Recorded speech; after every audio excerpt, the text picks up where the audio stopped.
The corrupt CEO of DM Financial had vanished along with a fortune in stolen investments, leaving his victims in financial ruin. Despite an international red notice, the police were struggling to locate the elusive Chairman Na, who was rumored to have fled the country. Desperate victims gathered to protest, demanding that the judiciary take action against those shielding the criminal faction. Authorities continued their frantic search, officially requesting international cooperation to track down the fugitive financier. High above the chaos, a man watched the news with a mocking sneer, laughing at the futility of the investigation. He scoffed at the public's outrage, wondering what they could possibly do to catch him now. To him, the victims were nothing but fools who deserved to be deceived by his superior intellect. He believed that the world belonged to the cunning, and he had the stolen wealth to prove it. His arrogance was suddenly interrupted by a voice calling his name, urging him to wake from his smug reverie. A mysterious intruder questioned if he truly felt happy enjoying a life of luxury built on the suffering of others. Terrified, the chairman demanded to know who had managed to infiltrate his private sanctuary. The stranger expressed mock disappointment that his voice had been forgotten so quickly. Recognition hit like a lightning bolt as the chairman stammered out the name of Kim Mu-hyuk. Mu-hyuk revealed he was there on behalf of Tae-san Capital to collect a very substantial debt. The chairman tried to make excuses, but the words died in his throat as he faced his collector. In a panic, he screamed for his security team, hoping they could save him from the confrontation. Mu-hyuk told him to remain calm, clarifying that they weren't there to extradite him just yet. Their objective was much simpler. They just wanted every cent of the money he owed. He laid out the staggering figures, calculated with interest to a total of 470 billion won. The chairman gasped in horror at the astronomical sum he was being ordered to pay. After checking the exchange rates, Mu-hyuk generously rounded the figure down to $350 million. Desperate, the fugitive claimed he was broke, insisting his luxury yacht had drained his last remaining funds. He lashed out, calling them thieves for charging interest that doubled his original debt. He tried to surrender the yacht as full payment, claiming he had absolutely nothing else left to give. Unmoved by the performance, Mu-hyuk ordered his men to pull the chairman up for a closer look. He began listing the chairman's secret shell companies in Malta and the Virgin Islands, proving he knew about every hidden cent. The chairman continued to plead poverty, begging his captors to believe that the boat was his only asset. Mu-hyuk countered by mentioning a secret Swiss account, noting that the combined total matched the debt perfectly. He pointed out the yacht's high-speed satellite internet, suggesting the transfer could be handled immediately. The chairman stammered in protest, unwilling to part with the fortune he had worked so hard to steal. Mu-hyuk coldly reminded him that his money would be useless if he ended up as food for the sharks. Driven by greed, the criminal declared he would rather die than live without his precious hoard. Faced with death, he finally buckled, offering to at least return the principal amount of 150 billion. He begged for the interest to be waived, arguing that they would still turn a profit regardless. He tried to justify his theft by pointing out that other investors were already resigned to their losses. Tired of the negotiations, Mu-hyuk ordered his subordinate to toss the chairman back into the water. Terrified, the man screamed for them to stop, realizing his death would mean the money remained hidden forever. Mu-hyuk remained unfazed, stating that recovering the cash was only part of their goal. He wanted to set a brutal example so that no one else would dare embezzle from Tae-san Capital again. As he was lowered toward the depths, the chairman's screams of terror filled the air. He begged for mercy one last time, desperate to negotiate his survival. The tension broke as the chairman finally surrendered to the demands. Shortly after, an assistant confirmed that the full $350 million had been successfully transferred. With cold professionalism, Mu-hyuk thanked the broken man for his business. The chairman cursed them, lamenting the loss of the wealth he had spent his life accumulating like a dog. Mu-hyuk bid him a mocking farewell, telling him to call again if he ever needed their services. Suddenly, the chairman's relief was cut short by a new approaching threat. The Coast Guard arrived, announcing they were arresting him based on the international red notice. He was warned not to resist as the authorities finally closed in on his location. Realizing he had been played from both sides, the chairman let out a final cry of rage.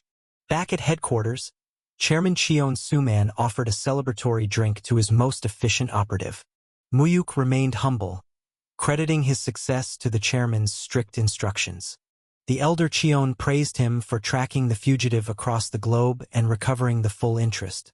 The vice chairman joined in the praise, noting that 470 billion won was a massive win for the company. Amidst the celebration, the chairman's eldest son, Cheon Jae-won, watched in silent resentment. The family patriarch declared that Mu-hyuk was the only person they could truly rely on. Mu-hyuk maintained his professional mask, insisting he was merely performing his duties. His uncle urged him to drop the formalities, reminding him that they were all part of the same family.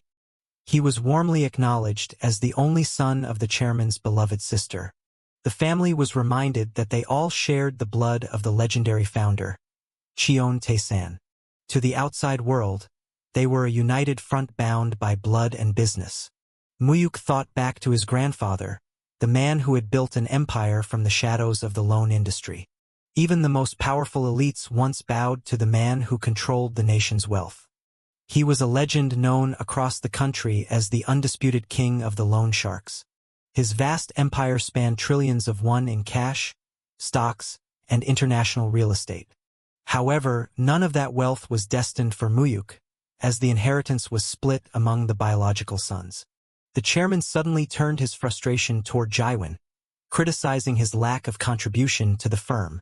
He demanded an update on a missing CEO who had embezzled construction funds under Jae-won's watch. Jae-won stammered an excuse, promising that he would locate the thief eventually. His father exploded in anger, reminding him that his drug habit had caused them to miss the target before. Jae-won was the heir apparent, yet he remained a shadow of his father's greatness.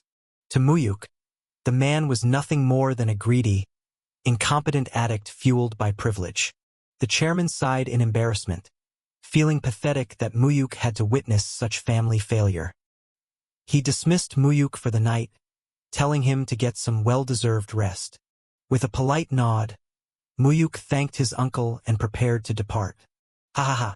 For 30 years, Mu-hyuk had slaved away, desperate to be seen as a true member of the family. He had handled every dirty job and odd task, yet he remained an outsider to those he served. His only real source of love had been his grandmother, who raised him after his parents died.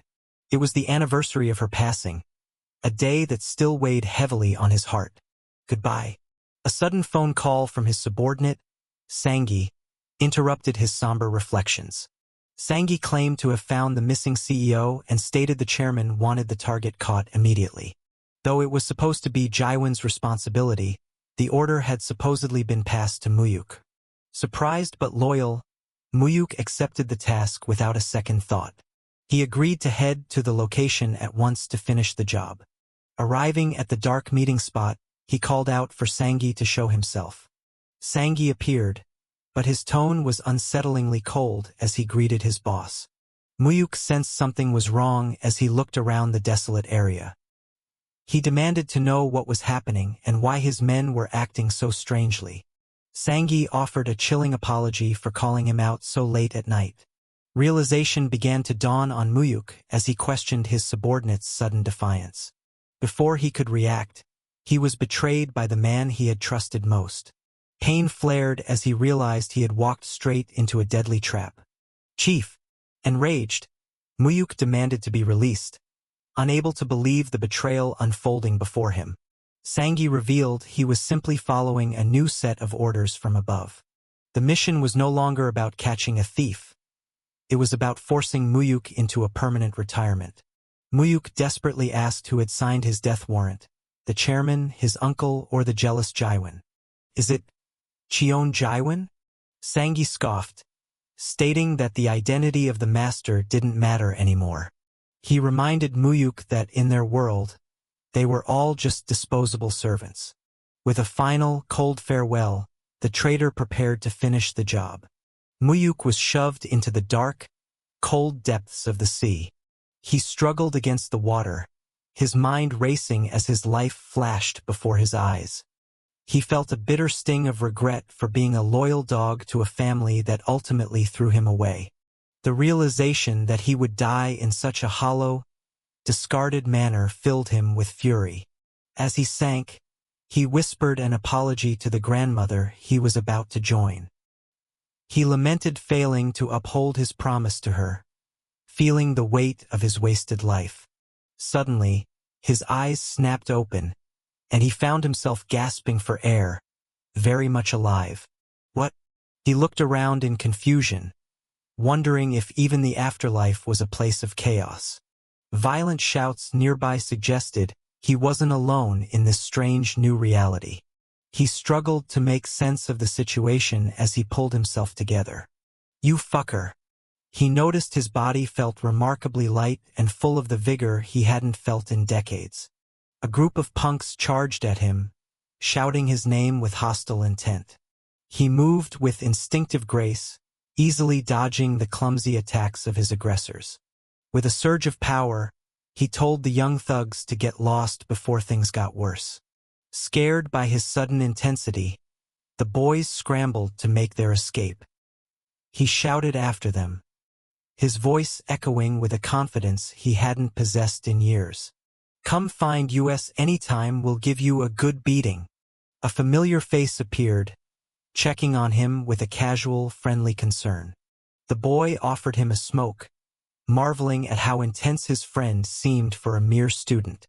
Mu-hyuk stared in shock at Lee Myung-soo, his best friend from a childhood long since past.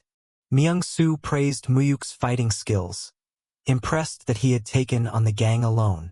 Another old friend, Park Hyun-sung, stood nearby, reminding Mu-hyuk of their carefree middle school days. Disoriented, Mu-hyuk asked where they were, causing his friends to look at him with confusion. They told him they were at Gwangali Beach, laughing at his strange behavior. They teased him for his sudden formal dialect, wondering if a blow to the head had scrambled his brain.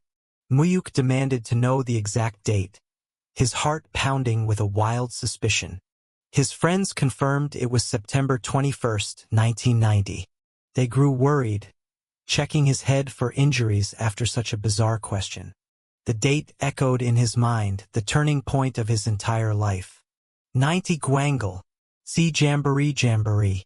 He realized that after his death in the sea, he had been sent back 30 years into the past.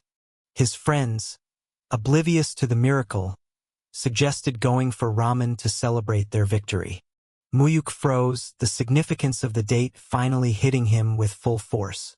"Oh, Mu-hyuk, where are you going?" This was the exact day his grandmother, his only true family, was destined to leave him. It's the day that she passed away. In his previous life, she had died alone from a sudden heart attack.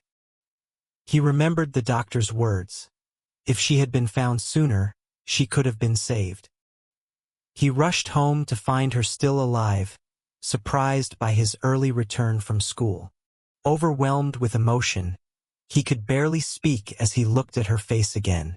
She worriedly asked why he was so out of breath, wondering if he was just hungry. Yeah.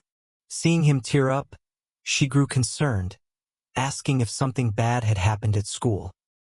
He choked out that he simply missed her terribly, unable to contain his relief. She teased him gently, remarking that he was acting like a little child again. She smiled at him with the same warmth he had spent 30 years mourning. Urgently, he insisted they go to the hospital immediately, much to her confusion. He warned her that she was in danger of collapsing and needed a professional checkup. She protested, claiming she felt perfectly fine and didn't need any doctors. He grew desperate, pleading with her to listen so she wouldn't leave him again. She tried to reassure him, promising she wouldn't die until she saw him grown and married.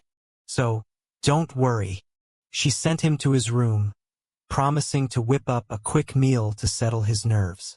Soon, she presented him with a humble plate of food, urging him to eat. She apologized for the simple side dishes, unaware of how precious this meal was to him.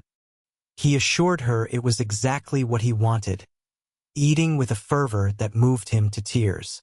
She watched him eat, amazed by his sudden appetite as if he hadn't eaten in years. She stepped away to get his favorite juice, continuing her doting care. Mu-hyuk realized that this simple life was all he ever truly needed, far away from the greed of Tae-san. Gra. The peace was shattered as the scene shifted to the urgent atmosphere of an emergency room. The doctor informed him that they had arrived just in time to prevent a disaster. Surgery was the only way to ensure she wouldn't suffer another life-threatening collapse. Mu-hyuk felt the irony of his situation. Once a billionaire, he was now penniless in the past. He reached into his pocket, offering the meager amount he had for the initial fees. His friend Myung-soo stepped in, offering his own allowance to cover the immediate costs. Myung-soo refused to be thanked, insisting that his friend's grandmother was like family to them all. He told Mu-hyuk to focus on her recovery while they handled the support. However, the reality of the situation remained grim as they discussed the long-term treatment. The cost of the life-saving surgery was far beyond what a group of teenagers could provide. The doctor estimated the total cost to be around 10 million won. To his future self, it was pocket change, but in 1990 it was an impossible fortune. He looked at the few coins in his hand, realizing he needed a miracle to save her. He knew there was only one person with the power to provide that kind of money. He made a bold decision to contact the one man he had spent his life serving. He reached out to the estate of Cheon Tae-san, requesting an urgent audience with the chairman. He identified himself as the grandson of the chairman's long-lost daughter, seeking a meeting. Daehin Busan Hospital. Walking through Busan, he marveled at the sights of the city before the modern skyscrapers took over. The reality of his time travel finally settled in as he navigated the streets of his youth. He wondered if his fate was sealed, or if he could prevent the murder that awaited him in the future. He suspected his uncle was the one who had ultimately orchestrated his downfall. It was the only logical explanation for why his own subordinates had turned against him. Yet, a shadow of doubt remained about the true motive behind the betrayal. He questioned if he had outlived his usefulness or if a different predator was responsible. Cheon Suhan? Keaton Jaiwon? He vowed to uncover the truth of who had ordered his death in that past life. Regardless of the past, he saw this second chance as a golden opportunity. He wasn't just going to survive. He was going to dismantle the Cheon family and claim their empire. His thoughts were interrupted by a rough voice calling out to him from the shadows. A man gestured for him to approach, his intentions clearly far from friendly. Mu-hyuk looked at the stranger, wondering who would dare to challenge him now. The man demanded to know his name, setting the stage for a new confrontation. The boy demanded to know why the stranger was prying into his identity, wondering if he was dealing with a common thug. The man scoffed at the teenager's bold attitude, finding his attempt to act tough rather amusing despite his clear disadvantage. He reprimanded the youth for his lack of respect, reminding him to mind his manners when speaking to someone older. He suggested that the man should introduce himself first before demanding the names of others. With a boisterous shout, he introduced himself as Park Dong-soo, questioning if his reputation had preceded him. The name Park Dong-soo immediately rang a bell, sparking a memory of a notorious figure. He recalled that Dong-soo was the legendary second-in-command of the Sesung gang, a man destined for leadership before the government's crackdown on crime. History remembered him as a scapegoat who was abandoned by his boss and eventually met a gruesome end in a lonely motel room. His life was tragically cut short at the young age of 29. Dong-soo seemed genuinely surprised that the boy didn't recognize his supposedly famous face. He flatly denied knowing him, mockingly asking if the man simply ran a local comic book shop.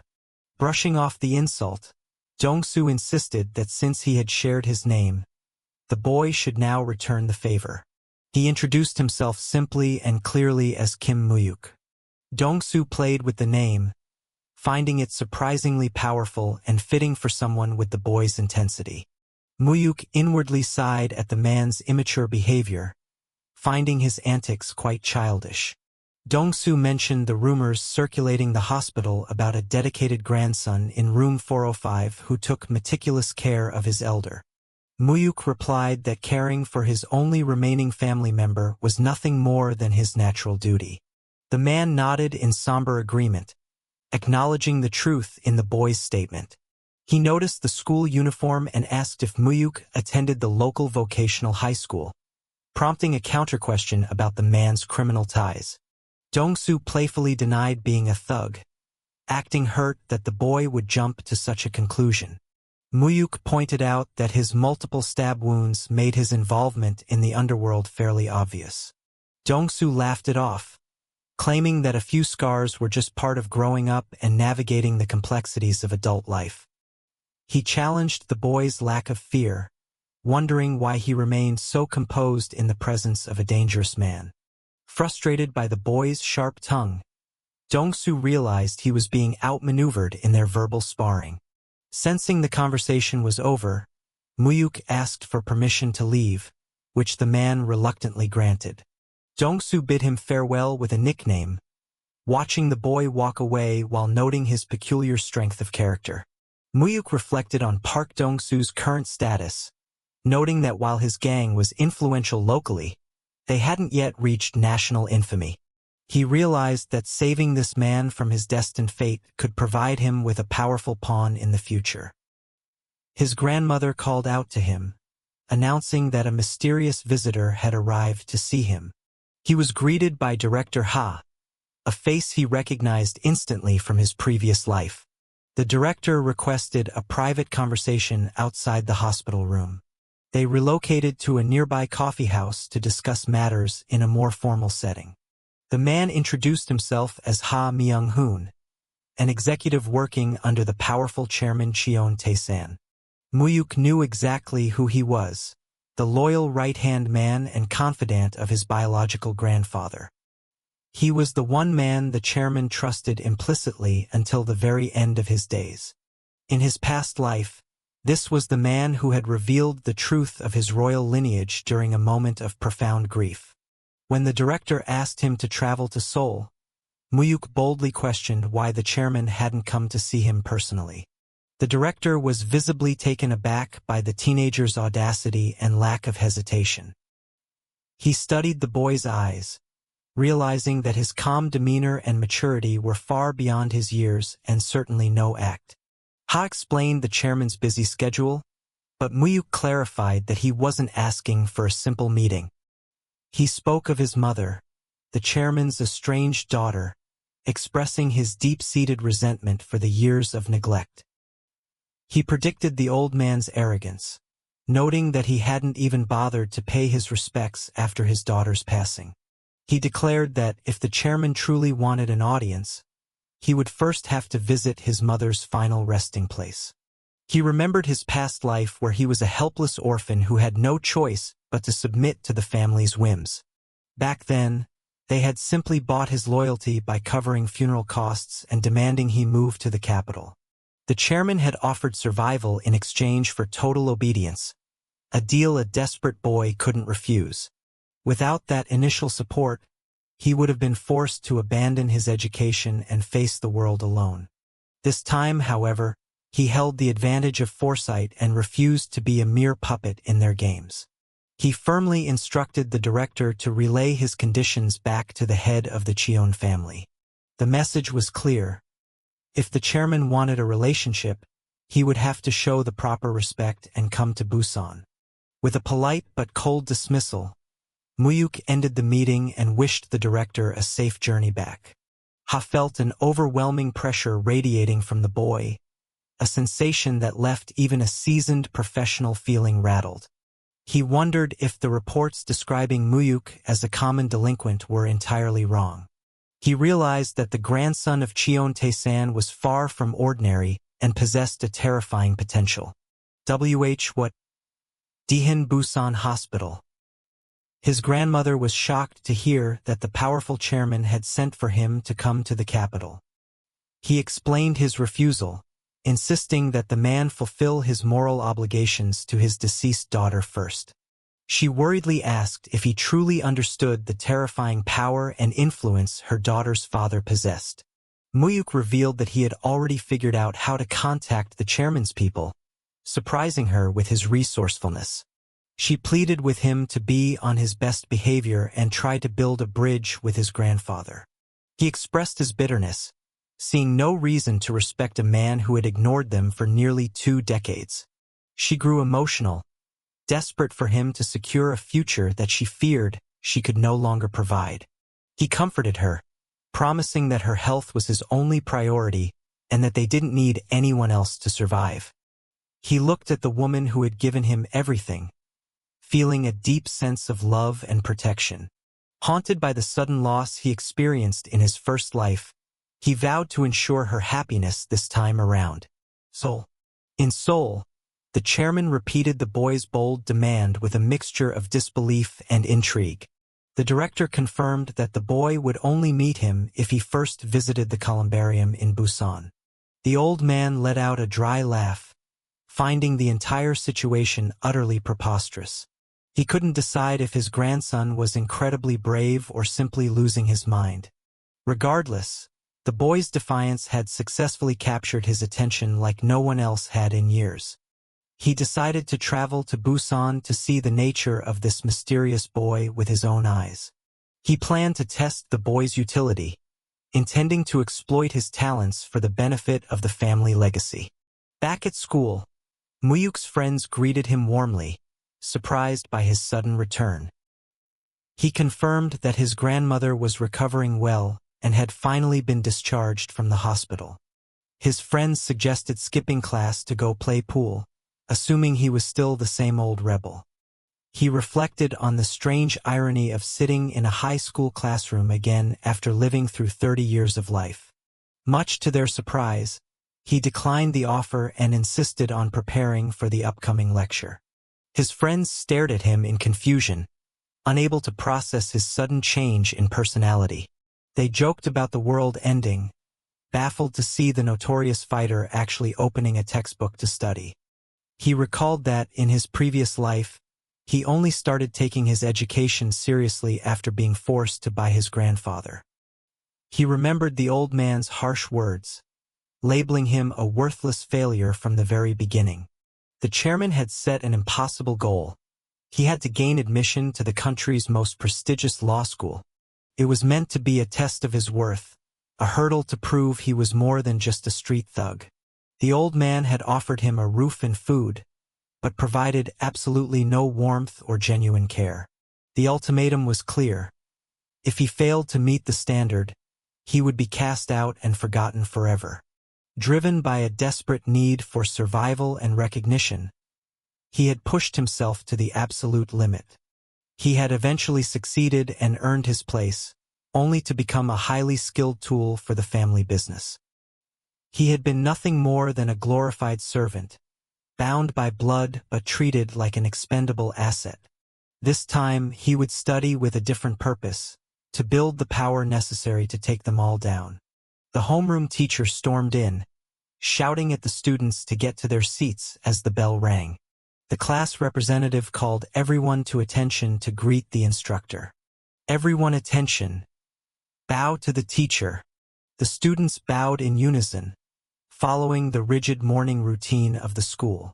The teacher immediately singled out Mu-hyuk, calling him to the front of the room with a menacing tone. He ordered the boy to assume a punishment position, ready to vent his frustrations. He berated Mu-hyuk for his poor attendance, treating his absence as a personal insult to his authority. He barked that the school wasn't a place for him to come and go as he pleased. Mu-hyuk calmly apologized, explaining that he had been busy caring for his ailing grandmother. The teacher scoffed at the excuse, calling him a liar and mocking his supposed filial piety. He accused the boy of spending his time drinking and fighting rather than actually helping his family. He grew even angrier, offended that a trash student would dare to talk back to him. He demanded that the boy get down on the floor to receive his physical punishment. Mu-hyuk looked at the man, remembering the cruel nickname the students had given this abusive teacher. He noted how the man enjoyed treating his students like animals, relishing the power he held over them. The teacher screamed his command again, his face turning red with rage at the boy's hesitation. Mu-hyuk realized that the man was still young and full of unchecked aggression during this time period. He remembered the real reason for the teacher's hostility: a failed attempt to extort bribe money from his grandmother. Because Mu-hyuk had protected his grandmother's hard-earned money, the teacher had made his life a living hell. The teacher was stunned by the boy's defiant gaze, unable to understand why he wasn't cowering in fear. He continued his verbal assault, claiming that boys like him were destined for a life of crime. He spat out insults, labeling Mu-hyuk as nothing more than a piece of human garbage destined for the gutter. The vice principal suddenly interrupted, looking nervous as he called out to the teacher. He frantically asked if Kim Mu-hyuk was present in the classroom, looking like he had seen a ghost. Huh? He gestured for Mu-hyuk to come outside, where a high-end luxury vehicle was waiting at the school entrance. The students crowded the windows, whispering in awe at the sight of such an expensive imported car. Cheon Tae-san, a powerful old man, stepped out of the vehicle, asking if he was looking at his daughter's son. Mu-hyuk stood face to face with Cheon Tae-san, the man he hadn't seen since the day before his death decades ago. He confirmed his identity, naming his parents with a calm and steady voice that betrayed no emotion. He noted that the chairman had actually followed his instructions and arrived in person to see him. He immediately asked if the old man had kept his promise and visited his mother's grave. The chairman confirmed that he had indeed made the trip to the columbarium. Mu-hyuk told him it was only proper for a father to visit his daughter before trying to claim his grandson. He stood his ground, explaining that his loyalty remained with the grandmother who had actually raised him. The chairman was fascinated by the boy's lack of intimidation, finding his fearlessness quite remarkable. He asked if the boy truly understood who he was dealing with and the extent of his power. Mu-hyuk replied that he knew the man's history all too well. He detailed the chairman's rise from a war refugee to a titan of the private lending industry and a political kingmaker. He mentioned the man's influence over the country's elite, who had all been indebted to him at some point. He spoke of the trillions in underground capital that made him the undisputed king of the loan sharks. He downplayed his knowledge, simply stating he knew the old man ran a successful business in the capital. The chairman tested him, asking if a young boy could possibly understand the dark nature of private lending. Mu-hyuk knew it was far from a small business, but he kept his deeper insights to himself for now. He asked the boy what he truly wanted from this meeting, assuming it would be something trivial. Mu-hyuk looked him in the eye and stated there was only one thing he required. In his mind, he knew that to dismantle the corrupt Cheon Empire, he would need an astronomical amount of capital. His ultimate revenge against his greedy uncles would be to strip them of every cent of their inheritance. He planned to seize the massive wealth for himself, leaving the rest of the family with nothing. To achieve this, he needed to start building his own secret war chest right under their noses. The chairman repeated his question, curious to hear the boy's price for his cooperation. Without a hint of shame, Mu-hyuk asked for a substantial loan to cover his immediate needs. The old man felt a twinge of disappointment, thinking the boy was just another person looking for a handout. He requested 10 million won for his grandmother's life-saving heart surgery. He also demanded a monthly allowance to cover his education and living expenses until his graduation. The chairman laughed at the request, finding the amount to be mere pocket change compared to his vast fortune. Mu-hyuk clarified that he wasn't looking for a gift. He intended to pay back every single one with interest. The old man found the boy's pride amusing, wondering how a penniless student could possibly manage such a debt. He questioned what kind of collateral a high schooler could offer to back such a bold claim. He reminded the boy that in his world, money was never given out of the goodness of one's heart. He demanded proof of his credibility or some form of asset that could guarantee the repayment. "My collateral, you ask?" Mu-hyuk pointed to his head, declaring that his intellect and his future were the only collateral he needed. He promised to gain entry into the nation's top law school as a guarantee for the loan. This time, he was the one making the offer, taking control of the deal before the chairman could dictate terms. He knew the chairman's deepest weakness, a lifelong obsession with academic prestige he never achieved himself. Because of his own humble beginnings, the old man was desperate for his descendants to have the best education. His own sons had been academic disappointments, and his brilliant daughter had abandoned him long ago. Having a grandson in the elite law school was the perfect bait to satisfy the old man's lingering inferiority complex. The chairman was skeptical, knowing the boy's current grades were nowhere near the required level for such a feat. He asked what the penalty would be if the boy failed to live up to his grand promise. Mu-hyuk knew there were no guarantees, but he needed to maximize the old man's interest in his potential. He offered his very life and body as the ultimate forfeit if he failed to gain admission. The chairman smiled, finding the stakes to be quite acceptable for a man of his profession. In return, Mu-hyuk asked for a special gift to commemorate his success once he passed the entrance exam. He refused to name the gift yet, promising to reveal his true desire only after he had proven his worth. He hinted that the reward he sought would be far greater than anything the old man could imagine. Intrigued by the boy's ambition, the chairman agreed to the terms and settled in to watch the show. But if you fail, he warned that if the boy failed, he would become a tool for the family, forced to do their dirtiest work. He spoke of tasks so dark and cruel that they would make even the most hardened criminals tremble. Mu-hyuk accepted the challenge with a cold smile, addressing the man as his grandfather for the first time. He inwardly mocked the old man's attempt to scare him, having already lived through those horrors once before.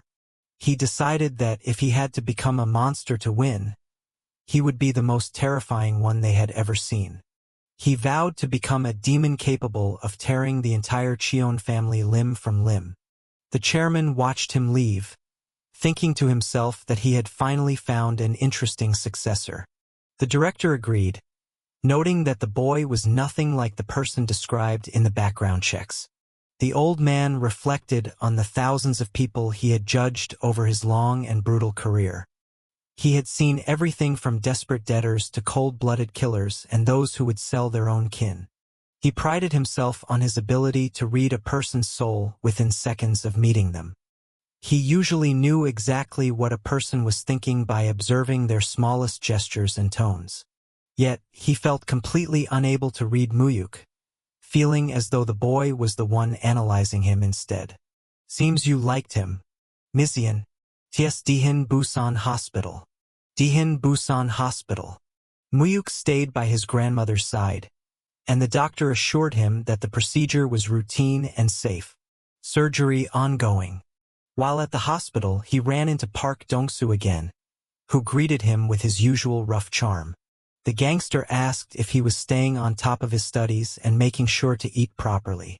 Mu-hyuk told him he was too busy studying for a cigarette break, surprising the thug with his dedication.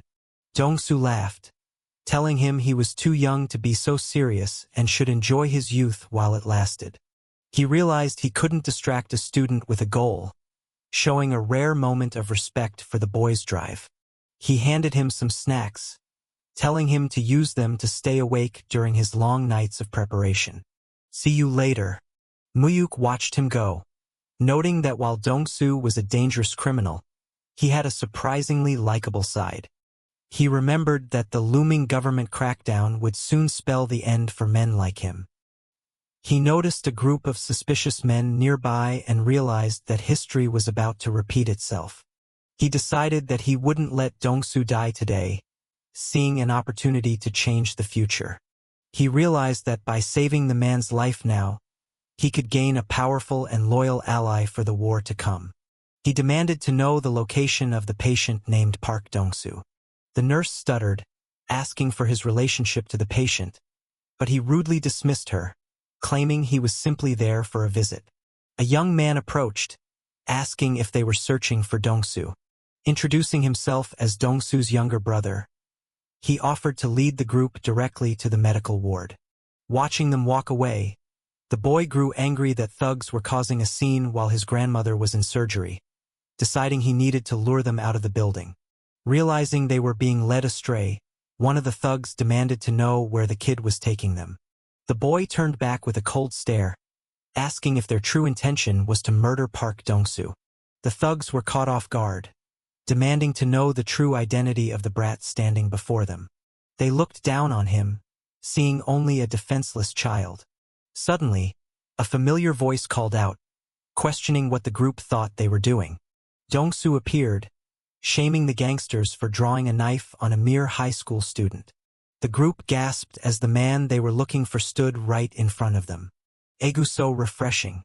After quickly handling the thugs, Dong-soo remarked how good it felt to move his body again after their previous turf war. He admitted he had been expecting them to target him during his recovery. He had been keeping a watchful eye, yet he was surprised the boy had personally delivered them to him. Dong-soo praised the student's courage, noting that most would have been paralyzed by the sight of a blade. The boy remained calm, explaining he moved because he was certain Dong-soo's men were already watching the hospital. He knew that even without his help, Dong-soo would have easily crushed the intruders. Grateful for the assistance, the mob boss offered to grant the boy any wish, whether it be wealth or women. The boy looked at him, realizing Dong-soo would be the perfect first piece for his grand design. He instructed Dong-soo to take only his most loyal men and vanish into hiding for the next 3 months. Confused and insulted, Dong-soo barked back, wondering why he should run away when he had asked for a reward. The boy warned him that the president was about to declare a massive war on organized crime. The veteran gangster was stunned by the mention of a government crackdown. In October 1990, a special decree was issued to shift the political climate and distract the public from regime corruption. While small crackdowns had happened before, this new war on crime was a different beast entirely. The upcoming announcement would signal a massive operation to systematically eradicate every criminal organization in the country. The boy warned Dong-soo to keep his location a total secret, even from his own syndicate members. He specifically cautioned him to beware of his own boss, Lee Se-song. That warning was the only reward the boy requested. As the boy walked away, he knew Dong-soo's survival would determine if he would become a useful tool in the future. 1 month passed, and the setting shifted to the secluded Yurisen Mountain. The news broadcast confirmed the declaration of a war against violence and criminal organizations. The president had been granted full authority to wipe out the underworld starting October 13, 1990. The underworld was in a panic as prosecutors and police mobilized to dismantle every gang in Busan. Even the powerful leader Se-song had been swept up in the arrests. In hiding, Dong-soo ordered his men to stay quiet and avoid drawing any attention to themselves. He looked at the television in disbelief, realizing the kid's prophecy had come true exactly as described. His men joked about the boy's foresight, suggesting he might as well wish for national reunification next. The boy had previously remarked that such a wish would be fulfilled in Germany first. On October 3, 1990, the world watched as East and West Germany finally overcame decades of division. Dong-soo sat in silence, wondering who Kim Mu-hyuk truly was. Back in the city, Mu-hyuk's grandfather had moved quickly to handle his grandmother's affairs. He comforted his grandmother, telling her she no longer needed to worry about anything. He explained that his grandfather had provided enough funds to ensure she never had to work again. She felt overwhelmed, unsure if she should accept such a massive sudden change in their lives. Mu-hyuk insisted she deserved it for raising him alone, promising her a life of comfort and health from now on. Mu-hyuk. His friends arrived to celebrate her discharge from the hospital, bringing food for a feast. They planned a cheerful dinner to mark her return home. The pleasant weather was dampened only by the fact that test results were being released that day. The friends bickered about their low rankings, trying to find pride in being slightly better than the absolute bottom. They asked Mu-hyuk how he fared, knowing he had been buried in his books lately. He modestly replied that he had done a decent job getting back into the rhythm of academia. Suddenly, a student burst in with shocking news that Mu-hyuk had secured the top rank in the entire exam. Rumors spread fast from the teacher's office about his incredible performance. Their homeroom teacher summoned Mu-hyuk to the office immediately. His friends cheered, assuming he was about to receive an award for his academic achievement. Teacher's office. Kim Mu-hyuk. The teacher stared at Mu-hyuk, asking if he knew the reason for the summons. The teacher repeated the question with an accusatory tone, but Mu-hyuk remained calm and confused. The teacher leveled a harsh accusation, claiming that Mu-hyuk must have cheated to achieve such a score. He couldn't believe a student from the bottom of the rankings could suddenly take first place. The teacher then mentioned seeing a luxury foreign car, suspecting Mu-hyuk's grandfather was using influence. He suggested that a man of such stature should have properly greeted him as the boy's teacher. Mu-hyuk looked at the man, realizing his teacher was a greedy opportunist who hadn't changed at all. He told the teacher that if he wanted to meet his grandfather, he would have to travel all the way to Seoul. Dismissing the teacher's hidden agenda, Mu-hyuk asked to leave so he could prepare for the upcoming exams. Oh, Keme Mu-hyuk. The teacher shouted after him, demanding to know who helped him cheat on the tests. Mu-hyuk stood his ground, firmly stating that he had earned his grades fairly. The teacher grew livid, insulting Mu-hyuk's upbringing and questioning if his grandmother had taught him to be a fraud. Mu-hyuk felt a surge of cold anger as the man crossed the final line by insulting his family. The teacher threatened him, but Mu-hyuk demanded a formal apology for the insult to his grandmother. He challenged the teacher, asking what his academic performance had to do with his elderly guardian. The teacher was stunned by the student's sudden defiance. In a fit of rage, the teacher declared he was nullifying the exams and giving Mu-hyuk a 0 for cheating. He announced an indefinite suspension, wishing he could expel the boy on the spot. Mu-hyuk proposed a bet to settle the matter once and for all. He offered to solve the exam questions again right there in the office under direct supervision. He staked his entire school career on the outcome. If he failed to replicate his score, he would drop out immediately. However, if he succeeded, he had a condition for the teacher. He demanded that the teacher resign from the school if his talent was proven real. The teacher called him arrogant, yet he felt a flicker of hesitation. Mu-hyuk taunted him, asking if he lacked the confidence to see the truth. Reluctantly, the teacher gathered the various subject papers for the retest. Korean history, maths, Korean language, physics, social science. Other faculty members watched in shock as Mu-hyuk cleared every subject with ease. Reaching the final question, Mu-hyuk warned the teacher that his career was about to end. He made it clear that if the promise wasn't kept, he would no longer show the man any respect. He offered one last chance for the teacher to apologize and end the spectacle. What? Another teacher intervened, telling them both to stop now that Mu-hyuk had proven his innocence. They told the accusing teacher he should be praising the student's hard work instead of attacking him. The teacher finally muttered a forced apology. He admitted he had fundamentally misunderstood Mu-hyuk's capabilities. Mu-hyuk quietly exited the office to return to his classroom. Teacher's office. The official rankings were posted, showing Kim Mu-hyuk firmly in the number 1 spot. His classmates laughed, enjoying the sight of the arrogant teacher being humiliated. They marveled at his transformation, wondering if he really aimed for the elite Korean university. Mu-hyuk encouraged his friends to find their own paths, offering to help them study or return to their passions. He remembered how his friend Myung-soo had once been bright but gave up on his dreams too early. He recalled Hyun-sung's potential in judo, which had been wasted in his previous life due to their bad influences. His friends were skeptical, feeling as though their futures were already limited to manual labor or nightlife. Mu-hyuk told them he had a grand mission in Seoul and would need people he could rely on. He expressed his sincere hope that they would join him on the journey to the capital. He urged them to work hard together so they could all rise as a team. He knew that knowledge of the future wasn't enough for revenge. He needed comrades who would never turn their backs on him. He looked at his friends, certain they were the ones he could trust. Continuing his academic streak, he maintained his dominance at the top of the school, and easily ranked first in the second semester final exams. Rank class name 1, 3, Kim Mu-hyuk. 2, 2, Kim Hyunchil. Slowly but surely, even his friends' grades began to see a noticeable improvement. As everyone began to find their place, Mu-hyuk prepared for his next move. He finally returned to the massive estate of the Cheon family. He stood before the fortress-like mansion, a symbol of immense power and wealth. Located in the affluent Pyeongchangdong, it was the stronghold of the legendary loan shark king, Cheon Tae-san. Tae-san was a man with unparalleled financial power, having survived and thrived through multiple government regimes. His fortress was built on wealth that was shielded from even the highest political powers.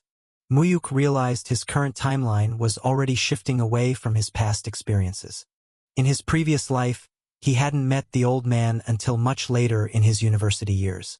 This early meeting was proof that the patriarch's evaluation of him had significantly improved. Tae-san acknowledged Mu-hyuk's academic success over the last 2 semesters. He admitted the boy had proven he wasn't just boasting about his intelligence. He respected the sharp mind Mu-hyuk had displayed. As a reward for keeping his promise, the old man offered to give him any gift he desired. Mu-hyuk initially suggested waiting until after his university acceptance, as they had agreed. However, the grandfather insisted he ask for something immediately. Mu-hyuk decided to test the waters, wondering if he should ask for a simple allowance. Instead, he requested shares in one of the family's companies. Tae-san was surprised, asking if a student even understood how the stock market functioned. Mu-hyuk played humble, asking the expert for advice on which stocks would be the best investment. He framed it as a small request from a grandchild rather than a business move. Tae-san checked their holdings in Daein Corporation, a powerhouse in the industry. He ordered his director to transfer all those shares to Mu-hyuk, ensuring all taxes were covered to make it a clean gift. At that time, Daein was the top conglomerate in the country, a true titan among corporations. Mu-hyuk knew that, in the future, the company would eventually splinter due to internal family wars. Owning those shares meant more than just money. It was a key piece of leverage that was normally impossible to obtain. He was shocked that his request for a simple gift had resulted in such a massive asset. Soon after, his other relatives arrived to meet the new addition to the family. Cheon Suman, Keaton Suhan. They looked at him with feigned curiosity, asking if he was the son of their late relative. Mu-hyuk stared at them, recognizing the very people he had been searching for. These were the monsters who had played a part in his downfall. He stood before the people who had once ordered his death. Tae-san introduced them as his uncles, though the air in the room was thick with tension. Despite his suspicion, Mu-hyuk knew he had to stay quiet and blend in until he had absolute proof. He greeted them politely, listening as they offered fake sympathies about his difficult upbringing. They told him to reach out if he ever needed help, pretending to value their family bond. Tae-san then pivoted the conversation to business, asking about their struggling partnerships. His uncle dismissed the rumors, claiming the media was exaggerating their financial troubles. The patriarch laughed, knowing his son-in-law was a ruthless man who wouldn't hesitate to play dirty. He offered a cold reminder that they could always come to him if they were desperate enough. The conversation shifted to political ties and the stability of their various connections. Tae-san warned them against getting caught up in illegal scandals for the sake of small change. He questioned if any of them had been making unauthorized payments to a certain president. He lectured them on the proper use of power, insisting that money should be used to make others beg, not as a bribe. His sons grew nervous, worried about the consequences of breaking promises to powerful figures.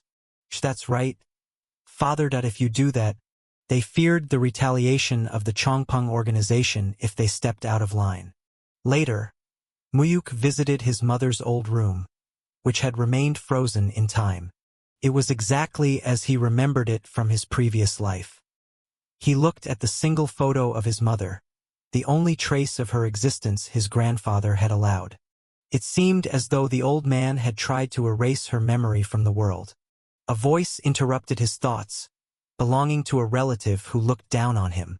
It was Cheon Jaewon, a man Mu-hyuk remembered all too well. He suspected Jaewon was the one who had directly ordered the hit on him in the past. Jaewon mocked Mu-hyuk's countryside origins, questioning if he could even adjust to life in the city. Mu-hyuk didn't bother with pleasantries, asking coldly who the stranger was. Jaewon took offense to the lack of respect, demanding that the peasant show proper manners to his elder. Mu-hyuk found the behavior pathetic, seeing that the man was just as consistently trashy as before. He countered that age didn't earn respect, especially when the other person was being rude from the start. What? You? Jaewon was stunned, likely never having faced such direct hostility from anyone before.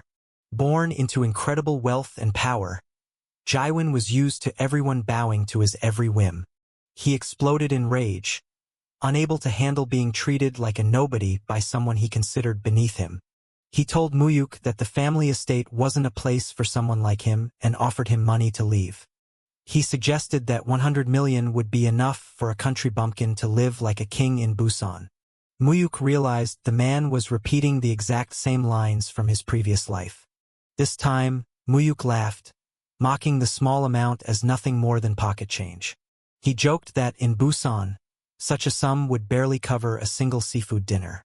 Jaewon turned vicious, insulting Mu-hyuk's lack of parents and mocking the grandmother who raised him. Mu-hyuk's eyes went cold as he stepped closer, asking if the elite son wanted to be beaten by a bumpkin. Jaewon stumbled back, threatening to tell his grandfather about the assault. Mu-hyuk laughed at the hollow threat, telling the coward to get a grip. He then whispered a warning about Jaewon's secret drug habits and smuggling activities that were about to hit the news. Jaewon paled, his voice trembling as he asked how Mu-hyuk could possibly know his secrets. Mu-hyuk continued to list the various scandals and drug parties Jaewon had been involved in at high-end hotels. Why you? How do you know that? He challenged Jaewon to go ahead and tell their grandfather everything. Knowing the truth would destroy the spoiled heir. Mu-hyuk knew every disaster Jaewon had caused and the even worse ones that were still yet to come. He told his big brother that if he wanted respect, he should start acting like he deserved it. He dismissed the man, claiming he was too tired to deal with such nonsense. Jaewon was terrified, realizing his life was now in the hands of this mysterious newcomer. He asked if this was a threat, his arrogance completely shattered. A request. He quickly agreed to stay quiet, desperate to get away from Mu-hyuk as fast as possible. Mu-hyuk watched him flee, wondering if such a pathetic man truly had the guts to kill him in the past. Are you leaving now? Mu-hyuk prepared to leave the estate, saying his farewells to his grandfather. Okay, go ahead. He promised to return and visit more often in the future. A director approached him with a suitcase containing 100 million in cash. He explained it was an additional gift from the chairman, who felt the stocks weren't enough for his daily needs. The password for the funds was set to the anniversary of his mother's passing. Mu-hyuk was impressed by Tae-san's meticulous nature and asked the director to convey his gratitude. The director suggested he call the old man personally, as he was likely waiting for the gesture. Time passed, and Mu-hyuk entered his second year of high school in a new class. His friends remained dedicated to their own goals, all striving to make it to the universities in Seoul. Then, a new arrival disrupted the peace of the school. The teacher introduced a transfer student from Seoul, urging the class to be welcoming. Ah, yes. Hong Jinpyo introduced himself with a polite smile, but Mu-hyuk sensed the hidden malice beneath the surface. Jugium-sung. Jinpyo immediately began asking who the strongest student in the school was. The other students pointed toward Mu-hyuk, describing him as the undisputed boss of the student body. They warned the newcomer that Mu-hyuk was on an entirely different level of strength. They recalled a time when the older students tried to bully him during his first year. The seniors had demanded he come outside, but Mu-hyuk had simply ignored them. Wake up, you fucking bastard. He had told them to leave him alone because he wanted to sleep, showing zero fear. After he handled the seniors, No one dared to touch him again, even as he pivoted his focus entirely to his studies.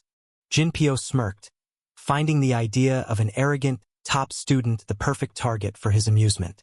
His lackeys warned him not to start a fight, but Jinpyo wasn't worried about physical strength. He believed that winning wasn't just about fighting, but about influence and power. He boasted about his father being a chief prosecutor, using that status to keep his peers in line. He looked down on Mu-hyuk's humble background, mocking the fact that he was raised only by a grandmother. He found the lack of a powerful father the perfect excuse to target the boy. Meanwhile, Hyun-sung was pushing himself to the limit in the sports club. He was determined to change his life and get into a top-tier college through his athleticism. His friends complained about the annoying Seoul transfer student who was already making waves. Mu-hyuk remembered the name Hong Jinpyo from his original life. He recalled how the prosecutor's son had used his family's name to turn the school into his personal kingdom. With the seniors away, Jinpyo had gathered a group of followers to act like a local gang, terrorizing the campus.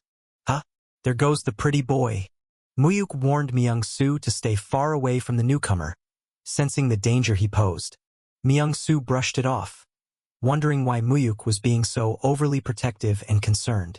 Suddenly, a student ran up to Mu-hyuk, screaming that something terrible had happened. He gasped out that Myung-soo had been involved in a horrific accident. During a fight, Myung-soo's leg had been severely injured, potentially ruining his future. The student blamed the transfer student Jinpyo, but noted that the police wouldn't even touch him because of his father. How can he do this? In his previous life, Mu-hyuk had heartlessly told them to leave him alone so he could study. He had ignored his best friend's suffering just to avoid any personal inconvenience. However, in this life, he vowed he would never abandon those precious to him, no matter who stood in his way. Hey, Lee Myung-soo. What? Jinpyo cornered a wounded Myung-soo, asking if the rumors about Mu-hyuk's strength were actually true. Myung-soo tried to protect his friend, telling the bully that Mu-hyuk had nothing to do with school politics anymore. Jinpyo laughed, asking if that meant he had free rein to take over the school without any interference. Myung-soo told him to do whatever he wanted, as long as he left Mu-hyuk out of it. Jinpyo's smile faded, admitting that the mere existence of someone like Mu-hyuk irritated him. Myung-soo demanded to know why the bully was targeting someone who was just trying to live a quiet life. The thing is, Jinpyo confessed that he couldn't stand the thought of anyone being considered better or stronger than him. He was jealous that the other students seemed more afraid of a quiet student than a prosecutor's son. Myung-soo told him once more to leave his friend alone. Jinpyo snapped, calling Myung-soo a loser and mocking his dependence on Mu-hyuk's reputation. He declared that he always got what he wanted and crushed anything that stood in his way. Always crush what I want to crush. He looked at the injured boy with pure contempt. He told Myung-soo that his suffering was simply the price for being close to someone like Mu-hyuk. With a cold command, he ordered his lackeys to drag the boy out to finish what they started. Mu-hyuk. There is a big problem. Jinpyo had sent a message demanding that Mu-hyuk come to the school annex immediately to handle the situation. Mu-hyuk realized that despite his efforts to avoid conflict, some things were simply destined to happen. Hyun-sung was confused and agitated, demanding to know why someone like Jinpyo would target Myung-soo. Mu-hyuk told Hyun-sung to stay back, but Hyun-sung refused to remain idle while their friend was in danger. Having spent a year training as a top judo prospect, Hyun-sung's future career would be ruined if he were caught in a school fight. Mu-hyuk warned him to stay calm and protect his status as an athlete, as a violent record would destroy his college prospects. Hyun-sung dismissed the warning, caring more about Myung-soo's safety than his own future or college applications. Mu-hyuk shouted to get Hyun-sung's attention, attempting to stop him from making a mistake. He explained that he needed both of them for his future plans, so he had to be the one to handle this confrontation alone. Hyun-sung looked at Mu-hyuk with uncertainty. Mu-hyuk instructed him to act as a lookout and ensure no teachers or outsiders interrupted the fight. Hyun-sung questioned if Mu-hyuk was truly planning to take on the entire group by himself. Mu-hyuk asked if he had forgotten his true strength. He confidently declared his identity as Kim Mu-hyuk. Jinpyo laughed, noting that the rumors were true about Mu-hyuk showing up to protect Myung-soo. Jinpyo taunted them, claiming Myung-soo was lucky Mu-hyuk arrived before he decided to break the boy's ankle. Myung-soo looked up in a daze, surprised to see Mu-hyuk standing there. Mu-hyuk demanded to know why Jinpyo was harassing his friends instead of coming to him directly. Jinpyo chuckled sinisterly. He pretended to search for a reason for his actions before mocking the situation. He casually stated that he only did it because he thought it would be entertaining. Mu-hyuk repeated the word back, his anger rising at the trivialization of his friend's safety. Mu-hyuk offered a deal. Release Myung-soo and face him instead for a much more intense experience. Jinpyo mocked the offer, likening their loyalty to a cliché movie about Busan tough guys. He signaled his gang to prepare for the attack. Jinpyo boasted about his father's high-ranking position as a prosecutor to intimidate everyone. He promised that if Mu-hyuk touched him, his father would ensure he spent his entire life behind bars. He ordered his henchmen to begin the assault. Someone cursed as the tension reached a breaking point. Mu-hyuk challenged the entire group to come at him at once. One of the thugs threatened to stab Myung-soo if Mu-hyuk took another step forward. Myung-soo groaned in pain and fear. Jinpyo screamed that he would get away with everything because of his father's status as the chief prosecutor. Mu-hyuk retorted that Jinpyo clearly didn't understand the reality of his situation yet. He noted that a prosecutor's influence is useless when a fist is already inches from one's face. Mu-hyuk struck a blow as retribution for the assault on Myung-soo. He landed another hit, punishing Jinpyo for interrupting his valuable study time. He prepared for one final, decisive strike. He declared this last hit was specifically for the injury Jinpyo had threatened to inflict on Myung-soo's ankle. Jinpyo pleaded for mercy, terrified by the look in Mu-hyuk's eyes. Mu-hyuk looked up to see an older man he recognized as an uncle figure. The man asked about Myung-soo's condition, noting that Hyun-sung's father, a police officer, often helped cover up their past troubles. The uncle warned that this time was different. They had fought the son of a deputy prosecutor, and even the police were powerless to help. Mu-hyuk asked for a single favor in the midst of the crisis. He requested permission to make one phone call before the situation escalated further. At the station, officers scrambled in a panic, wondering about a sudden arrival. A man stormed in, demanding to know who was responsible for his son's injury. Mu-hyuk calmly explained it was a fair fight where he was outnumbered, questioning why he was the only one arrested. The man sighed, looking at Mu-hyuk with disdain. The prosecutor ordered the boy to be taken to the interrogation room, ignoring warnings about Mu-hyuk being a minor. He insisted on handling the interrogation personally. He claimed to have a specific method for dealing with rebellious youths. The prosecutor acknowledged Mu-hyuk's past reputation for being a notorious fighter.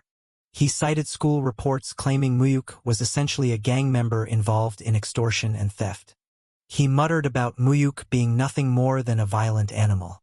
Mu-hyuk maintained that he was only acting in self-defense against a larger group. The prosecutor demanded a proper answer, refusing to accept the self-defense plea.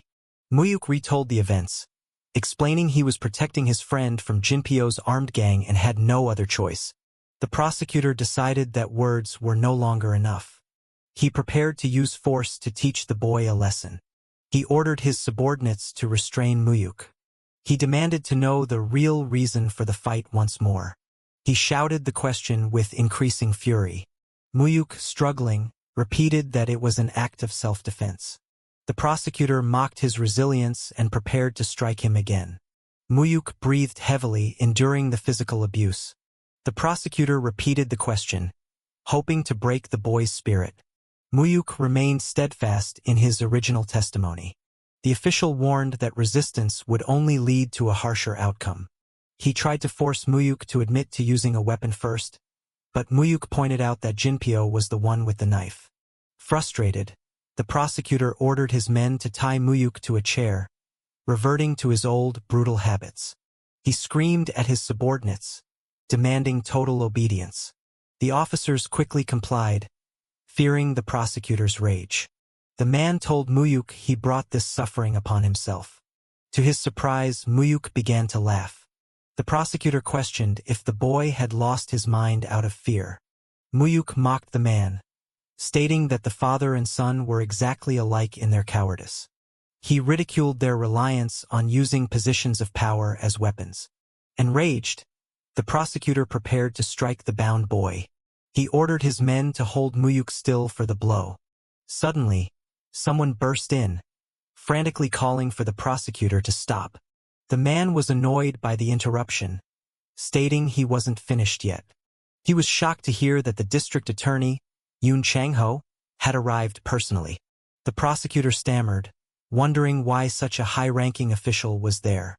Yoon Chang-ho entered and immediately scolded the man for his illegal and brutal treatment of a minor. The district attorney was furious, worried that this scandal would ruin his chances of a promotion to Seoul. The prosecutor tried to justify his actions, confused by the sudden intervention. Yoon Chang-ho asked if the man had any idea whose grandson he was currently assaulting. He revealed the name of Chairman Cheon from Pyeongchang-dong. The prosecutor's face went pale as he realized he had crossed the most powerful man in the country. The district attorney confirmed that the student was indeed Chairman Cheon's grandson. Later, the chairman asked Mu-hyuk to explain why the incident had occurred. Mu-hyuk explained that he sought help because the prosecutor was abusing his power for an unfair investigation. The chairman asked if there was any way the conflict could have been avoided. Mu-hyuk stated that he could ignore attacks on himself, but he had to crush those who targeted his friends to ensure they never tried it again. He declared his resolve to protect those close to him at any cost. He defined this protection as his chosen way of life. He admitted he was indebted to his grandfather but would do anything to shield his inner circle. The chairman asked what would have happened if he hadn't stepped in to help. Mu-hyuk coldly replied that it would have simply meant their relationship was destined to end there. He noted that if the chairman had ignored him in his time of need, he would have no place in Mu-hyuk's future. The chairman laughed at the boy's audacity. He praised Mu-hyuk's backbone and his willingness to use every available resource to win. Mu-hyuk reflected that he was learning the philosophy the chairman had lived by in his previous life. The old man advised that enemies must be crushed completely, as half-hearted victories only invite future attacks.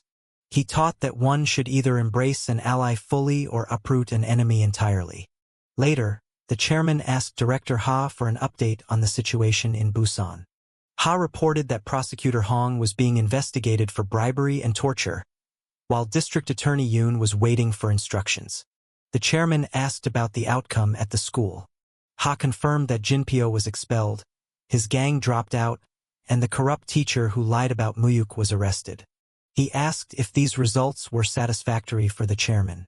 Mu-hyuk requested one more specific favor from his grandfather. He asked to handle the matter regarding District Attorney Yoon personally. The chairman was curious about his grandson's intentions. He then asked what should be done with the disgraced prosecutor Hong. Ha stated the man would be punished severely as a public example. The chairman commanded that Mu-hyuk's name be kept entirely out of the legal proceedings. Ha mentioned that someone was desperate to meet with Mu-hyuk. Mu-hyuk met with the high-ranking official. Yoon Chang-ho apologized profusely, promising that no such incident would ever happen again under his watch. Mu-hyuk told him to speak casually and acknowledged that the official was in a difficult position. Yoon remained nervous, knowing the chairman's reputation for not letting things slide. Mu-hyuk explained that he had personally requested the meeting to apologize for the trouble he caused the official. Yoon was stunned, insisting that the fault lay entirely with his failure to manage his subordinates. Mu-hyuk thanked him and mentioned he needed to convey a sincere apology to his grandfather. He then paused, signaling he wanted to ask for something. He asked if the district attorney would grant him an unconditional favor in the future. He clarified that the favor would be within the official's power and wouldn't cause him harm. Relieved, Yoon agreed, happy to build a connection with someone so influential. Mu-hyuk promised to tell his grandfather that the official had cleared his debt. Yoon expressed his gratitude, finally feeling like he was in the clear. Mu-hyuk wished him luck on his promotion to Seoul, hoping they would meet again. He politely excused himself, stating he needed to return to his studies. Yoon watched him go, marveling at the fact that he was still just a student. He noted Mu-hyuk's incredible composure, realizing the boy truly inherited the bloodline of the legendary loan shark king. Life at school returned to normal for a time. News reports showed the success of political elections in the background. The day of the final university entrance exam arrived in 1993. An assistant approached the chairman with news. He confirmed through a professor that Mu-hyuk's scores for Korean university were exceptional. Reporters swarmed Mu-hyuk, asking how it felt to achieve the only perfect score in the history of the exam.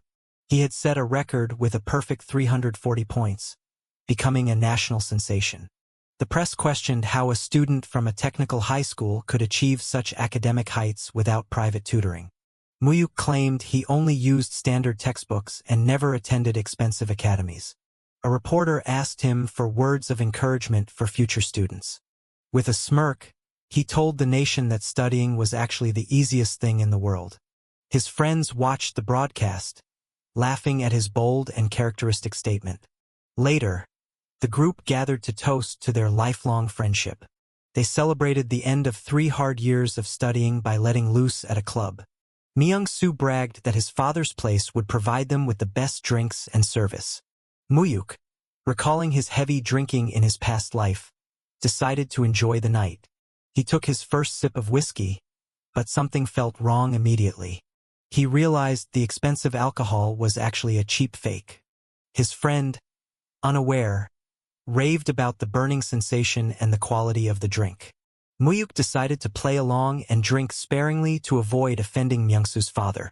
Myung-soo introduced a beautiful customer to the group. He told the boys to make her feel welcome. The woman asked about their age, and Mu-hyuk's friend lied, claiming they were 21. They boasted about getting accepted into college. One of them accidentally mentioned they were going to a school on the outskirts of Seoul. Suddenly, a man appeared and confronted the woman. He scolded her for hanging out with young guys instead of staying with him. The woman expressed her frustration with the man and the rowdy crowd at the club. She insulted the man's appearance, calling him a wild boar with no sense. The man grew furious at being insulted by a younger woman. Mu-hyuk realized they were about to get caught in unnecessary drama and decided to leave. He politely apologized and signaled his friends to head out. He told Myung-soo it was time to go home. Myung-soo, feeling bold from the alcohol, cursed under his breath. He continued to mutter as they stood up to leave. The man overheard the insult and confronted Myung-soo aggressively. Mu-hyuk tried to de-escalate, telling his drunk friend to just walk away. He warned Myung-soo that a fight would only ruin his father's business reputation. The aggressive customer shouted after them, demanding they come back and face him. A manager tried to intervene, explaining that Myung-soo was the owner's son and just celebrating his graduation. The man shoved the manager aside, refusing to let the matter go. He continued to insult the boys, feeling disrespected. The manager pleaded for the man to stop his disruptive behavior. The man, a liquor supplier named Byun, boasted about his control over the Nampodong area. Mu-hyuk realized this was the man responsible for the counterfeit whiskey. Myung-soo's father arrived, apologizing for his son's immaturity and trying to usher the man back inside. He ordered the boys to leave immediately and told Myung-soo to wait for him at home. Mu-hyuk grabbed Myung-soo to lead him out. Byun refused to let them go, even as the father tried to settle the dispute privately. Byun mocked the father, stating he had lost his respect for him despite their age difference. He suddenly slapped the older man, shocking everyone in the room. He declared that being nice had only led to him being disrespected. He prepared to strike the father again in a fit of rage. Byun turned his attention back to Myung-soo, threatening to teach him a painful lesson about hierarchy. The father begged the man to hit him instead and leave his son alone. Byun mocked the father's love for his son. He raised his hand to deliver another blow. Mu-hyuk suddenly stepped in and caught the man's arm, stopping the strike. Byun was stunned that a student had the strength and nerve to stop him. Mu-hyuk told him that regardless of his anger, he shouldn't hit a father in front of his child. Byun laughed, asking if the youth of today had no fear of who they were dealing with. He threatened Mu-hyuk for daring to interfere. He looked at Mu-hyuk with murderous intent. He declared that Mu-hyuk was as good as dead for his insolence. Suddenly, the man paused as a new figure appeared. A voice called out to Byun, calling him Shitty Sungo. The newcomer asked if Byun had been enjoying himself during his absence. Byun paled, recognizing the man as Park Dong-soo. Dong-soo mocked Byun for being a quiet thug that the police managed to ignore. Byun stammered that Nampodong was now his territory. Dong-soo dismissed the claim, stating the area never truly belonged to Byun. He announced his return to the scene. He ordered Byun to leave before he resorted to violence.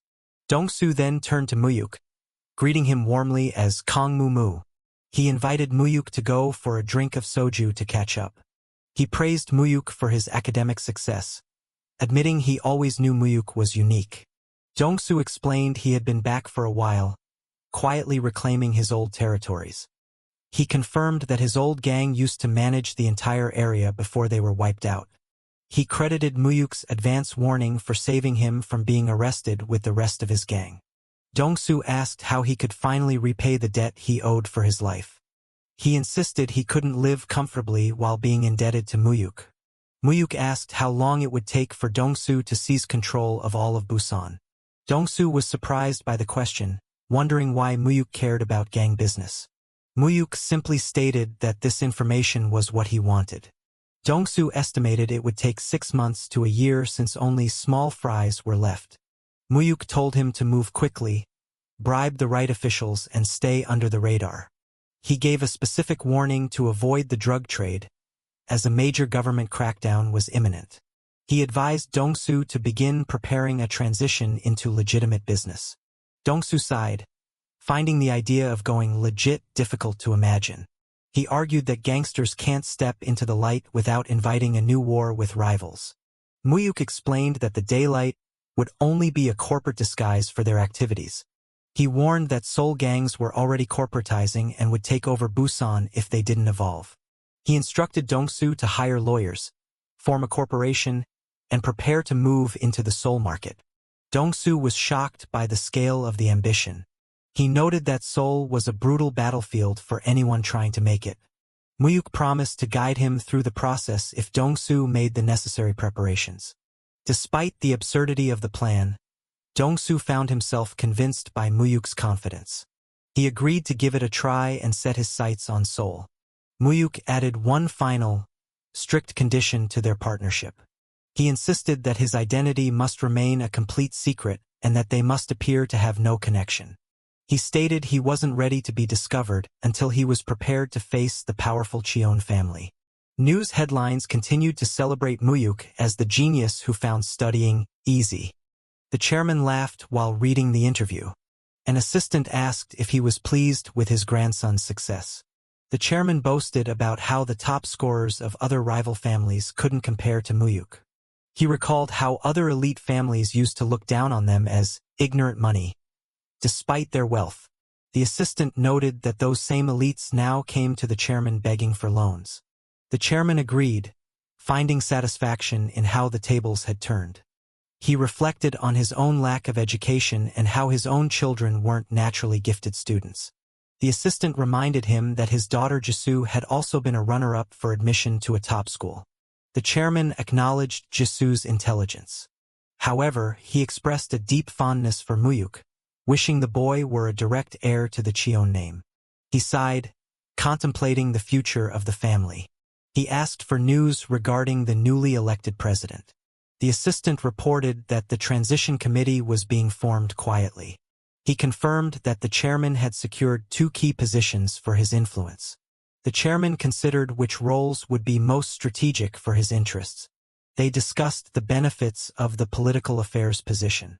The assistant explained that this role would allow them to control both the police and the prosecution. The chairman agreed and planned to place his people directly in the Blue House. He then asked about the activities of his other family members, Suhan and Suman. The assistant hesitated, hinting at a new problem. He revealed that one of them was becoming involved with criminal gangs. The chairman was displeased to hear about the connection to the underworld. The assistant identified the gang as the Azure Wind Society, which had been growing in the shadows. The chairman demanded to know why his family was associating with such people. It was revealed they were getting into the illegal slot machine business. The chairman was disgusted that they were settling for such measly and illegal gambling ventures. He learned that political funds were being funneled through corrupt family connections. He lamented that his family was ignoring his warnings to stay away from the Azure Wind Society. The assistant asked if they should take action to stop them. The chairman decided to watch them for now, hoping to prevent further trouble. He reflected on his past, regretting that he had ever used the Azure Wind Society's power. He vowed to break the cycle of ill fate before his death, considering it his final responsibility. The boy greeted his grandfather with a respectful tone, announcing his arrival with a quiet confidence. He confirmed his presence, stepping into the room to face the elder. The grandfather offered a warm welcome, his voice carrying the weight of familial pride. The elder revealed he had been anticipating this visit with great interest. He inquired whether his grandson had managed to secure a place to stay in the capital. The patriarch offered to provide a high-end apartment or a convenient residence near the university, insisting the boy focus solely on his education. The young man hesitated, expressing a humble desire to stay at the current estate instead.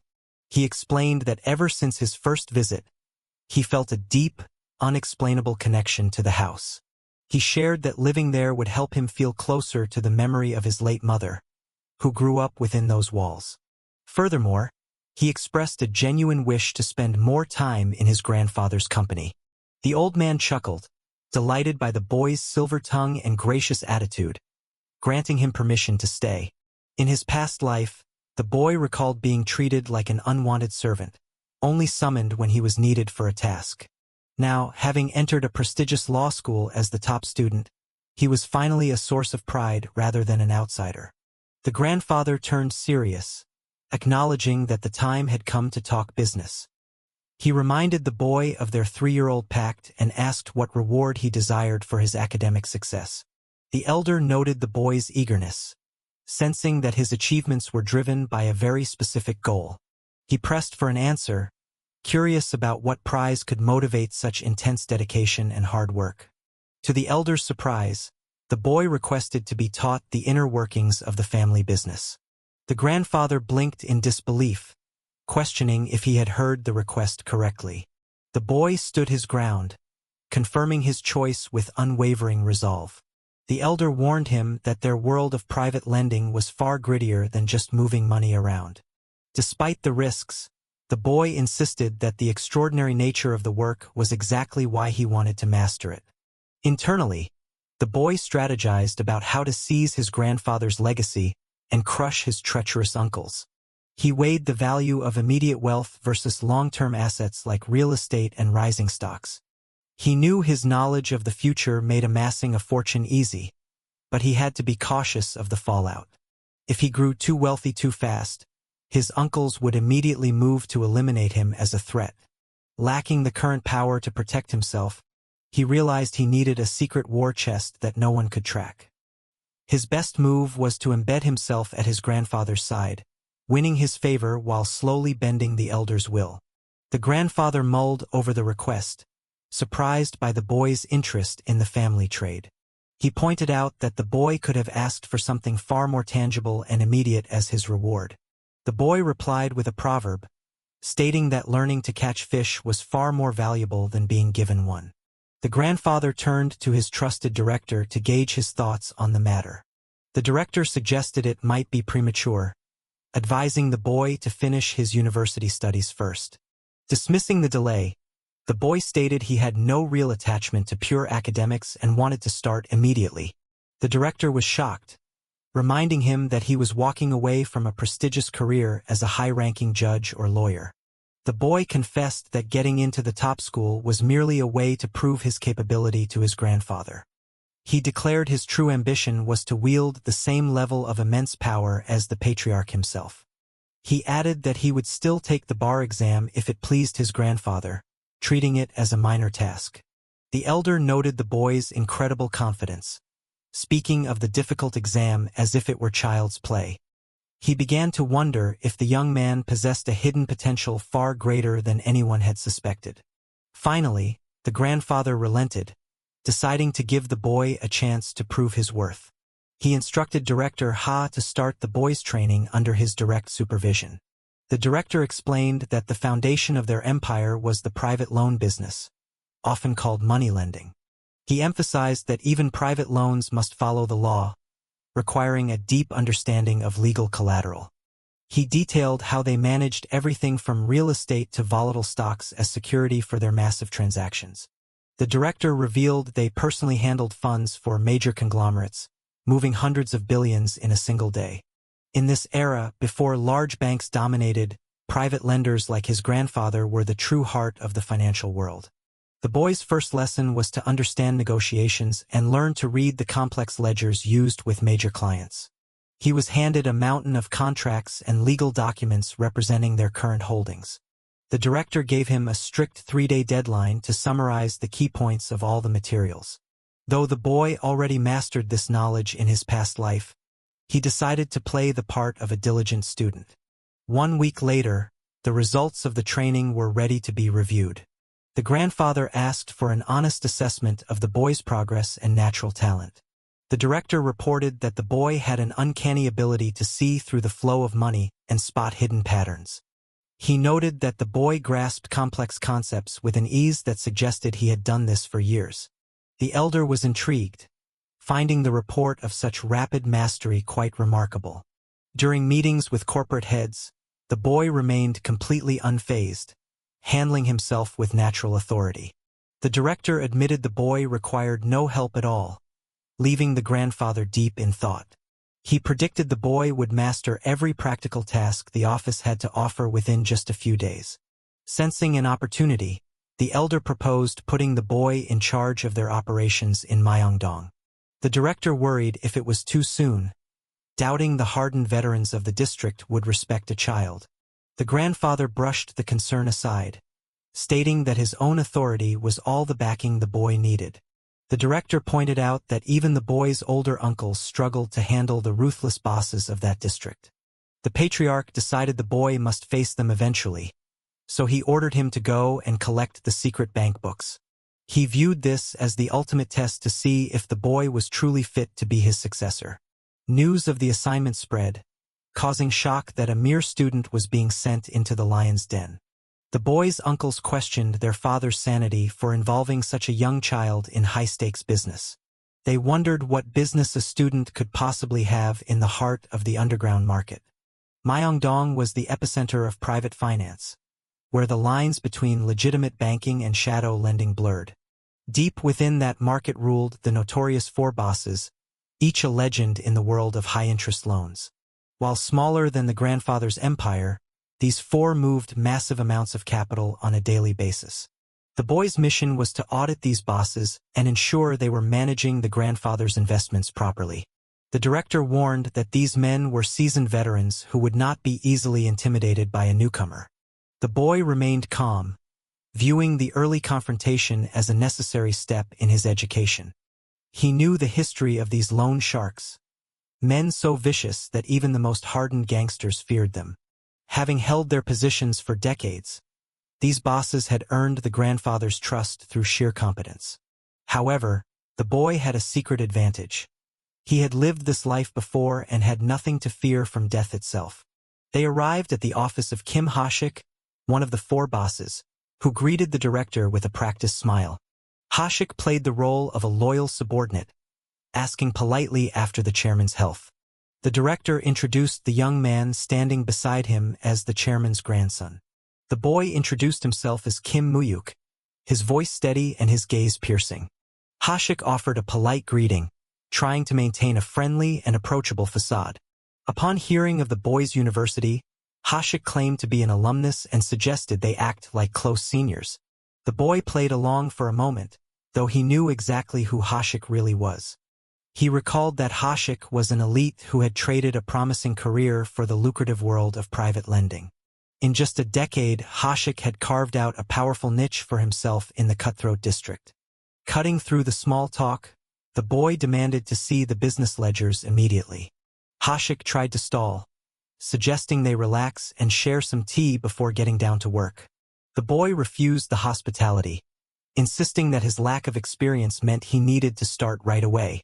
With a forced smile, Ha-shik handed over the records, inviting the boy to take his time. He boasted about his degree in business administration, confident that his ledgers were beyond reproach. At first glance, the records appeared perfect, but the boy knew better than to trust appearances. He remembered Ha-shik from his past life as a man whose outward meticulousness hid a devious nature. After scanning the books, the boy asked to see the physical bank books associated with the accounts. Ha-shik produced 12 books, claiming they were updated daily without a single cent ever going missing. The boy thanked him for his work and calmly stated he would be taking all the bank books with him. Ha-shik froze, the smile sliding off his face in an instant. The boy dropped a bombshell, claiming the chairman ordered the retrieval of all accounts held under pseudonyms. He watched Ha-shik's reaction closely, knowing the man had been skimming from the secret funds. Panicked, Ha-shik questioned the sudden order, doubting if such a command truly came from the patriarch. The boy didn't blink, inviting Ha-shik to call the main estate and verify the order himself if he dared. He asked Ha-shik point-blank if there was a reason he was afraid to hand over the accounts. Realizing he was trapped, Ha-shik backed down, claiming it was just the surprise of the request that rattled him. The boy then demanded a private conversation, signaling for the subordinates to clear the room. When the guards hesitated, Ha-shik lashed out at them, frustrated and on edge. He screamed at his men for their lack of respect toward the young master. With a series of curses, he kicked everyone out, leaving him alone with the boy. Ha-shik apologized profusely for his men's behavior, trying to regain some semblance of control. He tried to lighten the mood, asking why a private chat needed to be so intense. The boy's tone shifted instantly, telling Ha-shik to stop the act and remember his place as a servant. He insulted Ha-shik's intelligence, mocking his inability to read the dangerous situation he was in. Ha-shik began to snap back, but the boy's presence was suddenly overwhelming.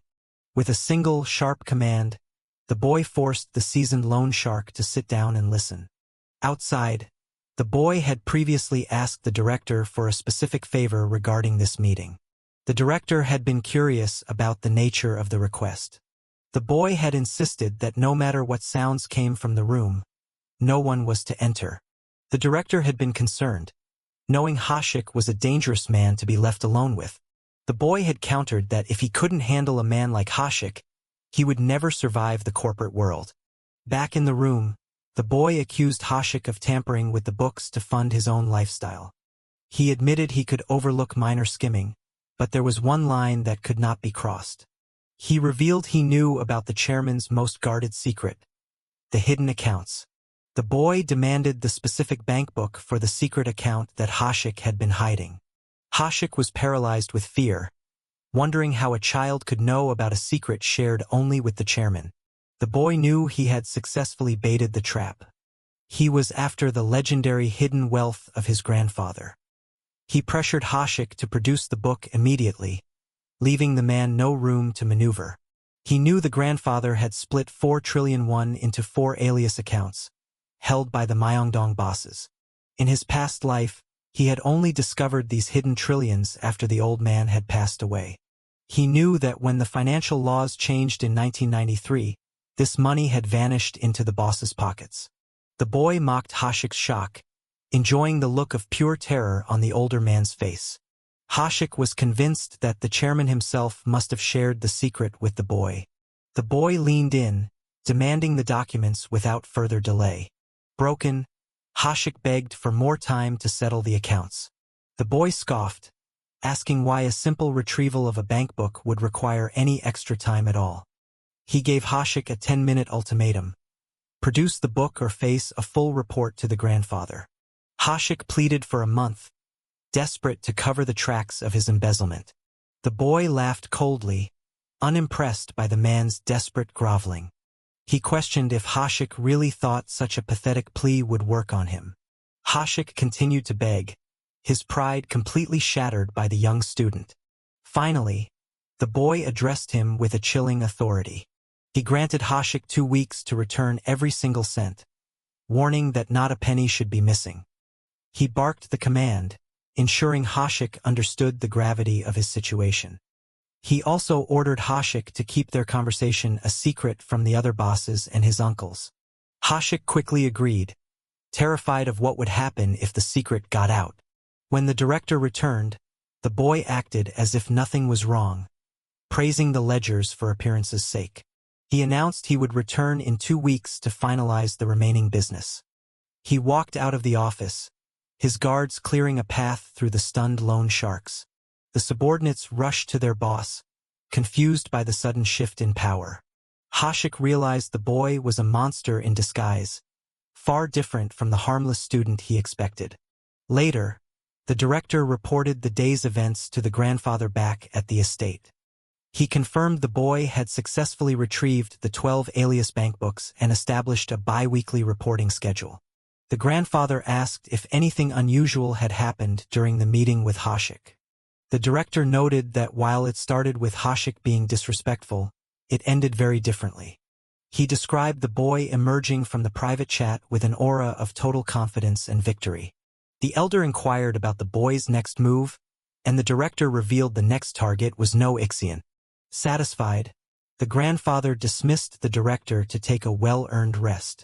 Soon after, the elder received a frantic phone call from a trembling Kim Ha-shik. The boss hesitated, struggling to find the right words to describe his encounter with the boy.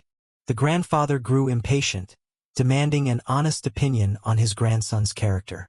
Ha-shik admitted that the boy shared a far more striking resemblance to the chairman than either of his sons. The elder hummed in thought, pleased by the comparison. He then pressed Ha-shik about the details of their private conversation. When Ha-shik stalled again, the patriarch's voice turned cold, demanding the truth. Ha-shik confessed that the boy had brought up the secret bank accounts that were supposed to be hidden. The grandfather was stunned, wondering how the boy could have possibly uncovered such a deep secret. He asked what Ha-shik planned to do next. Ha-shik revealed they had agreed on a 2-week deadline to hand the accounts over and asked for instructions. The grandfather ordered him to follow the boy's instructions and hand them over. Before hanging up, the elder's tone shifted into a deadly warning. Ha-shik felt a chill as the patriarch addressed him by name. The elder revealed he knew Ha-shik had raised his voice against his grandson. Ha-shik stammered an apology, swearing it would never happen again. The patriarch reminded him that wealth didn't change his status as a subordinate. He warned Ha-shik never to forget who had given him his power in the first place. Ha-shik promised to remember, his voice filled with genuine fear of the elder's wrath. Alone, the grandfather pondered how the boy had found out about the secret accounts. Not even his own children knew of their existence, yet the boy had secured them with ease. He recalled Ha-shik's words about the resemblance between them. A small smile played on the old man's lips as he realized his grandson might be his true heir. Meanwhile, the boy plotted his next moves, realizing he now held the leverage over the Myeongdong bosses. He focused on the 400 billion won hidden in dummy accounts that were destined to vanish. He knew this money would be the perfect foundation for his war against his greedy uncles. He needed to secure the funds before the government changed the financial tracking system. He continued his rounds, collecting bank books and establishing his dominance over each boss. He asked the next boss if there would be any problem with his new management style. No. Inseok, another major boss, agreed quickly, sensing the boy was not to be trifled with. The boy then casually mentioned the existence of an additional secret bank book. Inseok was caught off guard, his reaction confirming he was hiding something. The boy realized Ha-shik hadn't warned the others, confirming the man was only looking out for himself. He claimed the grandfather had specifically ordered him to retrieve the secret account. Inseok hesitated, stating that only the chairman should be able to confirm such a sensitive matter. The boy used the secret knowledge as proof of his authority, pushing Inseok to trust him. He began to suspect that the bosses were planning to keep the dummy account money for themselves. He was disgusted by their betrayal, considering all his grandfather had done for them. He offered Inseok a small window of time to get the funds in order.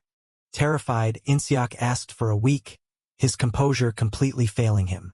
The boy sighed, letting the tension hang in the air for a moment. He agreed to the 1-week deadline, promising not to report the delay to the grandfather. He reminded In-seok that stealing from the family was a dangerous gamble. He warned him that the patriarch was still very much in control of the city. He left him with a chilling thought about what happens to dogs that bite their masters. Next, he visited Shin Sungil, a former wrestling champion whom the grandfather had raised. Unlike the others, Sungil was known for his absolute loyalty and straightforward nature. The boy asked for the secret bank book without the usual games of intimidation. Sungil didn't hesitate, noting that the order must have come from the chairman. He handed the book over immediately, proving his trustworthiness. The boy was relieved to find at least one person hadn't been skimming from the accounts. Sungil bid the young master a respectful farewell. The boy promised they would meet again in a more relaxed setting, acknowledging his loyalty. Finally, he reached the office of Yu Jigong, the most experienced and dangerous of the 4 bosses. Jigong was a veteran who had fought his way through the market long before the grandfather's total dominance. The director asked the boy if he knew of Jigong's fearsome reputation. The boy nodded, fully aware of the legend. Jigong was the man who had famously driven out the gangs that tried to take over the district. He was known throughout the underworld as the Hammer. Upon arrival, Jigong didn't bother to look up, making them wait as a show of power. He casually told them to sit and wait until he was ready. When he finally addressed them, his apology was dripping with sarcasm. He claimed he was simply being thorough with the ledgers he prepared for the chairman. He asked with a smirk if the young master was upset by the wait. The boy ignored the provocation and asked to see the documents. Jigong turned his attention to Director Ha, mocking his new role. He joked about the director becoming a glorified babysitter for the young boy. He suggested the work was beneath someone of the director's stature. He offered to train the boy himself, implying a far more brutal education. The director warned Jigong to watch his tongue in the presence of the family heir. Jigong scoffed at the idea of showing respect to a mere child. He dismissed the director's loyalty as old-fashioned and unnecessary for a man of his experience. He insulted the boy's intelligence, suggesting he just hand the books over to the director. The boy remained calm, refusing to be baited by the veteran's childish insults. He focused on the task, knowing that Jigong's secret bank book was the real prize. After checking the books, the boy demanded the bank book, but Jigong flatly refused. The boy reiterated that he was there on the chairman's orders. Jigong challenged the order, demanding the chairman come down to Myeongdong in person. He argued that since the chairman gave him the account personally, it should be returned the same way. He looked at the boy with a mocking grin, waiting for a reaction. The director warned that the joke had gone too far and was becoming a threat. Jigong denied he was joking, claiming he was teaching the boy a lesson about business. He lectured them on the importance of proper formalities and procedures. He asked if the director had grown soft in his old age. The boy asked the director to wait outside, wanting to handle Jigong alone. He told the director to take a moment to cool off while he finished the business. The director reluctantly agreed and stepped out. Now alone, the boy demanded the secret account books once again. Jigong laughed, realizing the chairman really was trying to groom the boy. However, he maintained his stance, refusing to yield to someone he viewed as a brat. The boy raised his voice, calling Jigong by his full name. Jigong exploded in rage, insulted that a child would dare to yell at him. He boasted of his long history of protecting the chairman back when the boy wasn't even born. He claimed that even the chairman's sons didn't have the right to order him around. He snarled that shared blood didn't put the boy on his level. The director tried to intervene, but the tension in the room was electric. Jigong reminded them of how many times he had used his hammer to save the chairman's life. He declared his hammer was the living history of the market and told the boy to back off. The boy stared back, asking if Jigong really wanted to take their conflict to the limit. Jigong laughed manically, questioning what a boy like him could possibly know about the limits of their world. The boy analyzed Jigong's excessive aggression, wondering where he got the confidence to rebel. He knew Jigong wasn't in a position to win a direct fight against the grandfather. He began to suspect there was a hidden variable he was missing. A realization began to dawn on him. He gave Jigong a final one-day warning to prepare the books, promising severe consequences if he failed. Jigong laughed it off, mockingly praising the boy's guts. He admitted he expected the boy to be terrified by his display. The boy stepped closer, asking why Jigong was swinging a hammer he didn't have the courage to use. He told Jigong that any attempt to strike him would result in the boss's own death. He ordered him to stop the nonsense and have the books ready by the next day. He left with a final threat. If the books weren't ready, Jigong's own head would be the one getting smashed. Outside, the director asked about the noise and confrontation they had heard. The boy casually mentioned that Jigong had threatened him with the hammer. The director was horrified, checking to see if the young master was injured. The boy told him to relax as they were in public. The director was still reeling from the news. He asked what Jigong's final words were. The boy repeated the demand for the chairman to collect the books in person. The director was silent for a moment. He confirmed that Jigong had truly crossed the line by threatening the heir. He noted with relief that the boy was unharmed despite the ordeal. Later, the grandfather asked the director why he thought Jigong had acted so out of character. The director admitted it was strange, as Jigong had always been a loyal, if rough, subordinate. He suspected Jigong was intentionally trying to provoke a reaction from the family. The grandfather turned the matter over to the director. He gave the director full authority to handle the situation and resolve it permanently. The director bowed, accepting the grim task with a solemn nod. Back in his office, Jigong laughed about the encounter, thinking he had won. He dismissed the boy as a mere child who had been easily scared off. He believed the chairman's judgment was failing and that his time had finally come. Suddenly, the shadows in the room seemed to move, and Jigong gasped in pain. He struggled to breathe as a sudden force pinned him down. He grunted in agony, unable to fight back against the unseen assailant. The director stepped out of the darkness, inviting the fallen boss for a final conversation. He groaned in pain as the physical toll of the situation finally caught up to him. The director was accused of audacity for believing he could escape the consequences of his actions. He was questioned about his attempt to assault the young master with a heavy hammer. He let out a sharp cry of agony. They demanded to know the motivation behind such a reckless and violent act. He stammered that it was merely a test of worthiness and claimed he never intended to land the blow. He pleaded for belief, arguing he would never actually harm the chairman's own flesh and blood. Desperate to end the confrontation, he offered to surrender all the financial records immediately. The interrogator ignored his pleas and demanded to know who had given the order. He feigned confusion, doubling down on the lie that he was simply testing the boy's mettle. He trembled, asking what was about to happen next.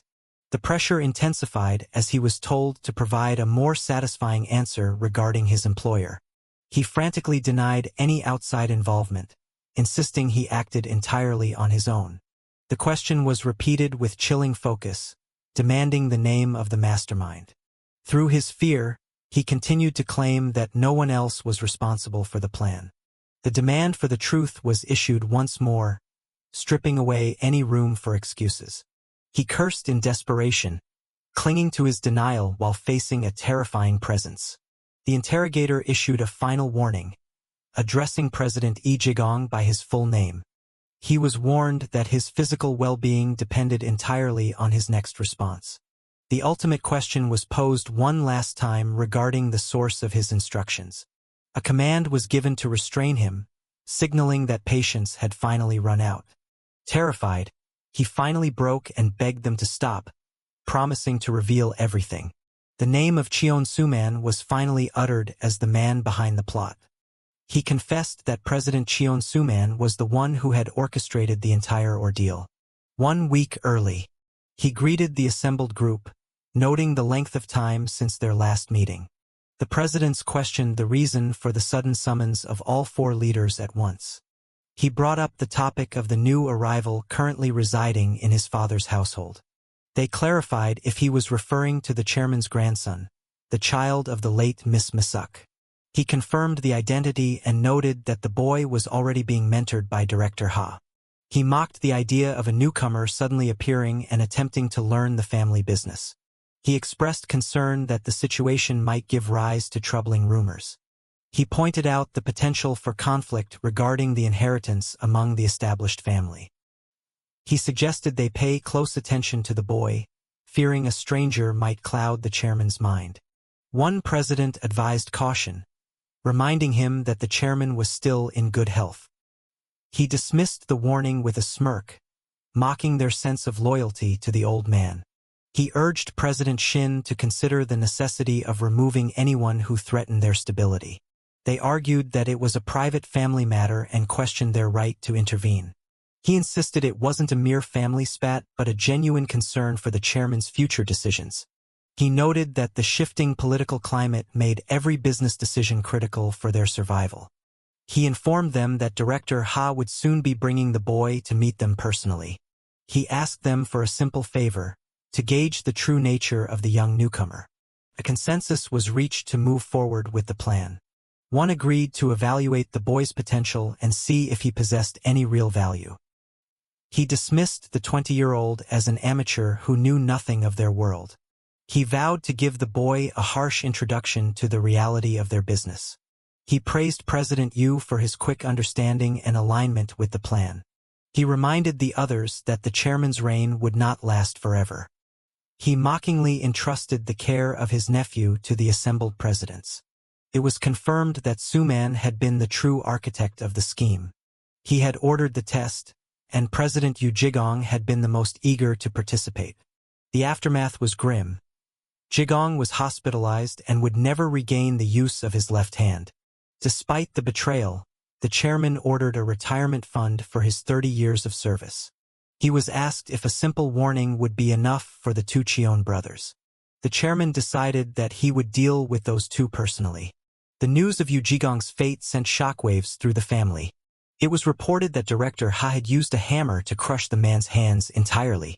Panic set in as they realized the chairman had likely uncovered the full extent of the plot. He was scolded for the interruption, but the urgency of the situation was undeniable. A formal summons from the chairman was delivered to the president.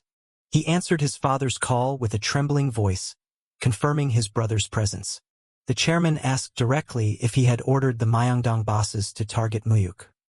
He stammered a denial, claiming he only meant for them to look after the boy.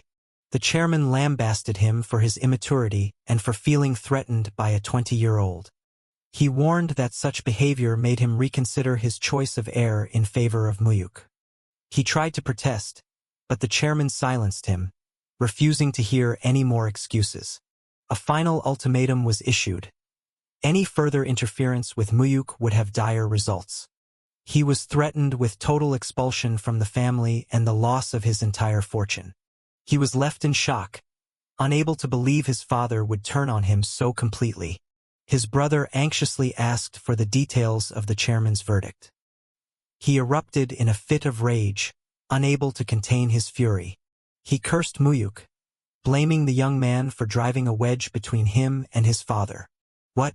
Rumors swirled about the president-elect's plan to dismantle the secretive Hao Council. It appeared that a massive military purge was imminent as soon as the new term began.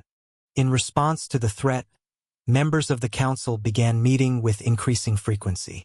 The resolve of the president-elect was evident in his plan to dissolve the council before taking office.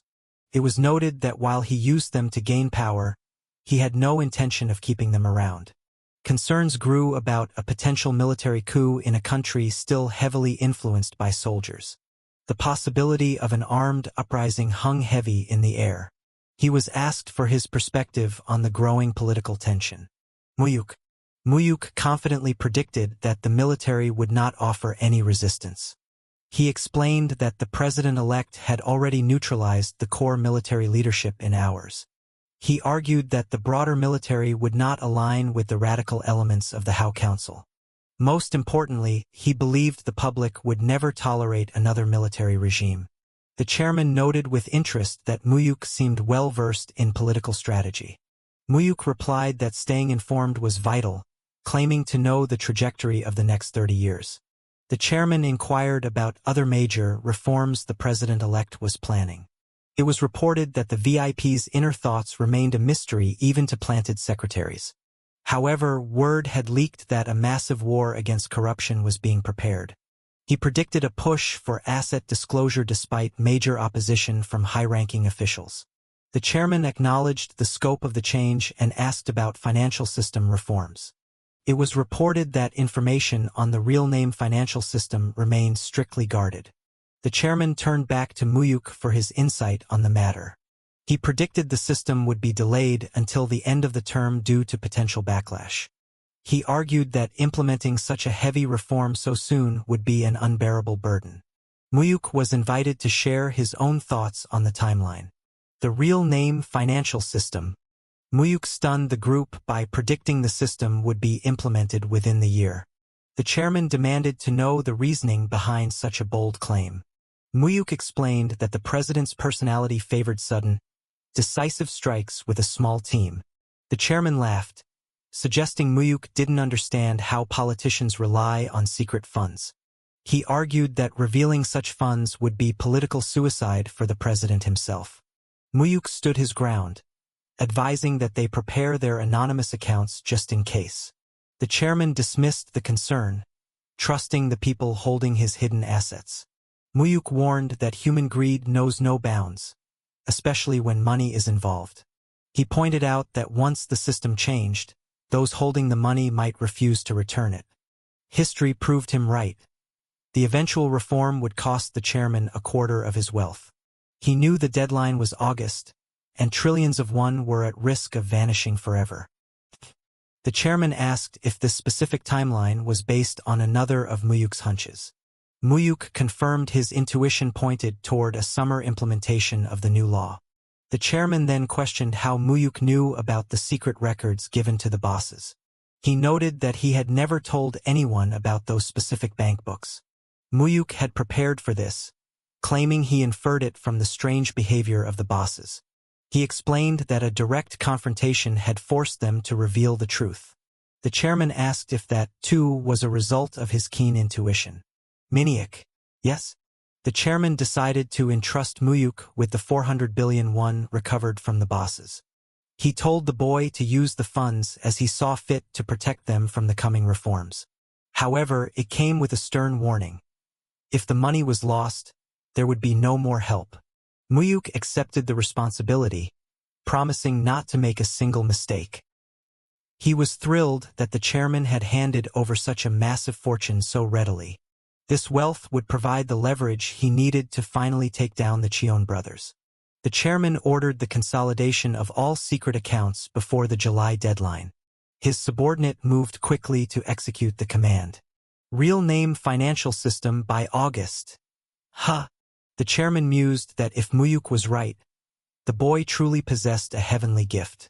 On February 25, 1993, a new civilian government was officially inaugurated in Korea. The new president immediately began a series of radical reforms, just as Mu-hyuk had predicted. Korea University, 1993 Admission Ceremony. 1993 Admission Serum. The ceremony ended, leaving the students feeling bored by the long speeches. Mu-hyuk's friend asked about his plans now that classes were about to start. He was shocked when Mu-hyuk suggested visiting the library on the very first day. Mu-hyuk insisted that as law students, they should familiarize themselves with the library. What's wrong? His friend teased him about his natural Seoul accent, wondering if he was trying to flirt. He pressured Mu-hyuk to go to Apgujeongdong to celebrate their admission with drinks. Mu-hyuk was hesitant, reminding his friend of the importance of studying for the bar exam.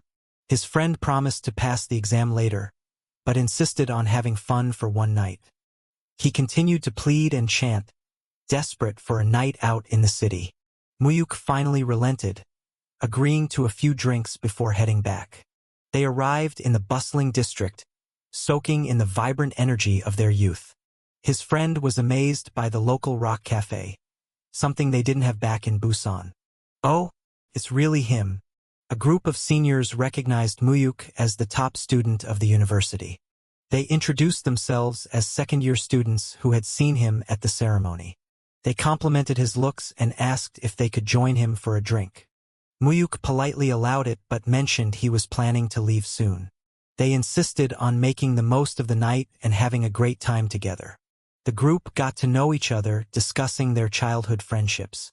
The conversation turned to their hometown, with the seniors asking about life in Busan. They found his friend's accent charming as they talked about the famous local beaches.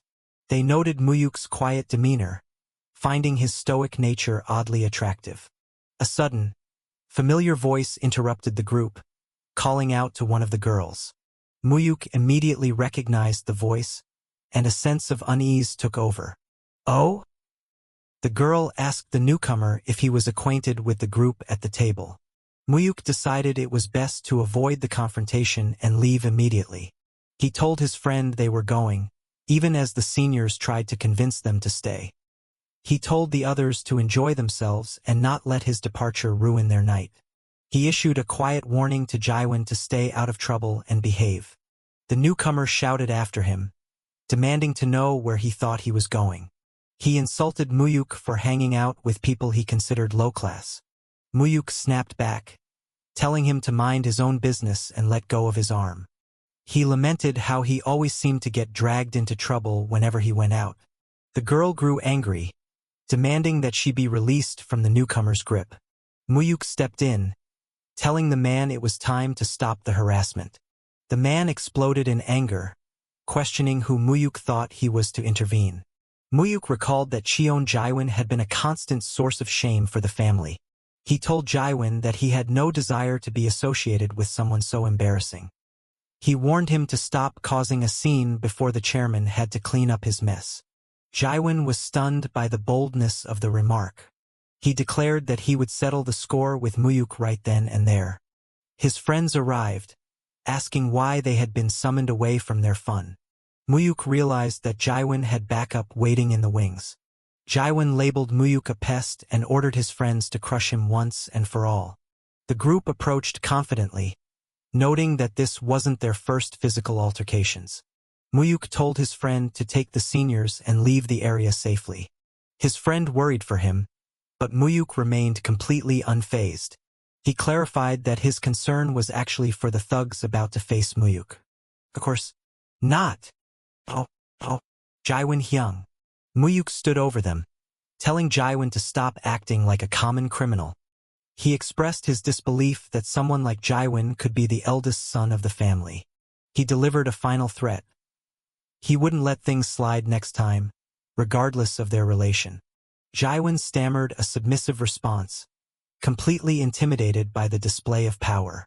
Mu-hyuk told him to handle the cleanup and ensure there were no further complications. He left with a final warning that another meeting would be much more unpleasant. Later, he was asked if he knew the first article of the country's constitution. He correctly recited that the nation was a democratic republic. He was then prompted to recite the second section of that same article. He continued the recitation, stating that sovereignty resides in the people of the nation. He was told that no matter his future career, he must keep these principles at his core. The advice was clear.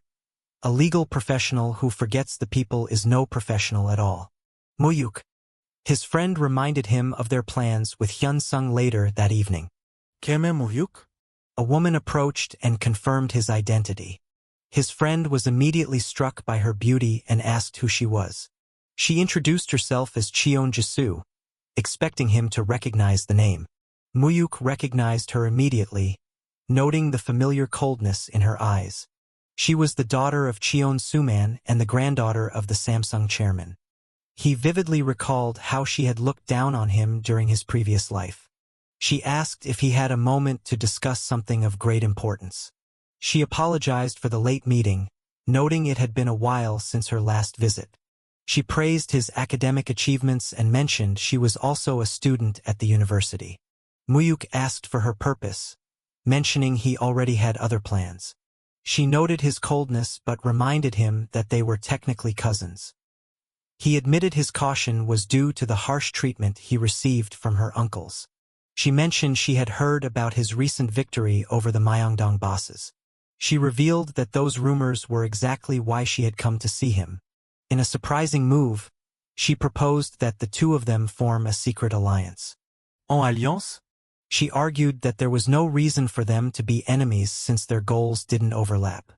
She revealed that her only true ambition was gaining control over the Samsung Group. Samsung Group. So that's what she meant? She offered to help him become the chairman's successor in exchange for his assistance. She pointed out that his presence had completely disrupted the expected line of succession. She suggested that, with her information, his chances of victory would be much higher. Mu-hyuk scoffed, questioning if she really thought her brother was a serious threat. She warned him not to underestimate Jaewon's status as the eldest grandson. She cautioned that, with the support of the group, Jaewon could still become a major problem. Mu-hyuk asked what she expected to receive in return for her help. Her price was simple: his support and the shares owned by their grandfather. Mu-hyuk questioned why she wouldn't just support her own brother instead. Ha! She owned Jaewon? She claimed that if Jaewon took power, he would likely try to seize everything for himself. He expressed doubt that she could take over the group even with his backing. She clarified that she wasn't looking for total control, but a significant portion. She claimed it was her mother's rightful inheritance as the eldest daughter. In the past life, she had fought a fierce war for the company and secured a third of it. However, the internal conflict had left the conglomerate severely weakened. He knew she was a dangerous woman who would betray anyone to reach her goals. And yet, here she was, offering him a deal he couldn't easily ignore. He pointed out that the terms of the deal seemed to favor him significantly. "You seem to be on the losing side. You're only getting a promise from me, aren't you?" He noted that if he failed or betrayed her, she would end up with nothing. She admitted that she was at a strategic disadvantage in this arrangement. However, she confessed that her hatred for Jaewon outweighed her fear of losing. She would rather see anyone else succeed than watch her brother take everything. Mu-hyuk agreed to consider the proposal and addressed her as his older cousin. She urged him to decide quickly, as she needed to know her next move. She warned that a refusal would force her to find another path to her goal. "Hey, Mu-hyuk, you didn't leave?" His friend returned, complaining about Mu-hyuk's luck with beautiful women. Mu-hyuk explained she was a cousin he had just met for the first time. His friend immediately tried to act friendly, but Mu-hyuk pushed him away. Cheon just... He marveled at how his past tormentor was now offering him a favorable deal. He wondered if this was a genuine path to power or a cleverly disguised trap. The chairman asked how his first university class had gone. Mu-hyuk mentioned that Jisoo had come to see him at the school. The chairman encouraged him to get along with his cousins since he had no siblings. Mu-hyuk secretly vowed to use the connection to eventually take everything for himself. The chairman asked why he had requested an urgent meeting upon returning home. Mu-hyuk proposed moving the entire 400 billion won to accounts overseas. He explained that he wanted to invest the money internationally for the time being. The chairman asked if he was truly confident, reminding him of the risks involved. "Yes, this could be the last money I receive from you." He questioned the necessity of moving the money if the current situation was stable. Mu-hyuk argued that moving the funds would only get harder once the new laws passed. He predicted that the current administration would continue to target underground wealth. He insisted that the chairman's business would be the primary target of these reforms. He suggested using the international branches of their debtor companies to move the cash. The chairman admitted it was possible but still questioned the underlying logic. He worried that such a massive move based on unproven theories was too hasty. Mu-hyuk asked for his trust, urging him to support this bold strategic move. He knew he couldn't explain his future knowledge, so he relied on a direct approach. "Ha ha ha ha." The chairman laughed, impressed by the boy's fearless spirit and bold demands. He agreed to the request, amused by how often Mu-hyuk made him laugh. Mu-hyuk asked for the money to be sent to America and left untouched for 7 years. The chairman was taken aback by the request to ignore such a large sum for so long. Mu-hyuk assured him that the investment was safe and the money would not be lost. The chairman finally gave his consent, promising to move the funds discreetly. He reiterated the warning that this was Mu-hyuk's one and only chance. Mu-hyuk acknowledged the terms, fully aware of the stakes involved. He planned to use these hidden funds to battle the Cheon brothers in the future. He knew he couldn't manage it alone and already had a specific partner in mind. He was looking for a man known in the future as a legendary financial predator. In this era, however, the man was nothing more than a failing investor drowning in debt. He was searching for the future god of stocks, Han Kyung-yeon. Is this the place? He tracked the man down through his extensive debts to private moneylenders. His associate questioned why they were looking for such a desperate individual. Mu-hyuk arrived at a rundown inn and inquired about Han Kyung-yeon's room. The owner was dismissive, claiming they didn't keep proper records in such a place. Mu-hyuk asked about a young man in his late 20s who had stayed for a long time. Do we have a young guy here? The owner suddenly remembered and pointed toward a specific room. Oh, there he is. That's him. Mu-hyuk called out to the man as he tried to make a quick escape. He urged the man to stop and listen to what he had to say. He shouted that he wasn't there to collect a debt and asked him to wait. He pleaded for just a moment of the man's time to explain his presence. The man stopped, trembling as he asked if they were really there for the money. Mu-hyuk admitted his background but insisted his intentions this time were different. Is this the right place? Hesitation filled his voice as he noted the intimidating presence of the people gathered inside. He dismissed the fear, reminding his companion they were only there to settle a debt before heading in. A voice called out with mocking surprise, immediately recognizing the unwelcome visitors. The thug shouted Han Kyung-yeon's name, pairing it with a sharp and degrading insult. He sneered, questioning if the boy had a death wish by showing up unarmed and alone. Sudden cries of pain and panic erupted as the confrontation turned physical. The man barked a curse, demanding to know who was bold enough to grab his hand. He remained calm, stating they were only there to pay the debt and demanding to see the boss. A cold, authoritative voice cut through the noise, demanding to know the cause of the ruckus. The boss emerged, his eyes narrowing as he locked onto his target. He spoke with fake politeness, claiming they had searched everywhere for him before asking for the cash. The young man stepped forward, offering to clear the debt and asking for the final total. The loan shark began a tedious calculation, stacking monthly interest and late fees onto the original loan. He interrupted the act, telling the shark to stop fumbling with the books and give him the real number. The shark smirked, impressed by the young man's blunt and experienced approach to the situation. He tossed aside the small change and demanded a clean 50 million to settle the matter. Shocked by the inflation, the debtor cried out, unable to believe a small loan had grown tenfold. The shark laughed it off, claiming the predatory terms were all signed for in the original contract. He justified the massive sum by citing tracking costs and the supposed emotional stress he suffered. The sheer scale of the fraud left the debtor reeling, unable to process such a magical inflation of debt. It was the brutal reality of the business, designed to bleed the desperate until nothing was left. Enraged by the boy's attitude, the thug threatened to tear him apart for his perceived arrogance. He confirmed that 50 million would end it, promising to destroy the contract the moment he saw cash. He asked for a phone, and the shark gestured dismissively, granting him full access. He placed a call to Director Ha, requesting the immediate delivery of 50 million to their location. The brief conversation ended with a simple confirmation. He told them to wait 15 minutes, prompting a mocking laugh from the easygoing loan shark. The shark grew curious, wondering why a stranger would pay such a massive sum for a random person. He revealed the surprising truth that they had only just met for the first time that day. He explained it was a business arrangement, making the payment a necessary investment in the man.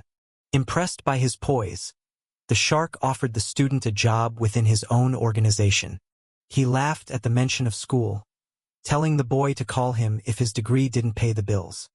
He stared at the man, knowing these small-time crooks would soon vanish under new financial laws. He scoffed at the offer, insulting the small and pathetic nature of the shark's operation. The loan shark's face twisted in anger at the blatant disrespect from someone so young. He lectured the shark on the limits of greed, condemning his practice of stealing blood and tears. The shark admitted his love for the work before questioning if the boy was ever taught any manners. He laughed in the criminal's face, finding a lecture on ethics from a loan shark to be a total joke. Enraged, the shark ordered his men to seize the boy, deciding to teach him a physical lesson in respect. A sharp groan of pain signaled the start of the violent struggle. He noted the time, signaling that the planned intervention was finally happening. The timing was flawless, shifting the power dynamic of the room in an instant. He checked in, asking if anything was wrong as the atmosphere grew heavy with tension. Confused, the thug demanded to know who had just barged into their office. He repeated the demand, threatening the newcomer for his bold and uninvited entrance. He warned the intruders to back off unless they wanted to share in the boy's beating. Desperate shouts rang out, begging for the violence to stop immediately. The thugs froze in confusion as their boss's voice trembled with sudden terror. The lone shark stammered, recognizing the powerful figure of director Ha Myung-hoon. The director asked coldly if the small-time criminal actually knew who he was dealing with. The shark bowed, acknowledging the director's legendary status as the right hand of Chairman Cheon. He scrambled to be hospitable, wondering why such a powerful figure had graced his humble office. The director ignored him, handing over the bag of cash while addressing the boy as young master. The room went silent as the shark realized the magnitude of his mistake. He realized with horror that the student was actually the grandson of the legendary Chairman Cheon. He shrugged it off as nothing special, merely settling a debt for an acquaintance. He noted that the boss seemed more interested in teaching lessons than collecting the money. Terrified, the lone shark dropped to his knees, pleading for mercy and forgiveness. He begged for his life, claiming he had made a catastrophic error in judgment by not recognizing him. He ordered his subordinates to kneel immediately, terrified of the chairman's immense power. The thugs hit the floor, shouting their apologies to the young master they had just threatened. He told the man to take his money, ending the tension of the debt collection. He instructed the shark to verify the contents of the bag to ensure it was all there. The shark confirmed the 50 million was present and prepared to return the legal documents. He handed over the paperwork with trembling hands, eager to end the encounter. He told his companion to double-check the documents to ensure everything was in order. The shark confirmed the debt was completely erased, acting as if the matter was now fully resolved. He then suggested they perform some new calculations, catching the shark completely off guard. He demanded 10 million as compensation for the mental distress caused by their earlier threats. The shark gasped in disbelief at the sudden reversal of the predatory tactics. He added fees for his time and the director's busy schedule, quickly stacking the costs. The shark cried out in desperation, realizing the boy was using his own tricks against him. He replied that he was simply settling the account using the shark's own twisted logic.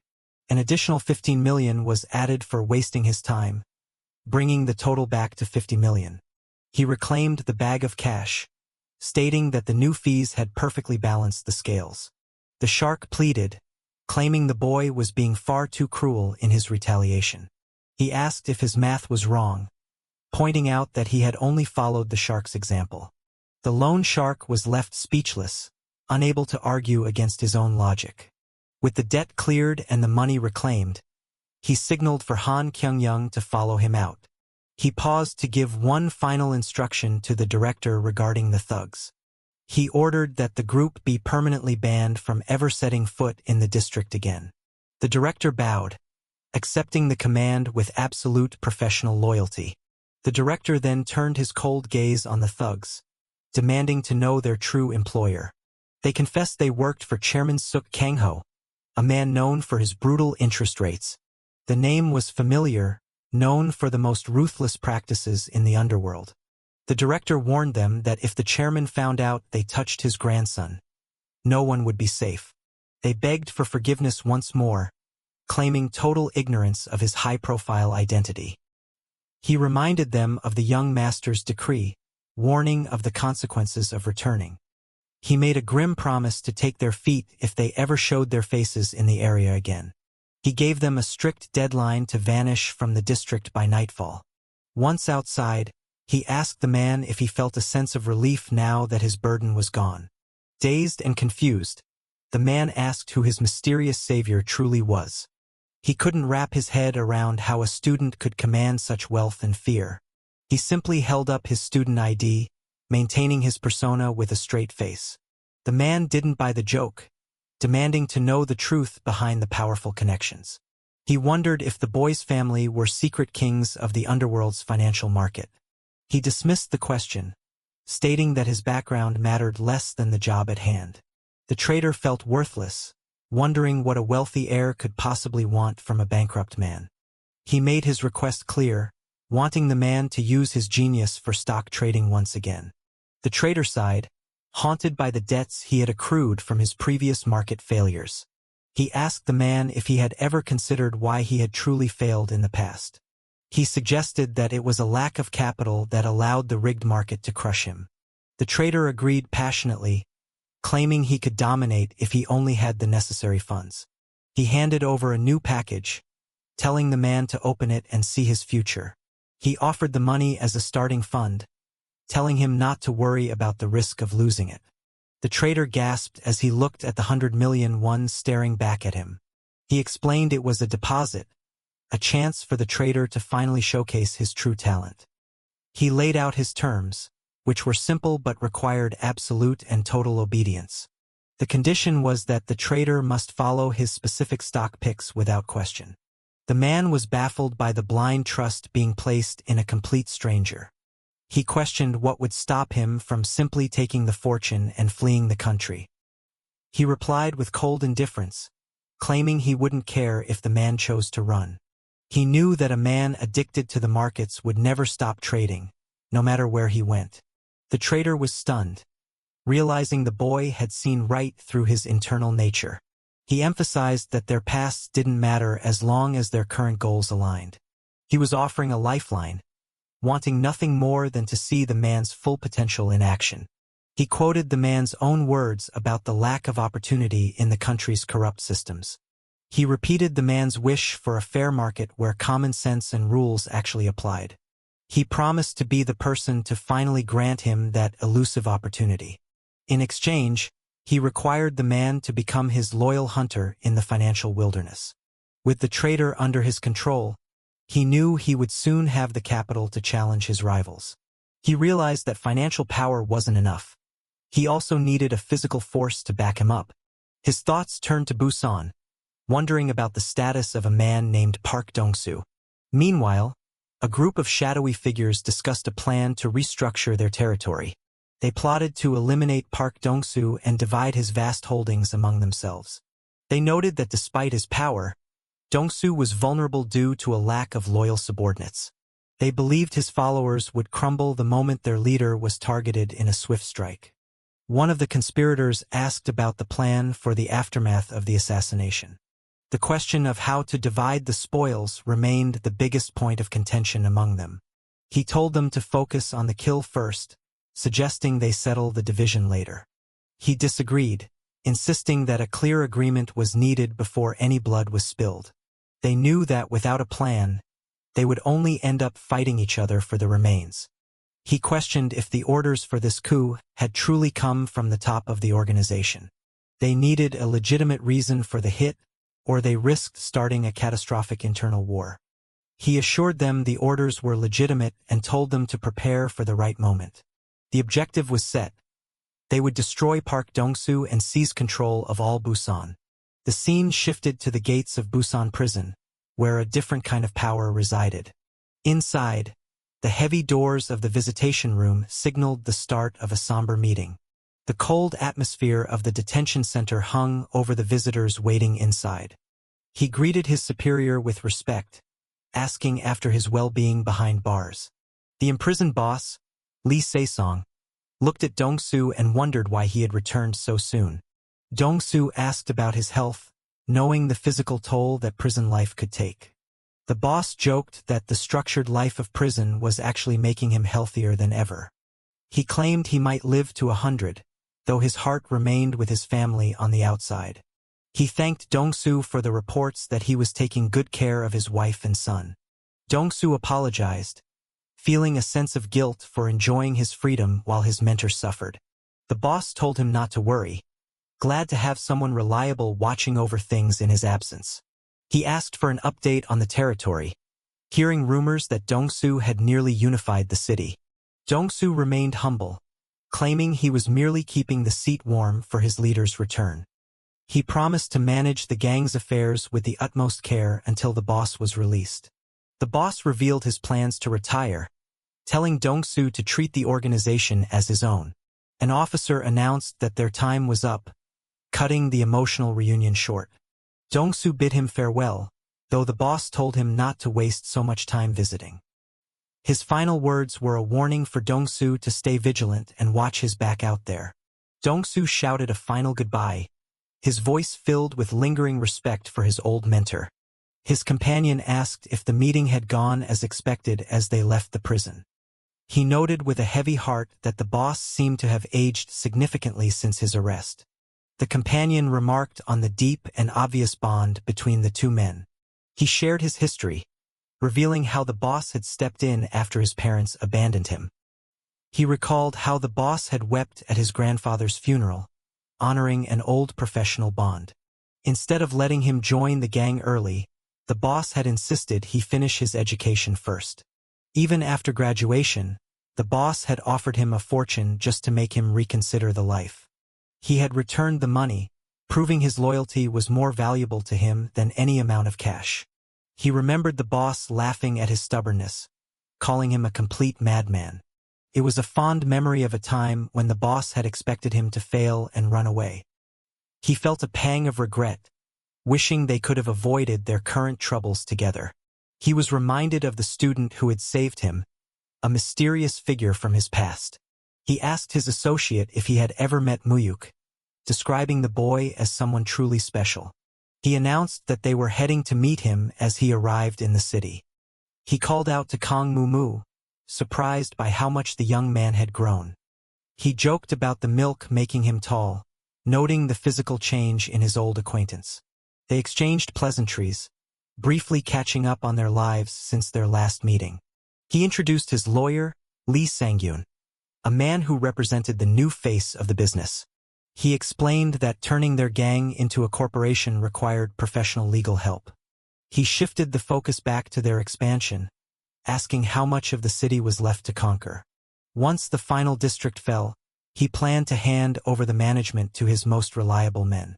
He questioned the sudden rush, wondering why the timeline had been moved up so aggressively. He explained that a power vacuum in the capital created a rare opportunity they had to seize. The conversation was interrupted by a panicked subordinate shouting that they were under attack.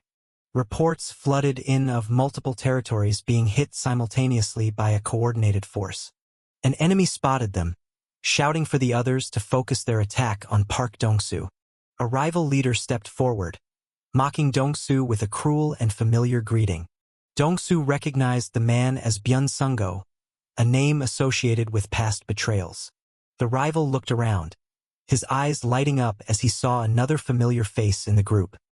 He noted the presence of the boy from their previous encounter, feeling his luck had improved. He relished the opportunity to settle all his scores in a single violent afternoon. Dong-soo's companion was baffled, wondering how a rebellion could happen in a city he controlled. Dong-soo demanded to know who had given a coward like Sung-go the courage to strike. He claimed it was his own doing, suggesting Dong-soo's leadership was the cause of his downfall. The other attackers echoed the sentiment, showing a unified front against their former ally. They offered a half-hearted apology, asking him to understand that this was just business. He realized his mistake had been showing mercy to the very people who now sought his life. They argued that they needed to survive, refusing to live on the scraps he threw their way. He was stunned by the betrayal, seeing his past kindness repaid with cold steel. His lawyer informed him that backup was on the way but would take 10 minutes to arrive. The enemies grew impatient, calling for an immediate end to the standoff.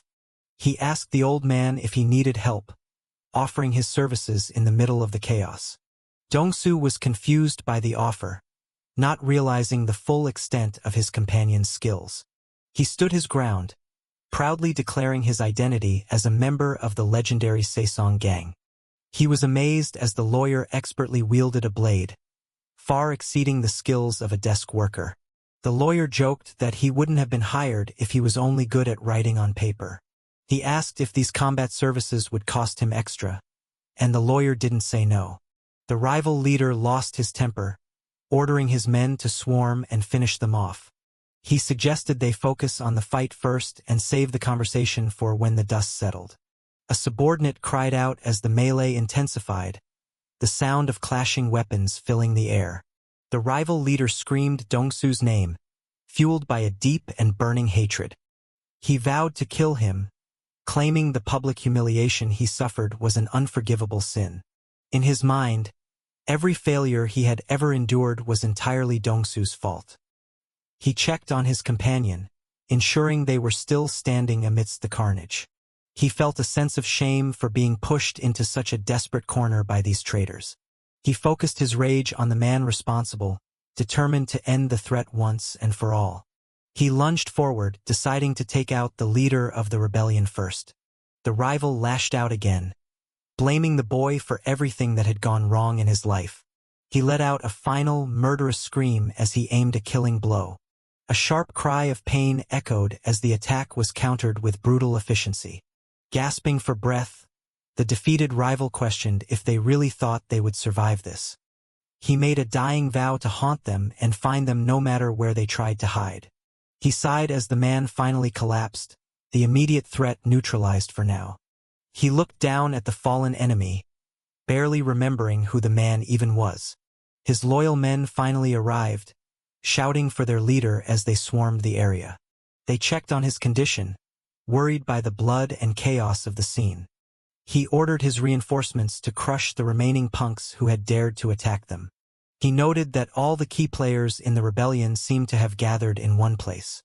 He looked at his former brothers, asking why they had chosen such a path of betrayal. He reminded them that he had given them control of territories so they could provide for their families. He was heartbroken that despite their history, they had chosen to stab him in the back. He demanded a reason, wanting to know who had manipulated them into this madness. One of the men stammered out a weak apology, unable to look his former leader in the eye. He pushed for the truth, needing to know the mastermind behind the assassination attempt. He singled out Byun-sungo, ordering him to speak first.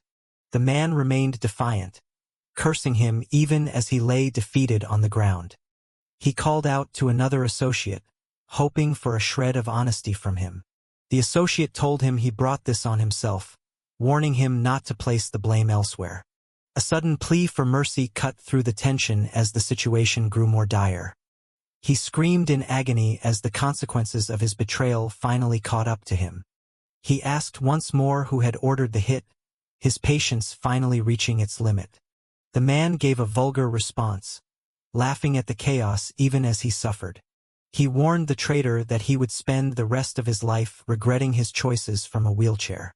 The traitor shouted a final warning, telling him to wait for the inevitable fallout. A shocking name was finally revealed, sending ripples of disbelief through the air. They claimed that Lee Se-song himself had ordered the hit on his own protege. He was horrified, unable to believe his mentor would ever stir up such a betrayal. He questioned why his older brother, the man who raised him, would ever want him dead. The men insisted it was the truth, claiming the orders came directly from the imprisoned boss. They revealed that the boss had met with them personally to set the plan in motion. The boss had become suspicious of Dong-soo's success, believing he had sold them out to the police.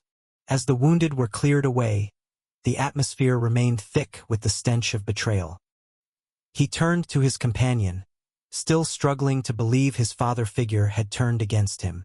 He was lost in confusion, knowing he had done everything possible to support the boss's family.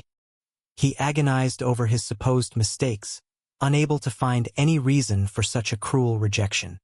He realized that the man was blinded by a loyalty that was no longer being returned. In another life, he knew the boss had framed and killed Dong-soo to save his own skin. He warned that the intentions didn't matter as much as the threat the boss now posed. He insisted that if they didn't deal with the root of the problem, the cycle would only repeat. He pointed out that Dong-soo's gentle nature had actually encouraged his enemies to act. He advised him to purge the traitors and gather only those with absolute, unwavering loyalty. He suggested they begin organizing their move to the capital to start fresh. He barked at him to watch his tongue, still defending the man he considered a father. He compared the situation to a tragic history, mocking the idea of a father ordering his child's death. He challenged his outdated sense of romanticism, telling him the era of gangster honor was dead. He urged him to wake up and see the reality that he had been discarded by his mentor. The tension between them peaked as he shouted in frustration at the cold truth. His associate stepped in, urging him to listen to the reason being presented. He made a final demand for Dong-soo to deal with the threat of Lee Se-song once and for all. He threatened to end their partnership if the man couldn't make the necessary hard choices. He told the boy to sit down, worried about the direction the conversation was heading. He addressed him calmly, using a term of respect while maintaining his dominant stance. He asked if he still looked like the naive student the man had met years ago on a rooftop. He emphasized that their shared destiny was at stake and he had no room for hesitation. He set a hard deadline for October, warning that failure to secure the city would be their end. He sighed, feeling the weight of the embarrassment and the harsh reality of his situation. He realized that the young man before him possessed a depth of experience far beyond his years. He laughed, noting that the boy's intensity was exactly what he had expected.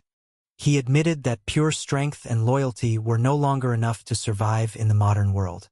He acknowledged that money was the true engine of their world and asked for his final decision.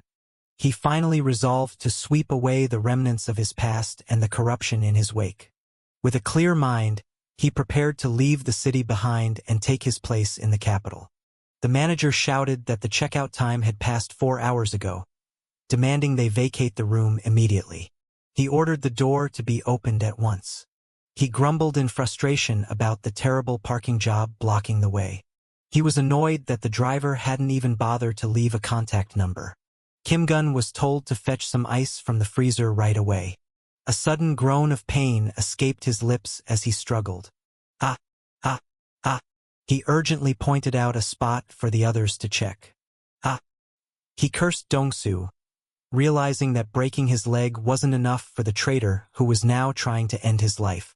Fueled by rage, he swore he wouldn't let the betrayal slide and vowed to survive for the sake of revenge. A startled gasp left him as he faced the unexpected. Busan Prison publishing a law and order of respect for humanity.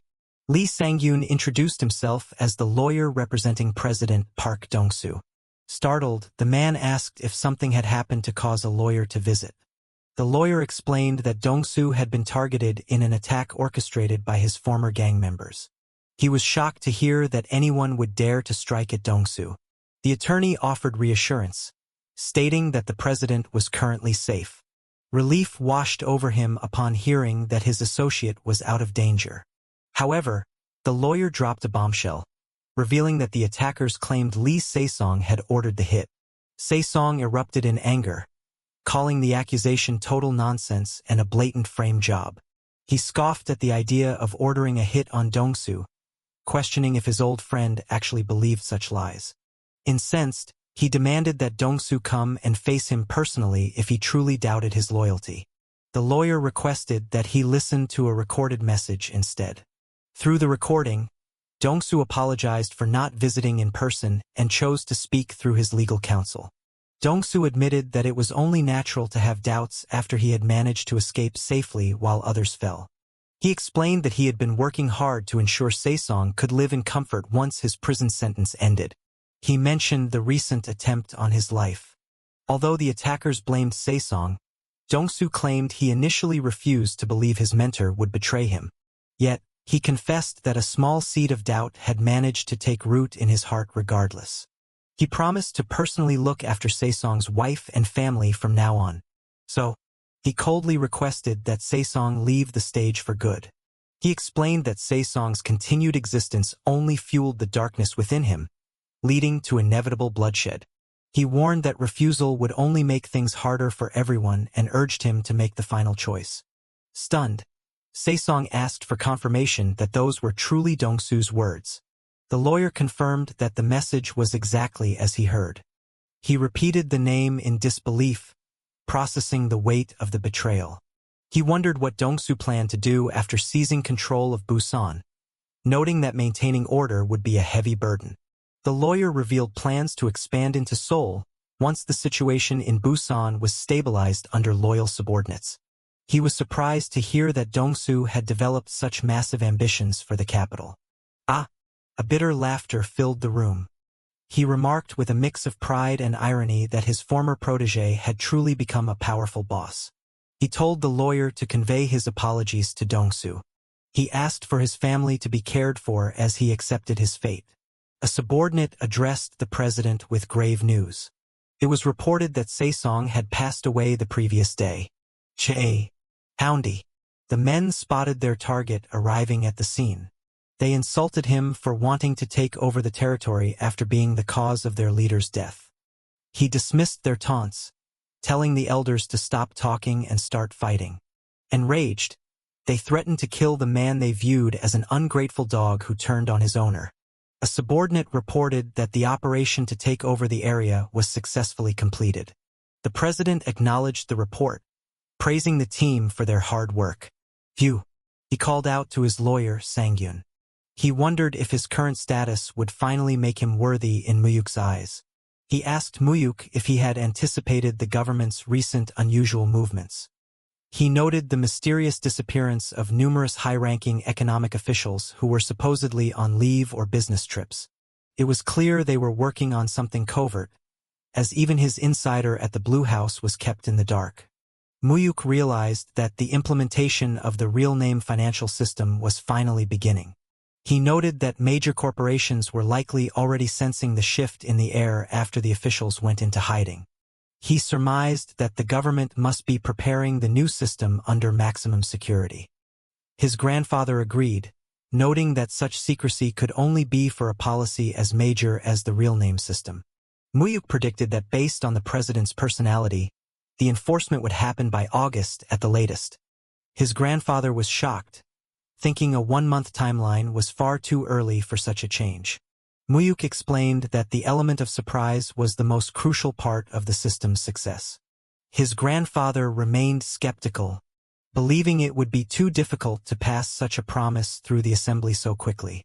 Mu-hyuk countered that by the time the announcement hit in mid-August, the suddenness would catch everyone off guard. He explained that the law would likely pass almost instantly with unanimous support before anyone could react. His grandfather suggested they should begin preparing by sorting out their anonymous and borrowed name accounts. The director reported that while anonymous accounts were nearly handled, the sheer scale of borrowed name accounts would take more time. Mu-hyuk realized he couldn't push further, noting that saving the anonymous funds would still prevent a massive historical loss. His grandfather confirmed he had sent a massive sum to America as advised, letting Mu-hyuk handle the laundering through Director Ha. Mu-hyuk expressed his gratitude for his grandfather's trust. His grandfather reminded him not to forget their plans to meet influential figures today. He emphasized that understanding the mindset of corporate leaders was essential for dealing with them in the future. He encouraged Mu-hyuk to learn from a man who represented the living history of the country's conglomerates. He instructed Director Ha to prepare to send an associate to America and transfer the funds to him by the end of the year.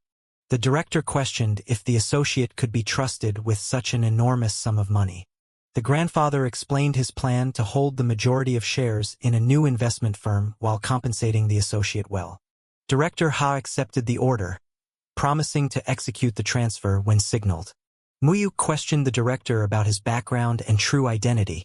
He noted the director's incredible versatility in handling everything from finances to secret errands with perfection. He even suspected the director's involvement in a recent disappearance in the city. The director simply stated that his only duty was absolute obedience to the chairman's commands. Mu-hyuk reflected on the concept of absolute loyalty. He asked the director if he would follow even an unreasonable order that could lead to his own death. For example, something that could kill you. Without hesitation, the director confirmed he would obey any order given by the chairman. Mu-hyuk then asked if the director would go as far as to kill him if ordered to do so. After a pause, the director maintained his stance of absolute obedience to the chairman's will. Mu-hyuk recognized this unwavering loyalty from his past life, remembering how the man vanished after the chairman's death. Mu-hyuk asked for a specific favor from the director. He requested an introduction to someone with the same level of absolute loyalty and reliability. He sought someone he could trust completely to follow any order without question. The director agreed to the request. Mu-hyuk thanked Chairman Song Young-ju for granting him an audience. The top-ranking corporate leader admitted he was curious about the brilliant grandson the chairman had been boasting about. He confessed he only agreed to the meeting out of respect for Mu-hyuk's grandfather but doubted he had much more to teach. Mu-hyuk insisted that learning from the man's life story would be invaluable given his status as a living legend of the economy. The elder laughed off the praise, though he seemed flattered by the young man's words. He admitted that the only person he truly respected was Mu-hyuk's own grandfather. He recalled a rare moment in the 70s when the seemingly invincible chairman had actually struggled due to a government freeze on loans. Mu-hyuk showed his knowledge of the event, noting how the underground economy was devastated by the sudden policy. The elder explained that the policy forced lenders to disclose their fund sources, a move only possible under a military regime. He noted that current conglomerates were built on the massive profits gained from not having to pay back those private debts.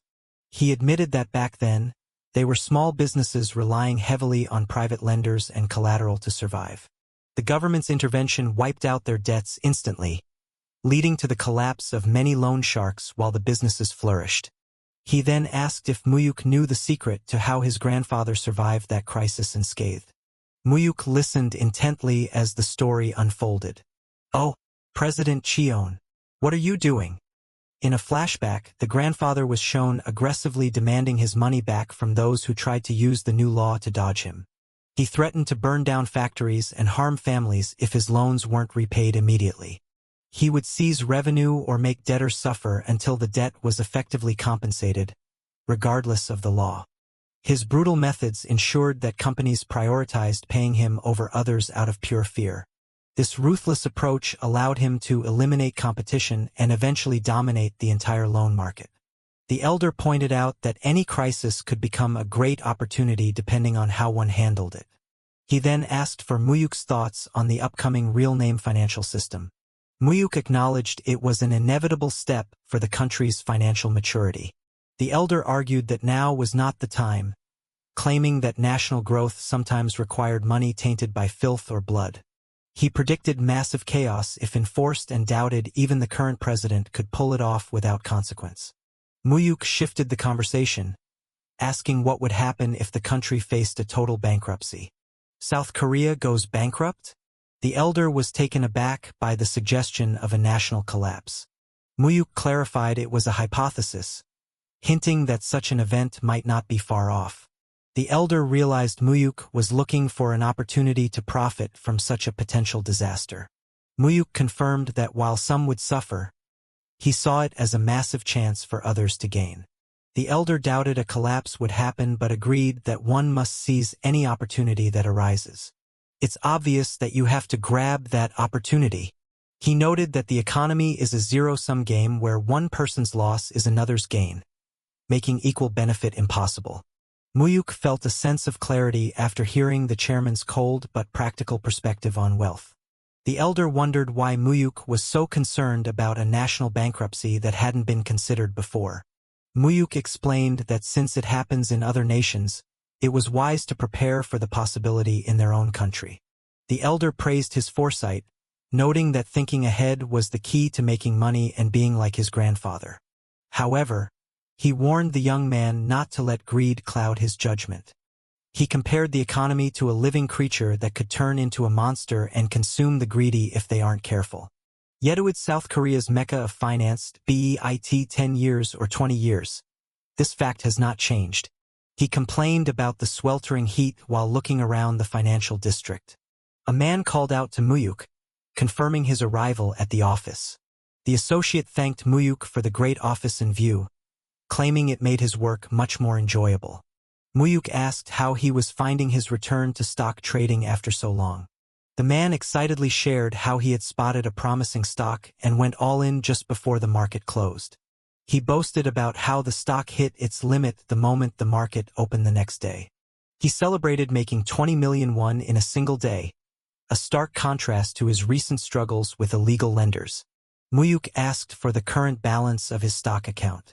He then ordered him to sell every single stock starting next week and finish by August 12th at the latest. The associate was baffled, arguing that the market was in a bull phase and it was the perfect time to hold. Mu-hyuk reminded him of their initial agreement to follow his instructions to sell without question. The man admitted he remembered but felt it was a shame to let go of such profitable positions. Mu-hyuk proposed a bet to settle the disagreement. He wagered that the market would crash after the deadline. If it stayed up or stable, the associate would win. The man noted that the predicted crash was only 2 weeks away. Mu-hyuk challenged his courage, and the man accepted the bet, asking what was at stake.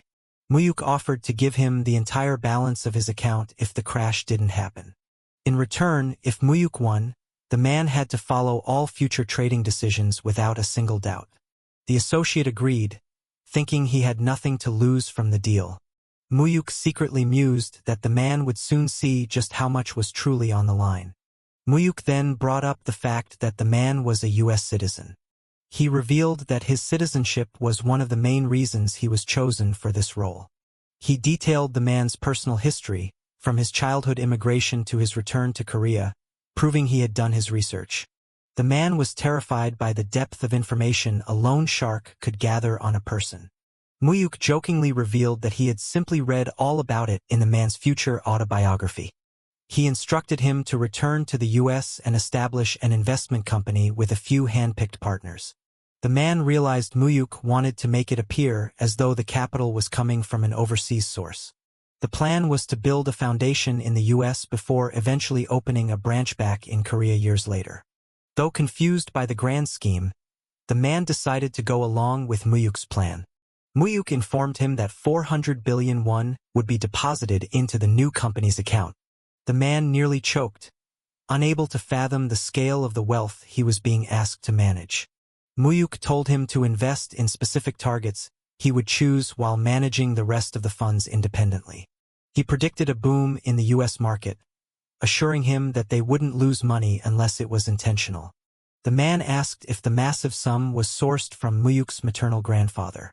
Mu-hyuk assured him the money was clean and taxed, urging him to focus on the overall trends until his return. The man struggled to grasp the value of such a fortune, comparing it to the trivial price of a can of coffee. Mu-hyuk told him not to be afraid, predicting that in a few years, even that amount would seem like pocket change. August 12th, 8 p.m. On the evening of August 12th, the president made a sudden national announcement regarding a new economic order. The move was completely unexpected by the public and the financial world. The real-name financial system was officially implemented, mandating that all future transactions be done under true identities. An official panicked, wondering why the chief of economic affairs hadn't warned them about the betrayal. He was furious that such a massive policy could be kept secret from their high-level plants. It turned out the insiders only found out through the broadcast, and other key contacts were now unreachable. He urgently asked how many of their accounts had been successfully cleared before the announcement. The director reported that while anonymous accounts were safe, 500 billion won remained tied up in borrowed name accounts. The official ordered an immediate mobilization to collect all documentation and settle the accounts at the bank before it was too late. He planned to personally contact bank managers to ensure everything was handled by the following day. He warned that any delay would give the debtors too much time to think for themselves. Yes, sir.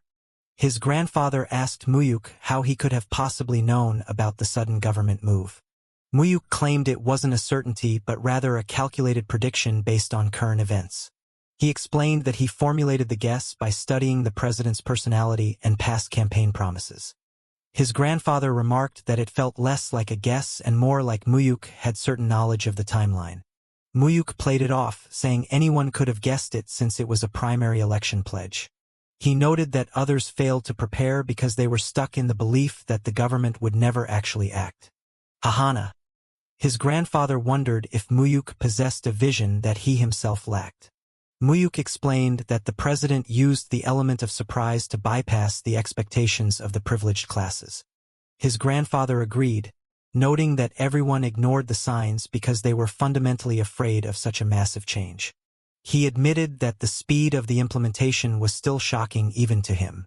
He praised Mu-hyuk for reading the world's flow correctly and stopped questioning his humility. He asked for Mu-hyuk's vision of the immediate future following the announcement. Mu-hyuk predicted extreme chaos, a stock market crash, and a bank run as citizens and corporations rushed to withdraw cash. He foresaw a massive outflow of capital as conglomerates tried to move their secret funds overseas. His grandfather admitted he would have done the same if given the chance. However, Mu-hyuk believed the chaos would be short-lived. He predicted that transparency would eventually build stronger market confidence, leading to an even bigger boom once the dust settled. His grandfather then made the shocking decision to transfer all of his personal stock holdings to Mu-hyuk. Mu-hyuk was stunned by the massive and unexpected inheritance. The chairman expressed his trust in Mu-hyuk's management, giving him full authority to sell or hold the assets as he saw fit. He described the transfer as his final gift while still alive. Mu-hyuk realized the weight of the gift, knowing his grandfather had held onto these shares until his very end in the previous life. The portfolio included shares in almost every major conglomerate in the nation. Many of these stocks were at the core of the country's complex corporate structures, holding value beyond simple money. He realized that the fate of the nation's biggest companies was now resting in his hands. The head of a major group was in a rage, demanding answers from his secretary about why the new system was implemented. The secretary apologized, admitting they never expected such a bold and sudden move from the president. The leader fumed over the lack of intelligence from their insiders, wondering why they were left in the dark.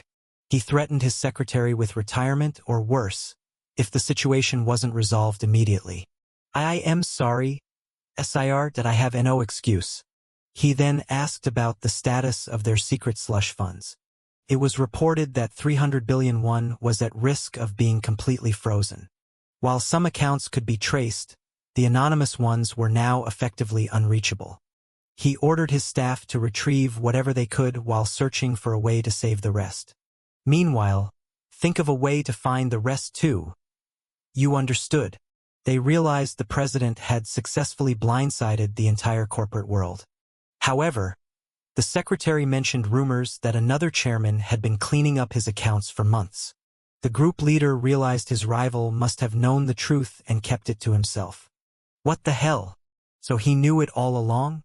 He cursed the man for stabbing him in the back by not sharing the information. How dare he? Cheon Suman, you dare stab me in the back? Huh? Mu-hyuk's associate finally understood why he had been told to sell all their stocks. Then, is this why you told me to sell all the stocks? He anticipated that the following day's market would be a sight to behold and asked how Mu-hyuk knew the exact date. Mu-hyuk simply called it a hunch. The associate found it hard to believe a simple hunch could be so precise, wondering if it was a secret of the trade. Mu-hyuk recalled how his grandfather had lost trillions in his previous life, a memory he could never forget. The associate mused that the people with the right information always profit while the small players get crushed. Mu-hyuk pointed out that he had won the bet and now expected total obedience in their trading strategy. The man grumbled about losing out on the potential 50 million but accepted the terms. Mu-hyuk told him to open a new bank account in his own name the next day. He revealed his plan to deposit 10 billion won into that new account. The man was shocked by the casual mention of such a massive sum while he was trying to enjoy a drink. Mu-hyuk explained that the stock market would begin a massive crash starting tomorrow. He instructed him to buy up all the plummeting shares of a specific group's affiliates while the prices were at their lowest. He emphasized focusing solely on that one group's stocks, ignoring everything else in the market. The man questioned the logic of buying during a crash and why they were targeting only one company. He quickly remembered the no-asking rule and stopped himself. Mu-hyuk predicted the panic would subside in a few days, sending prices back up. He urged him to spend every cent they had before the market recovered. The associate enthusiastically agreed to secure as many shares as possible. Mu-hyuk planned to use this opportunity to gather weapons for his eventual fight against his uncle. The day after the real-name financial system was implemented. Digital lounge. A crowd gathered outside a bank, shouting for them to open the doors immediately. People fought for their places in line, claiming seniority and VIP status in a desperate bid to withdraw their money.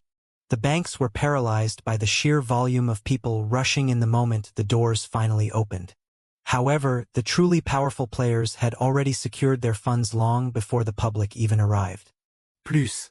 The stock market opened to a bloodbath, with over 1,000 stocks hitting their lower limits and leaving the country in shambles.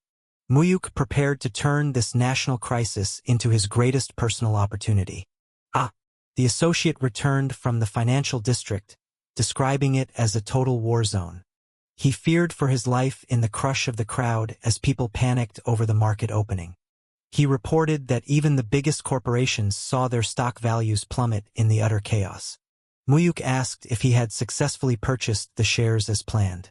The man confirmed he spent the 10 billion, noting he was the only buyer in a sea of sellers, though it barely moved the needle. Mu-hyuk was pleased and promised to send another 10 billion for him to keep buying in the afternoon. The associate marveled at how Mu-hyuk talked about billions as if they were nothing. Mu-hyuk asked if he was starting to lose interest in the game. The man insisted he was having the time of his life playing with such massive sums of money.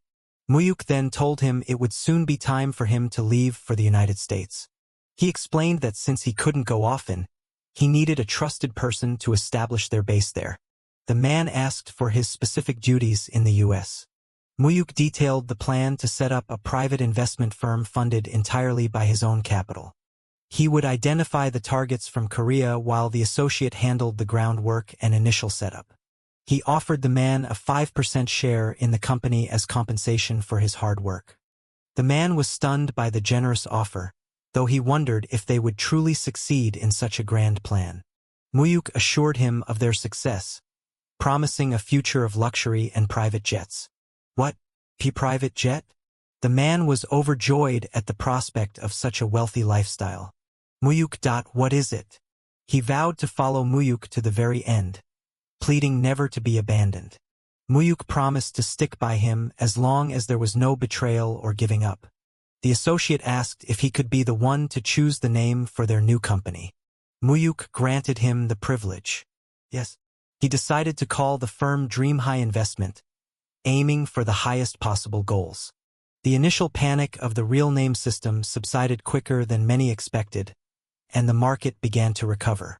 However, the private loan market remained frozen, leaving many illegal lenders in a desperate situation. The top bosses of the underground economy were also feeling the heat. Fucking hell. One boss erupted in anger when he realized he couldn't withdraw money despite having the bank books. It was explained that without proof of identity, all anonymous and borrowed name accounts were effectively locked. He ordered his men to find the people whose names they used and use any means necessary to get the money back. He found it suspicious that the chairman had moved his funds into real name accounts months prior to the announcement. He regretted not following suit, lamenting that all his hidden wealth was now potentially lost. He despaired over losing the money he had spent his life saving for his family. An associate informed the boss that another president was on the line for him. Yes, President No In-seok. To what do I owe the pleasure? He was shocked by whatever news he received over the phone. Mu-hyuk arrived and greeted the gathered bosses, noting it had been a while since they last met.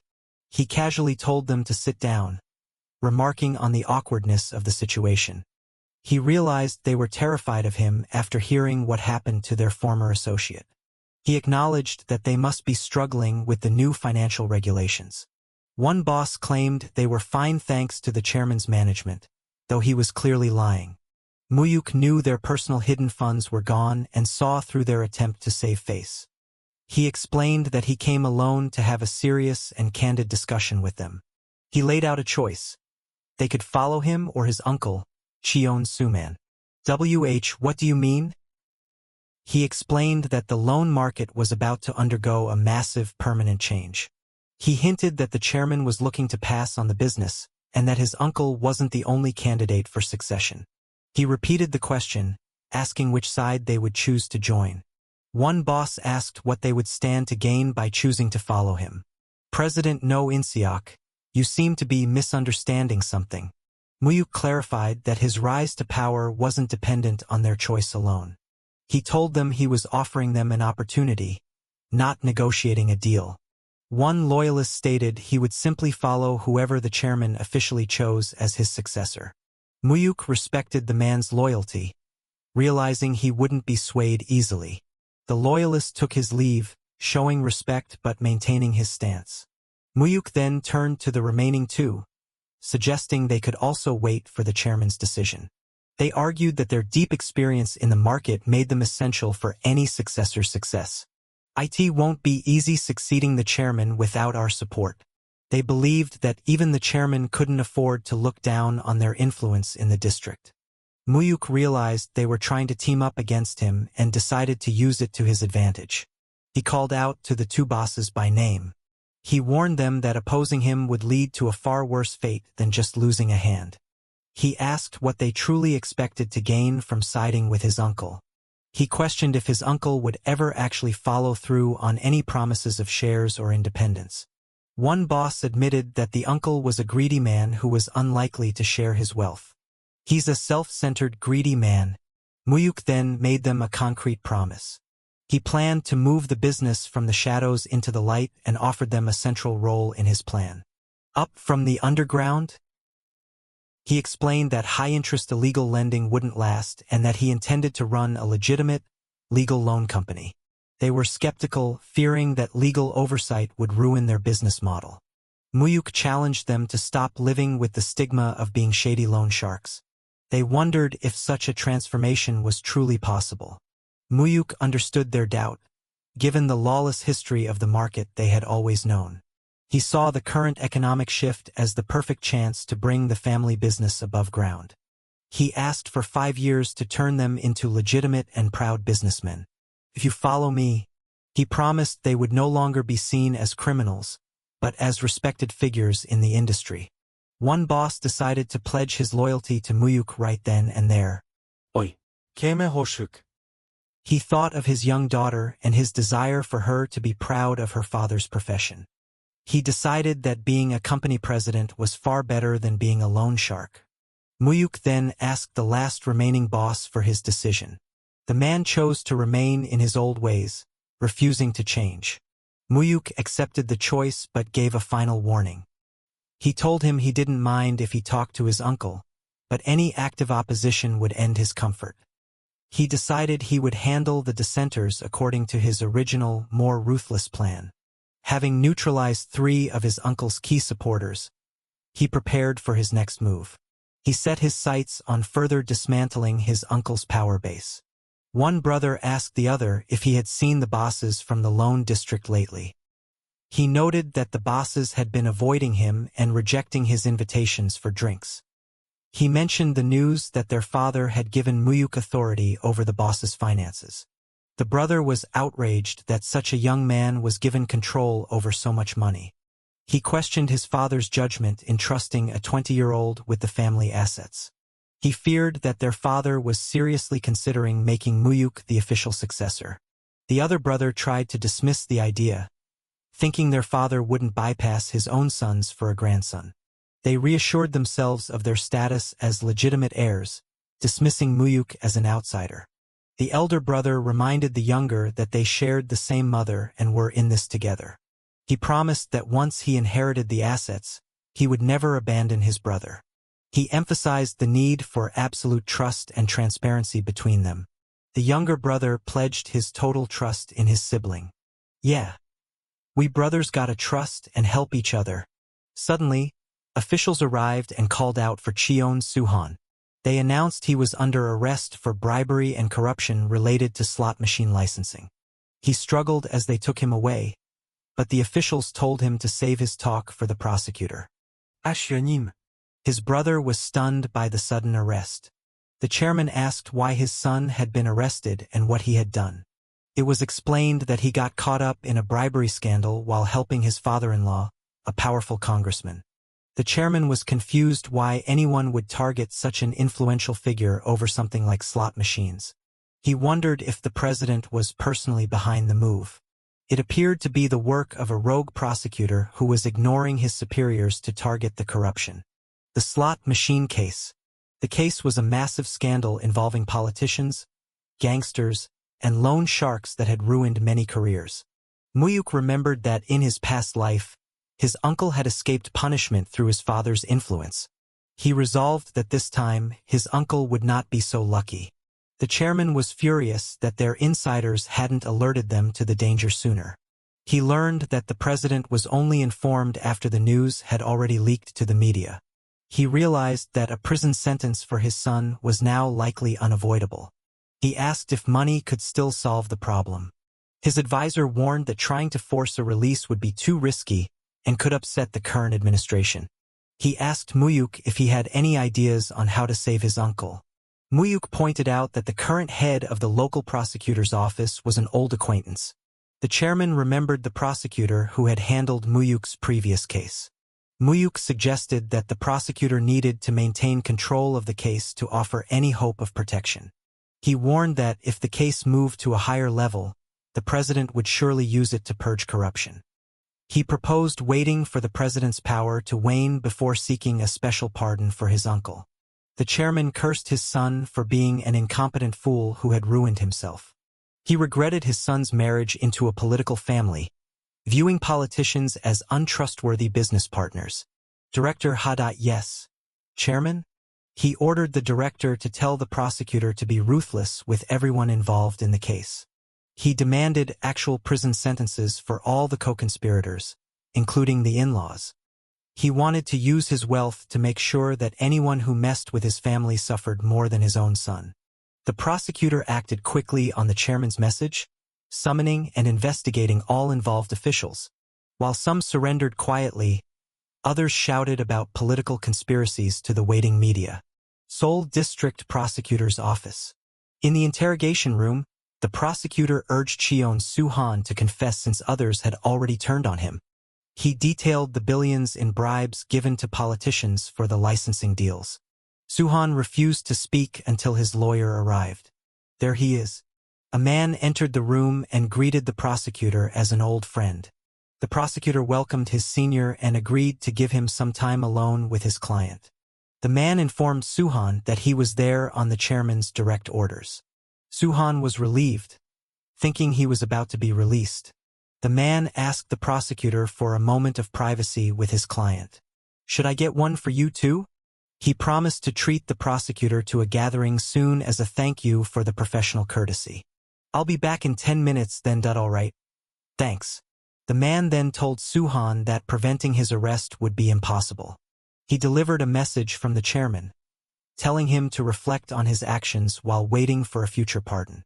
Suhan was in disbelief that his father would actually say such a thing to him. He accused the man of lying, but the messenger stood firm. He revealed that an agreement had been reached with the government, but it didn't include his father-in-law. "What about my father-in-law?" He explained that the chairman was so angry he wanted everyone else involved to be completely ruined. He told Suhan that the current investigation was just a formality before a 3-year sentence. He added that the media would label it as the Cheon Suhan slot machine case. Suhan was horrified to hear his name would be the one tied to the scandal. The man assured him his name would eventually be forgotten, but the sentence was still necessary.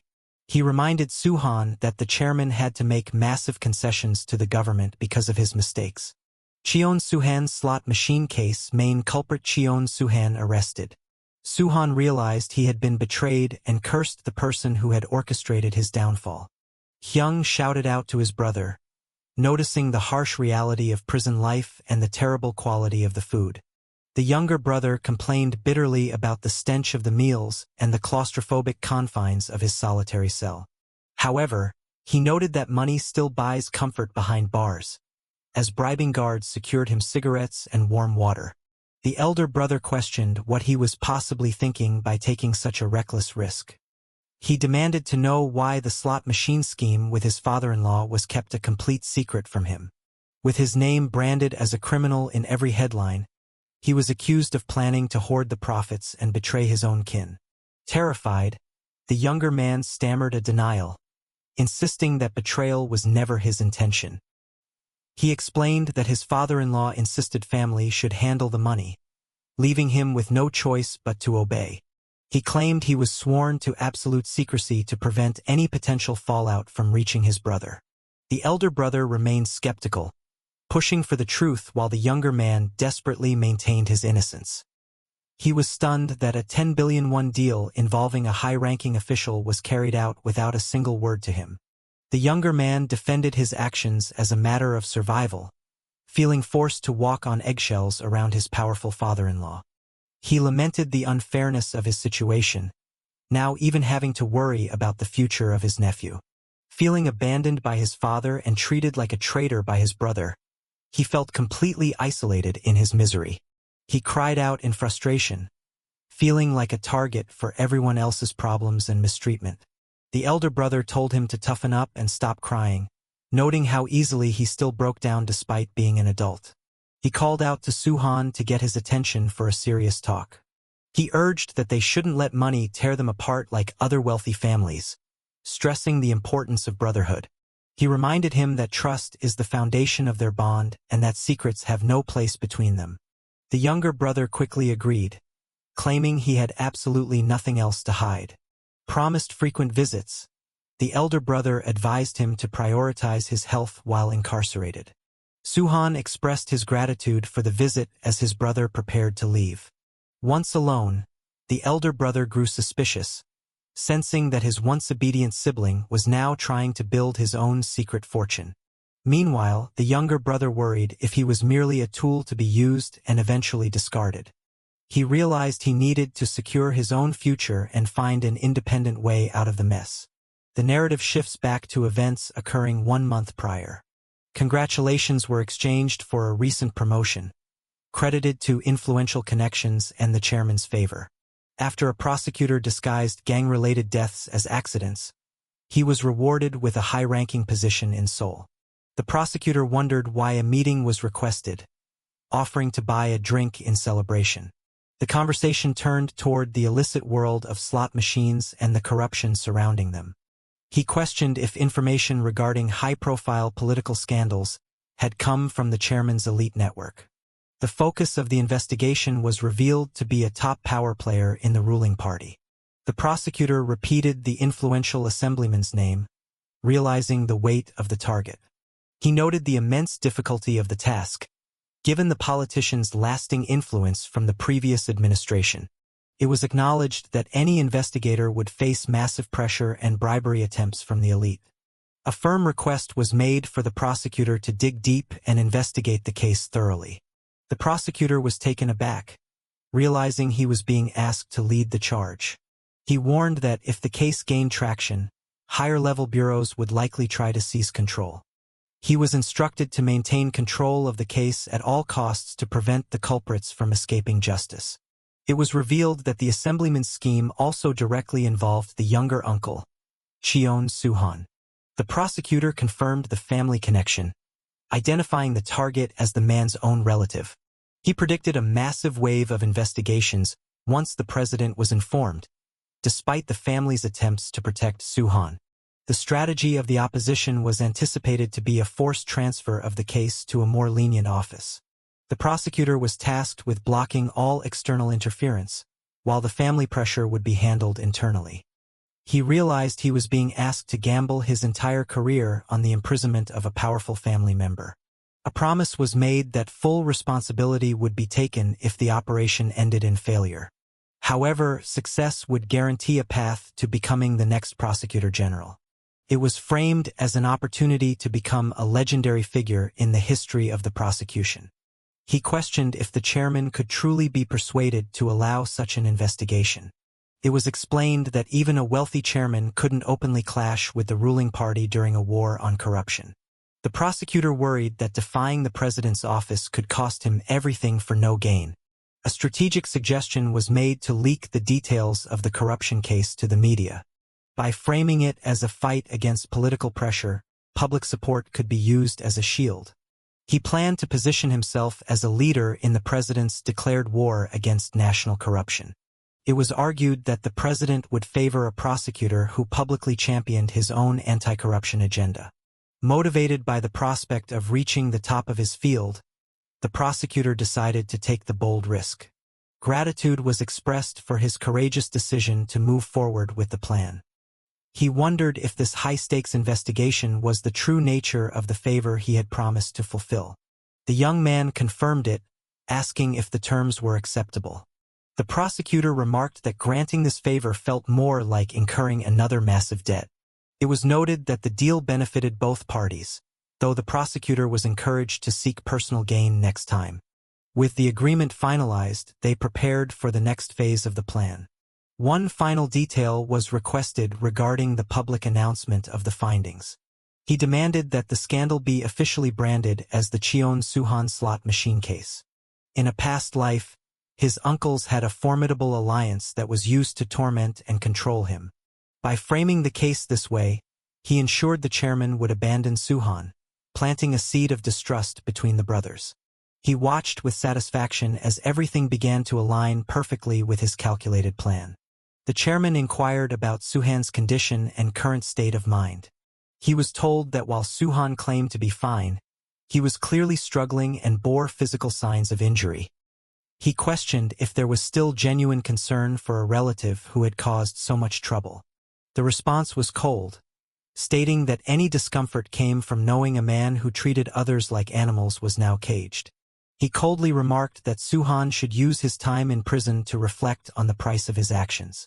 The chairman warned him to stop worrying about his brother and to quit associating with useless politicians.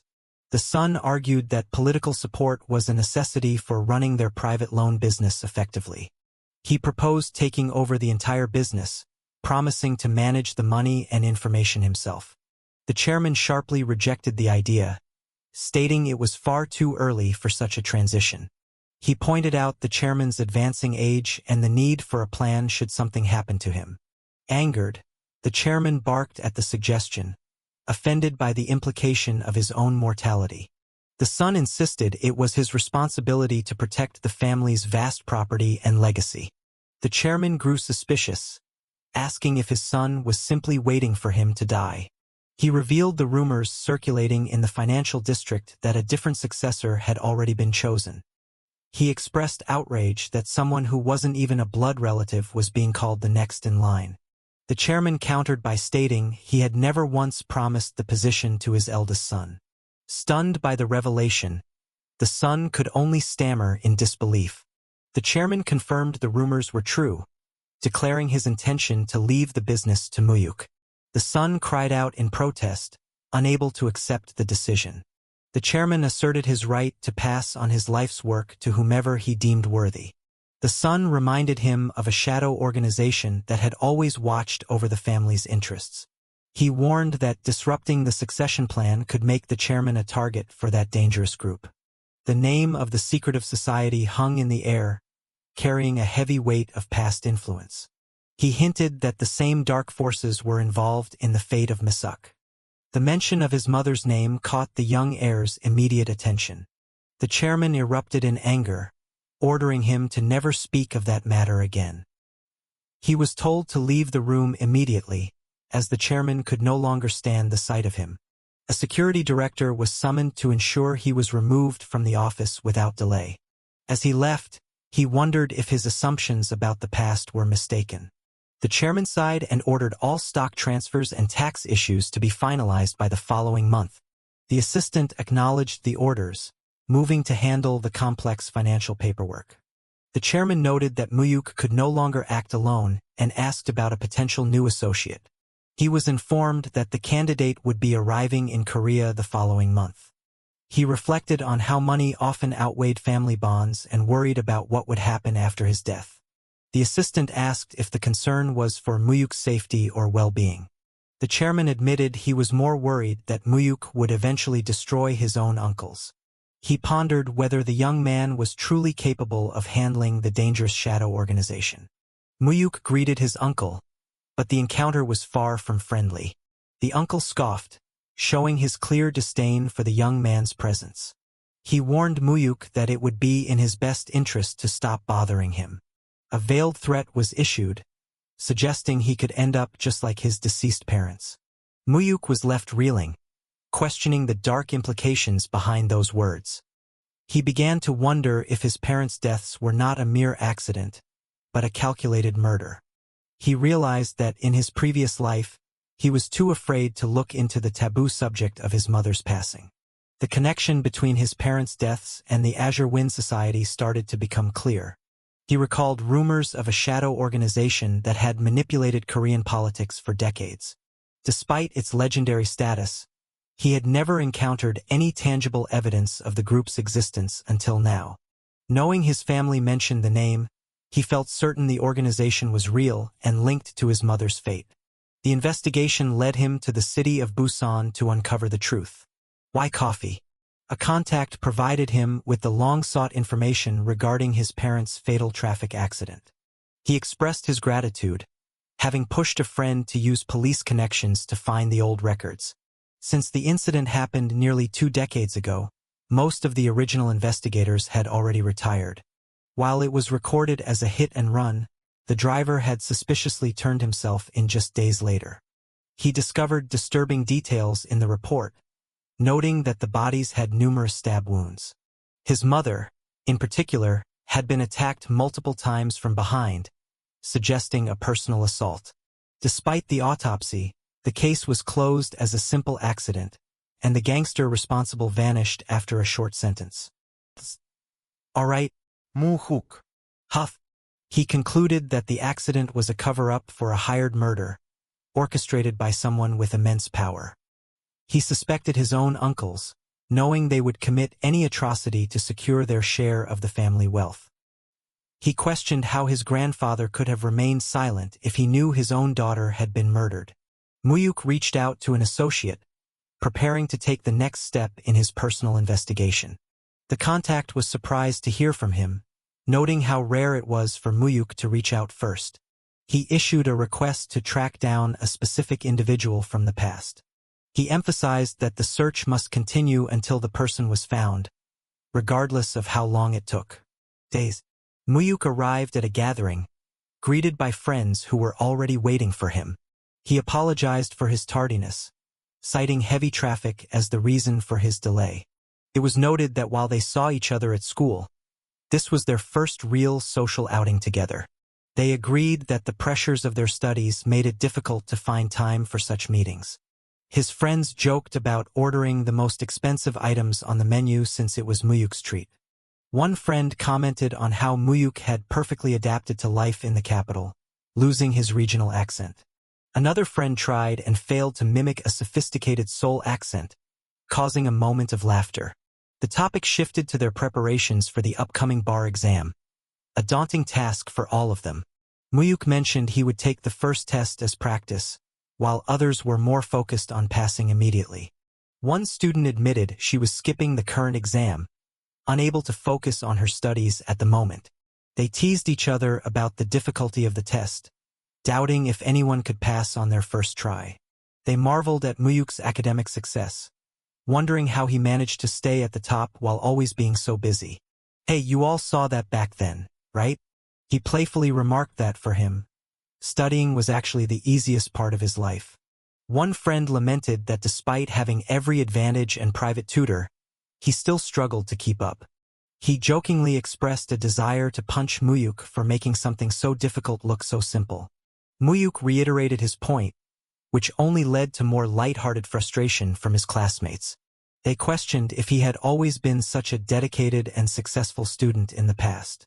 It was hinted that he might have been a bit of a delinquent before a new club was proposed to keep them connected. The group was intrigued by the idea of forming an official club. The goal was to ensure they stayed in touch and supported one another even after they began their professional careers. Mu-hyuk revealed his ulterior motive for the club, which went beyond simple friendship. He identified one friend as the scion of a prestigious legal family with a bright future as a prosecutor. Another was the heir to one of the nation's top law firms, destined for immense power. The third friend was a talented student who would eventually become a powerful figure in national politics.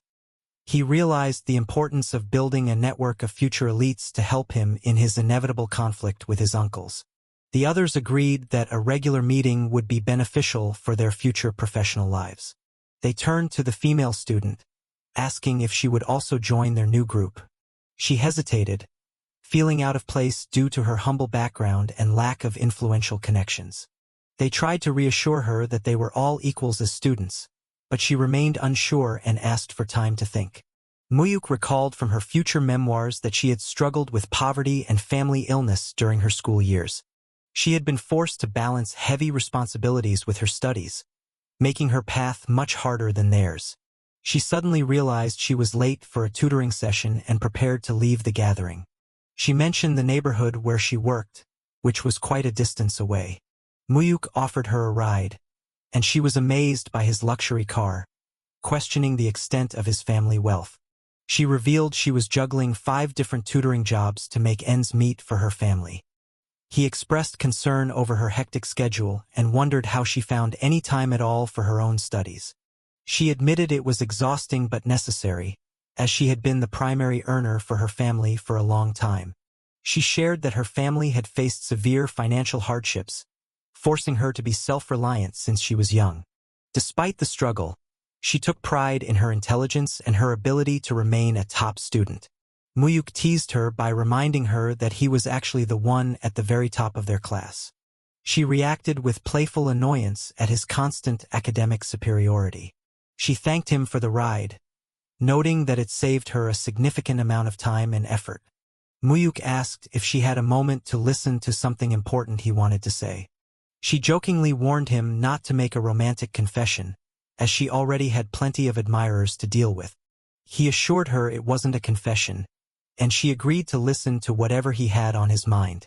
He asked if she had ever considered quitting her jobs to focus solely on her legal career. She laughed off the idea, explaining that without her income, her sick mother and siblings would have nothing.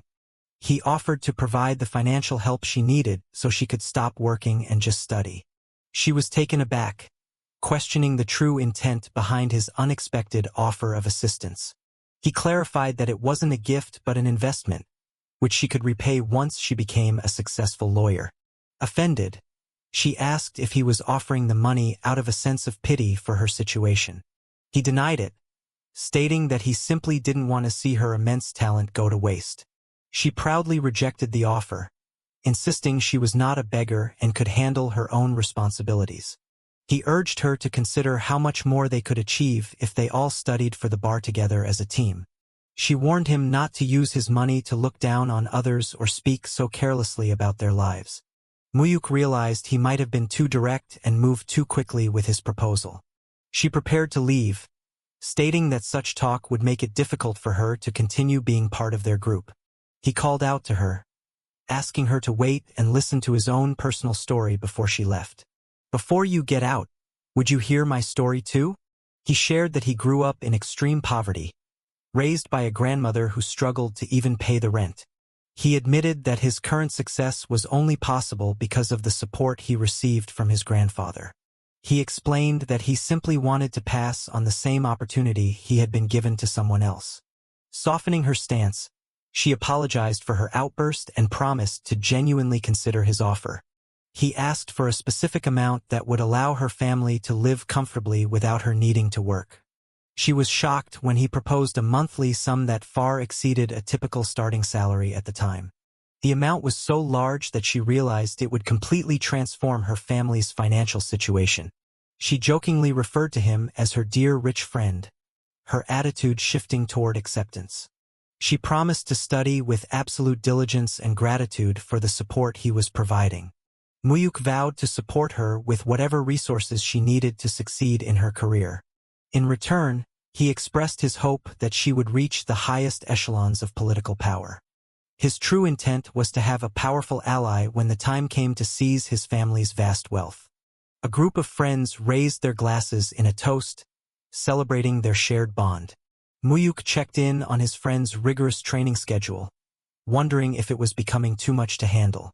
His friend noted how busy Mu-hyuk had become, balancing his law studies with his grandfather's business affairs. Another friend mentioned with excitement that Mu-hyuk was even frequently traveling to the United States. Mu-hyuk promised to explain the details of his international business dealings to them at a later time. They expressed envy over his travels, wondering if they would ever have the chance to see the world. One friend shared his dream of representing the nation in judo at the upcoming Olympic Games. He declared his commitment to winning a gold medal, fueled by a desire to be successful. He expressed a deep wish to become someone capable of truly helping Mu-hyuk in the future. Mu-hyuk was touched, realizing that his quiet and reliable friend had never forgotten their childhood promise. The arrival of a food delivery interrupted their serious conversation, bringing a moment of normalcy. Mu-hyuk noticed his friend was limping and questioned if he had sustained a serious injury during training. An associate introduced a new person who had been specifically sought out for a special role. He was looking for someone whose loyalty was absolute and who could be trusted with any task. The assistant agreed to provide an introduction to a person who met those strict criteria. However, he warned that earning the man's ultimate loyalty would be a challenge Mu-hyuk had to face alone. Mu-hyuk accepted the challenge, confident in his ability to win over the new recruit.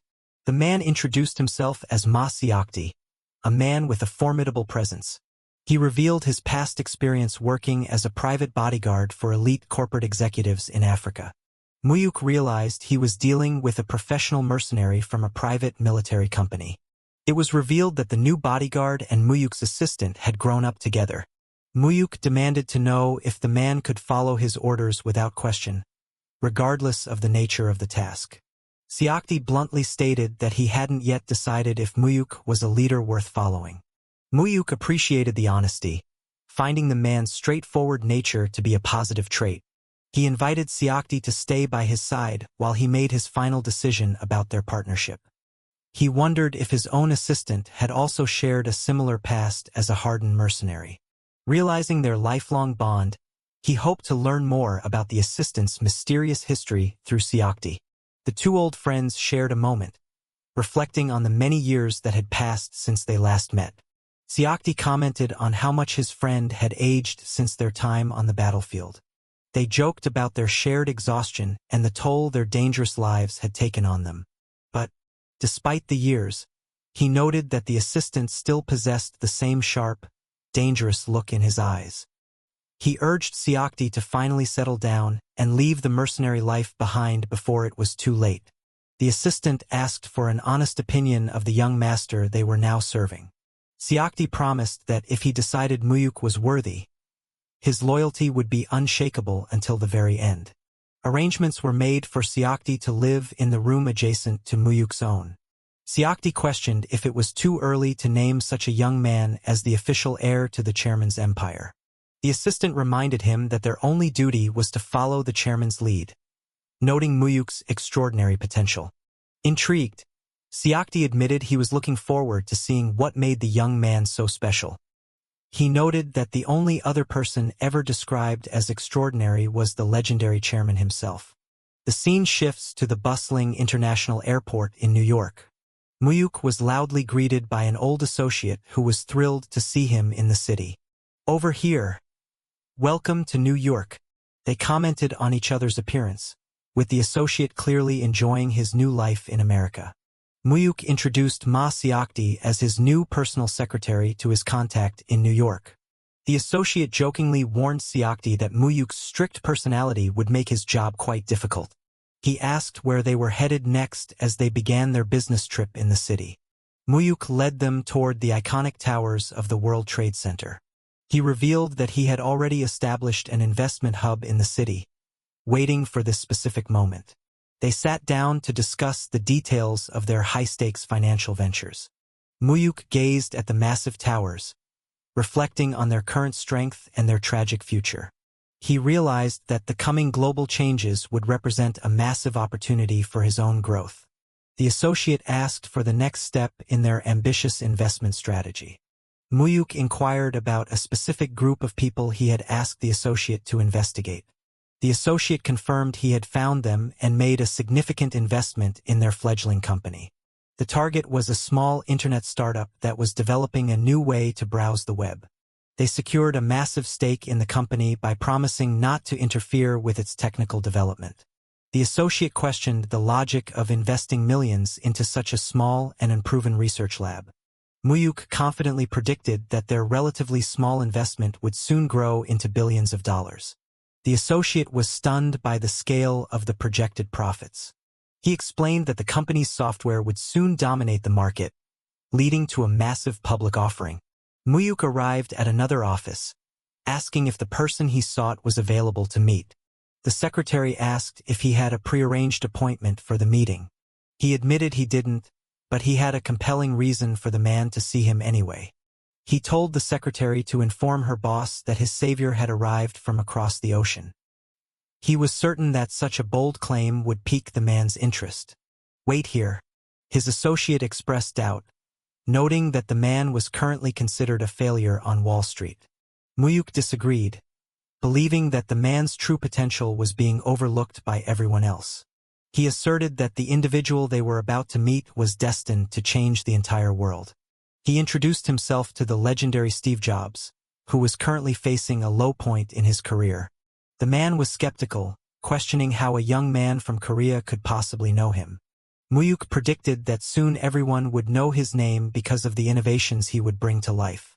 He noted that at this time, Jobs had been ousted from his own company and was struggling with new ventures. His new animation studio and computer company were currently bleeding money and seen as failures.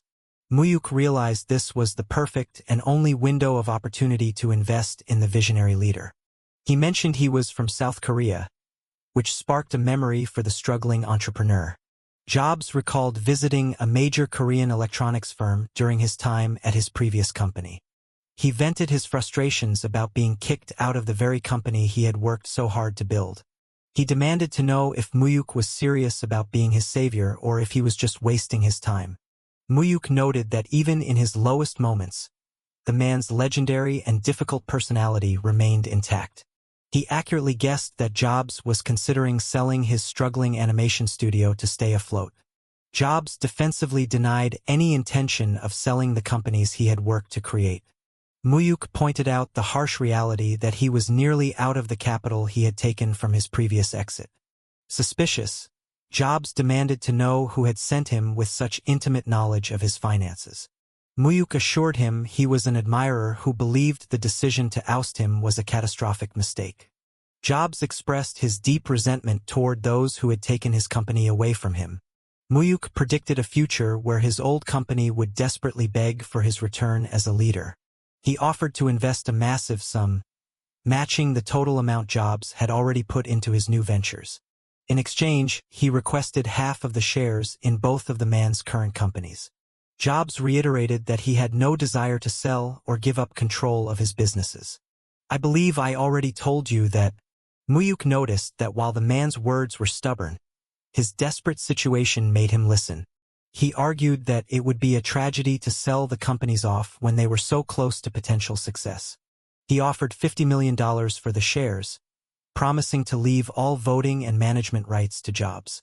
He framed the deal as the ultimate proof of his role as a savior, offering money without demanding control. Jobs was wary, wondering if the offer was too good to be true and if there was a hidden catch. Mu-hyuk stated he was unlike the board members who had betrayed him, expressing absolute faith in his leadership. He declared that he wasn't just investing in a business, but in the genius of the man himself. Jobs admitted he liked the young man's attitude, but questioned why he should accept this specific deal. Mu-hyuk pointed out that no one on Wall Street would offer such a large sum for failing companies without taking control. He knew that Jobs wanted to stay in the game at all costs to facilitate an eventual return to his original company. He reflected on how the success of the animation studio would eventually lead to a triumphant return to the top. Jobs conceded that the offer was unique and that most other investors only wanted to acquire him entirely. He questioned why Mu-hyuk was willing to risk $50 million on companies that were currently failing. Mu-hyuk viewed the massive sum as a small price to pay for a lasting relationship with a world-changing visionary. Jobs tried to negotiate, suggesting that the initial offer for half of his companies was still not enough. Mu-hyuk held firm on the $50 million figure, refusing to go any higher. He reminded him that the lack of management interference and the right of first offer made it an unbeatable deal. He correctly guessed that Jobs needed exactly that amount of capital to keep his dreams alive. Jobs attempted to explain the technical details of his projects, but Mu-hyuk remained focused on the deal. $50 million. Look, he repeated the final offer, showing his absolute resolve in the negotiation. Jobs burst into laughter, finally impressed by the young man's audacity and confidence. He agreed to the terms, accepting the $50 million investment for half of the shares. Mu-hyuk expressed his thanks, having secured one of the most important deals of his life.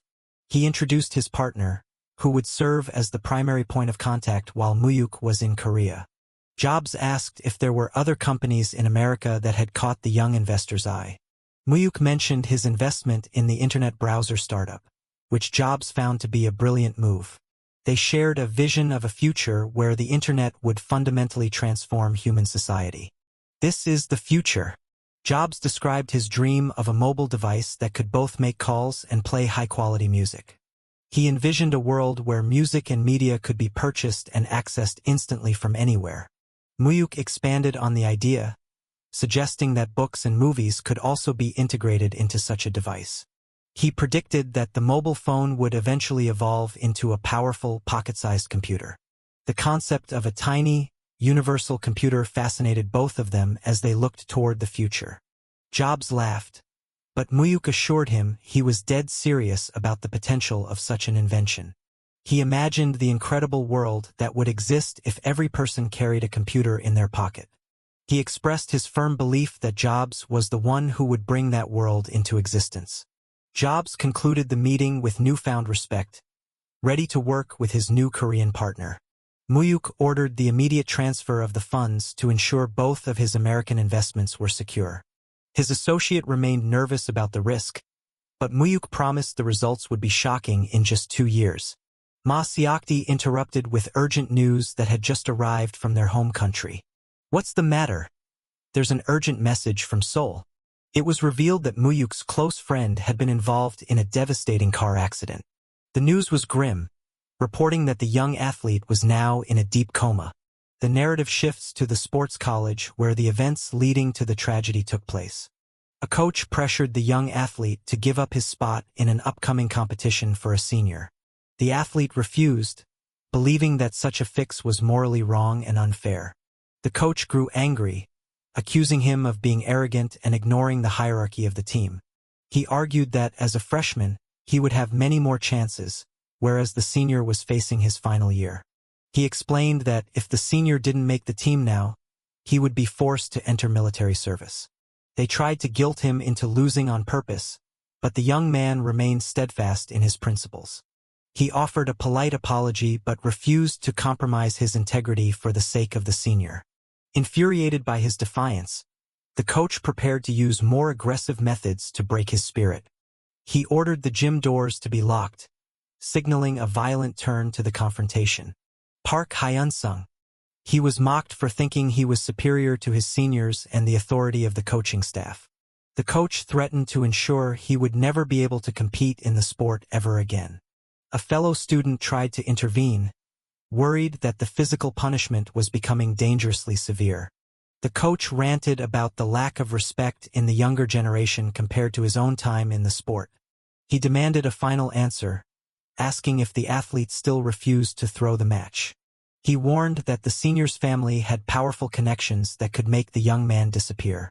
He argued that giving up was for the greater good of the school and the athlete's own future safety.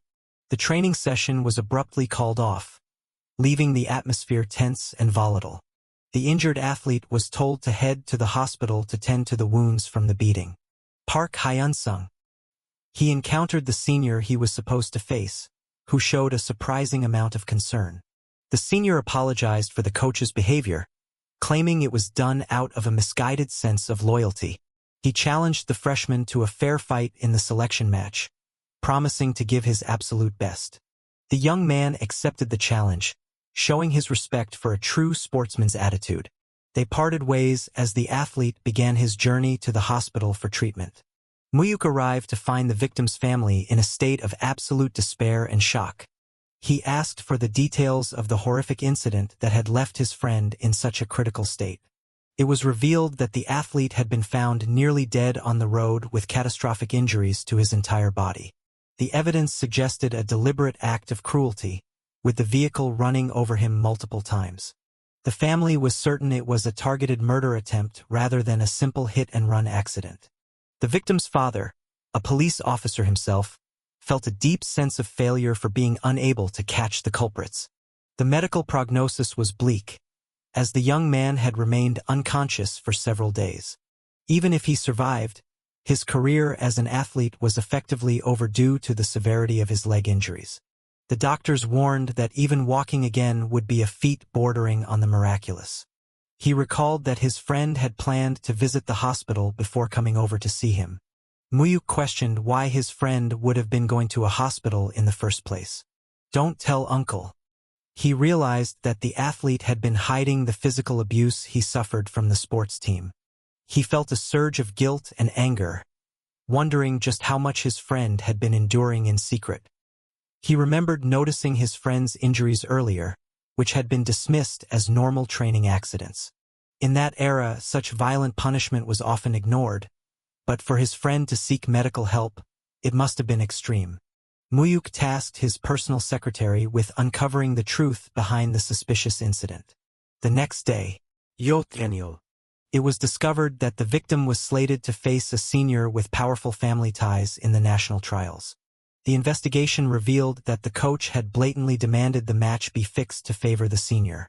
The young athlete was the only one who stood up against the corruption, leading to his severe punishment.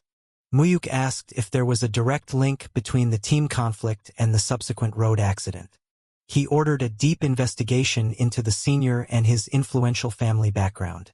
Seokdi acknowledged the orders, moving quickly to gather more information. While match-fixing was common, Mu-hyuk wondered if they would truly resort to murder over a spot on a team. He vowed that if anyone was involved in the tragedy, they would pay 1,000 times over for their crimes. He watched his friend's unresponsive body, feeling a profound sense of frustration and helplessness. He realized that his friend had been pushing himself to the limit to fulfill a promise they made years ago. Promise? Don't you remember back in high school? The memory of their high school days returned, where they had vowed to conquer the capital together. Mu-hyuk had asked for their help, admitting that he couldn't achieve his ambitious goals alone. They had pledged to work hard and move to the city as a united group of friends. His friend believed he needed to be a world-class athlete to be a worthy partner for Mu-hyuk's future endeavors. Hyun-sung. Mu-hyuk realized that he had always viewed his friend as a pillar of strength and reliability. He felt a deep sense of regret for making his friend feel like he needed a grand title just to stand by his side. The senior was identified as the son of a high-ranking official in the National Sports Association. His father was also the president of a major construction firm that sponsored the entire organization. Polar Constructions? The company was revealed to be a powerful regional player with significant influence in its home province. It was discovered that the construction mogul had a dark past as a notorious local gangster. Polar Constructions. Mu-hyuk asked if the vehicle used in the crime had been located by the local police. He was told that official investigations had stalled, yielding no results in tracking down the truck. Seokdi suggested he had his own unconventional methods for finding the missing vehicle. Manager Ma. Yes. Mu-hyuk emphasized that this friend was as precious to him as his own life, and justice was non-negotiable. He demanded that the perpetrators be found at any cost, showing his absolute resolve for revenge. Yes, young master. In a high-end office, a powerful man erupted in fury at the incompetence of his subordinate. Chermanjo Hingu. The underling stammered an apology, clearly terrified of the man's explosive anger. He claimed he was only trying to carry out the orders as thoroughly as possible. You bastard. The boss clarified that the original instruction was only to intimidate and stop the boy from competing. To stop him from joining the competition. When did I? He was outraged that the situation had escalated to an attempted murder, which now threatened his own reputation. He cursed the underling for dragging him into such a potentially scandalous and messy situation. Huff huff cough. He warned the thug that they were no longer small-time criminals and needed to act with more sophistication. I'm sorry. He ordered the man to clean up the entire mess and ensure that no evidence could ever be traced back to him. He made it clear that if they were caught, the subordinate must take the fall alone and keep his name out of it. Yes, sir. The thugs who carried out the act were sent away to a remote location to hide from the authorities. The underling assured his boss that the men were loyal and would never reveal the truth even if arrested. The mogul reflected on the decade of hard work it took to distance himself from his criminal past. He reminded his associate that their current respectable positions depended entirely on their ability to stay clean. He provided money to ensure the men involved were taken care of and remained silent during their time in hiding. Thank you, Hyungnim. He blamed the young athlete's stubbornness for causing all of these unnecessary complications. Seokdi reached out to an old contact to help find the specific truck involved in the hit and run. He provided the details of the tire marks, confirming it was a 1-ton vehicle used in a repeated assault. The contact was surprised to see the high-level bodyguard bothering with such a seemingly small-time incident. Seokdi emphasized that the matter was of the utmost importance to the young master he now served. The contact agreed to use his network to locate the vehicle as quickly as possible. How long will it take? He promised to have the information ready by the very next day. The thugs were eventually located, turning out to be nothing more than common local hoodlums. It was confirmed that while it looked like an accident, their true goal was to cripple the young athlete. Mu-hyuk's dark premonition was proven correct as the truth of the targeted attack came to light. He confronted the young criminals, demanding to know who had given the order for the assault. Terrified, the thugs begged for mercy and offered to confess everything they knew. He warned them not to waste his time and to identify the mastermind behind the brutal attack immediately. They revealed that a man named Bae Won-chun was the one who ordered them to crush the athlete's legs. Mu-hyuk questioned the identity of this new name, preparing to hunt down everyone involved in the conspiracy. He brought up the name Bae Won-chun. Someone asked who that was and what he did. He explained the man was a neighborhood senior who occasionally gave them money and worked at a company. Another noted that the managing director of Polar Constructions shared the same name. He confessed they were paid to run someone over just once before hiding out in Gangneung. The interrogator demanded to know exactly how much they were paid. Terrified, he stammered that he would reveal the amount immediately. After a stern warning, he admitted they each received 500,000 won. The interrogator calculated that the total sum for the three of them was 1.5 million won. He lamented that Hyun-sung's life had been destroyed for such a paltry sum. Apologies were cut short as someone noticed movement from the patient. They shouted that Hyun-sung had finally regained consciousness. The family cried out to the waking boy in relief. Mu-hyuk called out to his friend, asking if he could hear his voice. Hyun-sung barely managed to whisper his friend's name. Mu-hyuk reassured him, confirming his presence and checking his responsiveness. A wave of relief washed over them. Thanking the heavens he was awake. The doctor delivered the hard truth. Even with rehab, walking would be his limit. It was confirmed that he would have to give up judo forever. His mother despaired, wondering how her son would live without the sport he loved. Mu-hyuk called Manager Ma, identifying himself. He demanded that Bae Won-chun be brought to him immediately. The captive struggled against his gag, making muffled protests. The gangster cursed at his captors, demanding to know who sent them. He shouted his identity as a high-ranking member of the Cheongju Polar Gang. The interrogator calmly confirmed his identity and connection to the construction firm. He noted the man's hardened demeanor, distinguishing him from the amateurs he met earlier. He remarked on the intense, defiant look in the gangster's eyes. The gangster screamed, asking who they were and if they had lost their minds. Mu-hyuk coldly told him to grasp the situation instead of worrying about identities. The gangster cursed in confusion and anger. Mu-hyuk asked one final time who ordered the hit on Park Hyun-sung. The gangster stammered,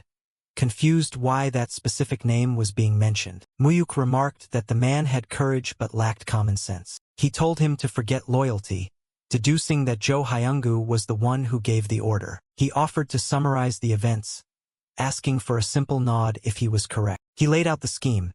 Jo Hyung-gu ordered the hit because Hyun-sung wouldn't throw the match. Mu-hyuk expressed his utter disgust at the dirty tactics employed. He ordered his men to cripple the thugs and ship them off to a salt farm. He announced he was leaving first, instructing them to clean up the mess. The subordinate confirmed that the instructions had been carried out. Mu-hyuk ordered a full investigation into Polar Constructions, including finances and shareholders. The subordinate acknowledged the order immediately. Mu-hyuk called Park Dong-soo to initiate the next phase. Park Dong-soo answered enthusiastically, asking if everything was well in Seoul. Mu-hyuk informed him that their expansion plans needed to be accelerated. He declared it was time to start the expansion into Seoul. Park Dong-soo shouted in excitement, eager to get started. Mu-hyuk welcomed him, asking if his business in Busan was finished. Park Dong-soo bragged that he had wrapped things up cleanly to avoid embarrassment. He asked what his next specific task should be. Mu-hyuk began explaining the strategy for the Seoul expansion.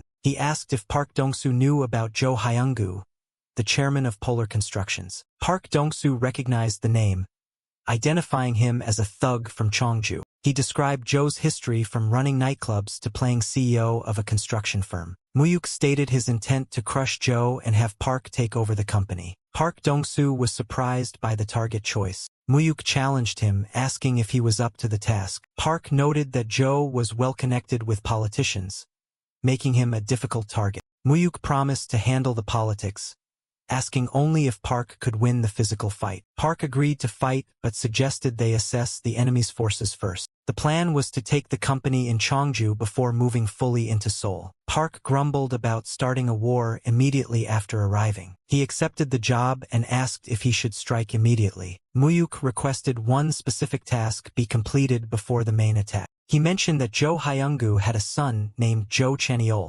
Mu-hyuk ordered him to ensure the son never walked again. Park questioned targeting the son instead of the father, citing gangster code. Mu-hyuk coldly repeated the order to cripple both legs. Park realized there was a personal reason and asked what had happened. He agreed to handle the grim task by the next day. Mu-hyuk thanked him, though Park waved it off. Park claimed that Mu-hyuk's enemies were his enemies too, emphasizing their bond. He stated that, in their world, harming family meant facing severe retribution. A report detailed that Jo Hyung-gu and his family held the majority of the company shares. It revealed his ties to Assemblyman Kim Seong and influence over the Judo Association. Mu-hyuk noted that getting the shares was key and asked about corruption evidence. The investigator reported massive corruption that would easily lead to an arrest. Park asked if they really needed the law, offering his own men for the job. Mu-hyuk replied that using legal weapons alongside force was more effective in this war. Park realized the scale of the plan and asked if he was preparing for war.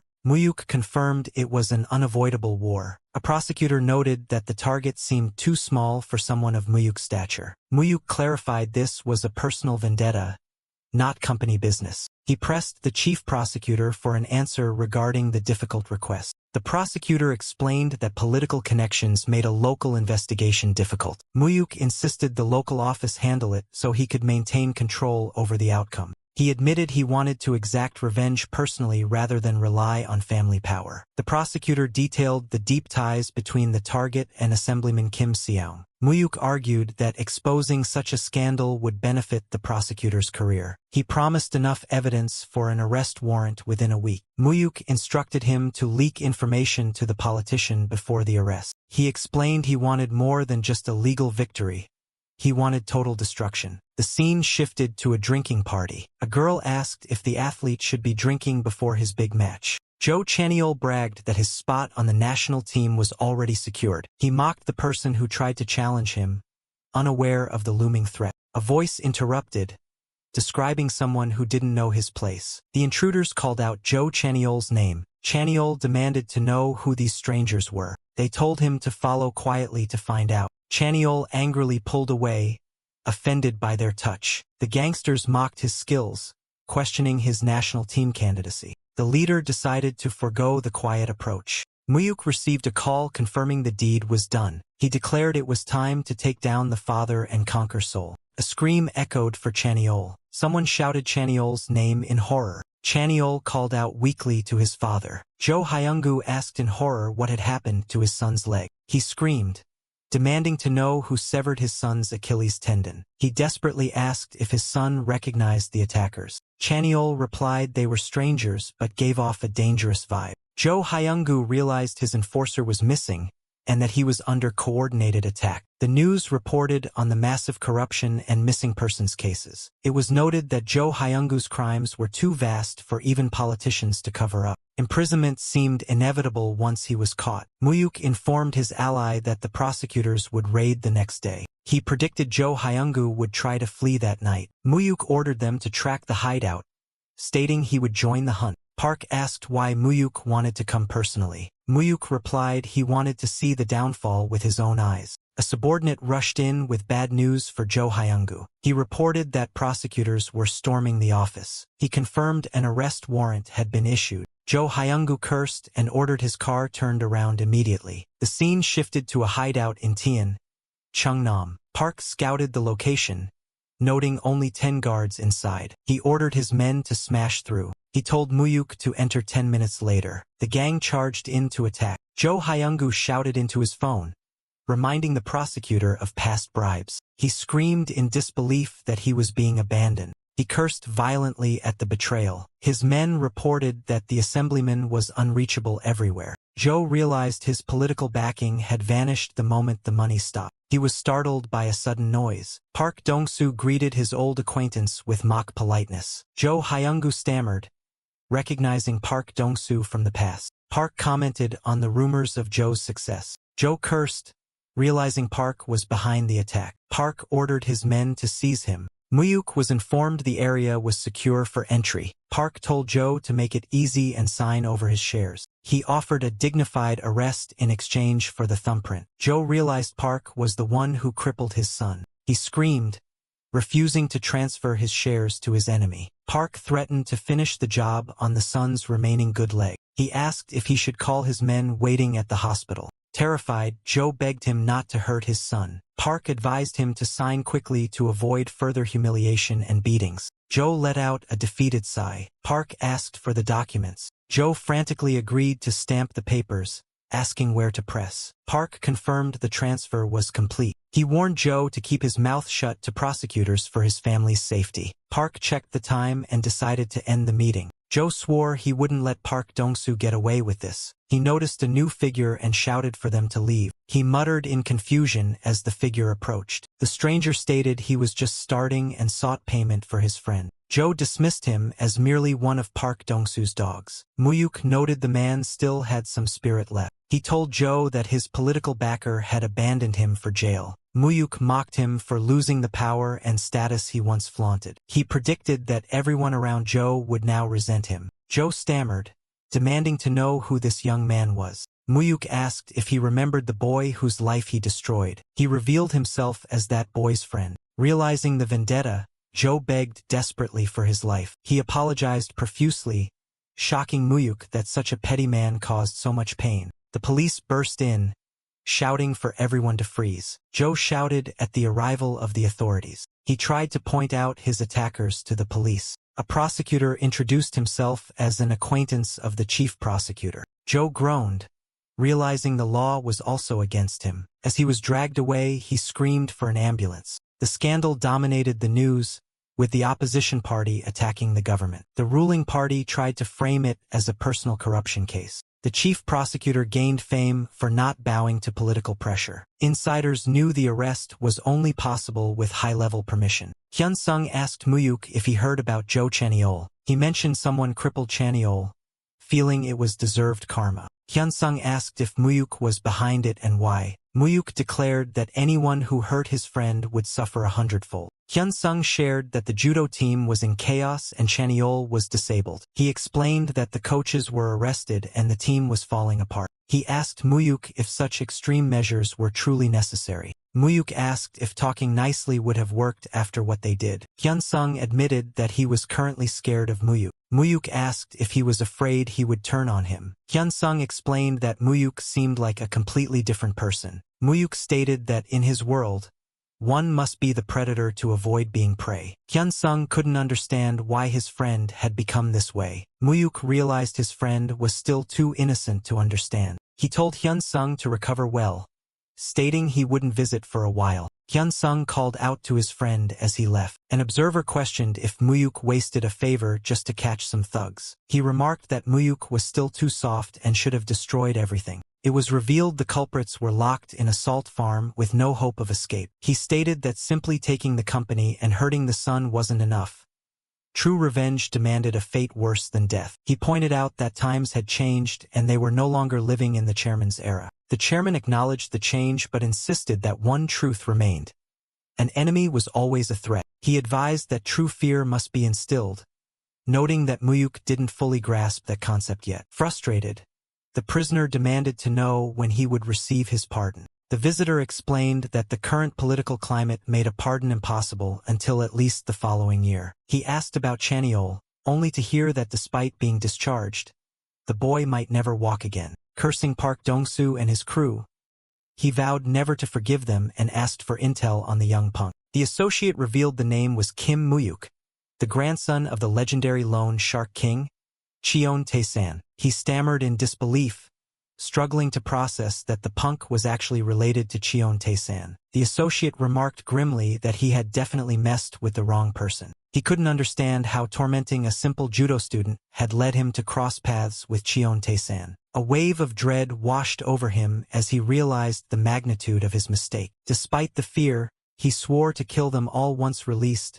regardless of their powerful connections. He reacted with confusion to the sudden commotion. A groan of pain escaped his lips. The old man cheered proudly, confirming that the victor was indeed his grandson. An attendant worried that the young master was getting involved in such violence at too young an age. The chairman insisted he had to be worse, cruel enough to strike terror into anyone he chose. He emphasized that such cruelty was necessary to survive within the Azure Wind Society. He formally expressed gratitude for the help given to his grandson. The other man demurred, claiming he was the one learning from Mu-hyuk's innovative thinking. He teased the chairman for visiting solely to boast about his grandson's success. They exchanged banter about aging, calling each other heartless for surviving so long in their brutal world. He reminisced about their first meeting, recalling how the chairman had violently demanded a loan to save his factory. The chairman admitted he had been desperate back then, acting rashly because he faced total ruin without the loan. He laughed,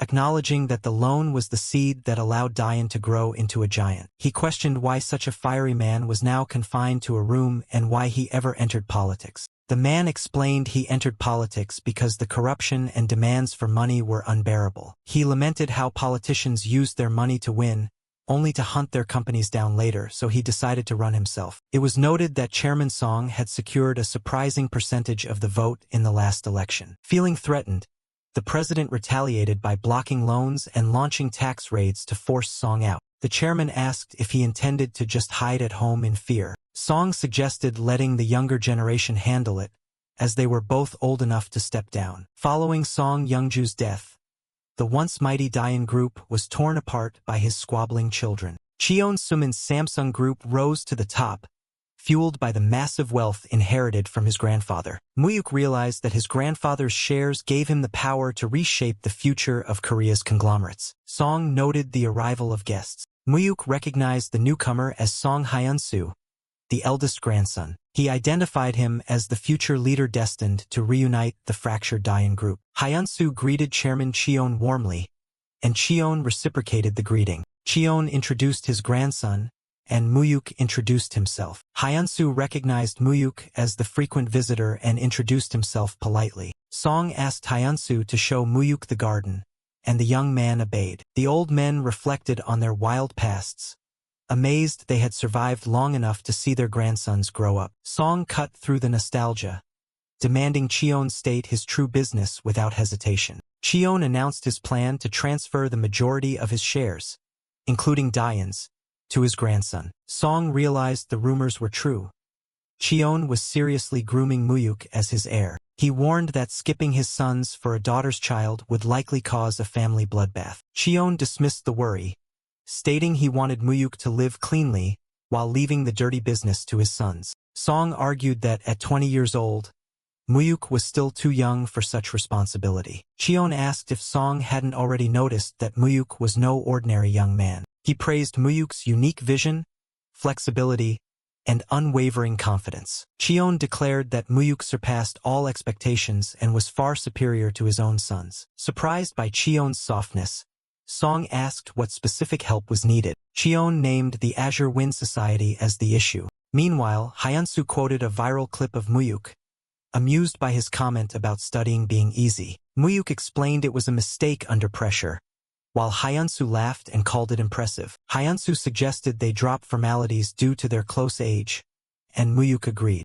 Hyunsu asked about his law studies, and Mu-hyuk replied he was undecided on a career path after the bar. Hyunsu shared his own path in business and his plan to study abroad to please his grandfather. Mu-hyuk thought back to his past life, surprised that the future charismatic leader was so humble now. Hyunsu asked for an honest opinion of his grandfather, admitting he knew others found him scary. Mu-hyuk joked that compared to his own overbearing grandfather, he would gladly swap for Chairman Song. Hyunsu reacted with amusement. Back inside, Cheon warned that while his sons were weak, the Azure Wind Society would strike once he died. He proposed a deal.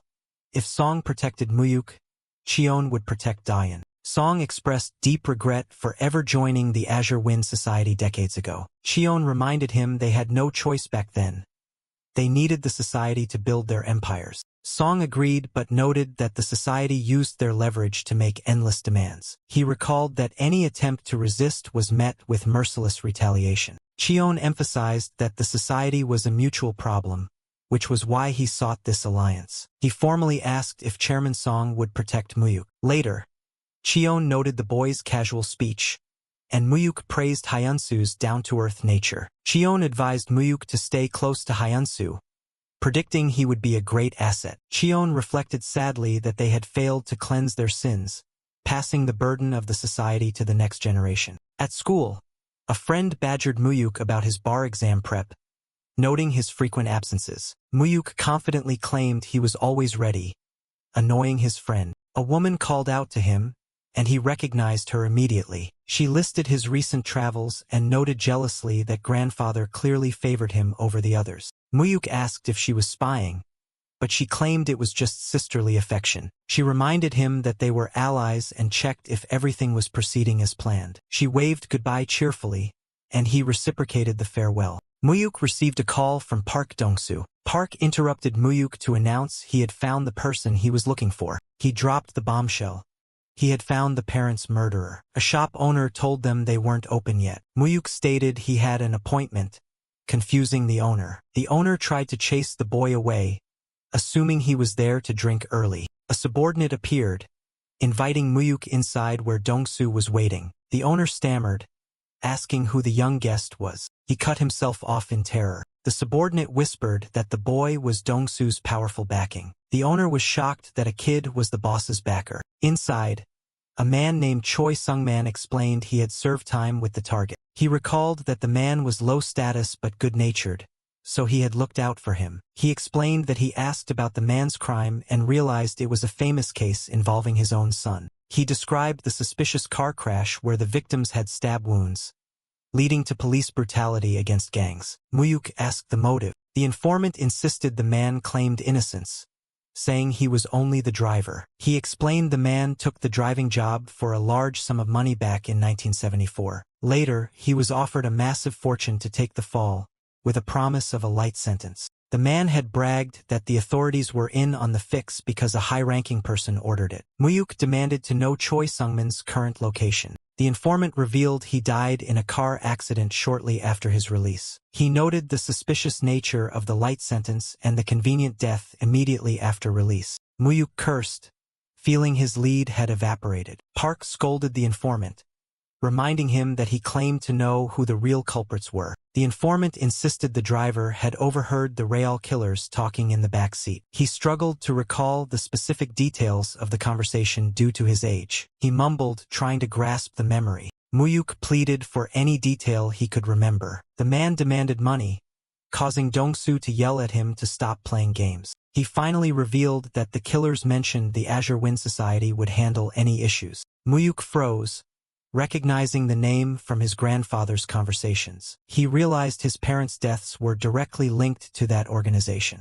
Mu-hyuk pressed for names, but the informant claimed that was all he knew. Suddenly, the man recalled one more detail. Dong-soo exploded in anger, demanding the man spit it out immediately. The man cowered, asking him not to yell. He explained that the woman was the target, killed by family members with the surname Cheon for violating moral laws. Mu-hyuk connected the dots.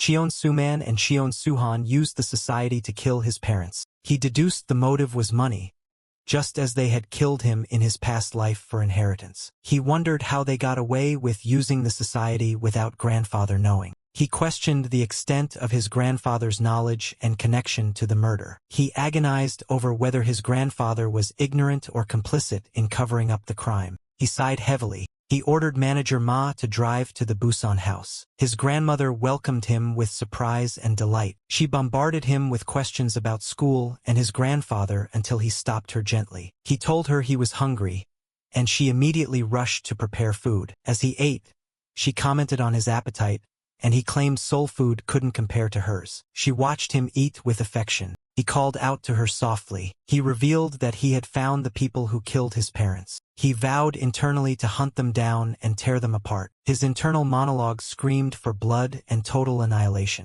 Grandma noticed his distant look and asked if the food was okay. He snapped back to reality, asking for seconds and praising the stew. He decided not to tell her, sparing her the pain of reopening old wounds. He swore that revenge would be his alone. He instructed manager Ma to prepare for a return to Seoul the next day. He planned to visit the prison to confront Cheon Suhan immediately upon arrival. Suhan reacted to the name on the visitor list. He asked why Mu-hyuk was there instead of his brother. Mu-hyuk casually asked why a nephew couldn't visit, offering sushi. Suhan refused the food and called for the guard, disgusted by Mu-hyuk's presence. Mu-hyuk coldly threatened his prison privileges if he didn't sit down. Suhan sneered, accusing him of acting like the heir already. He demanded the reason for the visit. Mu-hyuk feigned innocence, asking why his uncle was so hostile. Suhan exploded, blaming Mu-hyuk's existence and arrival for ruining the family dynamic. Mu-hyuk mocked him,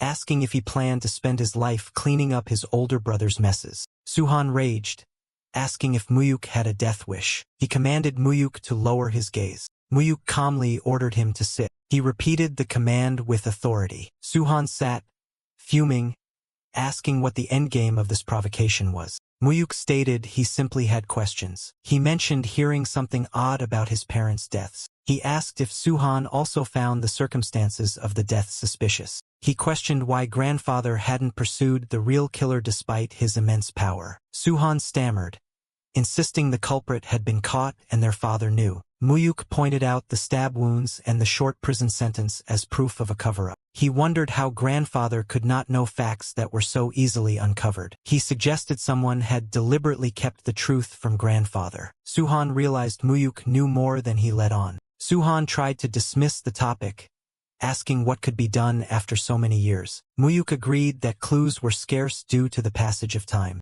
Then he dropped the bomb. A witness had surfaced. Suhan panicked, demanding to know who the witness was. Mu-hyuk scolded him, saying a real brother would ask who killed his sister, not who knew about it. He revealed that his mother was the specific target of the hit. He stated the killer was a Cheon who used the Azure Wind Society to clean up the mess. Mu-hyuk mused that he should tell grandfather, assuming the old man was innocent. As Mu-hyuk deduced the culprit was close to grandfather, Suhan panicked and denied knowledge. Mu-hyuk pressed him to reveal what he knew, but Suhan continued to swear innocence. Mu-hyuk remarked on the tragedy of a sister being killed by her own brothers. He emphasized the sheer tragedy of it. Suhan confessed he found out only after the death, claiming he would have stopped it if he had known. He blamed his older brother and the society, insisting he only found out when it was too late. Mu-hyuk shouted that he should have told grandfather the truth. He condemned them as being worse than beasts for hiding the murder of their own family. Internally, Mu-hyuk realized that killing him was nothing to people who had already killed their sister. He warned Suhan that he better be telling the truth about not knowing beforehand. He threatened to kill him if he discovered this was another lie. Mu-hyuk wondered if grandfather actually knew but chose his sons over justice. He feared grandfather might ask him to forgive the killers. He questioned what would happen if he chose revenge against grandfather's wishes. Manager Ma invited him back into the warmth of the car. Mu-hyuk asked Manager Ma for advice. The manager told him to do whatever he wanted. Mu-hyuk asked if that applied even if he had to oppose grandfather. Ma asked what he feared, that the chairman already knew. He asked if Mu-hyuk feared losing his inheritance or being abandoned. Mu-hyuk realized he had nothing to fear, having already died once. Ma pledged his loyalty regardless of the choice. He encouraged Mu-hyuk to walk his own path, even if it meant splitting from the chairman. Ma apologized for speaking so freely.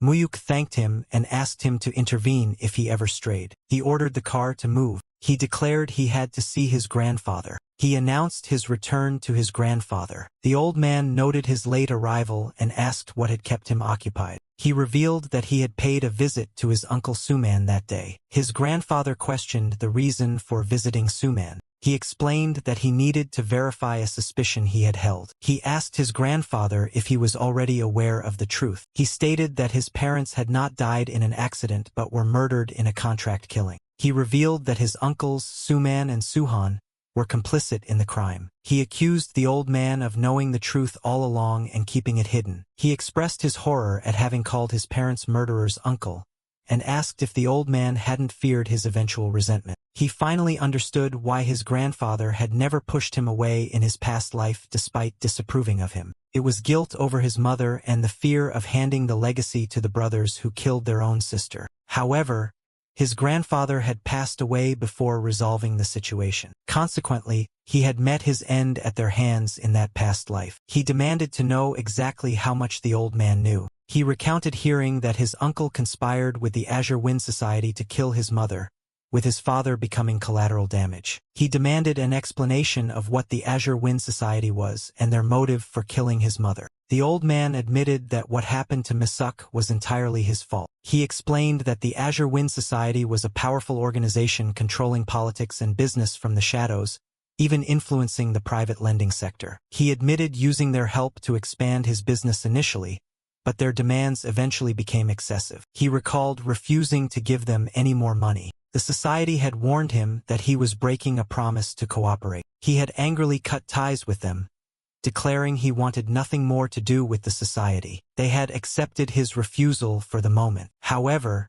they had left him with an ominous warning that he would regret it. Not long after that confrontation, tragedy struck. Mu-hyuk was murdered as a brutal warning for refusing their orders. He asked if the society was truly powerful enough to threaten and manipulate his grandfather. The old man admitted he agreed to cooperate again after the incident. He had made one condition: that they never harm his family again. He explained that Suman had merely leaked Mu-hyuk's location under pressure from the society, acting as a pawn. He countered that Suman was no mere pawn and insisted the old man knew how greedy his sons truly were. The old man refused to believe that his sons were fully responsible. He argued that even if the society orchestrated it, his uncles were the ones who benefited most from his mother's death. He vowed never to forgive them. The old man called out his name in distress. He declared that his revenge would be absolute and total. The old man pleaded that they were still blood relatives and asked if such extreme measures were necessary.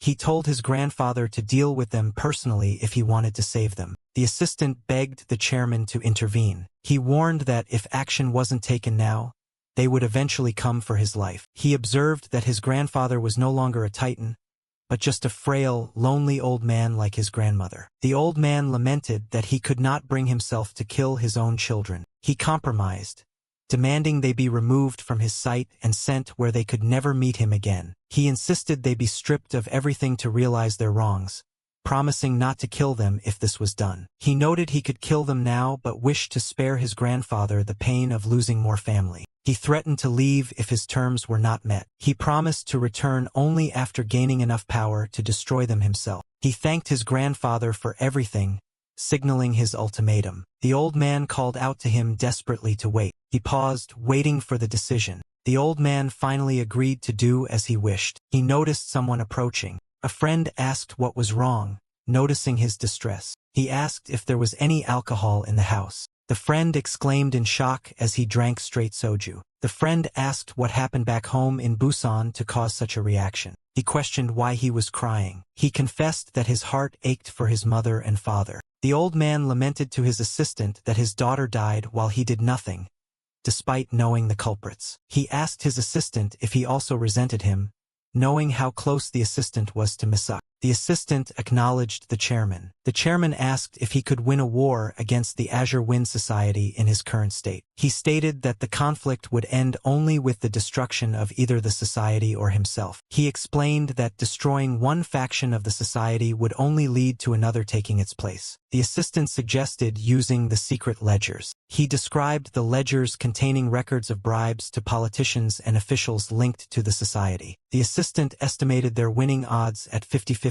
with the ledgers. The chairman countered that using the ledgers would cost him all his built-up power. He feared losing his money, family, and life even if he won. He sighed, realizing his final weapon only offered a 50% chance of success. He noted the society was waiting for his death, as his sons were easier to control. He predicted that upon his death, his sons would inherit his assets and fully cooperate with the society. He declared the need to reclaim everything his sons had received from him. The son on the phone reacted with shock. He demanded an explanation for the sudden talk of divorce. The chairman dismissed his son's protests, calling it a family matter and ruling out property division. The son demanded to know why this was happening and what would happen to the children. The chairman announced plans to send the son abroad while he took care of the assets and grandchildren. He instructed the son to have his wife sign the papers when the director arrived. The son internally raged at the commanding tone he had endured his entire life. He refused to blindly obey without an explanation,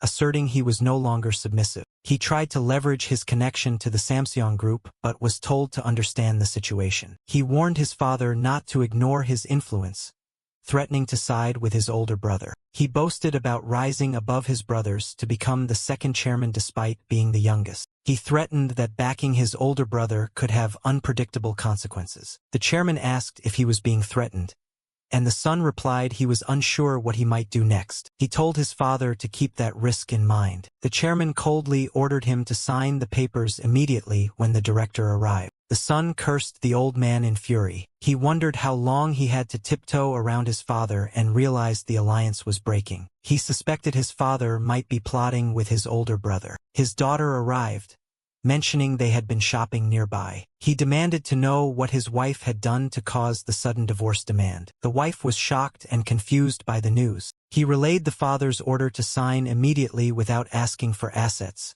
noting the director was en route. He asked if she had heard anything from Suman that might explain this. She mentioned meeting Suman recently but noted their strained relationship. The assistant announced his arrival. He greeted the family formally. He presented the divorce papers for the president and madam. The wife asked if this was real and demanded the reason. The assistant stated he could not disclose the reason. The son ordered his wife to just stamp the papers and hand them over. She protested, worrying about the divorce and the children, pleading for persuasion. The son snapped that his father couldn't be persuaded and insisted she sign. He cursed his father under his breath. He wondered what the old man was thinking. He suspected it had something to do with Kim Mu-hyuk. The assistant requested the son's seal, noting the wife had been informed. The son exploded, asking who gave permission to file for his divorce. The assistant replied it was the chairman's direct order and would proceed regardless of his signature. The wife panicked,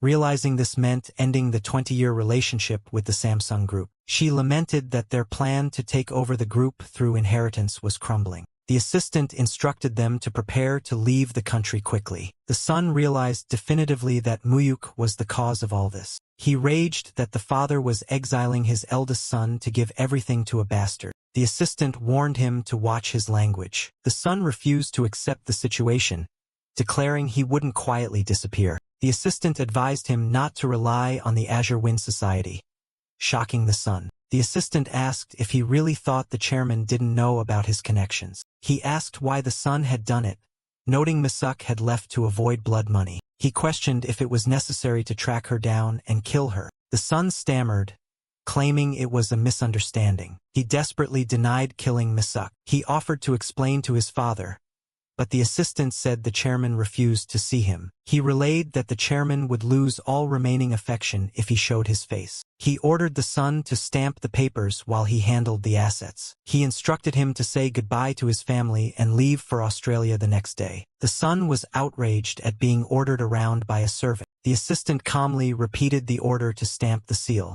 He threatened to use the son's fingerprints by force, even if it meant chopping off fingers. He stated he would book the flight and warned him not to be late. The son stood in disbelief that he was being kicked out so easily. His phone rang and he answered. He identified himself and requested an immediate emergency meeting. The voice on the other end asked what he wanted. He complained that he was about to be kicked out empty-handed, losing his position and group. The voice asked if he wanted them to eliminate the kid named Mu-hyuk. He confirmed the request to the society chairman. The society chairman mused about the situation involving the sister and now her son. He commented that Suman was scarier than he appeared. Suman argued that Mu-hyuk would inherit everything and might escape the society's control. The society chairman noted that Cheon Tae-san had chosen his daughter's son as heir. He asked if Suman thought his father would stay quiet if they killed the heir. He predicted total war with the father, which would damage both sides. He used a bonsai metaphor,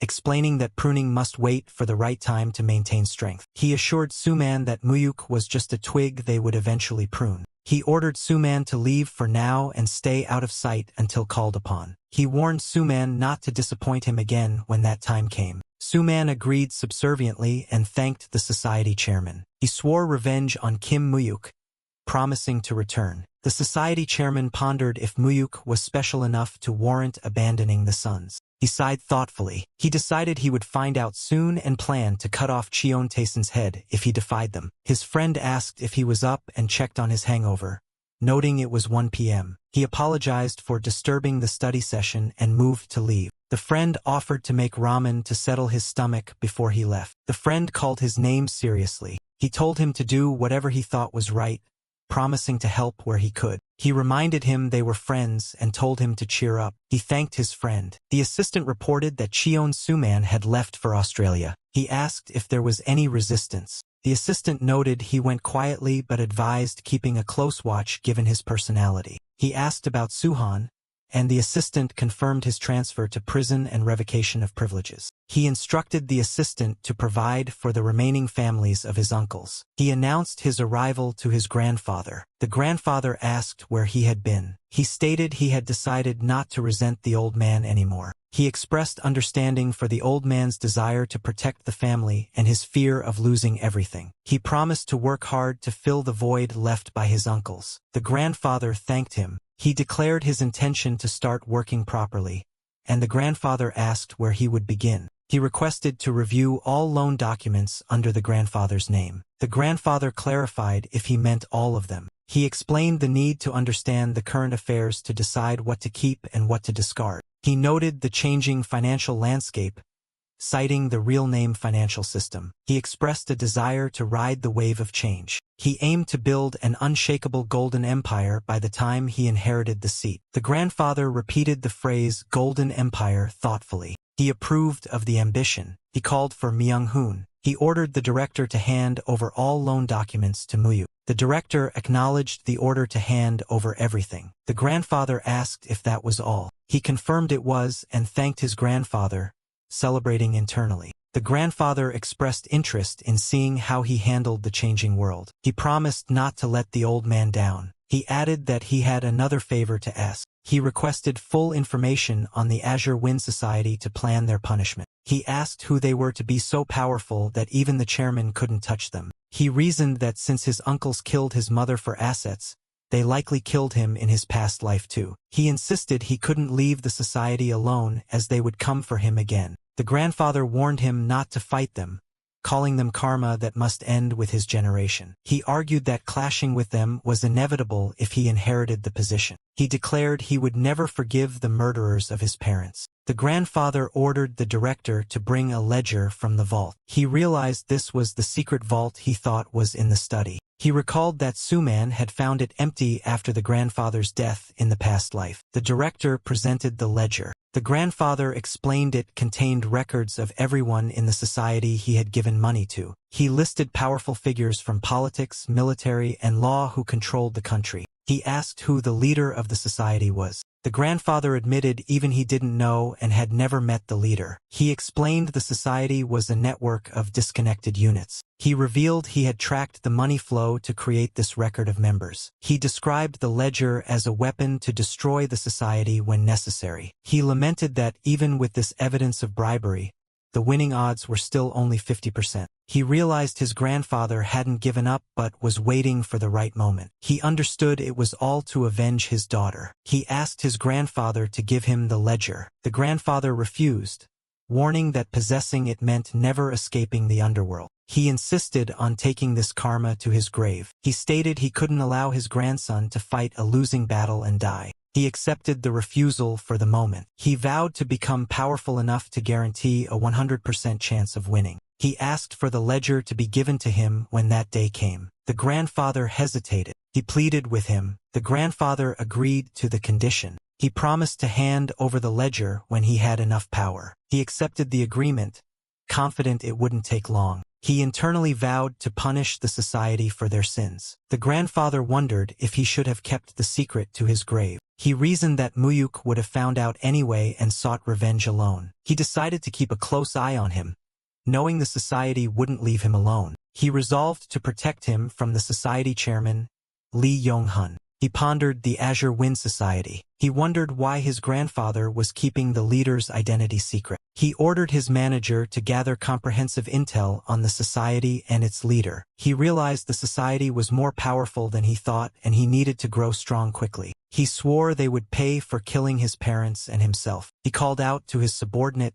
Kim Mu-mu. He asked how the construction company was going, and the subordinate credited his partner. He asked about the transition, and the subordinate mentioned issues with contracts. The subordinate explained that previous contracts were gained through corruption, making new ones hard to get. He promised to secure subcontracts from a major corporation and advised sticking to legal work for now. He ordered the subordinate to start by taking over the Yangdongpo area. He assured funding and asked about the personnel, learning the old bosses were retired. He promised unlimited funds but strictly forbade drug dealing. The subordinate questioned the rush to expand to Seoul. He called for the subordinate's attention. He urged haste, warning that a big war might be coming. The group celebrated passing their first exam. A member announced that all 5 of them had passed the first stage of the bar exam. They expressed joy at their collective success. One member teased that Mu-hyuk passed despite slacking off. Another member asked about the second stage,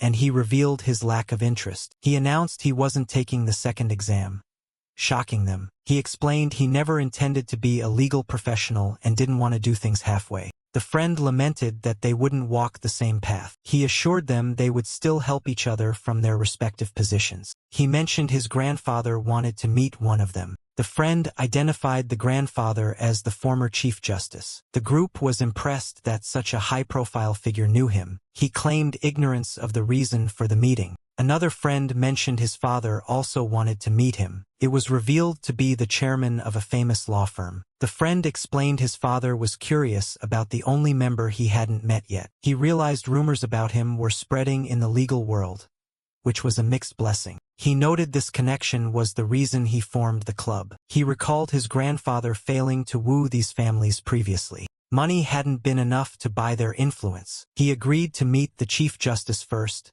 then the law firm chairman. The friend found it interesting that his family was suddenly interested in his friend. He changed the subject, asking if the friend still planned to be a prosecutor. The friend admitted his grandfather wanted him to be a judge. He stated his ambition to become a prosecutor and succeed on his own merits. He expressed a desire to avoid the path of his father and brothers. He encouraged his friend, saying he would succeed anywhere. A female friend called his name. She asked to step out for fresh air. He congratulated her on passing. She reminded him that she owed him and promised to pay him back when she succeeded. He told her not to worry and asked if everything else was good. He encouraged her to focus solely on the second exam. She thanked him sincerely. He suggested going back inside. She called out to him again. She confirmed their friendship status. She tentatively asked what he thought of her as a woman. He said her name. He complimented her attractiveness. However, he stated he wasn't in a place for a relationship. Internally, he decided dating her would waste the leverage he had over her. He reflected that he had enough of women in his past life. She quickly dismissed her comment,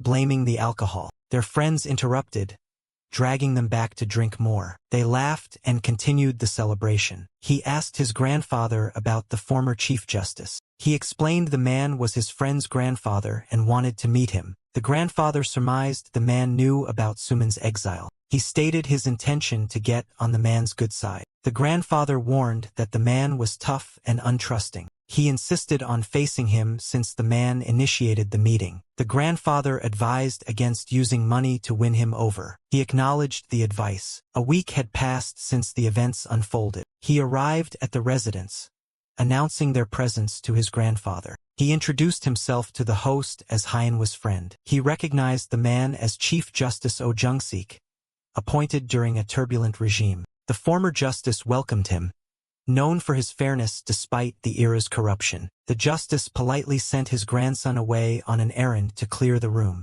He offered him a seat, thanking him for coming. The justice confirmed his identity as Chairman Cheon's grandson. He affirmed the relationship, stating the chairman was his maternal grandfather. The justice asked after the chairman's health, and he replied that the old man was well. He sensed the justice was testing him with vague pleasantries to gauge his reaction. The justice shifted the conversation to the real topic. He asked directly why he had approached his grandson, Hyun-woo. He realized the invitation hadn't been merely out of curiosity. He denied having ulterior motives, explaining they met by chance in the same department. The justice pressed further, skeptical that there were no other intentions. He explained that while he valued networking, maintaining a genuine friendship formed by chance was more efficient. The justice asked if he meant the relationship wasn't calculated. He stated he was too busy to invest time in uncertain futures, implying honesty was his best policy. The justice acknowledged hearing about his busy schedule. He noted the ruthlessness with which he had cut off his own uncles.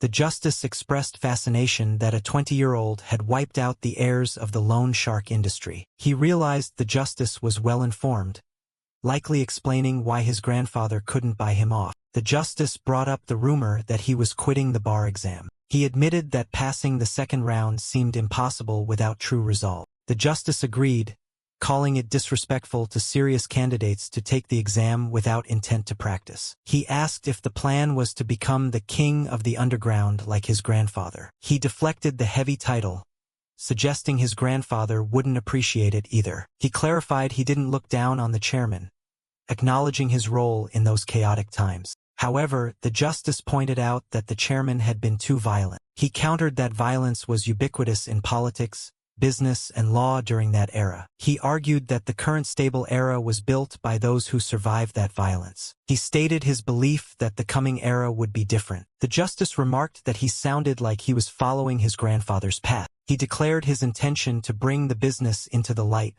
evolving with the times. Yet, he refused to abandon the shadows, arguing that light requires darkness to prevent chaos. The justice admitted he found him far more interesting than his grandson's usual safe friends. He offered to visit often, but the justice humbly claimed to be a powerless old man. He analyzed that the justice valued honor above all else. He realized that for this man, honor provided legitimacy, which was a form of power he hungered for. He calculated that this man's influence would be vital when the world collapsed in 3 years. Later, his grandfather asked if he had met the Chief Justice. The chairman wondered if they had talked behind his back, suggesting they might have been friends in another life. He shuddered at the thought of being friends with such an intense man. An assistant reported that the loan audit was complete. He was surprised by the speed and asked for the results. The assistant reported many high-risk loans and advised recovering them all. He noted that private loans usually indicated instability,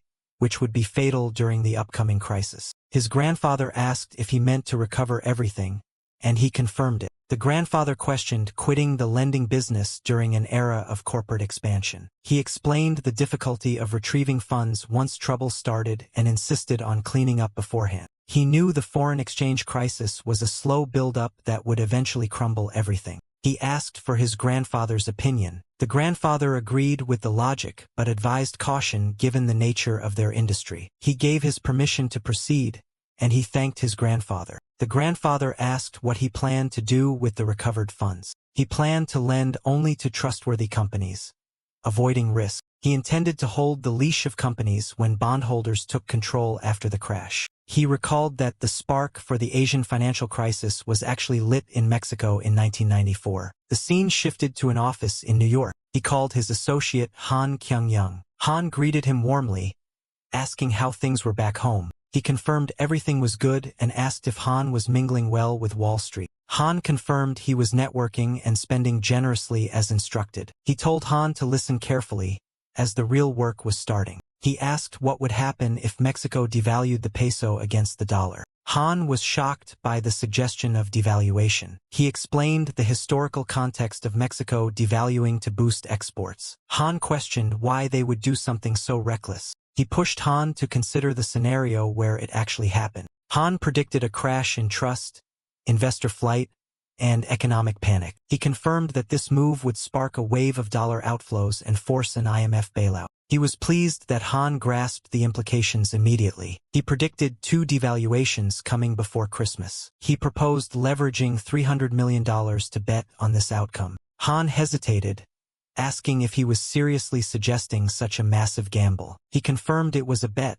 explaining why he needed major firms involved. Han exclaimed that he was absolutely crazy. He gave specific dates for the drop and ordered Han to pull every string available. He admitted that failure meant total loss, but success meant making trillions. Han stammered, realizing this was nearly his entire fortune excluding tech investments. Han panicked at the thought of losing it all. He remained calm, stating one thing was clear regardless of the outcome. Han called him a crazy bastard. He demanded the deal be sealed by August. He explained that, after the August election, it would be too late. Han agreed to scout finance firms and contact him before signing. He told Han to handle the signing himself, trusting his expertise. He expressed his absolute trust in Han. He viewed this as the ultimate test of Han's capabilities. Han repeated the words of trust to himself. He resigned himself to trusting his boss's insane vision. Later, at a major investment firm, Han cursed his boss under his breath. He reminded Han it was early morning where he was. Han yelled excitedly that they had signed the contract. The CFO introduced himself as Tom House. Tom confirmed the bet that the peso would drop drastically by January. Tom listed reasons why Mexico was seen as stable and growing due to NAFTA. He found the prediction of a 60% crash unimaginable for such a large bet. He insisted on maximum leverage or threatened to go elsewhere. Tom quickly agreed to handle it,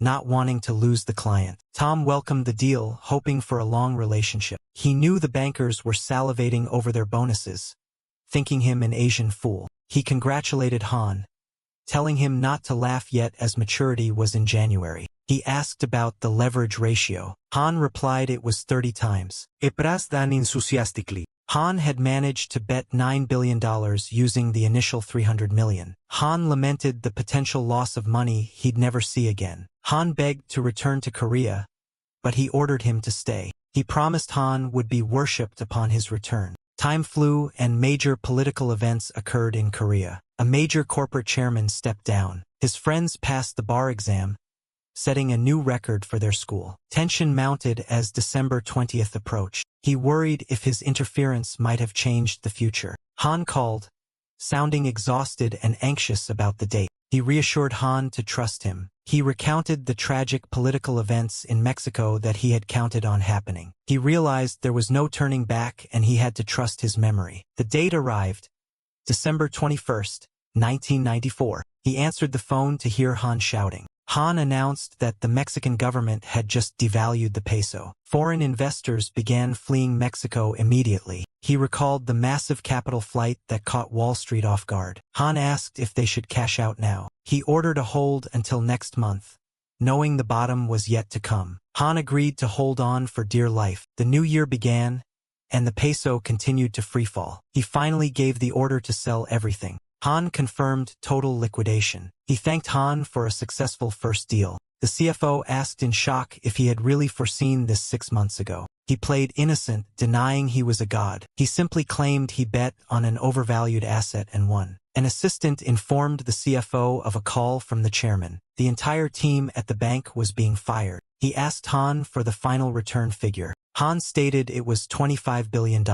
He calculated the astronomical value in Korean won. He wondered if he now possessed more wealth than his grandfather. He felt invincible, knowing he was fighting with a cheat sheet of the future. He saw this as just one of many opportunities. He anticipated the same disaster striking Korea in 2 years. Later, he congratulated his friend on passing the exam. The friend credited him for the motivation. He asked about school, and the friend planned a gap year to preserve hierarchy. The friend explained the strict seniority culture of prosecutors. He realized his small interference had accelerated their careers compared to his past life. He pondered the butterfly effect of his actions. The friend mentioned another friend, Hyun-sung, who hadn't called him. He explained that they had drifted apart after Hyun-sung went to Busan. The friend teased him about a lover's quarrel. He mentioned visiting Busan soon to see his grandmother. The friend revealed Hyun-sung saw her every day, surprising him. He repeated Hyun-sung's name thoughtfully.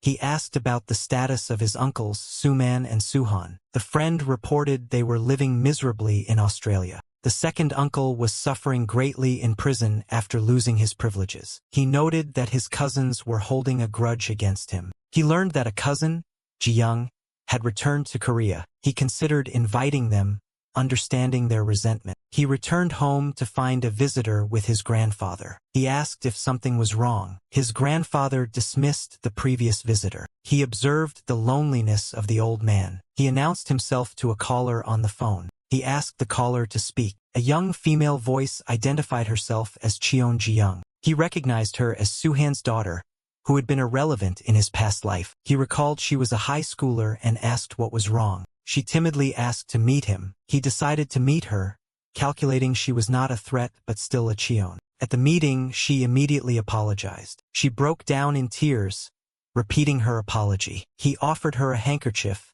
asking her to calm down. She blew her nose loudly. She confessed she knew what her father had done to his mother. She admitted she wouldn't forgive her father either and wanted to apologize. He admitted it was uncomfortable but absolved her of blame. He told her to be comfortable as they were family. She expressed relief, having feared he would be cold like her other cousins. He admired her courage to apologize, unlike her siblings. She explained she was staying in Korea due to her father's situation. He realized this change was likely his doing. He asked about her plans regarding school. He asked if she had a dream, recalling rumors she wanted to be a singer. She admitted she wanted to do music but was unsure of her talent. She insisted people told her she was good at singing. He noted she was different from his past life's impression of her. He encouraged her to try if she wanted to. He promised to take her side if grandfather opposed it. He reminded her she was young enough to fail and get back up. She laughed, noting he sounded like an old man despite his age. He suggested they visit grandfather together. He assured her the old man missed her. They arrived at the house. Grandfather was shocked to see Ji-young. The reunion was emotional for the old man. Later, he asked his subordinate about Uncle Suhan. The subordinate reported Suhan was isolated and had attempted suicide. The subordinate offered to finish him off. He ordered them to keep Suhan alive and prevent suicide. He wanted his uncle to be destroyed psychologically instead. He vowed not to forgive the man who covered up his mother's death. He felt this psychological destruction was the only justice he could offer his grandfather. Later, he met with his gang ally. The ally celebrated taking over Yangdongpo. The ally welcomed him to the new territory. He accepted the hospitality. The ally had booked the entire venue. They reminisced about how long it had been since they drank together. He agreed. He addressed the ally formally. The ally reacted to being called Hyung. The ally was ecstatic at the sign of respect. His manager introduced himself formally to the gangster. The gangster accepted the introduction politely. He asked about the takeover process. The ally claimed it was almost too easy. The ally noted that everyone knew there was serious power backing them now. He acknowledged that the underworld was quick to notice power. The ally asked where to target next, suggesting the rich district. He ordered them to start with smaller gangs first. He gave a strict warning to avoid the Chinese groups for now. The ally agreed to leave the Chinese alone. He checked in with his legal expert. The lawyer joked about his identity crisis between lawyer and company man. He emphasized the need for legitimate professionals. He instructed them to hire more capable people. The lawyer suggested bidding for construction projects soon. He promised to coordinate funding and support. He revealed he was exploring other bids as well. The ally questioned where the projects would come from given the government's stance. He pointed them toward a redevelopment opportunity currently held by another gang. He told them to ask for whatever they needed to do it quietly. The ally boasted that they controlled the area. He asked about the situation in Busan. He explained that Busan was critical because Japanese loan sharks would use it as a base. He needed Busan under control to handle the coming invasion. He warned his ally to stay alert. The ally proposed they stop working and start drinking. Meanwhile, he had other business to settle. He called for manager Ma. He ordered meetings with the Myeongdong bosses to assign tasks. He noted the silence of a boss named President No. He let the reality of the power shift sink in. The boss apologized for past rudeness. He threatened the boss, stating he only kept him because he was useful. He shifted tactics from threat to reward. He confirmed the boss wanted to stay in the illegal sector. He ordered the recovery of all old loans by next year. The boss was shocked, thinking he was shutting down the business. He explained the laws were changing and they needed to go deeper underground. The boss agreed to follow orders. He asked about the boss's relationship with other sharks. He ordered him to strengthen those ties. The boss understood. His manager spoke up. The manager questioned keeping such a suspicious person close. He explained that the boss's network was too valuable to discard and hard to replace. He foresaw the foreign capital invasion of the loan market in 2002. He planned to strike first and control the market before that happened. He decided to split his forces between legal and illegal sectors. He arrived at another meeting with a subordinate. The host welcomed him warmly. He recognized a man in the room from his past life. He identified him as a future Yakuza leader invading the Korean market. He recalled the name Fun Toshiro. The man was currently using a Korean name. He knew this man had entered Korea secretly to prepare for the market takeover. He wondered why this dangerous figure was with his subordinate, suspecting betrayal. The host asked the reason for his visit. Internally, he decided the host could no longer be trusted. Outwardly, he apologized for being distant and claimed it was a social visit. The host played the role of a loyal subordinate. He questioned the sincerity of the host's words. He pointedly remarked on the host's loyalty to the chairman, demanding it for himself now. The host claimed his loyalty was transferable. He checked if business was usual and the host confirmed it. He pretended to trust the host's expertise and moved to leave. The host stopped him to introduce a young friend. The host introduced the Yakuza member under a false identity. The man introduced himself politely. The host claimed they were from the same hometown. He asked where that hometown was and the host lied. He tested the man on his dialect and history. The host recommended the man as a bodyguard. The host pointed out his lack of security detail. He realized the host was trying to plant a spy next to him. He addressed the spy by his fake name. He bade them farewell. The spy thanked him enthusiastically. He silently vowed to meet the Yakuza again on his own terms. He asked his manager if he had found anything odd about the host. He revealed the plot to plant a Yakuza spy and deduced the host was a traitor. He asked about the boss's history. He asked his grandfather if he trusted the Myeongdong bosses. The grandfather admitted he only trusted his closest aide. The grandfather described the host as reliable and someone he had raised. However, he admitted the man was unpredictable. He voiced his suspicion that the man was a spy for the Azure Wind Society. The grandfather was shocked, finding it hard to believe. He suggested the man had been a sleeper agent for a long time. The grandfather admitted he couldn't shake his own suspicions despite the history. He announced his plan to eliminate the traitor. The grandfather questioned the extreme measure. He sought permission to remove the grandfather's man. The grandfather hesitated. He gave his consent to do as he saw fit. He asked if he could handle the traitor's numerous subordinates. He mentioned the combined forces he now controlled,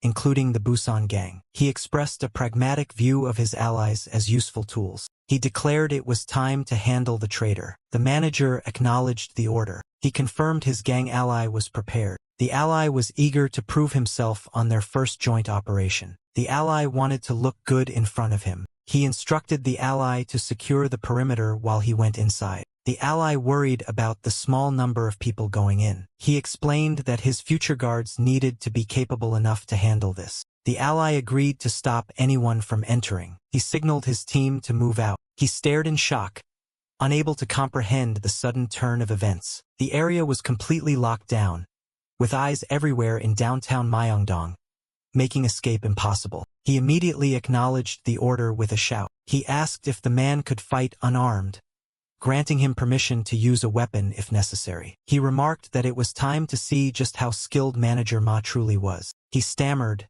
confused by the identity of the new arrivals. He shouted in confusion, demanding to know who these people were. He recognized Manager Ma and questioned what he was doing there. The subordinate explained that the young master had ordered them to bring both men to him. He argued that this could have been done quietly, confused by the aggressive display. He coldly ordered his men to drag them out. He yelled at them to stay back. He realized they had been found out and asked President Shin if he was going to surrender without a fight. Shin insisted he had called for help and told them to hold out a little longer. He instructed his men not to kill the targets. The enemy shouted a death threat in return. He started to ask who they thought they were dealing with. He mocked them for threatening him with such a small weapon. He grabbed the attacker, securing a hold. He called out to Myeonjin in confusion, apologizing for the sudden move. He boasted about his wrestling experience since childhood, refusing to be taken down by mere punks. He laughed, noting that the resistance made things more interesting since it had been too easy. He ordered his team to prepare for a fight. He demanded to know the identity of the opposing group. The rival gangster retorted,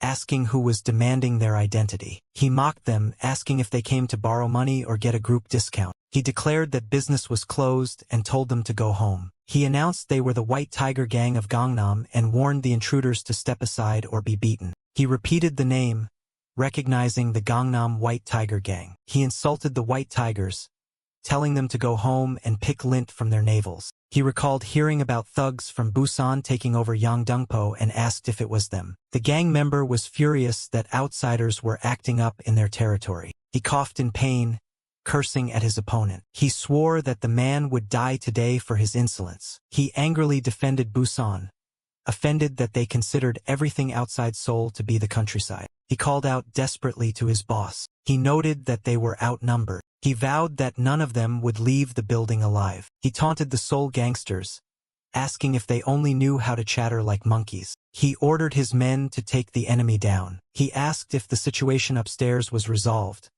and the subordinate confirmed it was easy thanks to him. He wondered why the White Tiger Gang, based in Gangnam, had come to protect President Shin. He decided that since the gang was with Shin, they should be taken down as well. He explained that President Park's men were hurt and that without intervention, they would have been trapped. He apologized, clarifying he wasn't reprimanding them but was just relieved they were safe. He realized that sending only Manager Ma might have resulted in failure, acknowledging his current limits. He asked about the group that had arrived to protect President Shin. He noted that while the White Tigers were strong, Myeongdong was his grandfather's territory, making their presence brazen. He asked if Baek Jung-gi had sent them, but the gangster angrily told him not to speak their leader's name. He mocked them, asking if he should use their leader's old nickname from his violent past instead. He declared that by stepping into Myeongdong, they had effectively declared war. He ordered his men to beat the gangster but keep him alive to pressure Baek Jung-gi later. The gangster cursed him, demanding to be killed instead. He coldly suggested they start by breaking one leg. He asked President Shin how long this betrayal had been going on. Shin feigned ignorance, asking why this was happening and begging to speak to the chairman to clear up the misunderstanding. He repeated the word misunderstanding with skepticism. He accused Shin of planting the Yakuza spy Moon-taebyum by his side on behalf of the Azure Wind Society. He noted Shin's reaction confirmed the truth and scolded him for betraying the grandfather who sponsored him. Shin cursed, revealing he was already serving someone else before he ever started working for the chairman. He asked if that person was the leader of the Azure Wind Society and demanded details. Shin laughed sinisterly. Shin mocked him, saying the chairman hadn't told him the full truth about the society's leader. He glared at Shin, anger rising. Shin implied that the society chairman was powerful enough to eliminate him whenever he wished. Shin confirmed that he was insignificant to the leader, who only planted Moon-taebyum to watch him. Shin blamed him for ruining the perfect setup where Cheon Suman was a puppet boss. He reflected on how Shin had always appeared loyal to his grandfather, even fooling him in his past life. He realized that if he hadn't struck first, Shin would have eventually taken his life. Shin demanded to know how he recognized Moon-taebyum and promised a painless death in exchange for information. Shin refused to talk and told him to just kill him. He agreed to grant the wish, ordering manager Ma to extract all information first. He finished the order, stating Shin was to be killed afterward. The captive screamed to be let go, promising to spare his life in return. He mocked the captive, asking if language was the barrier to understanding the situation. He revealed Moon-taebyum's real name, Fun Toshiro, and his rank within the Yamaguchi-gumi. He suggested they have a serious, private conversation. He repeated the man's full Yakuza identity to drive the point home,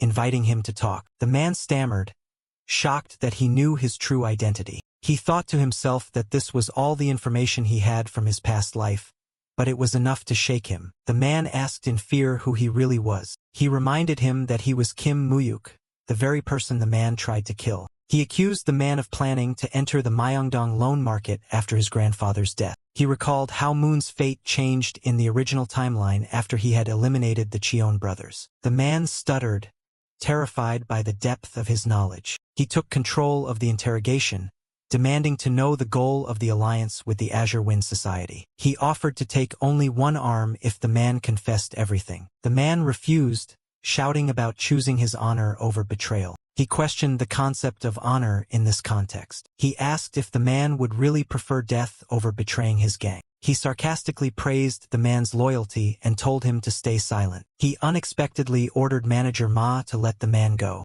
The man was confused, suspicious of the sudden release. He told the man he was free to leave. He whispered a threat, saying he would spread rumors that the man begged for his life and spilled everything. He explained that the man's own organization would kill him for the suspected betrayal, granting him his wish to die with honor. The man panicked, begging to be killed there instead of facing his gang's wrath. He offered an honorable death only if the man revealed everything right now. Defeated, the man agreed to tell him everything. He announced his return to his grandfather. The grandfather praised his work and asked for the report. He explained that Shin had ulterior motives from the start and that they had handled Shin, the Yakuza, and the White Tigers. The grandfather confirmed that the White Tiger gang's lieutenant had intervened, proving they were on standby. He asked if the gang intended to break the non-interference pact between districts. He stated that since the pact was broken, he planned to retaliate by building up Park Dong-soo's forces. He noted the news of the gang fight in Myeongdong and the need for a scapegoat to close the case. He assured his grandfather that Park Dong-soo and the White Tigers would offer up men to take the fall to avoid escalation. He advised that all-out war was impossible because the president was unpredictable. He planned to tighten the noose gradually to avoid mutual destruction. The grandfather asked how he knew about the Yakuza spy. He decided to lie, claiming President Park had met the man in Busan. The grandfather mused on the unpredictability of people, noting the Yakuza's usefulness and romanticized ideals. He complimented his grandfather's ability to judge people, while lamenting his own betrayal by Shin. He noticed his grandfather looking unwell and asked about his health. He insisted on taking his grandfather to the hospital. The grandfather refused, joking about not wanting to look like a weak old man, and mentioned a scheduled checkup. The grandfather told him to focus on cleaning up the current mess. The narration explained that members from both gangs surrendered to the police, closing the incident due to the number of witnesses. The man groaned in pain. He listed the man's sins, conspiring to kill Mu-hyuk and mocking the chairman. He told the man that death was the only way to atone. The man screamed that killing him wouldn't save Mu-hyuk from the powerful Azure Wind Society. He cursed, predicting Mu-hyuk would die at the hands of the society. He shouted impatiently for them to kill him already. He replied that he didn't need to do it himself, as rumors of the man's survival would turn his own gang against him. He coldly reminded the man of his young wife and daughter. He turned to leave, ordering his men to head back. He explained that Shin was just a pawn used to plant Moontabium. He detailed how Moon's orders changed from market infiltration to gaining trust and becoming a close aide. He revealed the final order was to assassinate him when the time was right. He noted that his own actions had forced the enemy to change their plans regarding Shin and the Yakuza. He reflected that, in the original timeline, Shin and the Yakuza would have successfully taken over the market after his grandfather's death. He realized how close he came to losing everything again if he hadn't seized the opportunity. He saw this as a rare chance to track down the elusive Azure Wind Society. His subordinate suggested increasing security, but he felt confident in his own ability to survive. The subordinate pleaded with him to take safety seriously.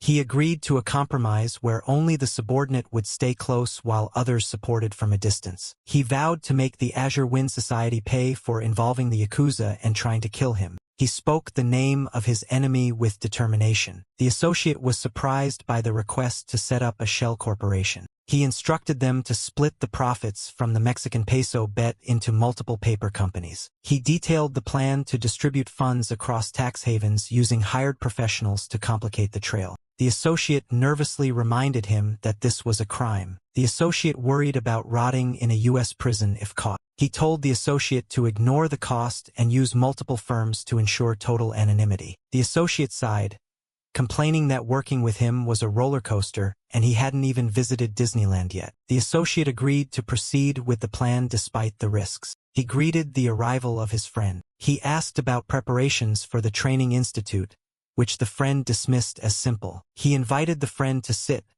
mentioning he had ordered delivery food for a meal together. Another friend arrived, announcing he had bought beer. He let out a short, surprised gasp. He acknowledged the arrival of the second friend. The friend organized the group, telling one to put the beer away and Mu-hyuk to set the table. He confirmed he was back in Seoul to stay and planned to re-enroll in school. He asked about his friend's leg, and the friend admitted sports were no longer an option. He thanked his friend for caring for his grandmother, but the friend brushed it off as doing it for his own peace of mind. The friend expressed regret for pitying him in the past. The friend admitted that Mu-hyuk seemed different and slightly scary now. He felt that Mu-hyuk had changed too much. He declared that he would have sought revenge if anything had happened to his friends. The friend apologized for judging him, reaffirming their bond despite the changes. He dismissed the apology, stating that friends didn't need to be sorry. The other friend interrupted the serious moment, yelling at them to come drink. They joked about the friend's drunken habits and past embarrassing incidents at a club. He observed that his friend looked happy. He agreed,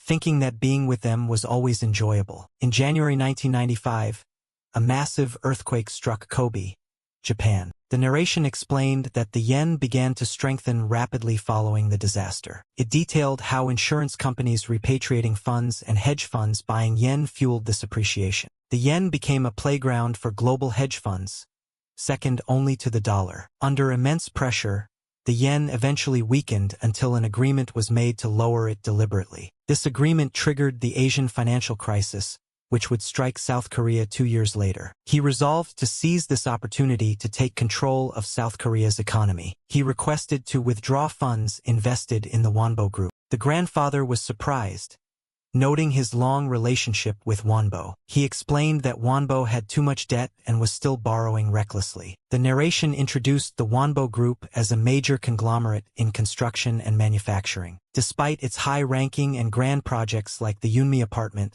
the company was described as an empty shell. It revealed the chairman's history of bribery and how he avoided punishment while the group nearly collapsed. He dismissed the chairman as nothing more than a real estate speculator. He warned that the chairman's greed would destroy the company and advised recovering the investment now. The grandfather hesitated, thinking the financial statements didn't look critical yet. The narration revealed that Wonbo would collapse in 1997, triggering a domino effect of bankruptcies. It stated that Wonbo's failure was the prelude to the horrific 1997 foreign exchange crisis. The grandfather decided to trust his judgment and gave him permission to handle it. He asked if he needed Myung-hoon's help, mentioning a test involving debt collection. He recognized this was a test of his abilities. He declined, choosing to work with manager Ma instead. The grandfather ordered all Wonbo bonds to be transferred to Mu-hyuk. The grandfather asked once more if he was sure he didn't need assistance. He explained that using help would defeat the purpose of proving himself. The grandfather laughed and wished him luck,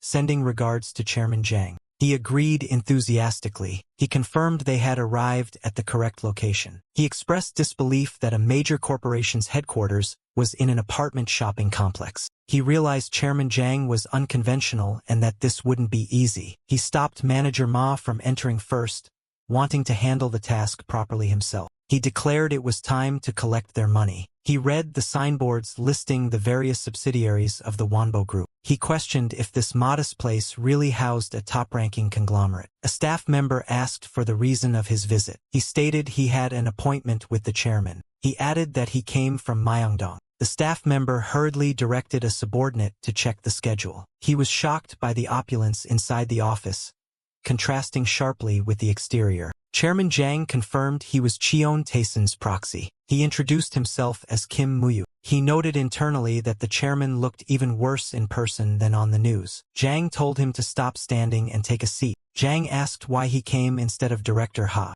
Jang feigned being impressed that such a young man was taking over duties. He stated his business regarding the convertible bonds used as collateral. Suddenly, Jang screamed at his secretary and threw a fit about the coffee temperature. The secretary apologized profusely while Jang demanded a new cup. Jang insulted his staff before turning back to ask why the loan was being recalled when interest was paid on time. He explained that this was part of a general asset liquidation process ordered by his grandfather. Jang refused to accept that explanation. Jang argued that even loan sharks couldn't demand immediate repayment like this. He thought to himself that he never expected repayment, knowing the company was broke. He offered an alternative: convert the bonds to stocks or sell them to a third party. Jang was outraged at the threat of selling the debt to someone else. He analyzed the power dynamic, noting that usually large debtors held power over creditors. However, he knew that if the bonds changed hands,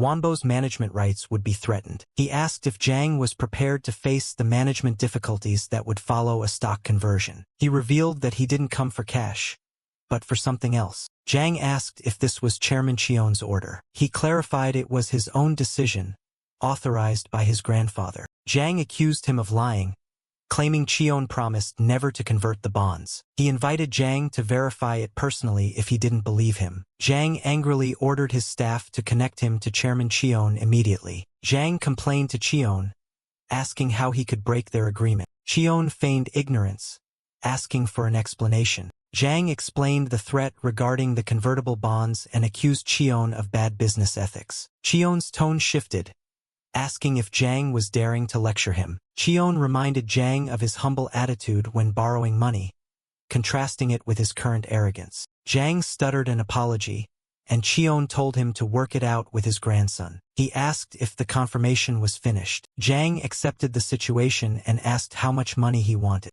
He demanded 20 billion won. Jang screamed in disbelief, citing the original 5 billion loan. He explained that since repayment was impossible, he was selling the tool that protected the company's control. He remarked that the merchant sets the price. He pointed out that he could get even more by selling it elsewhere. Jang stammered in anger. He threatened to leave if the deal wasn't accepted. Jang offered double the original amount, 10 billion, if given a month. He realized Jang planned to take another illegal loan to pay him, dismissing him as a thug in a suit. He declared the negotiation over, but Jang begged him to wait. Jang frantically called for his CFO. Jang introduced the CFO and told him to handle the explanation. The CFO admitted that raising 20 billion immediately was impossible. He reiterated that if they couldn't pay today, the bonds would be transferred. The CFO asked what he really wanted, realizing he knew their situation. He mentally praised the CFO's quick understanding. He proposed trading the bonds and existing stocks for a total value of 5 billion won.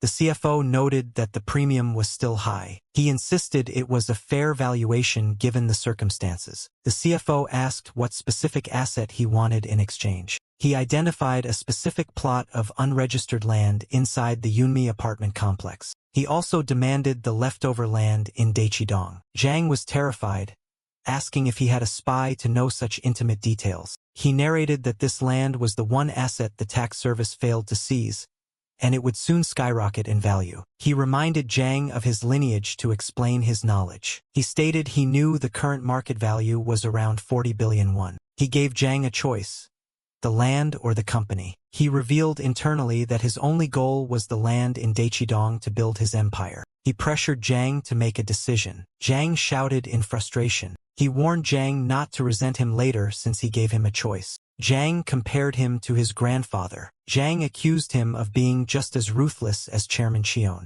He accepted the comparison as a compliment. Jang warned him that his arrogance would eventually be his downfall. He scoffed at receiving such advice from Jang. He thought about the national disaster Jang's mismanagement would soon cause. He decided not to save the country, but refused to let Jang profit before fleeing. He demanded the land be handed over that day and prepared to leave. Jang cursed violently as he left. The staff looked on in fear. He called his friend Jae-ha. He asked Jae-ha for an introduction to his father, a lawyer. Jae-ha agreed immediately, inviting him to his house. He declined the house visit, stating he knew where the law firm was. He arrived at the office and was greeted by Yoon Hyungmin, the co-CEO. The lawyer asked about Chairman Cheon. The lawyer admitted that in his line of work, knowing the chairman was inevitable. The lawyer mentioned rumors of him being the heir. He played it down, saying he was just learning. The narration introduced Yoon Hyungmin as Jae-ha's father and co-CEO of Yoon and Kim. It described the firm as the best in the country, willing to do anything for money. It listed their unethical methods: fabrication, bribery, and lobbying. He noted that even prosecutors feared them, making them exactly what he needed. He added that their true nature was currently known only within the industry. The lawyer asked what kind of lawsuit he needed handled. He explained he needed a lawyer proficient in corporate deals for a land transfer from Wonbo. The lawyer asked for the location and value of the land. He detailed the 1,600 pyeong in Daechidong and Yunmi, valued at 40 billion. The lawyer was stunned by the immense value and location. He explained the complications with the unregistered portion and the rest of the land in Daechidong. He remarked on the surprise of their first meeting, recalling that Chairman Cheon usually employed his own personal lawyer for such matters. Mu-hyuk explained that his grandfather had entrusted the matter to him, adding that since they would meet often, he preferred working with someone skilled. The man laughed, amused by Mu-hyuk's demeanor, and noted that Jae-ha had found himself an impressive and entertaining friend. He agreed to the request, promising to dispatch their absolute best ace to handle the job. He then asked for directions, inquiring where he should drive Mu-hyuk next. Mu-hyuk announced they were starting a building project on the Daechidong site, noting that Polar Constructions couldn't handle the scale alone. He directed the driver to head straight to the residence of Chairman Song, the head of the Dayan Group. He asked Chairman Song if the news about bringing Polar Constructions on board had already reached him. Chairman Song confirmed he had heard the rumors, remarking on how small the industry truly was. Mu-hyuk explained that they received the Daechidong land instead of cash from the Wonbo Group, but the project was too massive for Polar alone. Song expressed shock, finding it hard to believe that Chairman Jang had actually surrendered that specific plot of land. He laughed at the irony, amazed that the stubborn Jang was outsmarted by Cheon's son rather than Cheon himself. Wishing he could have seen the man's face, he asked if the intention was for Dayan to manage the construction work for the project. Mu-hyuk confirmed he wanted Dayan as the lead contractor to navigate the tricky site, even if Polar handled the physical building. Song called him a sly fox, realizing the true motive was to leverage Dayan's influence to get the zoning laws changed. Mu-hyuk admitted he could handle the zoning himself, but acknowledged that Dayan would be far swifter and more precise. He set a strict deadline, demanding the project be completed within 3 years, finishing by early 1998 at the latest. The chairman agreed to the ambitious terms. He asked Mu-hyuk to step out for a moment so he could make a few necessary calls regarding the arrangement. Mu-hyuk resolved to secure Chairman Song as an absolute ally, recognizing the immense power Dayan held in the Korean economy. He reacted with surprise to an unexpected encounter in the hallway. A voice questioned his identity. Mu-hyuk wondered who the girl was, deducing she must be family since she was speaking so casually in the chairman's house. He introduced himself as Kim Mu-hyuk, explaining his purpose was to meet with Chairman Song. The girl realized who he was. Her interest immediately piqued by the mention of his name. She introduced herself as Song Hyunji, mentioning she had heard a lot about him from her grandfather and Hyunsu. He searched his memory, trying to recall if there was anyone named Song Hyunji in the Song family tree. She seemed genuinely surprised that he hadn't heard about her or their family situation yet. She casually brought up the topic of their arranged marriage, assuming he had already been informed. Mu-hyuk was completely blindsided, mentally screaming at the absurdity of a sudden marriage arrangement being thrust upon him. She evaluated him, deciding his looks passed her standards and cheerfully suggesting they try to get along. He remained confused, trying to process the rapid and baffling developments. He stammered, trying to clarify what exactly she meant by getting along. She teased him for acting innocent, insisting that even in an arranged setup, they needed time to get to know one another. He noted her youthful appearance and bluntly asked for her age, sensing a significant gap. She revealed she was a high school senior, pointing out that when he was her age, she was just a middle schooler. He felt uncomfortable at the idea of dating a minor, but she dismissed his concerns as hopelessly old-fashioned. He realized the older men had plotted this behind his back and resolved to reject the idea immediately. She scolded him for being stiff and formal with honorifics, complaining that he was behind the times. She confessed she liked him even more than what her grandfather had described, finding him appealing. She listed the traits she was told about, mentioning his intelligence, looks, and polite demeanor. She cheekily added that his massive wealth was the trait she actually found most attractive. She asked about his weekend plans, suggesting he join her on a trip to Taiwan. When he claimed to be busy, she pouted, asking if he was rejecting her since she wasn't used to such treatment. She pressed him for his opinion, demanding he confess that he liked her back. Chairman Song returned,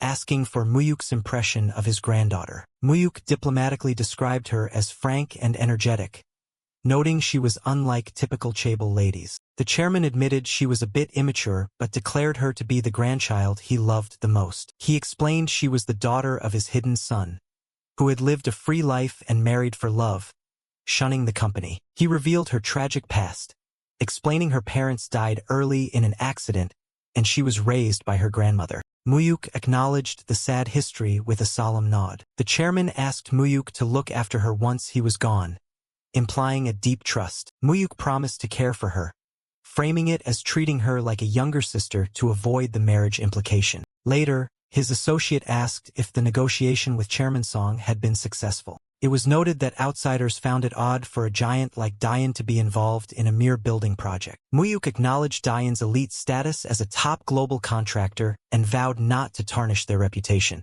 The narrative shifted to Polar Constructions entering the project, marking the expansion of Park Dong-soo's influence into Gangnam. A warning was issued that Gangnam wasn't a territory one could simply stroll into without consequences. A rival gang boss named Baek Jung-gi greeted them with hostility, introducing himself as the White Tiger boss. He mentioned his past tie to Lee Se-song, regretting that things had to get ugly between them. He ordered them to sit down with a commanding tone. He apologized insincerely for the reception, citing the sheer number of subordinates he had to manage as an excuse. One of Park's men reacted with fury at the disrespect shown to his boss. The rival boss snapped at the subordinate, telling the small fry to stay out of the leader's conversation. He threatened extreme violence, warning that next time it wouldn't end with just a broken leg. The subordinate stammered in fear at the vicious threat. Park Dong-soo shouted to halt the escalation before blood was spilled. He lamented that he called the meeting to introduce a friend,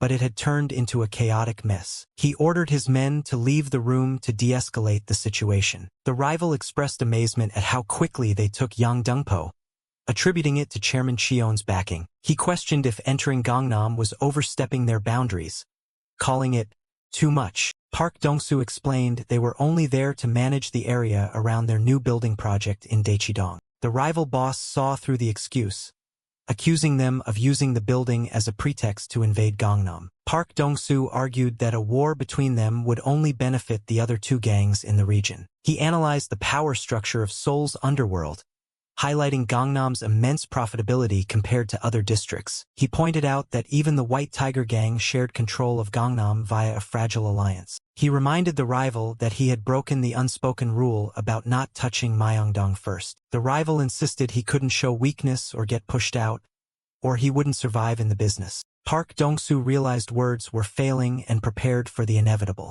He officially declared that his Tae-san gang was now at war with the White Tiger gang. The rival boss screamed in anger at the audacious declaration. Park Dong-soo placed the blame for the coming conflict squarely on the rival's poor choice. He confirmed it would be a total war until one side was completely wiped out. He stood up to leave, signaling the end of negotiations. The rival boss quickly backtracked, admitting he didn't want a war and asking Park to sit back down. He conceded, allowing them only as far as Daechidong and threatening total war if they crossed that line. Mu-hyuk was informed that an agreement had been successfully reached. Mu-hyuk authorized going over budget to ensure the best materials were used and the timeline was met. The narration noted that Park Dong-soo had secured a foothold in Gangnam without the mutually destructive gang war. It explained that Gangnam was currently divided among three major groups: White Tiger, New Gangnam, and Honam. Mu-hyuk realized the Azure Society was funding all three groups,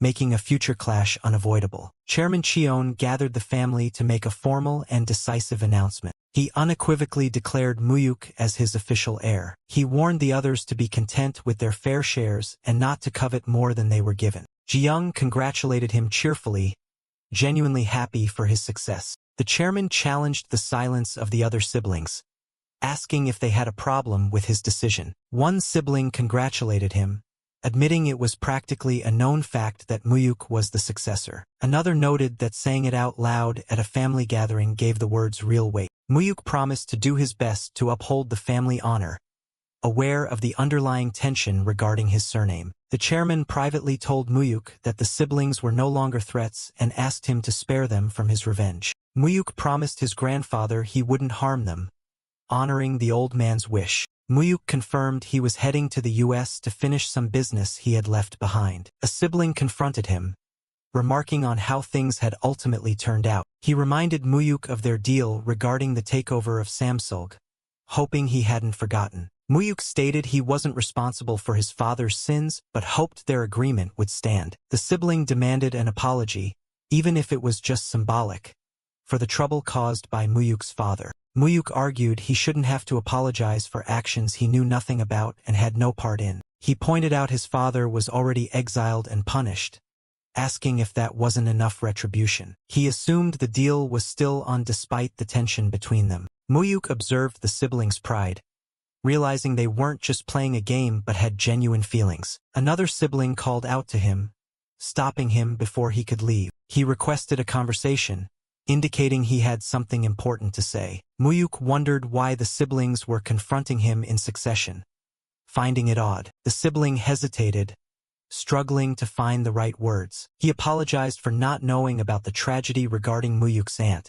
admitting his ignorance. Mu-hyuk was taken aback by the unexpected apology. The sibling apologized aggressively, admitting his father's actions were trash and that he was sorry. He offered a sincere apology on his father's behalf, taking the burden onto himself. He stated he just needed to get it off his chest and wasn't expecting forgiveness in return. Mu-hyuk wondered if this was a ploy or if the sibling was being genuine for once. He considered reassessing his opinion of the Cheon siblings, seeing them in a new light. The scene shifted to New York, returning to the business world. Mu-hyuk discussed the upcoming Netscape IPO and the market frenzy surrounding it. He planned to sell at $40 for a massive profit, surprising his partner with the specific exit strategy. Mu-hyuk predicted the stock would peak, but eventually be crushed by stronger competitors, necessitating a quick exit. He gave strict orders to liquidate the shares at the target price of $40 immediately after the IPO. His partner confirmed the yen trade was cleared with a massive 300% return. Mu-hyuk asked for the bottom line,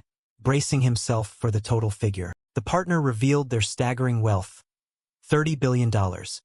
Which converted to over 25 trillion won. Mu-hyuk ordered the acceleration of the shell company setup to manage the massive influx of funds. He described a complex money laundering scheme, splitting assets into hundreds of companies and merging them back. Mu-hyuk demanded even more fragmentation into thousands of entities to hide the money trail, despite the high fees. The partner noted that paying fees was certainly better than spending life in prison for financial crimes. Mu-hyuk dismissed the bad omens and committed to the plan, determined to go all out. He asked manager Ma to find a reliable individual for a sensitive task. He specified he needed a U.S. citizen to protect his key man, Han Kyung-yong. Mu-hyuk emphasized that trust was more important than cost, urging Ma not to worry about the expense. He admitted he wanted to trust Han, but knew all too well how terrifyingly corrupting money could be. He resolved to cut Han off without hesitation if the money ended up corrupting him. Mu-hyuk greeted a friend named Charlie with enthusiasm after a long time apart. He asked if Steve was there for the Netscape IPO, knowing his interest in the tech world. Steve introduced Andrew Gigante, an early investor who had supported him back at Apple. Mu-hyuk recognized the surname immediately, realizing the significance of the man before him. The realization hit him as he connected the name to a notorious family. He identified Andrew as the son of Vincent Gigante, the boss of one of New York's 5 families. Steve shifted topics, excitedly mentioning his new movie collaboration with Disney. He pitched his new 3D animated film about toys, expecting Mu-hyuk to be surprised. Steve was modest about the expectations, not anticipating huge profits from an animated film. The narration noted this was the legendary Toy Story, the film that would save Pixar from collapse. Mu-hyuk assured him it would be a hit, predicting its massive success with confidence. Steve appreciated the support, admitting he was worn out from the struggle. Mu-hyuk offered unlimited investment support,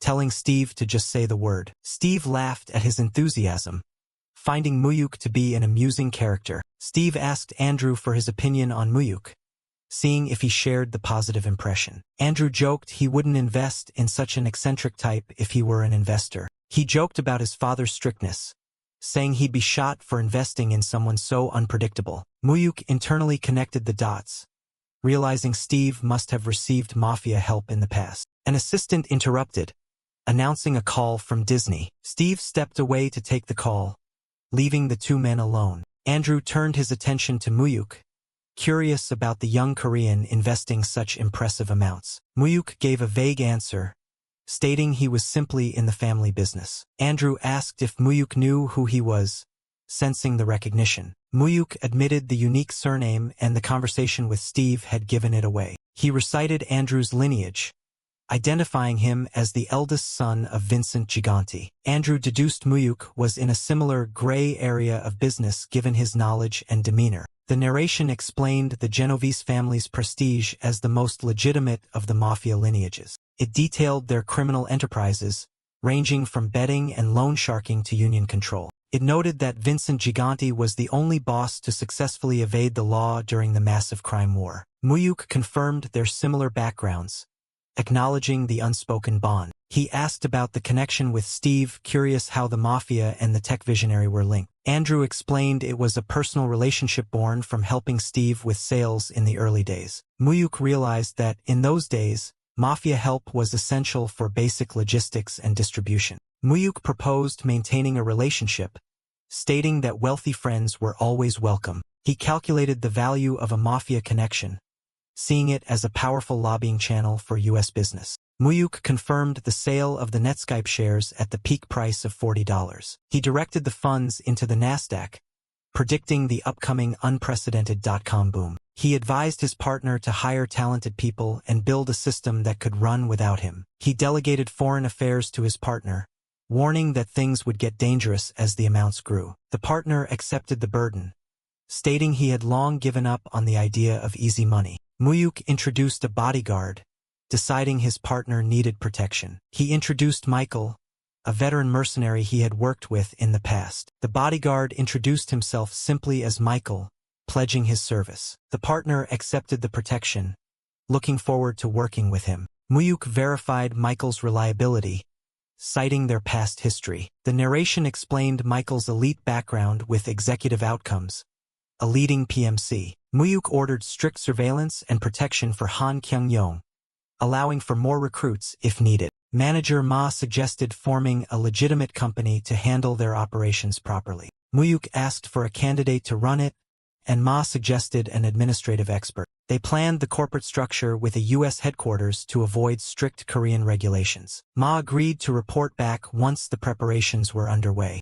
Mu-hyuk anticipated future international conflicts and agreed it was wise to prepare. He decided it was time to speed up the cleanup of loose ends back in Korea. Park Dong-soo asked where Mu-hyuk had been, noting he was unreachable for days. He joked about Mu-hyuk treating America like a neighboring town due to his frequent travel. Mu-hyuk asked for a situation report on the Daechidong project. Park reported that while construction was fine, the rival gangs were acting strangely and suspiciously. He noted unfamiliar spies lurking around the construction site. Mu-hyuk addressed Park seriously, signaling a change in plans. He proposed cleaning up Gangnam entirely, rather than just defending their spot. Park was shocked by the sudden escalation. Mu-hyuk ordered a total takeover, planning to crush all three gangs at once. Park questioned the feasibility of attacking everyone simultaneously. Mu-hyuk insisted on a simultaneous strike to prevent them from forming alliances and counterattacking.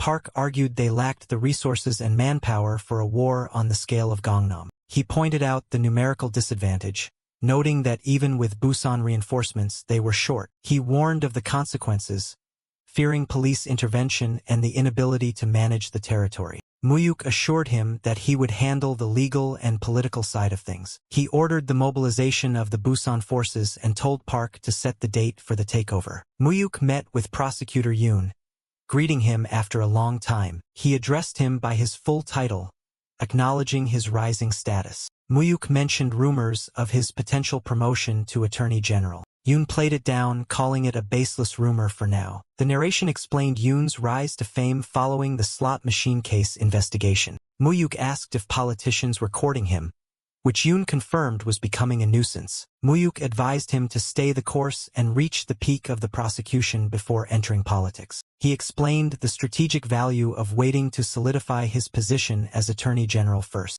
Yoon agreed to follow the advice, trusting Mu-hyuk's foresight. Mu-hyuk asked about the whereabouts of Prosecutor Park, another key figure. Yoon replied he was in Jeju, curious why Mu-hyuk was asking. Mu-hyuk laid out the plan to bring him to Seoul and use the Violent Crimes Division to clean up Gangnam. Yoon warned that the Gangnam gangs had deep political ties and wouldn't be easy to take down. He noted that they had survived previous crackdowns by disguising themselves as legitimate businesses. Mu-hyuk dropped the bombshell about the upcoming arrest of two former presidents. The narration detailed the crimes that led to the historic arrest warrants for John Daewon and No Tae-woo. Yoon was shocked that Mu-hyuk knew this top-secret information, including the specific date. Mu-hyuk explained that the political chaos would be the perfect cover to use the Anti-Violence Act. Yoon worried they were still short on evidence to prove the gangs were criminal organizations. He asked if Mu-hyuk had a plan to solve the evidence problem this time as well. Mu-hyuk promised to manufacture the opportunity for the prosecution to get the proof they needed. He synchronized the gang raids with the presidential arrests,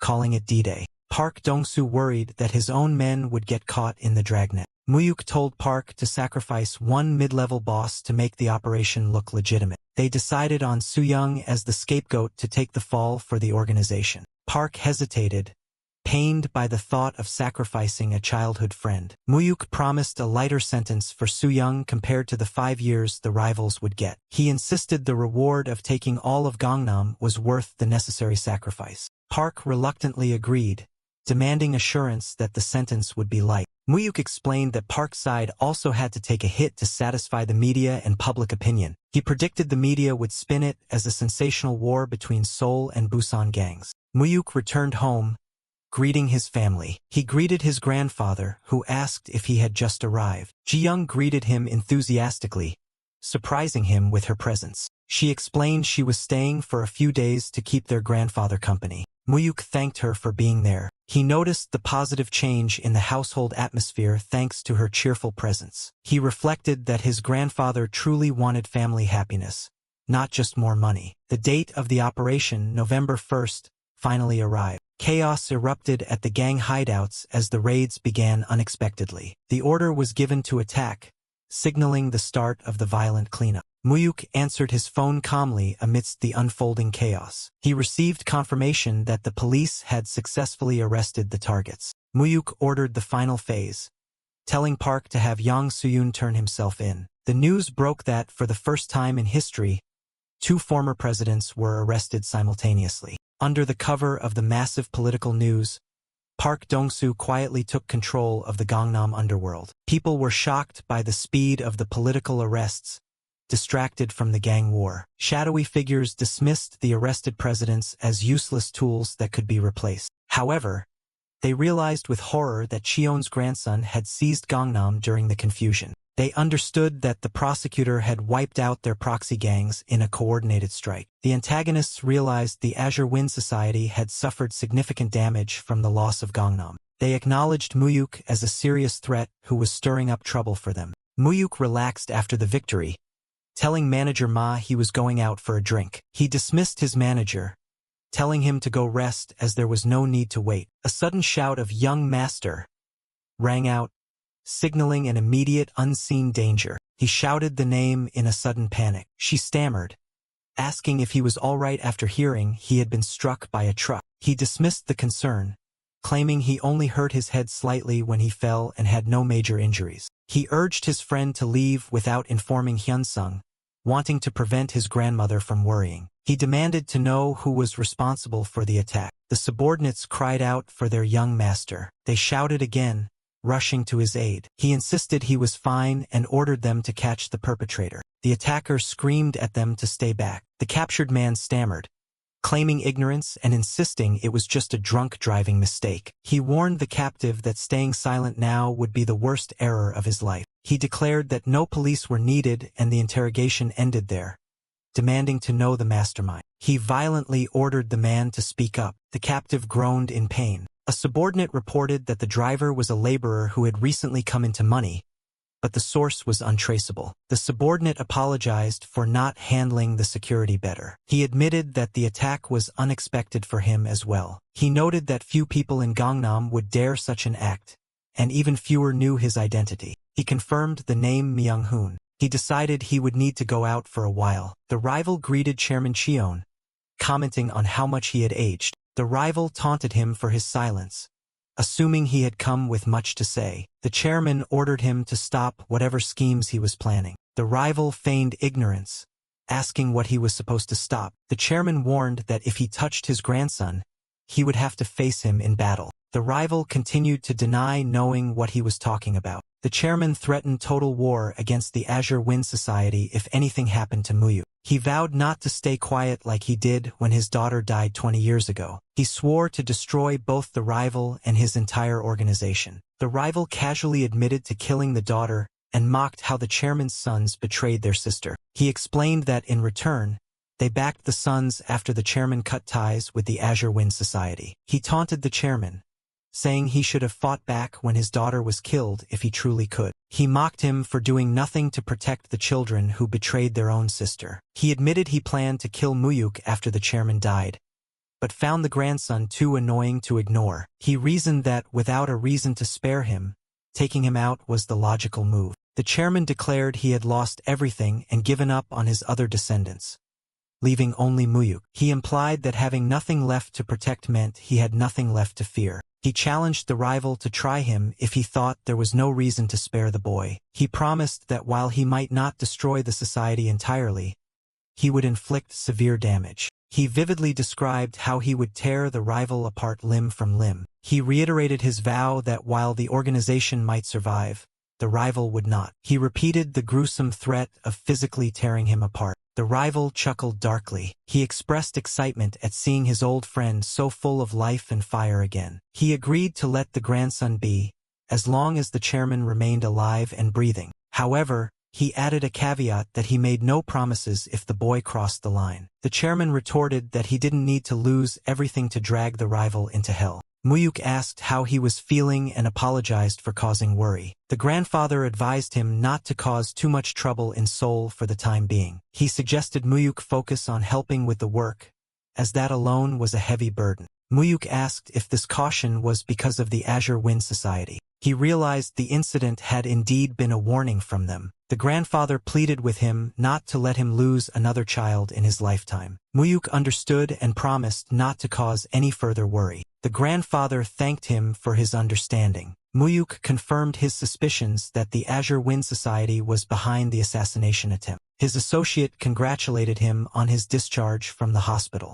He remarked on how fast youth heals, contrasting it with his own lingering old wounds. Mu-hyuk credited Dong-soo for doing the heavy lifting in taking over Gangnam. He asked if Dong-soo had successfully reorganized the gang members in the newly acquired districts. He instructed that they should be given legitimate roles and forbidden from extorting civilians. He warned that feeding a growing organization was necessary for leadership words to carry weight. He strictly forbade any involvement in drug sales despite the rumors. The associate questioned if a simple command could stop the encroaching Chinese groups from selling. Mu-hyuk decided to let them be for now, planning to use the law against them later. The associate asked if they should just manage the current territories for now. Mu-hyuk advised against visible warfare but noted that staying quiet wouldn't stop the conflict. He anticipated the rivals would try to pick them off while they were perceived as alone. The associate worried that the established gangs would not tolerate their intrusion into Gangnam. Mu-hyuk proposed using this opportunity to take everything. He clarified that they would use negotiation and profit-sharing rather than war. He believed they could resolve things quietly without attracting public attention. He planned to avoid direct conflict with the Azure Wind Society while securing key cities. He looked further ahead,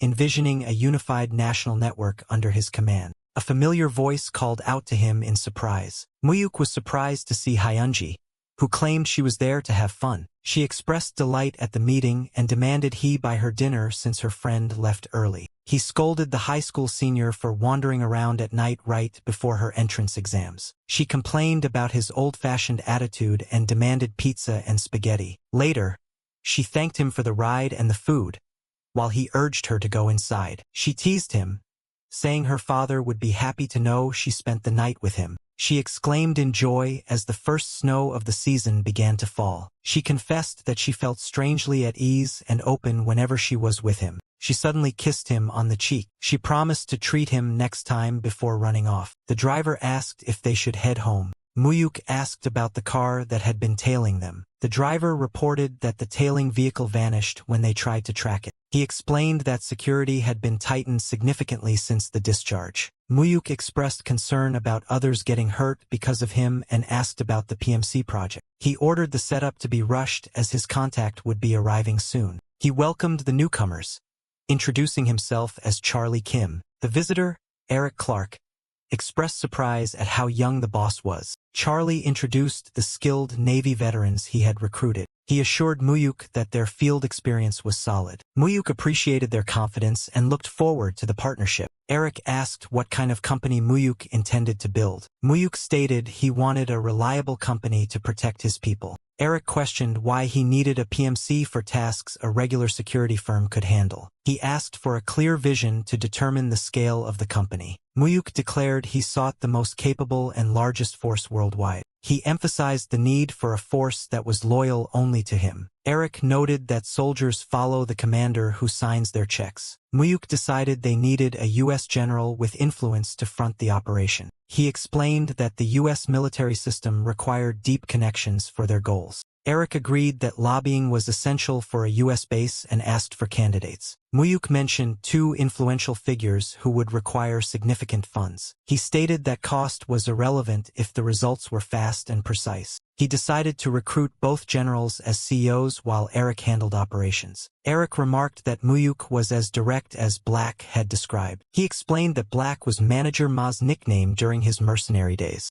Mu-hyuk hummed in acknowledgement. Eric stressed that equipment was more important than training. He presented the choice between company-supplied gear or agents buying their own. Mu-hyuk was surprised that agents buying their own weapons was an option. He asked for Eric's preference, and Eric favored company-issued gear despite the cost. Mu-hyuk agreed to go with company-issued equipment. Eric warned of the high cost but noted it ensured loyalty and survival. Mu-hyuk dismissed the money concerns, demanding only the best quality. Eric directed him to speak to the U.S. partner for costs, acknowledging the order. Mu-hyuk lamented having too much work and too few trustworthy people. The subordinate asked if he meant the loan business. Mu-hyuk confirmed he needed someone reliable to manage the Myeongdong offices. He offered the subordinate an out if he wasn't interested. The subordinate immediately agreed to take the job. He pledged his help and asked for instructions. Mu-hyuk instructed him to learn the flow of money and how to read ledgers in the market. He planned to leave the subordinate with Kim Ha-shik as a starting point for bigger plans. He internalized that 1997 was approaching and one mistake could ruin everything. He reflected on the economic contradictions of 1996 leading into the crisis.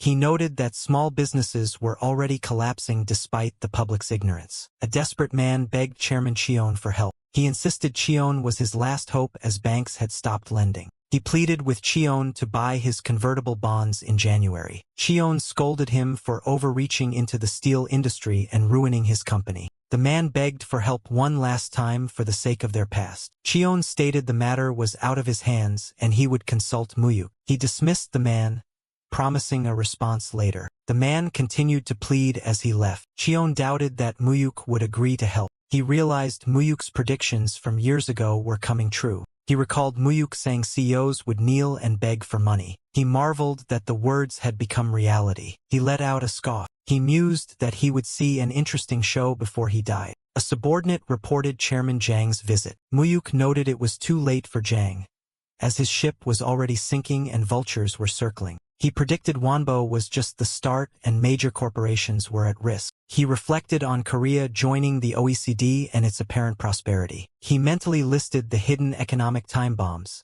trade deficits, and massive corporate debt. He foresaw the total collapse of the economy as a side effect of rapid growth. As 1997 dawned, history moved exactly as he had known it would. News reports announced Wonbo Group's default and failed attempts to secure funds. Executives discussed the refusal of creditors to provide additional support. They revealed the creditors demanded the chairman's resignation. The chairman exploded in anger at the demand to step down from the company he built. An executive explained the political sensitivity of the election year prevented a bailout. The chairman argued the election year should guarantee support to protect jobs. He believed they were too big to fail, and the country couldn't afford their collapse. He ordered another request for funds, citing their assets and steel mill potential. He tried to bribe the creditors with vague promises of rewards. The narration confirmed the request was denied, and bankruptcy was imminent. Mu-hyuk greeted Chairman Jang formally. Jang stammered,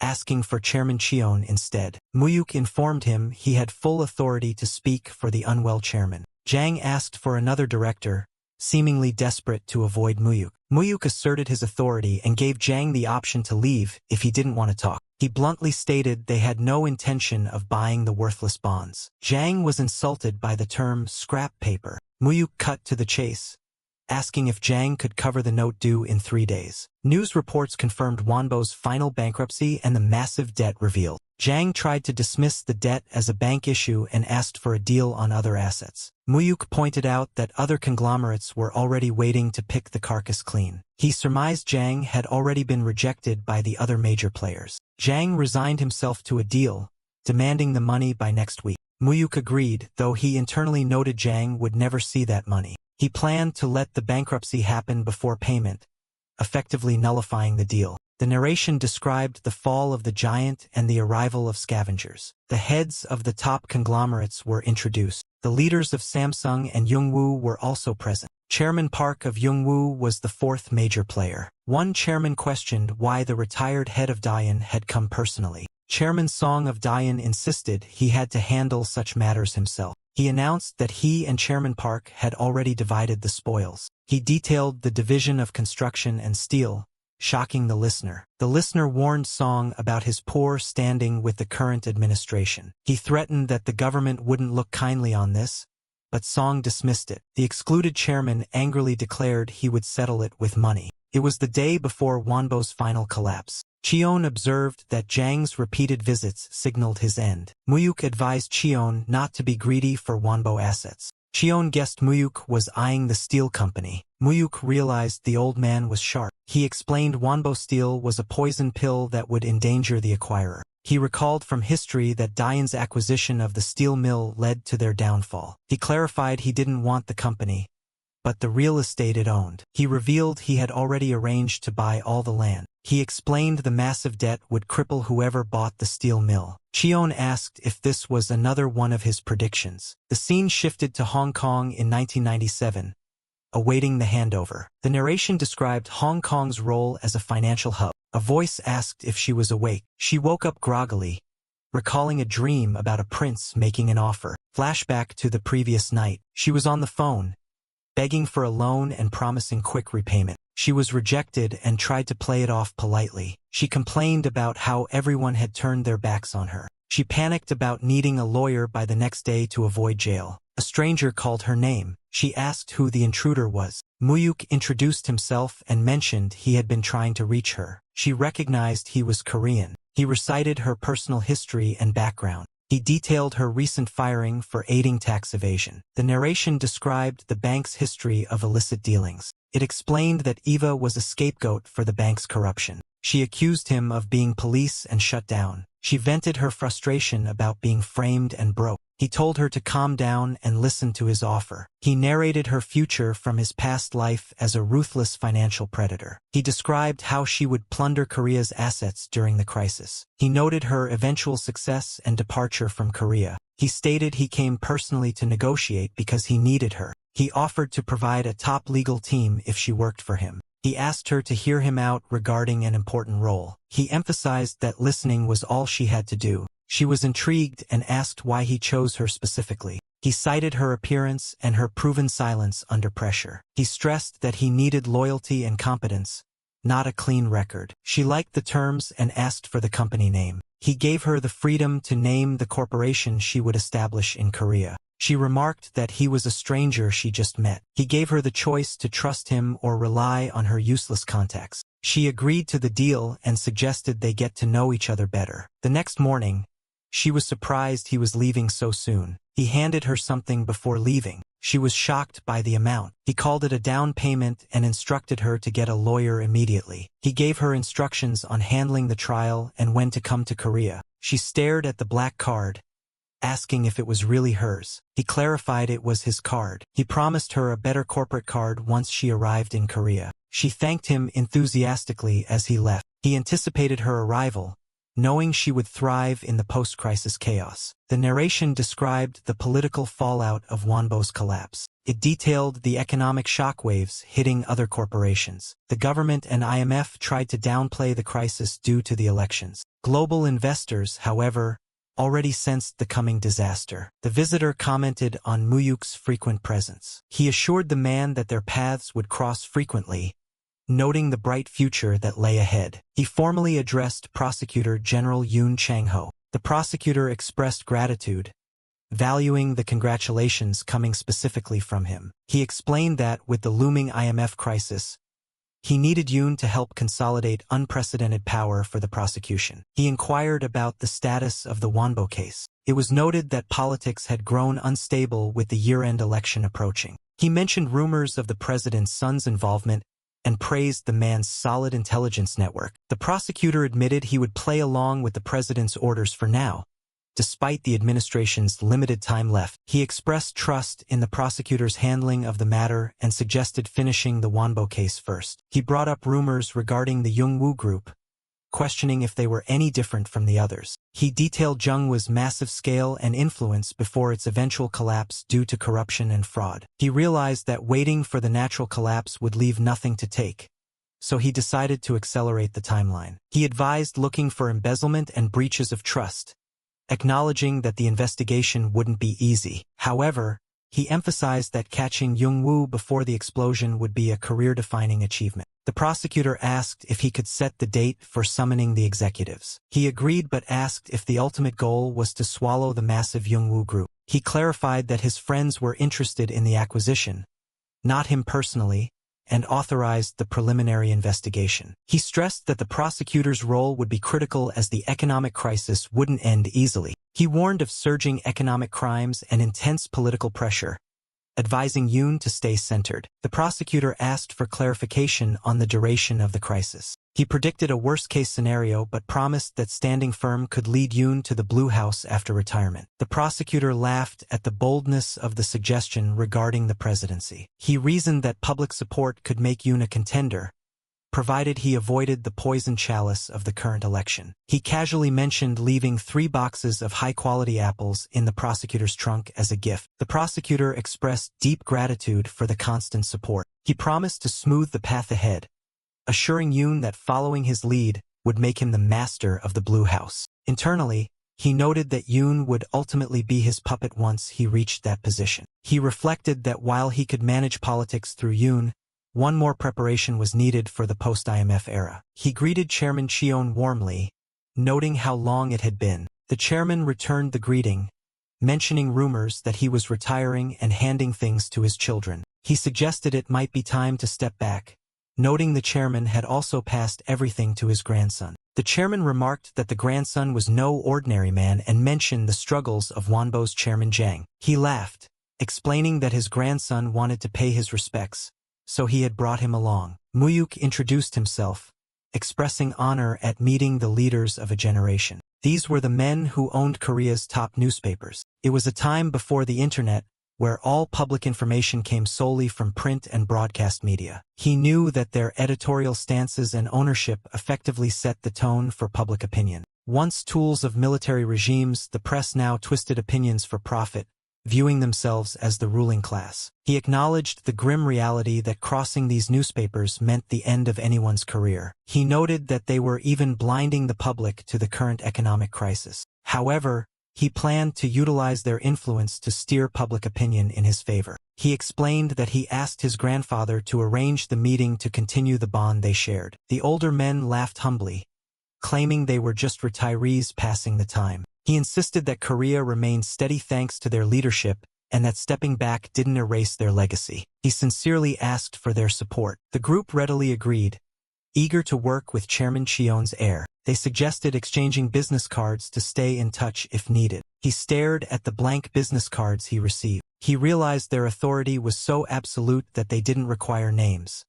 Their presence alone held power. He held just 5 cards, yet felt their immense weight. To him, these were weapons capable of swaying public opinion across the entire nation. He vowed that they would one day bow to him, but for now he would use them. Later, he discussed the company's precarious financial situation with Chairman Jang. The chairman dismissed the concerns of his employees, claiming only the owner understood the money. It highlighted the arrogance of conglomerate owners who viewed employees as mere servants. He recalled how such bold remarks on live TV had sparked public outrage. Someone tweeted, noting that the man still hadn't learned his lesson. He agreed, suspecting the man probably never would. He asked about the fate of Wonbo Steel and Construction. It was explained that government delays forced an acquisition without debt relief. He recalled telling creditors he would take over if the major competitors didn't. In the original timeline, Daein acquired the steel company, only to be drained by its massive debt. He anticipated that Samsung and Young-woo would take a big hit, telling his partner to watch and enjoy. The partner admitted they would be in trouble without his guidance and owed him one. He asked for thoughts on the shaky ground of the Kia Group. Kia was described as a massive conglomerate with diverse subsidiaries, run by a professional management system rather than a family. However, that professional system became a weakness when competing with family-run chaebols during cash flow crises. He explained that Samsung was lobbying hard to block financial aid to Kia in hopes of taking over its automotive division. He acknowledged the situation but noted there was no way to stop it. He predicted Kia Motors would end up with Daein, advising to let Samsung make their move for now. He planned to act once the government changed after the upcoming presidential election. His partner questioned if the ruling party wasn't guaranteed to win and back Samsung. He predicted the ruling party would split, scattering votes to the opposition's benefit. It was noted that the candidate was clashing with the current president, losing his support. His partner remained skeptical about a regime change, recalling past elections. He insisted the vote division would lead to an opposition victory this time. His partner mused on the idea of a new government. He advised that while conglomerates bet on the ruling party, his partner should remember his advice. The partner agreed to think about it. He asked how things were going with Hyunji. He replied that he was just laying the groundwork. He admitted he wanted to stay close to Chairman Song because he was after something specific. He foresaw a future merger involving Dian and Samsung, followed by a liquidity crisis and a split. He planned to take it over when the time was right. As the crisis continued to spread, major conglomerates began collapsing in early 1997, starting with Jinbo and Sangbo. While Korea faced crisis, his attention shifted to Thailand, where the Asian financial collapse began. He instructed a massive all-in investment into 6 specific firms. His partner asked if his heart was made of steel, questioning if he feared losing. He admitted fear, but knew that fear alone wouldn't win him anything. He acknowledged that knowing the future didn't guarantee safety, as his actions were already altering history. The scene shifted to New York. Someone asked George if he was the frontman for the bot attack again. George confirmed he was taking the lead and told them to follow. George Salas was a legend who had made $1 billion in a day by predicting the pound crash. Mentions arose of unknown investors making big profits in Mexico and Japan under the name Dream High Investment. It was described as a new firm with solid performance, currently quiet in the stock market. They cursed the firm as hyenas that would definitely join the attack this time. George dismissed them as kids and asked who owned the firm. He was told James Han ran it, but a man named Charlie Kim owned 99%. The only information available was that Charlie Kim was Korean. George was surprised that a Korean investor was bold enough to join their game. Sensing something off, George decided to lead the attack personally while keeping an eye on Dream High. His colleagues wondered why the man who broke the Bank of England was so serious. George noted that Dream High was always one step ahead of him. He recalled how they entered and exited the Mexican and Japanese markets before him. He wondered just who this Charlie Kim really was. Options were described as a simple gambling game of buying and selling time. It was a den where one person's profit was another's loss. His partner reported that Dream High employees were betting $1 billion on the rise, contradicting Wall Street. He calmly placed a $2 billion bet on the rise as well. The attack on the Thai bot began in the stock market, causing a 10% plunge and panic.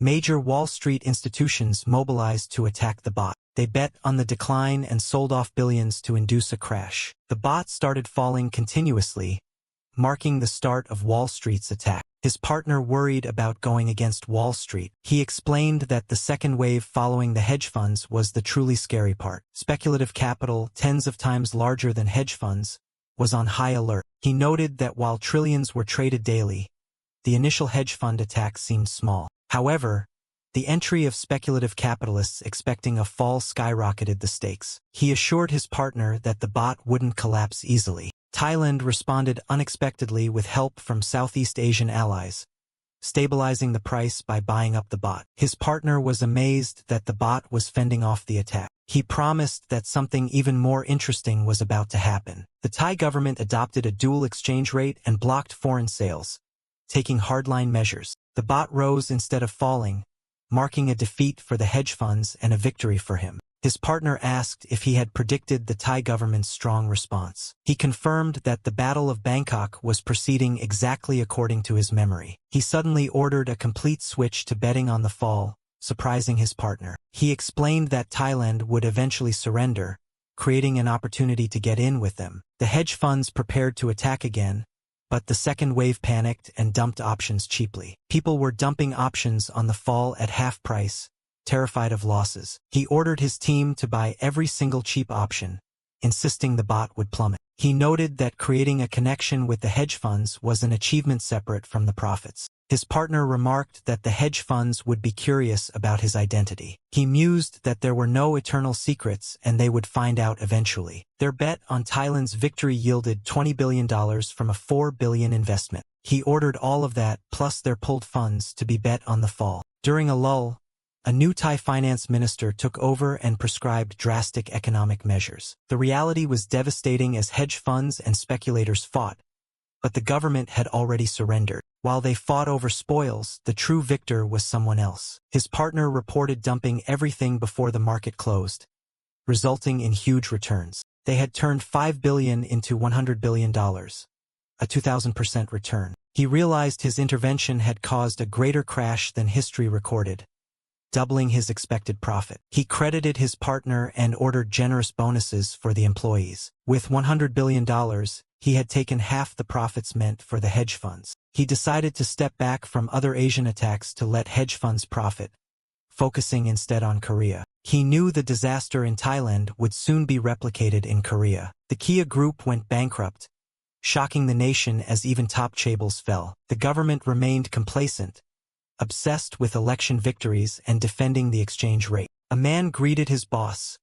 asking if the lawsuit was resolved. He thanked the man, mentioning the defeat of those who tried to frame him. The man asked if they were going to the hotel. He directed them to a specific location instead. They arrived in Daechidong. He introduced Eva to her new workplace in a brand new, unfinished building. Eva loved the place and confirmed she just needed to follow his instructions. He declared that she would start buying up everything in the Republic of Korea from there. He planned to use the building he acquired from Chairman Jang as his base. He would stay in the shadows while Eva acted as the face of the operation. Eva marveled at Seoul's development, comparing it to Hong Kong. She found it hard to believe such a country was about to fall into crisis. He pointed to Thailand, noting that once hedge funds targeted a country, there was no escape. He acknowledged Korea's economy was much larger and was a miracle of development. He decided to proceed and asked if she had people in mind for recruitment. He gave her full rein to recruit talented people regardless of cost. Eva expressed her approval of the arrangement. He warned they would be busy and must avoid unnecessary attention.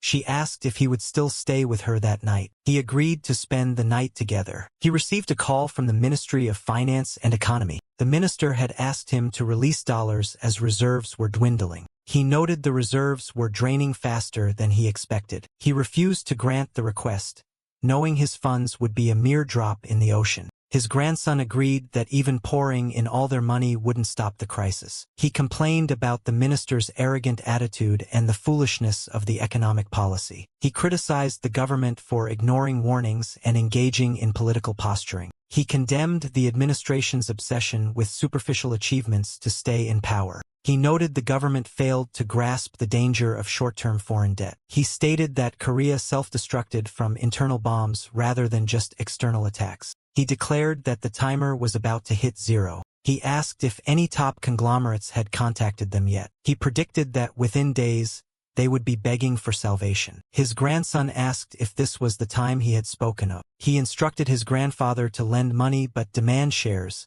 specifically Samsung Electronics stock. His grandfather worried that the ruling party might still win. He insisted the opposition would win and history would play out as he remembered. He woke his partner in the middle of the night. He asked how much money they had in their Bermuda corporation. His partner estimated about $10 billion.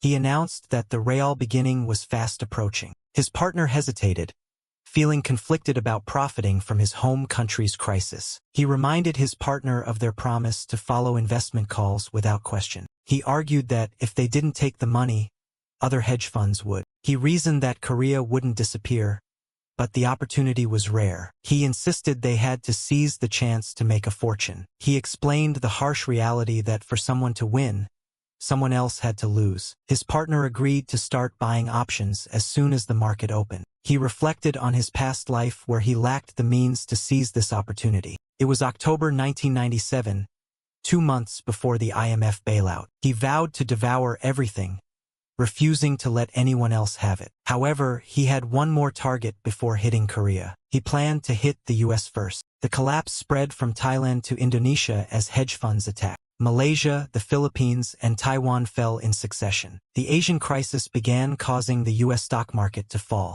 He remained calm while others worried. Employees were nervous about their stock holdings. He ordered them to forget the stocks and prepare to move to Hong Kong. He announced that the hedge funds were attacking Hong Kong next. The battle had begun. Hedge funds profited from the Asian crash and turned their eyes to Hong Kong. Hong Kong had a fixed exchange rate defense which the funds tried to break. They short-sold Hong Kong dollars, hoping to crash the stock and real estate markets. His partner asked how much they were investing in this round. He scoffed at the suggestion of only $5 billion, noting the massive scale in Korean currency. His partner apologized, admitting his sense of money was warped. He instructed the employees to follow the hedge funds but said he and his partner would act separately. He revealed their target wasn't Hong Kong, but a much bigger market. Hedge funds attacked, but Hong Kong defended strongly with China's support. The funds asked for more money, but Hong Kong held on. He predicted the Hong Kong Monetary Authority would act soon. He declared it was time. He ordered his partner to bet every dollar on a crash in the US, Europe, and Japan markets. His partner thought he was crazy for targeting the US and Europe instead of Hong Kong. He demanded trust, asking if he had ever been wrong.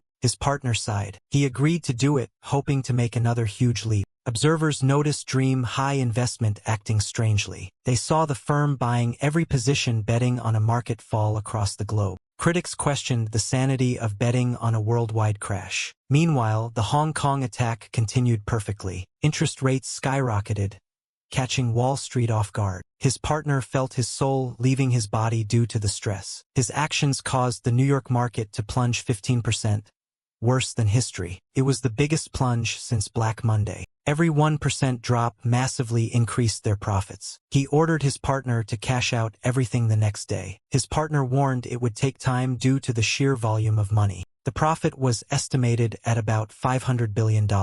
His partner realized they could now buy entire countries. He declared himself the winner, stating this was only the beginning. He vowed to stand above everyone with his overwhelming financial power. The U.S. president asked if the report was true. Officials were baffled by the man who came from Hong Kong with empty pockets. They confirmed that one single guy caused the market crash. The dossier identified his nationality as South Korean. The president read the name on the file. The report repeated the name, Charlie Kim. While Wall Street lost heavily, he was the only one who made a huge profit. He had secured nearly $500 billion. He admired the impressive figures, wishing he could earn such a vast sum just once in his life. The aide warned the president that a citizen from a small nation had just siphoned a massive amount of American wealth. The president asked if any laws were broken, to which the aide admitted that technically, no violations had occurred. Rubin was reminded that the U.S. government could not fault individuals who accumulated wealth through legal investments. The concern was that a non-citizen now held enough financial power to potentially destroy an entire nation's economy. A simple solution was proposed to just grant the wealthy individual American citizenship. Following the failure, Wall Street investors were furious and demanded a plan to recover their losses from the Hong Kong market. Consequently, the decision was made to accelerate the previously mentioned plan. Since the action was inevitable, they decided it was better to get it over with quickly. He realized that his massive Wall Street profits had inadvertently become the trigger to accelerate Korea's financial crisis. He agreed to carry out the plan as requested.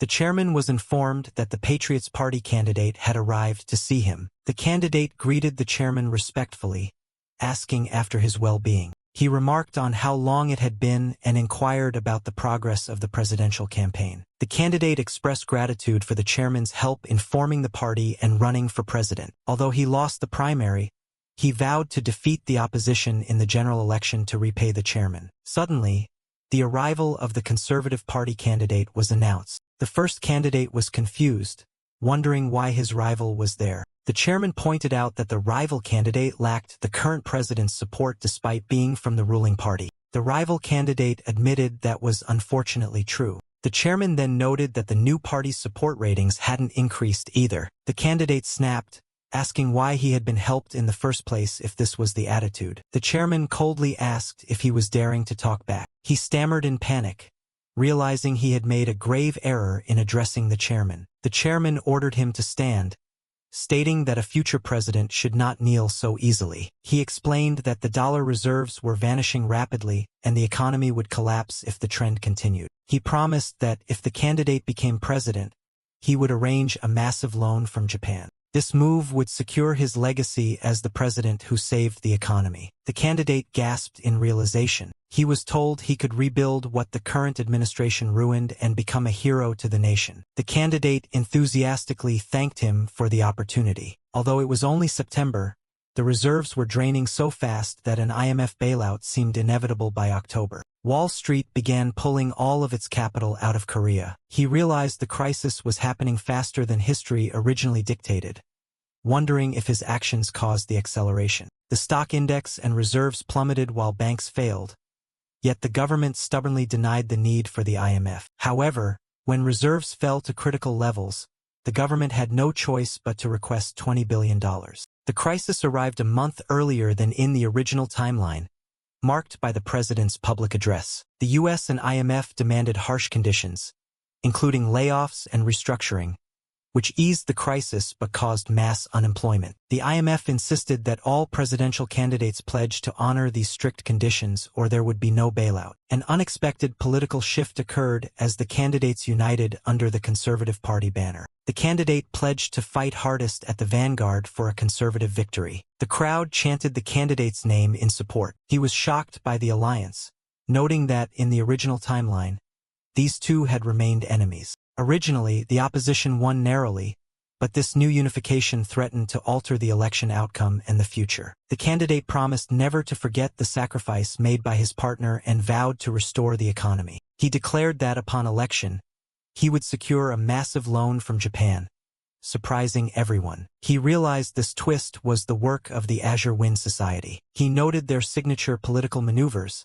bypassing the government to deal directly with foreign powers. He understood that his presence and the society's actions were fundamentally changing history. The opposition's victory, originally narrow, was now in jeopardy due to the combined votes of the ruling party. He feared that if the opposition lost, the Azure Wind Society would grow too powerful, creating a worst-case scenario. He decided that if they tried to change the president, he would use his money to fix things himself. Korea lost all credibility after requesting the bailout, its credit rating plummeting to the level of developing nations. Stock prices continued to freefall as exchange rates hit their upper limits. The official was asked why he came to Korea when the bailout agreement was already signed. He replied that he was there to verify if Korea actually intended to keep its promises. He criticized the Korean government for ignoring the crisis and maintaining incestuous ties with corporations. He stated that failing banks and conglomerates needed restructuring and should be sold to foreign investors. He demanded privatization, reduced welfare,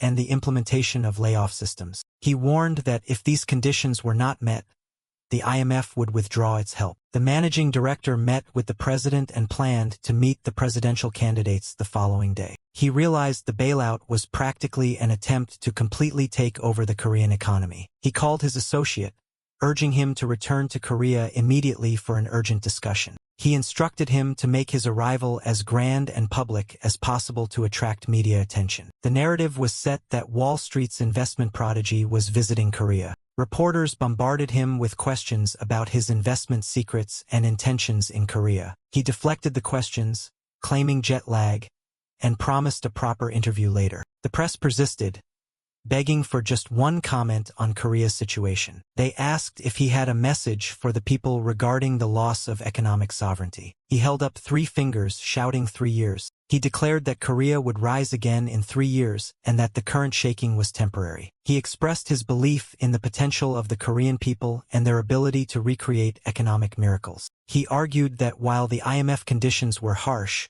opening the capital market was necessary for growth. He urged the government and public to reflect, predicting a stronger nation would emerge after the crisis. Suddenly, men in suits approached and asked him to come with them. He was confused and asked for their identity. They identified themselves as being from the Blue House, stating the president wished to see him. He tried to decline, citing other appointments and lack of notice. They insisted he follow them, effectively dragging him away. He confirmed the strategy with his partner, assigning roles of good cop and bad cop. She agreed, advising him to maintain good relations while she handled the aggressive investment side. She noted that restrictions on foreign investment would soon be lifted. He declared that the real game was about to begin. He answered the phone, asking who was calling. The caller identified himself as the managing director of the IMF. He noted that it was easy for the U.S. government to uncover his identity. The director greeted him, acknowledging him as the real force sent by the U.S. He presented a handwritten letter from the U.S. president. He dismissed the pleasantries and suggested getting straight to the point. The director proceeded to deliver the message from the U.S. government. The order was that under no circumstances was he to help Korea with its crisis. He was warned that if he helped, he would bear full responsibility for the consequences. It was clarified that the message came from the finance minister. He knew the U.S. could easily track his paper companies if they wanted to. They could freeze or seize his assets on trumped-up charges. However, he knew that showing weakness would only invite them to attack. He asked if he was being threatened. The director denied it with a casual French expression. He explained that the minister simply meant that helping Korea would yield no benefit. He clarified that the instruction was simply not to help the Korean government. He admitted he never intended to help, but the commanding attitude made him want to rebel. He agreed to the terms. He promised not to intervene in the crisis,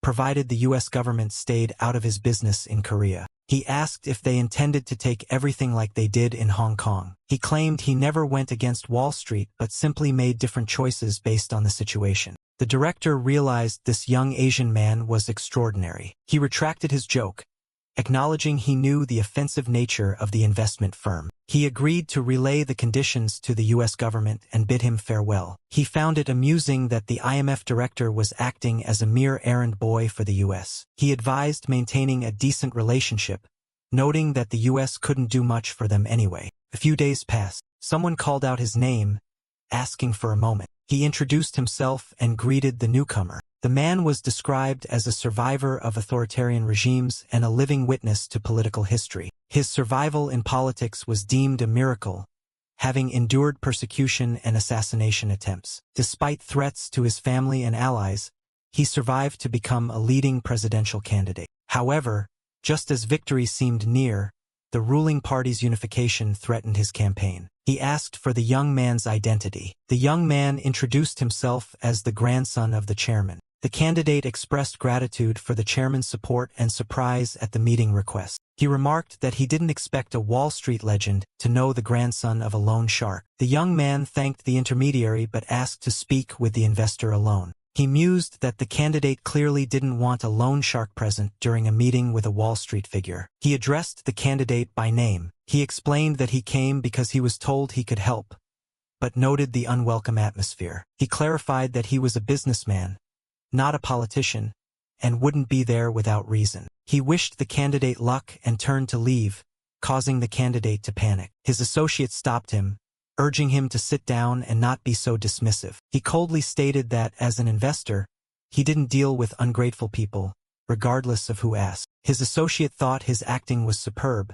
noting how smoothly he applied the pressure. The candidate asked about the intention behind his words. He pointed out that the chairman was supporting him despite the risks, yet the candidate seemed ungrateful. He expressed doubt that the candidate would appreciate his help either. His associate stepped in again, telling him to stop before they actually got kicked out. The candidate admitted he knew how the grandfather made his money but insisted he was different. He clarified he was there as a supporter who believed the candidate must become president. The candidate apologized, admitting his sensitivity due to recent political events had made him short-sighted. He apologized again for his rudeness. The investor accepted the apology and asked him to explain his plan. He noted the candidate's anxiety over the flipping approval ratings following the rival party's unification. He announced he would hold a press conference the next day as James Hahn to make his first public statement. He promised to raise the candidate's approval rating by at least 5% at that conference. The candidate mentioned a rumor that he had joined the attack on Hong Kong's market.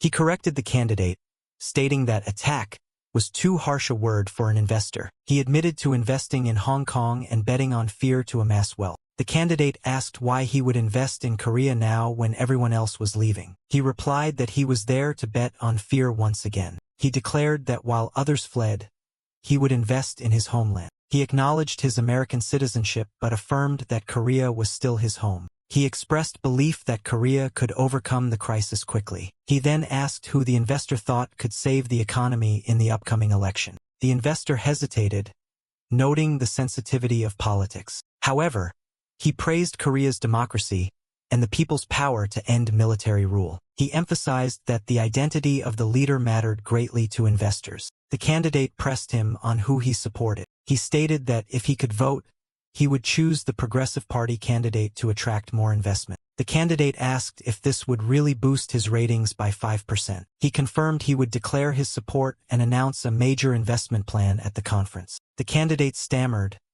overwhelmed by the offer. He knew that the endorsement of a legendary investor meant more than anything for the economy. He criticized the rival's plan to borrow from Japan, equating it to another bailout. He explained he had hesitated only to leave room for renegotiation. He vowed that if the candidate succeeded with the IMF, he would invest fully in Korea. The press conference shifted the momentum, with headlines declaring the god of investment backed the progressive candidate. Later, the grandfather realized the investment company actually belonged to his grandson. He admitted he knew his grandson had sent a secretary to find the investor and funded him. The grandson confirmed he used the money to build the investor's success and influence the election. The grandfather praised him for a job well done. He asked if the grandfather wanted to know more details. The grandfather declined, saying he only helped save time and the boy would have succeeded anyway. The grandson insisted that without the grandfather's support, it would have been much harder. The grandfather cut him off, saying he would help one last time before resting. He warned his grandson to beware of the Azure Wind Society's deep roots in Korea. He checked to ensure his grandson understood the gravity of the warning. The scene shifted to the president-elect. The setting was the president-elect's transition committee. A businessman congratulated the president-elect on his victory. The president-elect thanked him, acknowledging his economic expertise and asking for continued support. He voiced concern over the continuous collapse of companies despite the election results. The businessman assured him that his group was fine due to early globalization efforts. The president-elect noted his advisor's worries, which the businessman dismissed as theoretical. The businessman claimed their issues were temporary and would be resolved soon. He then proposed a national gold collection campaign to help other companies in crisis. He explained that selling gold could generate instant dollars and unite the people. The president-elect thought the gold collection campaign was a good idea.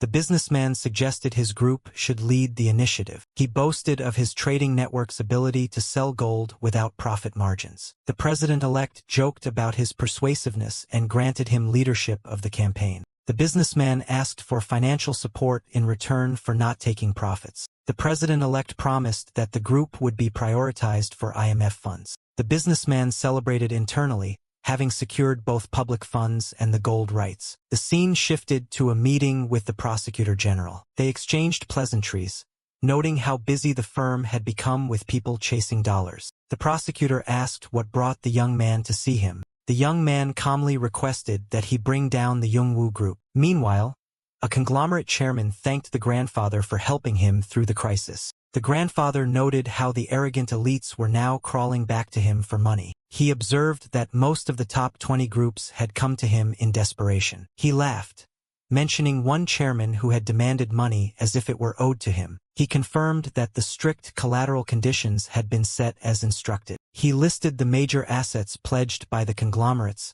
thanking his grandson for the strategy. The grandfather expressed his delight at feeling powerful and relevant again. He noted that, as predicted, the Youngwoo Group never came, likely relying on their diverse businesses. He remarked that the Youngwoo chairman had become arrogant. The grandson told him not to worry. He revealed his plan to take the Youngwoo Group for himself. He repeated his request to the prosecutor to destroy the Youngwoo Group. The prosecutor was shocked that he targeted the third-ranked conglomerate. The young man insisted that bloated conglomerates must fall, starting with Youngwoo. The prosecutor pointed out the close ties between the group's chairman and the president-elect. However, the young man countered that the chairman was already under investigation. The prosecutor admitted he couldn't hide anything from the young man. He confirmed that accusations against Youngwoo were piling up, ranging from fraud to embezzlement. However, he noted that Youngwoo was not the only one doing this. He argued that every conglomerate was guilty to some extent. He worried about the public backlash of investigating a large corporation during a crisis.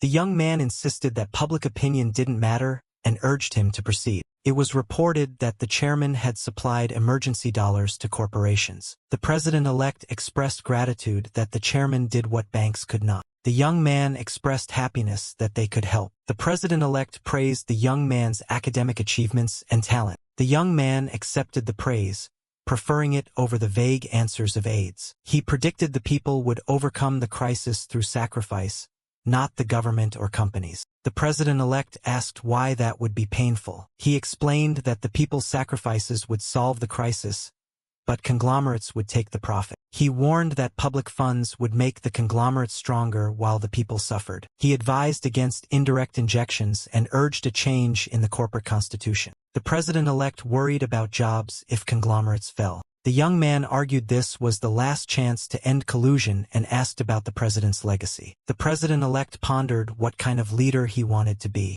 The young man urged him to use the crisis to foster innovation and earn a great reputation. He suggested using the IMF as an excuse to implement desired policies despite backlash. He apologized for speaking out of turn. The president-elect agreed with him, appreciating the blunt honesty over his aide's defense of conglomerates. An aide announced the transition committee meeting was ready. The president-elect invited the young man to visit the Blue House often for more talks. The young man accepted the honor. Later, he checked in on his associate, who reported no problems with the recruitment. He instructed her to buy up promising property without worrying about the cost. He urged speed and asked if she had looked into the other matter. She confirmed that rumors of Peregrine's bankruptcy in Hong Kong were true. Peregrine was described as a top investment bank that had grown rapidly during the Asian boom. He ordered her to go to Hong Kong and acquire it if it looked good. She was ecstatic at the opportunity to acquire such a major bank and promised to leave immediately.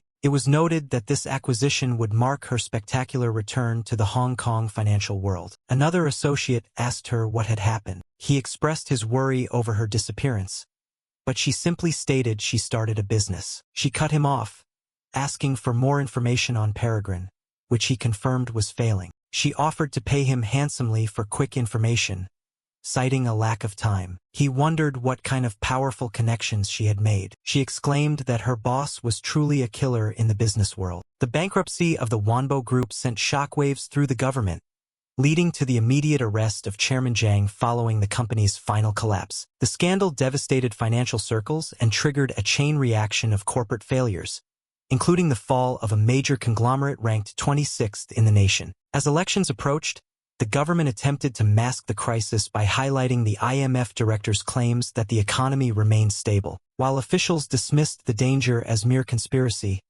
global investors had already detected the financial storm gathering over the continent. She noted his frequent visits lately, remarking on how busy his schedule had become. He predicted they would be seeing much more of each other, given the bright future that lay ahead for the ambitious man. He addressed the Prosecutor General, Mr. Yoon Chang-ho, with formal respect. He expressed deep gratitude, noting that a congratulation from someone of his stature carried significant weight. He observed that the prosecution was about to gain unprecedented authority and sought Yoon's help to consolidate power during the looming crisis. He inquired about the progress of the Wanbo case, noting the upcoming hearing and the orders expected from the Blue House. The escalating scandal resulted in the imprisonment of bank presidents and high-ranking politicians from both sides of the aisle. Political stability continued to crumble as the year-end presidential election drew closer. He mentioned the rumored involvement of the president's eldest son, prompting a surprised laugh at the accuracy of his intelligence. It was revealed that the son had accepted far too much money to cover up the mess,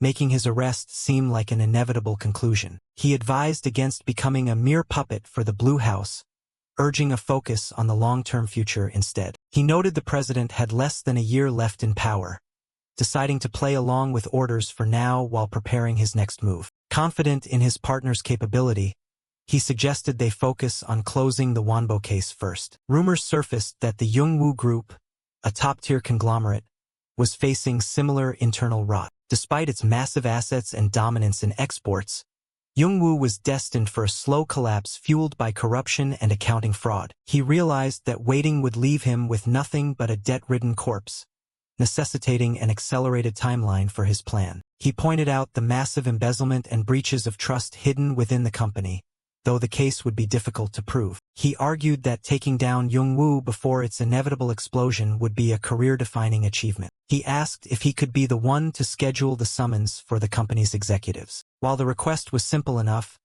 he warned that attempting to swallow a giant like Youngwoo would be a daunting task. "My friends are interested that I won't be the one taking it.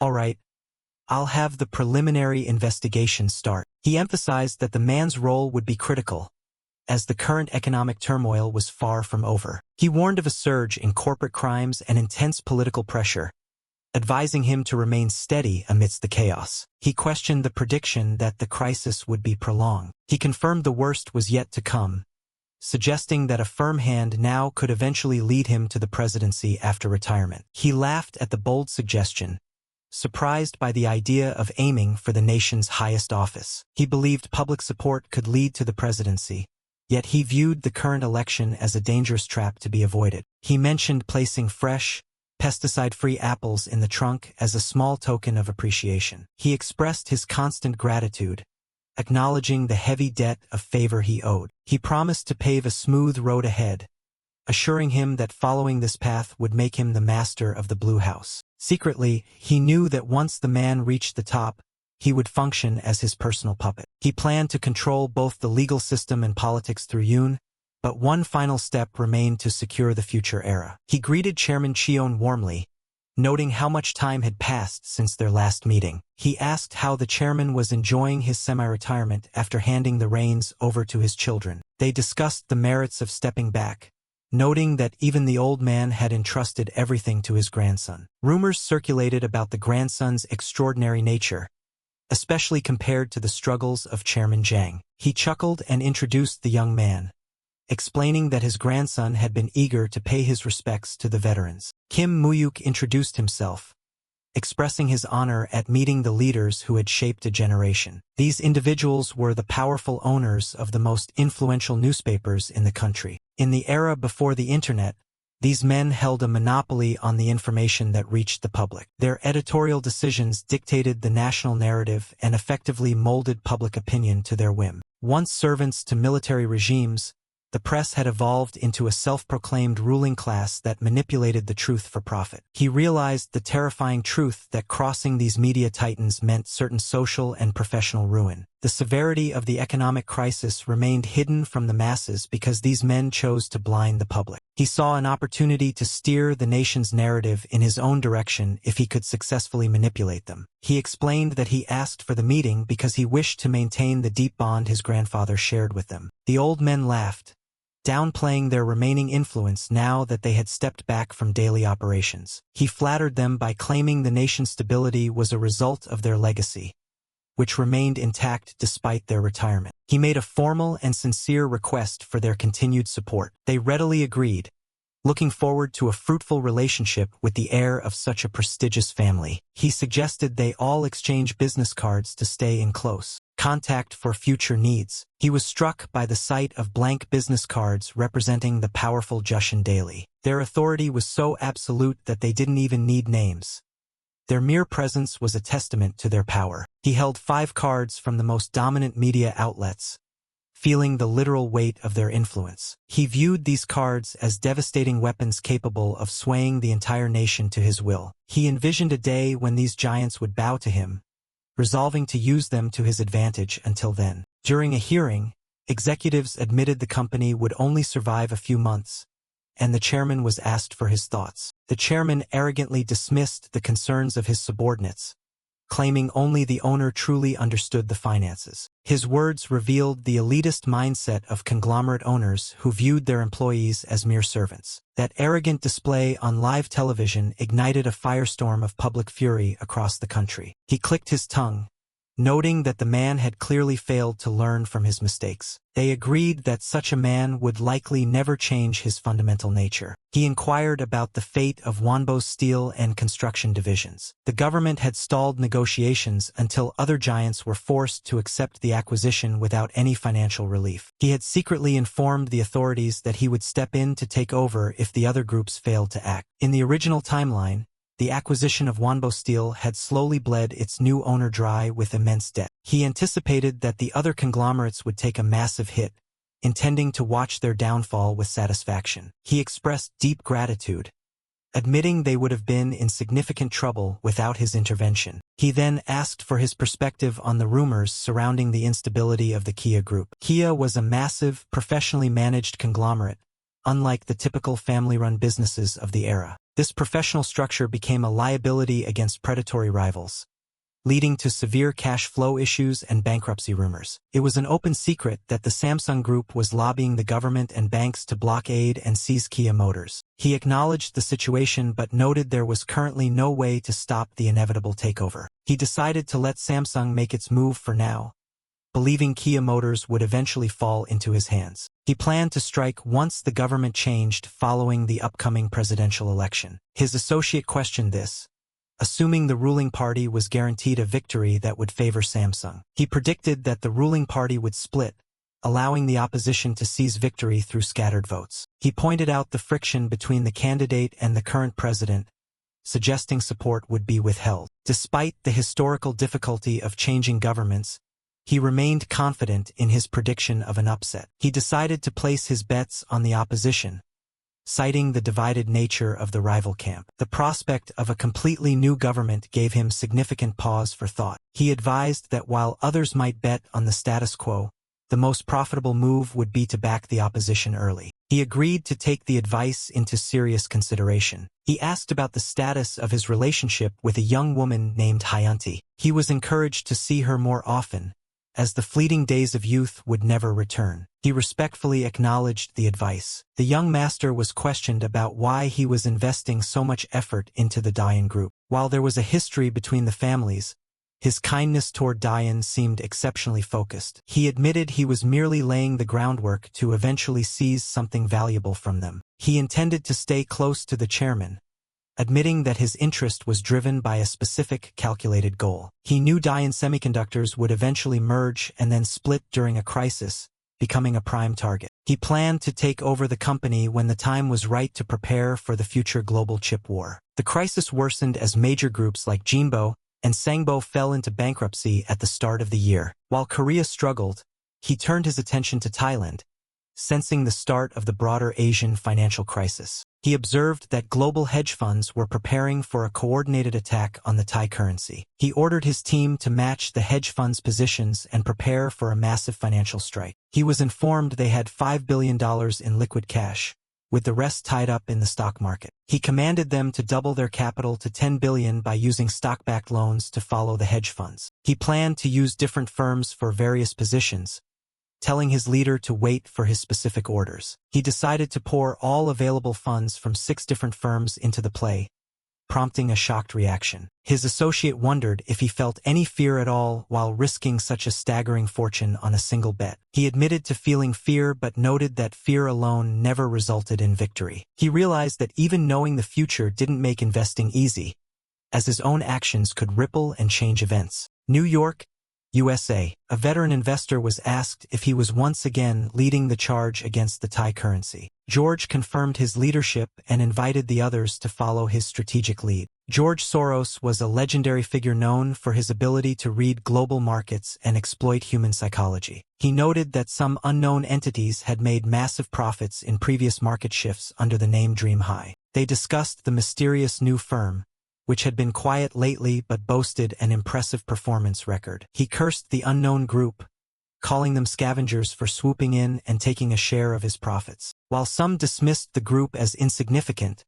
others remained curious about who truly owned the firm. It was revealed that while James Han ran the daily operations, a man named Charlie Kim owned almost the entire company. Little was known about the owner other than his Korean heritage, which piqued their curiosity further. He wondered if there was truly a Korean investor with enough courage to join such a high-stakes global game. Sensing something unusual, George decided to lead the attack while keeping a close eye on Dream High's movements. His colleagues teased him for being so serious despite his legendary status in the financial world. He admitted that the mysterious entity always seemed to be one step ahead of him. He noted that they consistently entered and exited major currency plays before he could make his move. He couldn't help but wonder about the true identity and goals of the man known as Charlie Kim.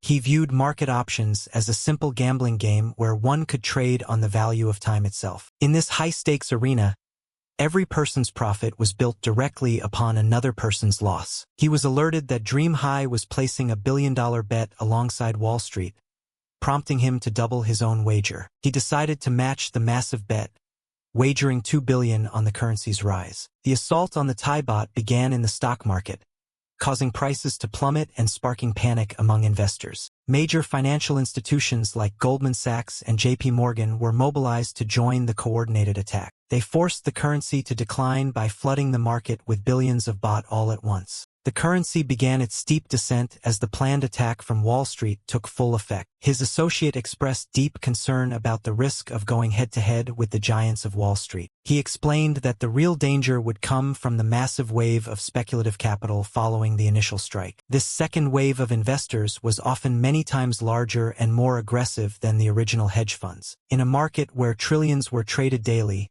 the initial billions from hedge funds were just a small spark. Speculative investors, already celebrating an early victory, prepared for a total collapse of the Thai currency. He told his partner not to worry, confident that the currency would not crumble as easily as others expected. Thailand surprised the world by joining forces with neighboring nations to successfully defend its exchange rate. His associate was stunned to see the Thai government successfully fending off the global financial giants. He promised that things were about to get even more interesting, telling his partner to wait for the next turn. The Thai government eventually moved to block foreign banks from selling their currency overseas to stabilize the market. The baht actually rose in value, marking a rare defeat for the hedge funds and a massive victory for his strategy. His associate was amazed that he had correctly predicted such a strong response from the Thai authorities. He recalled this battle as the precursor to the 1997 crisis, noting that history was unfolding exactly as he remembered. He then ordered his team to liquidate their current positions and bet everything on the currency's eventual fall. He explained that the Thai government would eventually be forced to surrender, and this was their chance to profit from it. As the hedge funds regrouped, panic gripped the second wave of investors, who began dumping their options at a loss. Market panic set in as investors desperately tried to sell off their losing bets, but found no buyers even at half price. He insisted the collapse was still coming and ordered his team to buy up every available short option. He questioned the sudden shift in market activity. He was shocked to learn that an unknown entity was aggressively buying up all the short positions everyone else was fleeing. He was stunned to find that dream-high investment was the one making the massive, contrarian move. Following his successful play, the global hedge funds reached out to him to coordinate a joint attack on the currency. He was congratulated on becoming an official member of the exclusive and powerful Wall Street cartel. He realized that joining such a closed-off community was a massive achievement, separate from the actual financial gains. His associate suggested he should take the spotlight, wondering when he would finally reveal his true identity to the world. He knew he couldn't stay hidden forever, but he resolved to keep his identity a secret for as long as possible. They calculated their winnings, having turned $4 billion into $20 billion through their successful bet. He then commanded that the entire sum be wagered on the currency's final collapse. While the markets calmed briefly, a new, younger finance minister in Thailand took drastic measures to save the economy. However, the situation was already past the point of no return, and the government was forced to suspend many financial institutions. Thailand finally surrendered to the hedge fund alliance, marking a victory for modern financial imperialism over national power. His associate was left speechless by the scale and speed of the unfolding economic devastation. With the currency crashing to 30 baht, they saw a staggering 600% return on their investment. He refused to liquidate just yet, choosing to wait for his signal to maximize the impact of their exit. He believed there was still one final, dramatic act left in the market's collapse. A secondary battle broke out between the main hedge funds and other speculators who had bet on a recovery. While the hedge funds claimed victory, the true winner of the currency war was someone operating from the shadows. He was informed that his orders had been followed perfectly, resulting in an astronomical sum from their liquidated options. Their initial $5 billion had grown into $100 billion, representing a 2,000% return. Even he was surprised, realizing his intervention had caused the crash to be even more severe than in his original memory. He praised his partner's hard work and instructed him to distribute generous bonuses to the entire staff. Realizing he had taken half of the profits intended for the hedge funds, he knew he would need to adjust his future plans. He decided to let the hedge funds take the lead in other Asian markets while he turned his full attention back to Korea. He knew that the same devastation that leveled Thailand would soon strike his own home country. The bankruptcy of the Kia Group sent a wave of shock through the nation, proving that even the top conglomerates were vulnerable. Despite the warning signs, the government remained focused on political vanity and defending the exchange rate at all costs. He greeted his boss warmly, asking if the legal battle had been successfully resolved. He thanked him, recalling the satisfaction of defeating those who had tried to frame him and send him to prison. He asked if they were heading to the hotel, noting he wasn't particularly hungry after the trip. He was told to get in the car, as there was a specific location they needed to visit immediately. Their destination was the affluent neighborhood of Daechidong. He introduced Eva to her new workplace, a brand new building that was still being finished but was ready for use. Eva loved the space and confirmed if she was to carry out the operations they had discussed previously. He confirmed her role, stating that from this base, she would begin the process of buying up the entire nation's assets. He planned to use the land he acquired from the Wonbo Group as his headquarters for the upcoming economic takeover. He decided to remain in the shadows, using Eva as the public face of his operations in Seoul. Eva marveled at how much the city had developed, comparing its vibrant night view to that of Hong Kong. She found it hard to believe that such a developed nation was on the verge of a total economic collapse. He reminded her of Thailand's fate, though he acknowledged that Korea's economy was on a much larger scale. Korea was a significant global economy and a symbol of rapid development, often called the Miracle on the Han River. He decided to adopt that name for their operation and asked if there were specific people ready to be recruited. He gave his partner full authority to recruit the most talented people regardless of the cost. He expressed his approval of the plan and the resources at their disposal. He warned that they would be extremely busy and should avoid attracting any unnecessary public attention. She playfully asked if he would at least spend the night with her despite their busy schedules. He agreed to stay with her for the evening. He was informed that the finance minister had called personally, requesting that he release his dollars into the market. He realized the government's foreign reserves were draining much faster than he had initially anticipated. He recalled that the government was desperately trying to maintain its reserves but was failing as the dollars vanished. He decided to refuse the request, believing his contribution would be a meaningless drop in the ocean of the crisis. He reasoned it was better to keep his capital and lend it to corporations later in exchange for valuable assets. He was frustrated by the minister's arrogant attitude, calling the officials fools for their poor economic policies. The government had ignored warnings and engaged in political posturing while dismissing the reports of their own experts. He noted the administration was obsessed with vanity metrics just to stay in power, ignoring the reality of the crash. Officials failed to realize that banks were recklessly borrowing short-term debt that they couldn't possibly repay. He concluded that Korea was self-destructing from within, making it an easy target for external financial attacks. He felt the metaphorical timer on the nation's economy was about to hit zero. He asked if any of the top 10 conglomerates had reached out for help yet. He predicted that within days, the most powerful men in the country would be begging his grandfather for salvation. His grandfather asked if the time they had been preparing for had finally arrived. He advised his grandfather to lend the money only in exchange for core business shares,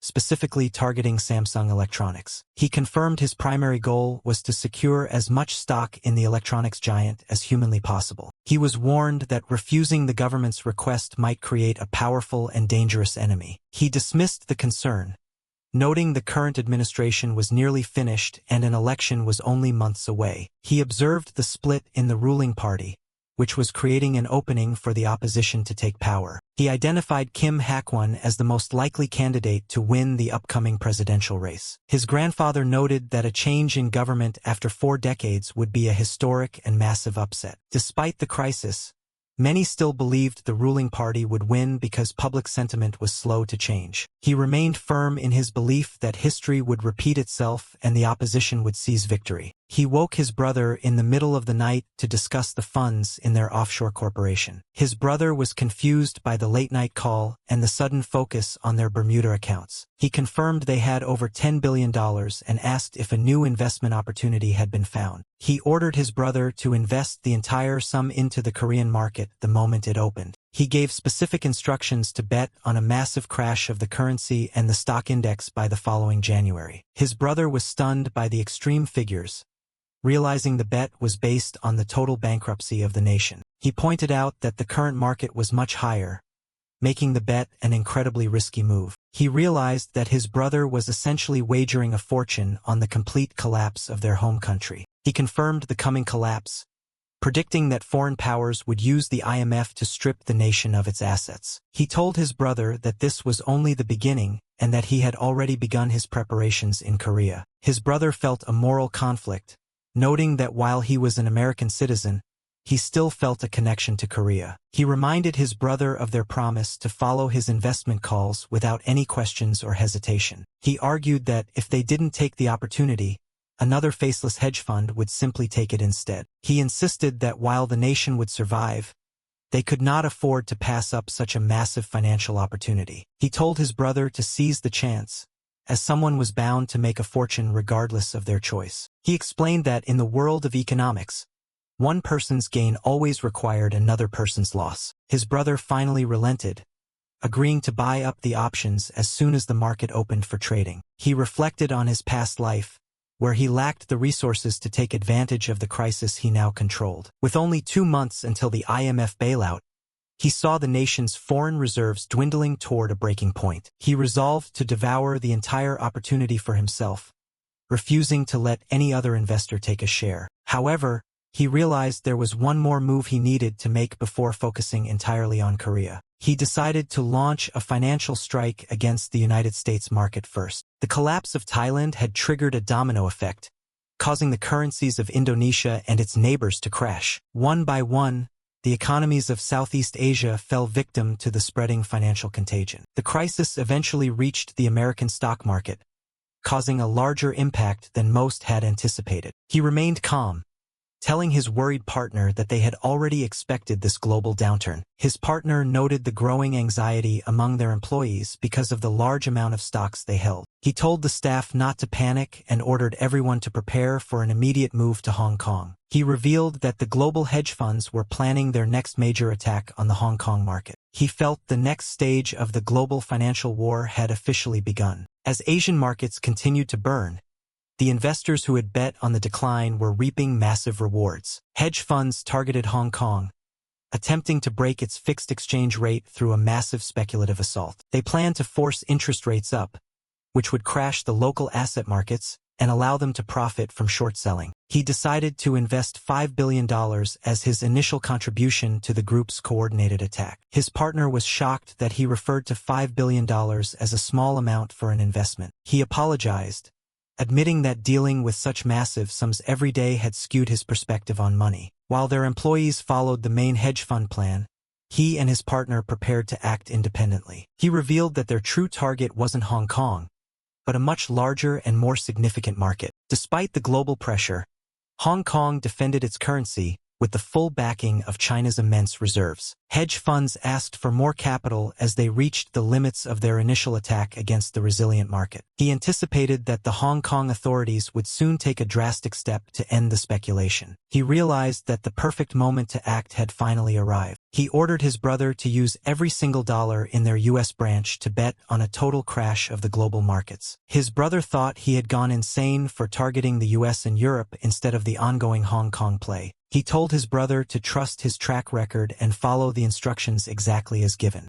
His brother eventually gave in, hoping that history would once again prove his brother's instincts were correct. Global investors noticed that Dream High was acting strangely by betting heavily on a universal market decline. They were aggressively buying positions that anticipated a crash in the US, Europe, and Japan simultaneously. They questioned the strategy, as such a bet would only pay off if the entire world's economy collapsed at once. Meanwhile, the coordinated attack on the Hong Kong dollar continued in full force. Sensing a hidden opportunity, George Soros decided to cautiously follow Dream High's lead. He ordered his team to buy what they could of the same crash-based futures without overextending themselves. He felt he needed to see the outcome for himself to understand what was truly happening in the market. His brother burst in, shouting that the situation in Hong Kong had taken a chaotic and unexpected turn. Hong Kong had spiked interest rates to 300%, causing the hedge fund's short-selling attack to fail miserably. No one on Wall Street had predicted such a bold move,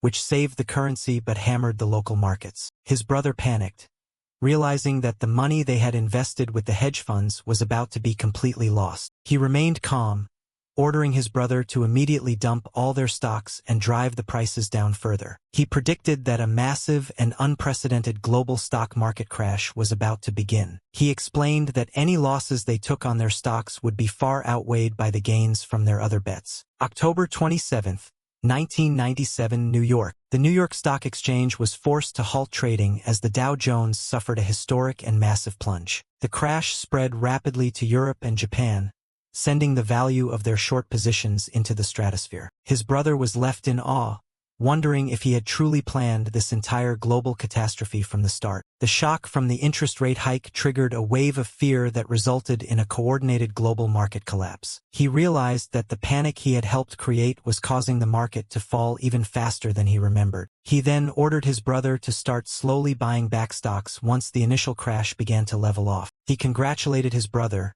predicting he would soon be known as a legendary figure on Wall Street. His brother felt overwhelmed by the experience, claiming the stress made him feel like he was losing his soul. While the market originally fell 7% in history, his intervention pushed the decline to a staggering 15%. It was the largest single-day drop the U.S. market had seen in a decade, surpassing even the most dire predictions. Every single percentage point the market dropped resulted in another massive increase in their total profit. He instructed his brother to cash out all their positions as soon as the market opened the next day. His brother warned that cashing out such a massive amount of money would take significant time. He revealed that their total profit had reached an incredible $500 billion.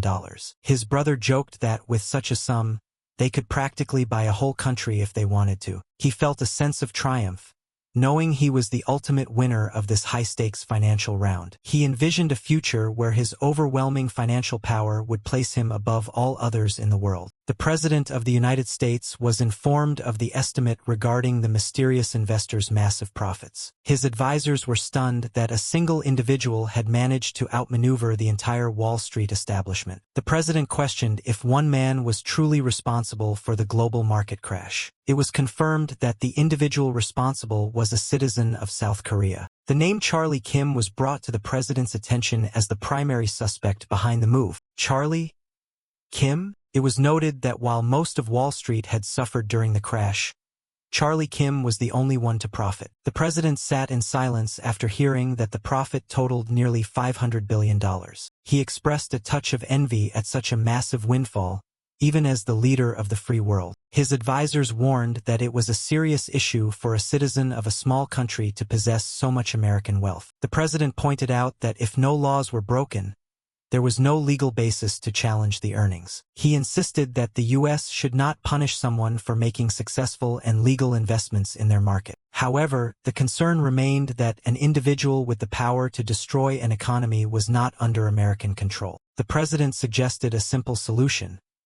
They should find a way to make the man an American citizen. Meanwhile, Wall Street investors were desperate to recover their losses and were looking for a new plan of action. He decided to accelerate his original plan to take advantage of the growing desperation in the financial world. He believed that if they were going to strike, it was better to do so quickly and decisively. He was unaware that his massive profits had actually become the catalyst for an even faster crisis in Korea. He agreed to move forward with the next stage of his ambitious plan.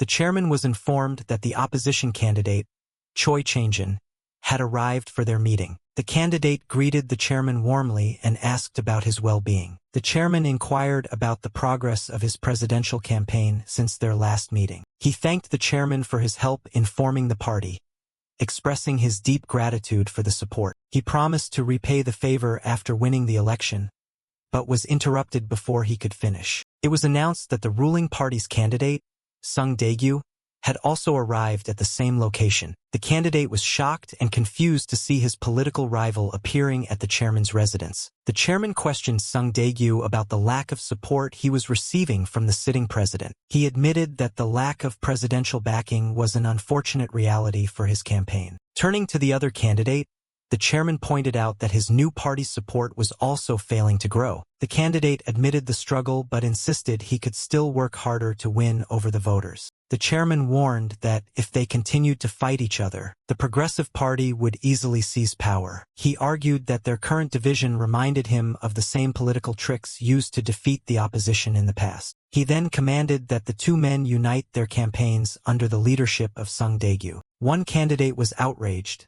questioning why the chairman had helped him form a party just to force him to quit now. The chairman silenced him with a cold look, asking if he was actually daring to talk back to him. Terrified, the candidate immediately backed down and apologized for his impulsive outburst. He was told to stand up, as a man with presidential ambitions should not kneel so easily before others. The chairman then asked for Sung Dae-gyu's thoughts on the proposed unification of their campaigns. He admitted to being confused by the chairman's decision to split the party and then force it back together. The chairman explained that near an election, only results mattered, and offered his full support in place of the president's. The candidate asked what would be required of him in exchange for this massive political assistance. He was told to take the win, but to grant the next term to his rival and perform a few specific favors for the chairman. He readily agreed to the terms, seeing it as his only clear path to the presidency. The chairman noted that even with unification, winning would be difficult given the current state of the economy. He pointed out that the nation's dollar reserves were almost gone and disappearing at an alarming rate. He promised to arrange a massive loan from Japan if the man became president, effectively saving the nation's economy. He painted a picture of a hero president who would rebuild what the previous administration had destroyed. The candidate expressed his deep gratitude, feeling as though his political future had been saved. Reports confirmed that foreign exchange reserves had suffered another devastating drop of $15 billion.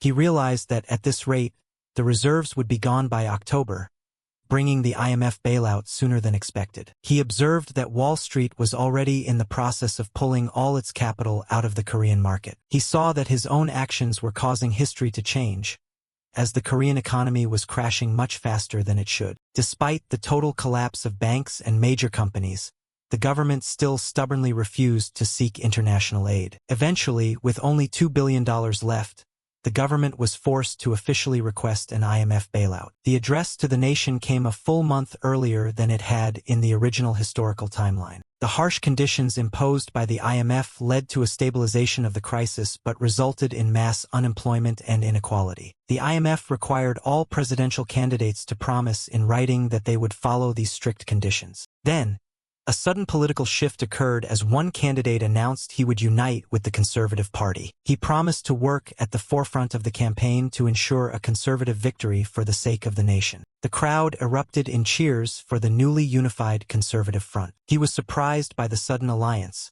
noting that in the original timeline, the two men had remained bitter rivals. He realized this new unification could fundamentally change the outcome of the election and the future of the country. The candidate promised to restore the economy, using the sacrifice of his party to justify the national-level compromise. He boldly claimed that once elected, he would secure a massive loan from Japan to stabilize the country. He recognized that this move was the work of the secretive Azure Wind Society. He knew they were the only ones capable of bypassing the government to make direct deals with foreign powers. He realized that both his own actions and those of the society were rapidly rewriting the course of history. In the original timeline, the opposition had barely won, but now their victory was no longer a certainty. He viewed this change as a worst-case scenario, as a conservative win would only make his rivals stronger. He decided that if they were going to use political maneuvers to change the president, he would use his money to stop them. The nation's credit rating plummeted to junk status as foreign capital fled the country following the bailout request. The exchange rate surged past 1701 as the market hit its upper limit of fluctuation. An international official arrived in Korea to confirm if the nation intended to keep the promises it made for the bailout. To confirm whether Korea actually wants to keep the promises it made,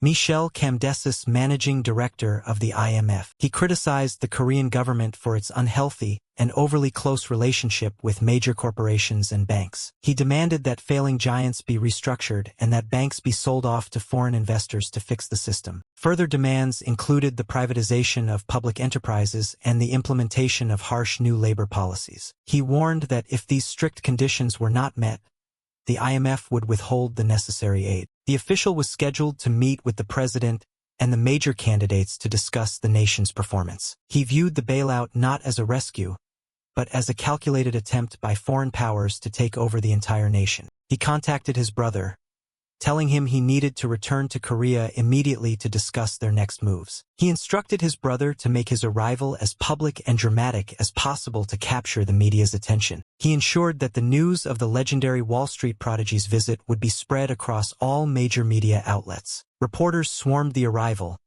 desperate to know the secret of his success and his plans for investing in Korea. He brushed off the initial questions, claiming jet lag and promising a formal press conference at a later time. Reporters continued to shout questions about his thoughts on the nation's dire economic situation. They asked if he had a specific message for the people of Korea given his unique background as a Korean American. He paused and simply stated that it would take 3 years for the nation to recover. He expressed his belief that the current crisis would be short-lived and that the nation could rise again. He claimed his return was based on his faith in the potential of the people who had created the miracle on the Han River. He argued that opening the capital markets was a necessary step for the nation's growth, despite the harsh IMF conditions. He encouraged the government and the public to reflect on the crisis so they could emerge as an even stronger nation. Suddenly, a group of men approached and requested that he come with them immediately. He was confused and startled by the sudden appearance of the mysterious men. They identified themselves as officials from the Blue House,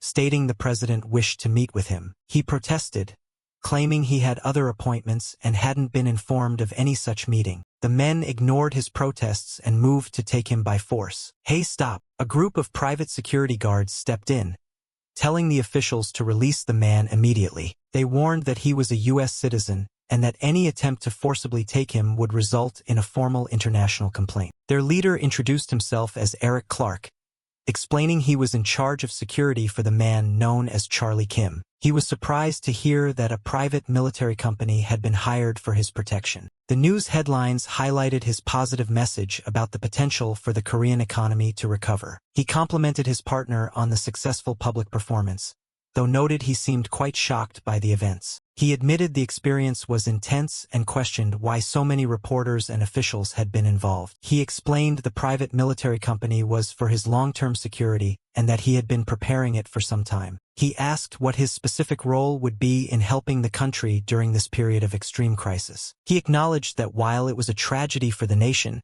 it represented a massive opportunity for their firm. He was ordered to use the funds from their New York branch to start investing in a specific list of Korean companies. He emphasized that all his investments must be public and transparent to maintain his image as a legitimate investor. Meanwhile, Eva would handle the more secretive and aggressive acquisitions using their offshore paper companies. He ensured there would be no visible connection between the two operations to prevent any suspicion of their partnership. Even Eva was kept in the dark about the fact that the two men were working for the same ultimate owner. He likened the strategy to a good cop and bad cop routine, with himself playing the legitimate role. He was told to maintain a good relationship with the government, as they would soon be looking for his assistance. He noted that the IMF conditions would soon make it much easier for foreign capital to flow into the country. He felt that the real game for control over the nation's future was finally beginning. He received a mysterious phone call from someone asking for Charlie Kim. The caller identified himself as the managing director of the IMF, Michel Kemdesis. He was surprised by the call and agreed to a private meeting to hear a message from the U.S. government. As expected, "It's a piece of cake for the U.S. government to discover my identity. Fine. I can't avoid this anyway." He decided to face the international official head-on to see what he wanted. The official expressed his satisfaction at finally meeting the mysterious and powerful owner of Dream High. He recognized the man as the commander of the forces sent to take control of the Korean economy. The official presented a handwritten letter from the President of the United States. He declined to read the letter immediately, suggesting they get straight to the purpose of their meeting. The official agreed and prepared to deliver a direct message from the American government. He was explicitly told that under no circumstances should he help Korea with its foreign exchange crisis. The official warned that if he chose to help the nation, he would be held personally responsible for the consequences. So, he revealed that the message had been specifically relayed by the U.S. Finance Minister, Robert Rubin. The official claimed that the U.S. could easily uncover his offshore companies if they were given a reason to look. He threatened that the government could freeze or seize his assets at any time. He knew that if he showed any weakness, the global financial powers would swarm in to destroy him. He coldly asked if the man was making a direct threat against him. The official laughed it off, claiming it was merely a reminder that helping Korea wouldn't benefit him anyway. Minister Rubin may sound blunt, but he only means that you don't need to help Korea.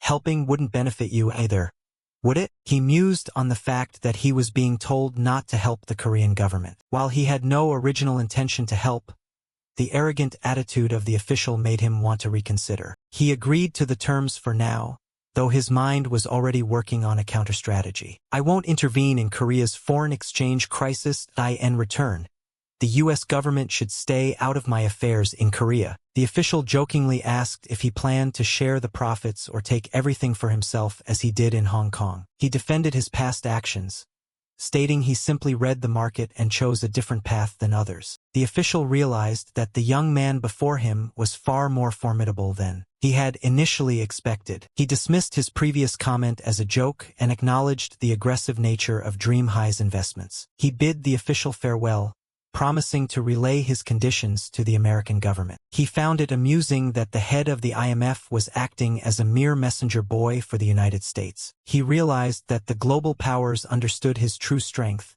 even if the Korean government did not. Headlines reported that while negotiations were complete, the IMF was still demanding pledges from all candidates. While one candidate accepted the terms immediately, the other refused, calling the agreement premature. With only 10 days until the election, the polls showed the gap between the two main candidates was widening. He was informed that the Blue House had requested an official meeting, just as he had predicted. He advised his partner to be polite but noted that the current administration had little real power left to offer. He mentioned there was someone else far more important that they needed to meet for their future plans. A few days later, a guest arrived at the designated location and was politely asked to wait for a moment. The party chairman was informed that the important guests had finally arrived for their meeting. He introduced himself to the chairman, completing the formal greeting. He was then introduced to Kim Hak-won, the legendary opposition leader. He recognized the man as a veteran politician who had survived decades of authoritarian rule. He admired the man's resilience in surviving political persecution and multiple assassination attempts. Despite the near-death experiences of his family and allies, he had emerged as a leading candidate for president. However, just as he neared victory, the sudden unification of his rivals threatened to destroy his chances. The candidate questioned the identity of the young man standing before him. He introduced himself as Kim Mu-hyuk, the grandson of the powerful chairman Cheon Tae-san. The candidate expressed his gratitude for the chairman's support, but was surprised by the request for a private meeting. He noted the unusual pairing of a Wall Street legend and the grandson of a notorious moneylender. He then asked to speak with the investor alone, requesting that the grandson step outside. He realized that the politicians still looked down on those associated with the underworld, despite needing their help. Candidate Kim Hak-won. He stated that he had come specifically because Mu-hyuk said he could help, but noted they didn't seem welcome. He made it clear that he was a businessman and wouldn't be there at all if it wasn't for his partner. He wished the candidate good luck and prepared to leave, prompting a frantic reaction from the politician. Mu-hyuk tried to calm his partner down,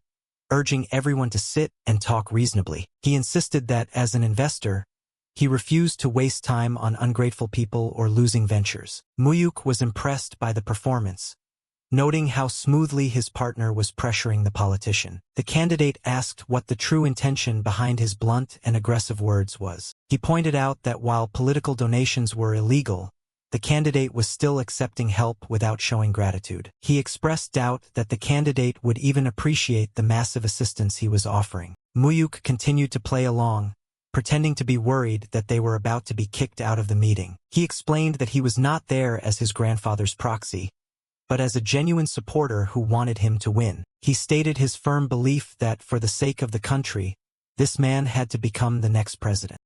The candidate realized he had been short-sighted and apologized for his defensive and sensitive attitude. He expressed his sincere regret for being rude to the guests who had come to help him. He then asked for more details on the plan to restore his failing approval ratings. He pointed out that the rival unification had flipped the polls and that the candidate was now on the verge of losing. He revealed he was holding a massive international press conference the next day that would capture the world's attention. He promised that his first official statement would boost the candidate's approval rating by at least 5%. He mentioned the rumors that he had joined forces with Wall Street to attack the Asian markets. He defined himself as a simple investor, rejecting the aggressive label others placed on his recent moves. It's true that I invested in Hong Kong.at first. I suffered heavy losses, but I bet on people's fear, and it brought me huge wealth. A reporter challenged Han, questioning why he would choose to invest in Korea while foreign capital was fleeing the nation. Han calmly explained that his strategy remained the same, as he intended to capitalize on the widespread panic. He declared his commitment to investing in his home country precisely when everyone else was retreating in terror. Confronted about his American citizenship, he affirmed that despite his status, his roots and loved ones remained firmly in Korea. He expressed unwavering faith in Korea's ability to survive and bounce back from the current economic crisis. The conversation shifted toward politics, with reporters asking who he believed could steer the economy to safety. He hesitated, noting the sensitivity of political discussions and the need for caution. He reflected on Korea's unique history as a nation where citizens ended military rule through their own collective will. He emphasized that for investors, understanding who held power in Korea was vital, given the country's unique path to democracy. The reporter pressed him directly, demanding to know where his political allegiance lay. He spoke candidly, suggesting that a victory for the progressive candidate would make Korea far more appealing for foreign investment. The candidate, stunned by the unexpected endorsement, questioned the impact of Han's support. Han solidified his offer, promising to publicly back the campaign with a massive, concrete investment plan. The candidate could barely believe his ears, seeking confirmation of such a generous move. Han knew that, in the current climate, his financial backing would be the most powerful signal the candidate could receive. He criticized the opposing candidate's plan to rely on foreign loans, comparing it to the restrictive nature of an IMF bailout. He argued that the nation needed to demonstrate its viability to the world instead of drowning in debt. The candidate agreed, seeing the immense potential in Han's strategy. Han laid out the necessary terms,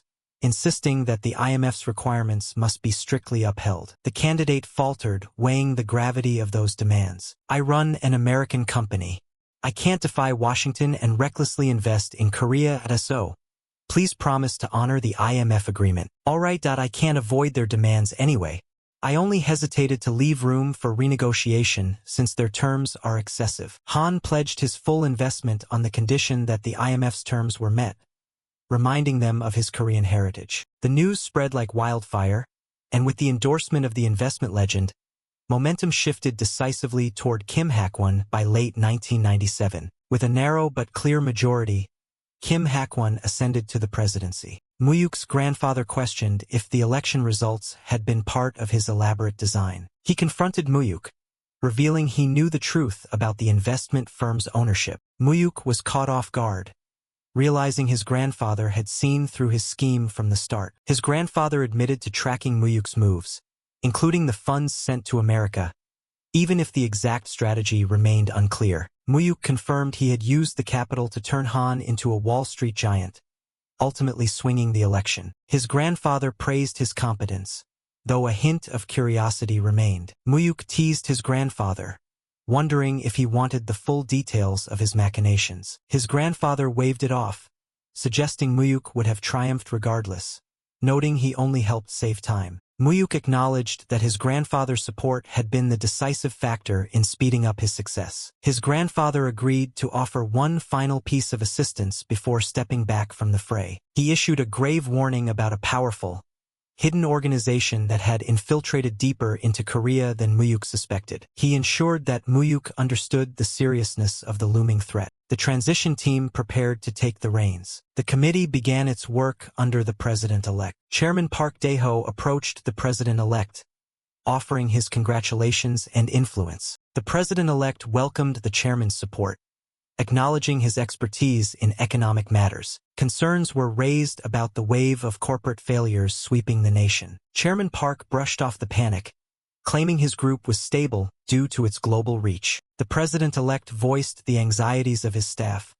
but the chairman remained dismissive. Park insisted that his liquidity issues were only temporary and easily manageable. The idea of a national gold collection movement was proposed to stabilize the economy. They discussed how mobilizing the citizens' gold could generate immediate cash and boost national unity. The president-elect saw the potential merit in the proposal. Park saw a golden opportunity to position his group at the center of the recovery effort. He boasted about his global trading network and his ability to sell the gold without taking margins. "Well, you're good enough to sell ice in the Arctic, all right.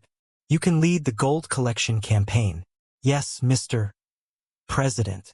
I won't disappoint you." Park revealed his true motive, requesting government financial backing in exchange for his services. The president-elect agreed to prioritize Youngwoo Group for support once the IMF funds were secured. Park celebrated his successful manipulation of the situation to secure government favors. The meeting with the prosecutor general was a strategic chess move. They exchanged pleasantries while acknowledging the shifting power dynamics in the business world. The conversation pivoted quickly to the real agenda. The request was direct and cut straight to the point: the total destruction of the Youngwoo Group. The grateful recipients of Cheon's capital during the crisis praised his intervention. Cheon observed how quickly the once arrogant conglomerates had changed their tune. He noted with satisfaction how the heads of massive groups were now desperate for his approval. He chuckled at the audacity of some who still failed to read the room. He reviewed the strict terms he had imposed for the financial aid he provided. He listed the valuable assets he had secured as collateral from the desperate companies.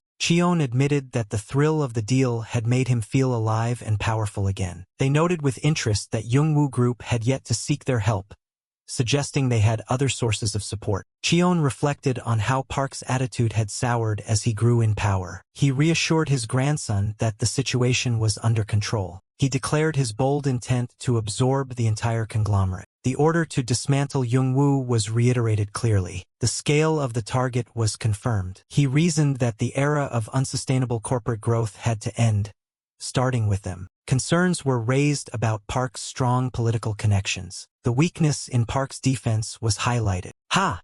I can't fool you that I can't even act in front of you." A mountain of criminal charges, from fraud to embezzlement, made the group vulnerable to legal action. It was noted that systemic corruption extended far beyond just this one group. They recognized the industry-wide nature of these practices. The dilemma of targeting such a large entity during a time of crisis was debated. He argued that urgent surgery was needed to remove the rot, regardless of the optics. The risk of presidential intervention was considered a primary obstacle. He took charge of the political cover, leaving the legal execution to the authorities. He framed this mission as the prosecutor's chance to secure his place in history. The timing was discussed, acknowledging the delicate nature of the current transition period. The decision was made to proceed with the operation. Cheon's financial maneuvering continued to have wide-reaching effects. Beneficiaries of the funds expressed their thanks for his timely intervention. He maintained a humble yet calculated facade. He acknowledged Mu-hyuk's intelligence,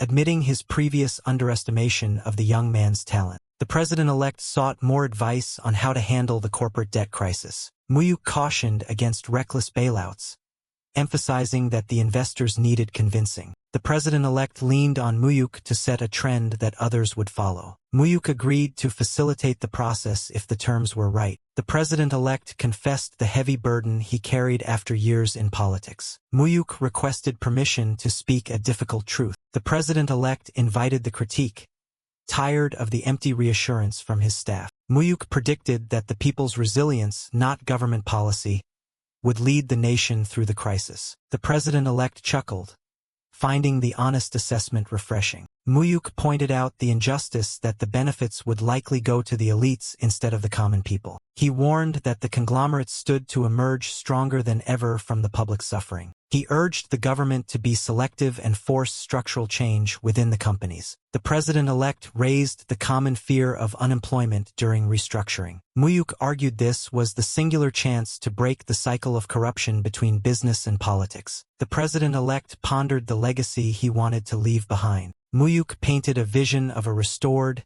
innovative Korea if the president seized this moment. He advised leveraging the IMF's authority to push through necessary, unpopular reforms. He offered a polite apology for his bold counsel. The president-elect admitted that Mu-hyuk's advice was far more insightful than his own aides. The interruption signaled the end of their private consultation. The president-elect extended a warm invitation for future meetings at the Blue House. Mu-hyuk accepted the offer with professional respect. Mu-hyuk checked in on the progress of his secret recruitment and property acquisition. He gave explicit orders to move aggressively without budget constraints. He pressed for speed and asked for an update on his previous request. Eva confirmed the rumors regarding the impending collapse of Peregrine. The backstory of Peregrine's rapid rise and current vulnerability was outlined. Mu-hyuk gave her the green light to pursue a massive acquisition in Hong Kong. Eva reacted with shock and excitement at the scale of the trust placed in her. Narratively,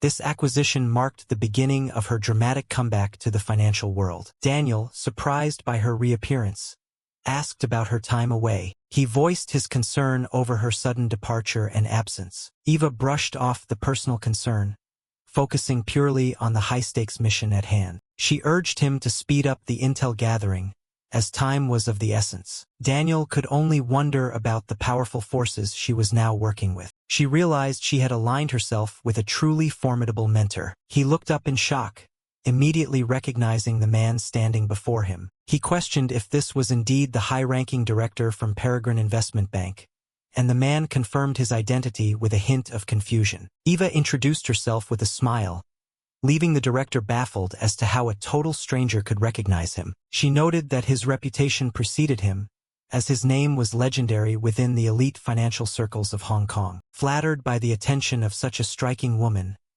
he admitted that being recognized by her was quite humbling. She extended an invitation for a drink, which he readily accepted, intrigued by her sudden appearance. They discovered a shared connection through their Korean heritage, finding common ground in their family backgrounds. Settling in, he curiously asked what business brought such a beautiful woman to seek him out. Her tone shifted as she mentioned the dark rumors currently haunting the halls of Peregrine regarding their impending downfall. She confronted him directly, naming him as the one whose reckless investments in Indonesia had pushed the firm to the edge of ruin. He reacted with sudden hostility, cursing and accusing her of being a prying journalist. She observed with a sharp wit that his proficiency in Korean swearing was just as impressive as his financial record. He threatened her with further insults, demanding that she leave his sight immediately. Unfazed, she suggested he listen to her proposal first, hintingly offering herself as the only lifeline left for his failing career. She acknowledged his past brilliance in building the firm,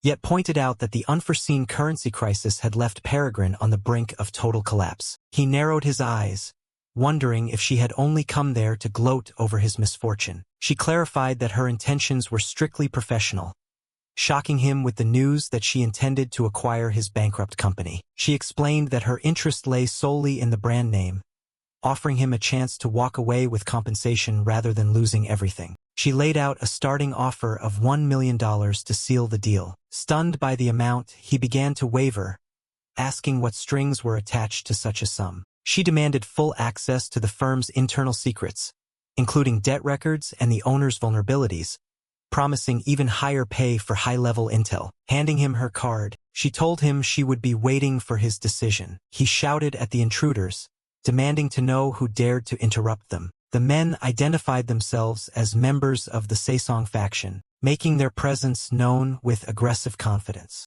Park Dong-soo stood silent as the weight of the situation settled. His associate urged him to reconsider the futility of their resistance, noting that their faction had already seized control of the capital. He admitted they had held out well, noting that while others surrendered during the economic crash, some still possessed a backbone. He gave the order to finalize the division of shares and report back to him. One of the men begged for a moment of his time, desperate to negotiate. Fearing the cold streets, they pleaded for a place within his organization, swearing their absolute loyalty in exchange for protection. The room erupted in cheers as the men congratulated their leader on successfully unifying the factions under his command. National unification of the Tae-san faction complete. Eva assured her boss that the takeover of the bank would proceed swiftly and without any complications. He encouraged her to move quickly, noting that there was still much work to be done back home. A comrade joked about the woman in his life,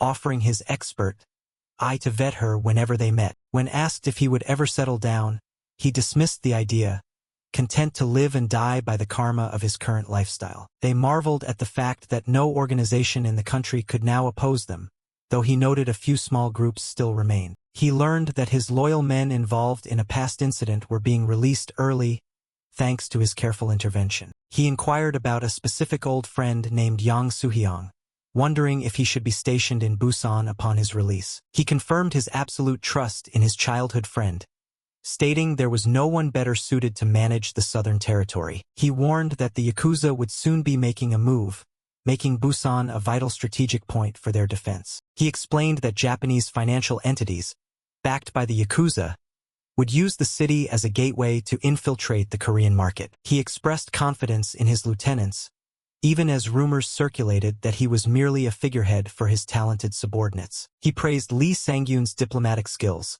crediting the peaceful unification of the factions to his quiet but effective mediation. When asked if he minded the rumors, he simply stated that the success of his men was all that truly mattered to him. He admitted he felt undeserving of the title of boss, longing for a simpler life watching over a single territory in Busan. His associates scoffed at his humility, reminding him of the sheer difficulty of dominating the nation's underworld. He mused that the world had changed, where money now spoke louder than weapons, a process accelerated by the national financial crisis. He observed how the lack of money had stripped men of their pride, forcing them to crawl toward whoever held the purse strings. They agreed that the era of raw violence had ended, replaced by a world where capital dictated power. The new president addressed the nation, acknowledging the heavy burden of leading the country through its greatest trial. He spoke of the national currency crisis as a historical challenge but expressed unwavering faith in the people's potential to rise again. He emphasized that democracy and a market economy must grow together to ensure true social justice and progress. He vowed to sever the corrupt ties between politics and business as the prosecutor general prepared for a major operation. The signal was given to begin the investigation into the Youngwoo Group, marking the start of a Cold War driven by profit rather than loyalty. Investigators from the Supreme Prosecutor's Office stormed the premises, making their authority known. They announced a full-scale search and seizure at the corporate headquarters on charges ranging from fraud to embezzlement. An emergency arrest warrant was served to the chairman, leaving him in a state of utter disbelief. The plan was set to flood the morning news with the scandal, ensuring the investigation hit the company with maximum force. Every legal detail had been prearranged with the court to ensure the warrants were issued without delay. A secretive call was made to the Chief Justice, checking on his health before getting down to business. The Chief Justice, Oh Jung-sik, responded with a formal greeting, acknowledging the gravity of their upcoming task. They confirmed that the operation discussed previously was set to begin, and the necessary judicial instructions were prepared. He was told he would be remembered as a hero who protected the nation's wealth, though he humbly claimed he was only doing his duty. It was revealed that while the Chief Justice couldn't act openly,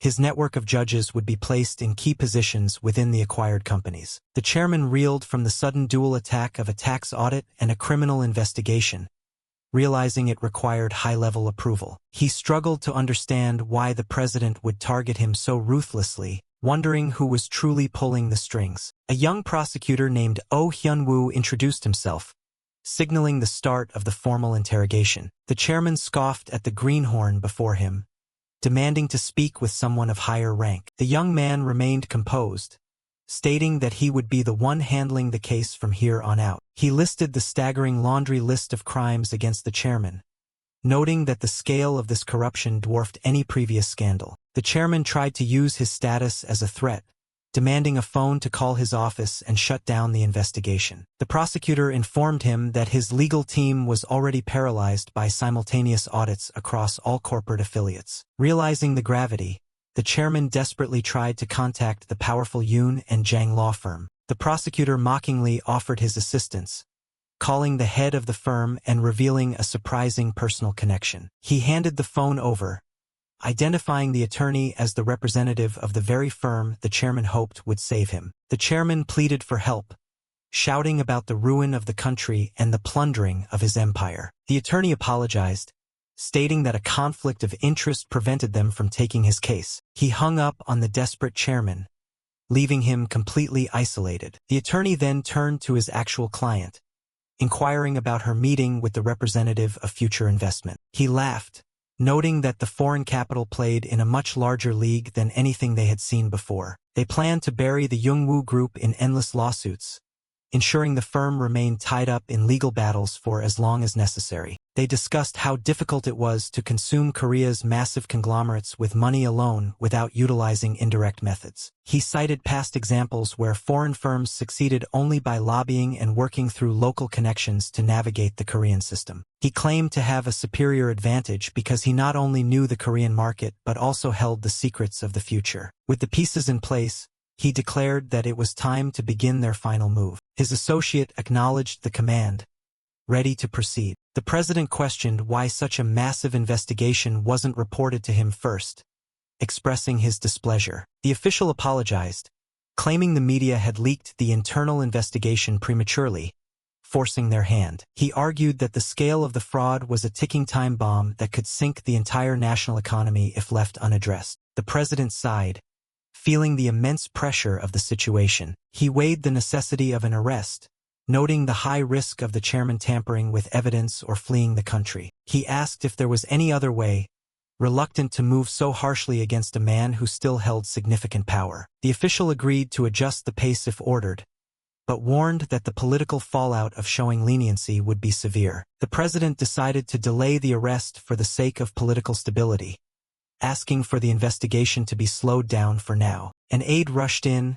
urging the president to watch the breaking news immediately. Eva G., the CEO of Future Investment, appeared on screen, announcing a hostile takeover of the Youngwoo Group's core companies. She declared a tender offer, inviting shareholders and investors to join her in removing the corrupt leadership. The news shocked the nation, reporting the sudden and aggressive move by the foreign investment firm. It was noted as the largest hostile takeover attempt in the country's history, sending tremors through the entire economy. Reports flooded in that international banks were demanding clarity from the government, threatening to cancel the national bailout. Panicked, the president demanded an immediate meeting with the Minister of Finance. He decided to let the investigation proceed as planned, realizing that the situation with the chairman was now beyond his control. He asked for the exact scale of the financial fraud they were dealing with. The answer was chilling.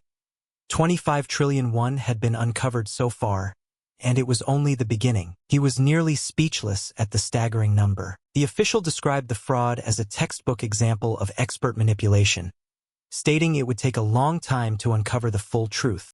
He realized that saving Youngwoo with public funds would be impossible and could even lead to a total economic collapse. He warned that any intervention to save a corrupt leadership would destroy international investor confidence in the nation. He inquired about the background of Future Investment and its mysterious CEO, Eva Ju. They identified her as a former Hong Kong banker backed by massive capital from the UK and Hong Kong. They discussed the difficulty of a hostile takeover due to the complex cross-shareholding structure of Korean conglomerates. However, they admitted that the current structure had many weaknesses that foreign capital could eventually exploit. It was noted that while other corporations might want the healthy parts of the company, the massive debt made a full acquisition unlikely for anyone else. The president lamented, wondering if there was truly no way out of this crisis. A suggestion was made to seek help from the only person capable of acting as a black knight for the government. They realized who the only investor was that could possibly balance the scales in their favor. A phone call was placed to Han Kyung-yong,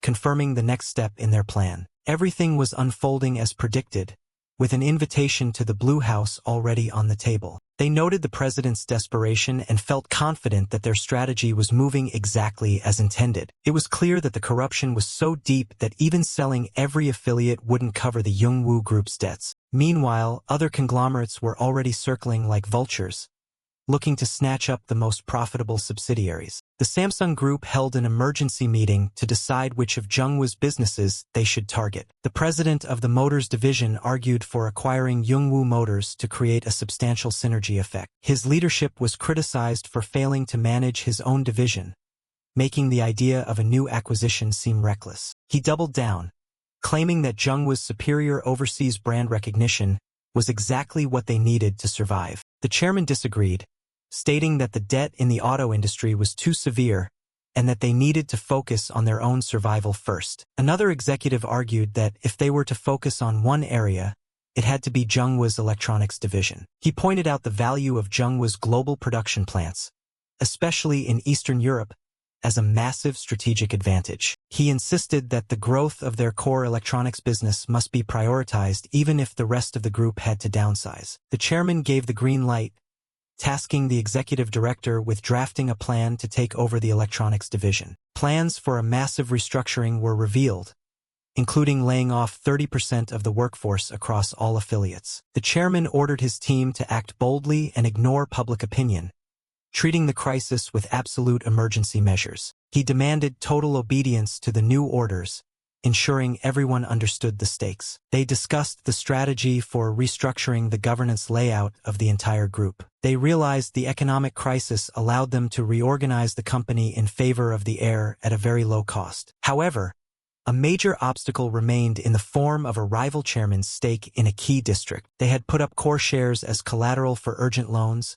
and a lawsuit from the rival could severely restrict their voting rights. The chairman cursed the old man's tenacity, frustrated that his rival had yet to go bankrupt. He noted that most of the shares had already been passed down to the old man's grandson, Kim Mu-hyuk. He admitted he only pushed for a past marriage alliance for the money, never truly respecting the family he was tied to. He inquired about the progress of his daughter, Cheon, in the hotel business. Reports showed that under the guidance of Lady Jisoo, the hotel's sales had doubled in a single year. He was pleased, acknowledging his daughter Jisoo's brilliance since her childhood. He decided to call Jisoo back to corporate headquarters, leaving Cheon to manage the hotel alone. He planned to use her to prepare for a massive inheritance lawsuit once the rival chairman passed away. He urged his son to keep Jisoo on his side, noting that blood relations were both the most and least trustworthy allies. His son promised to handle the matter without worry. An aide interrupted with shocking news about a certain individual. The chairman was stunned to learn that Kim Mu-hyuk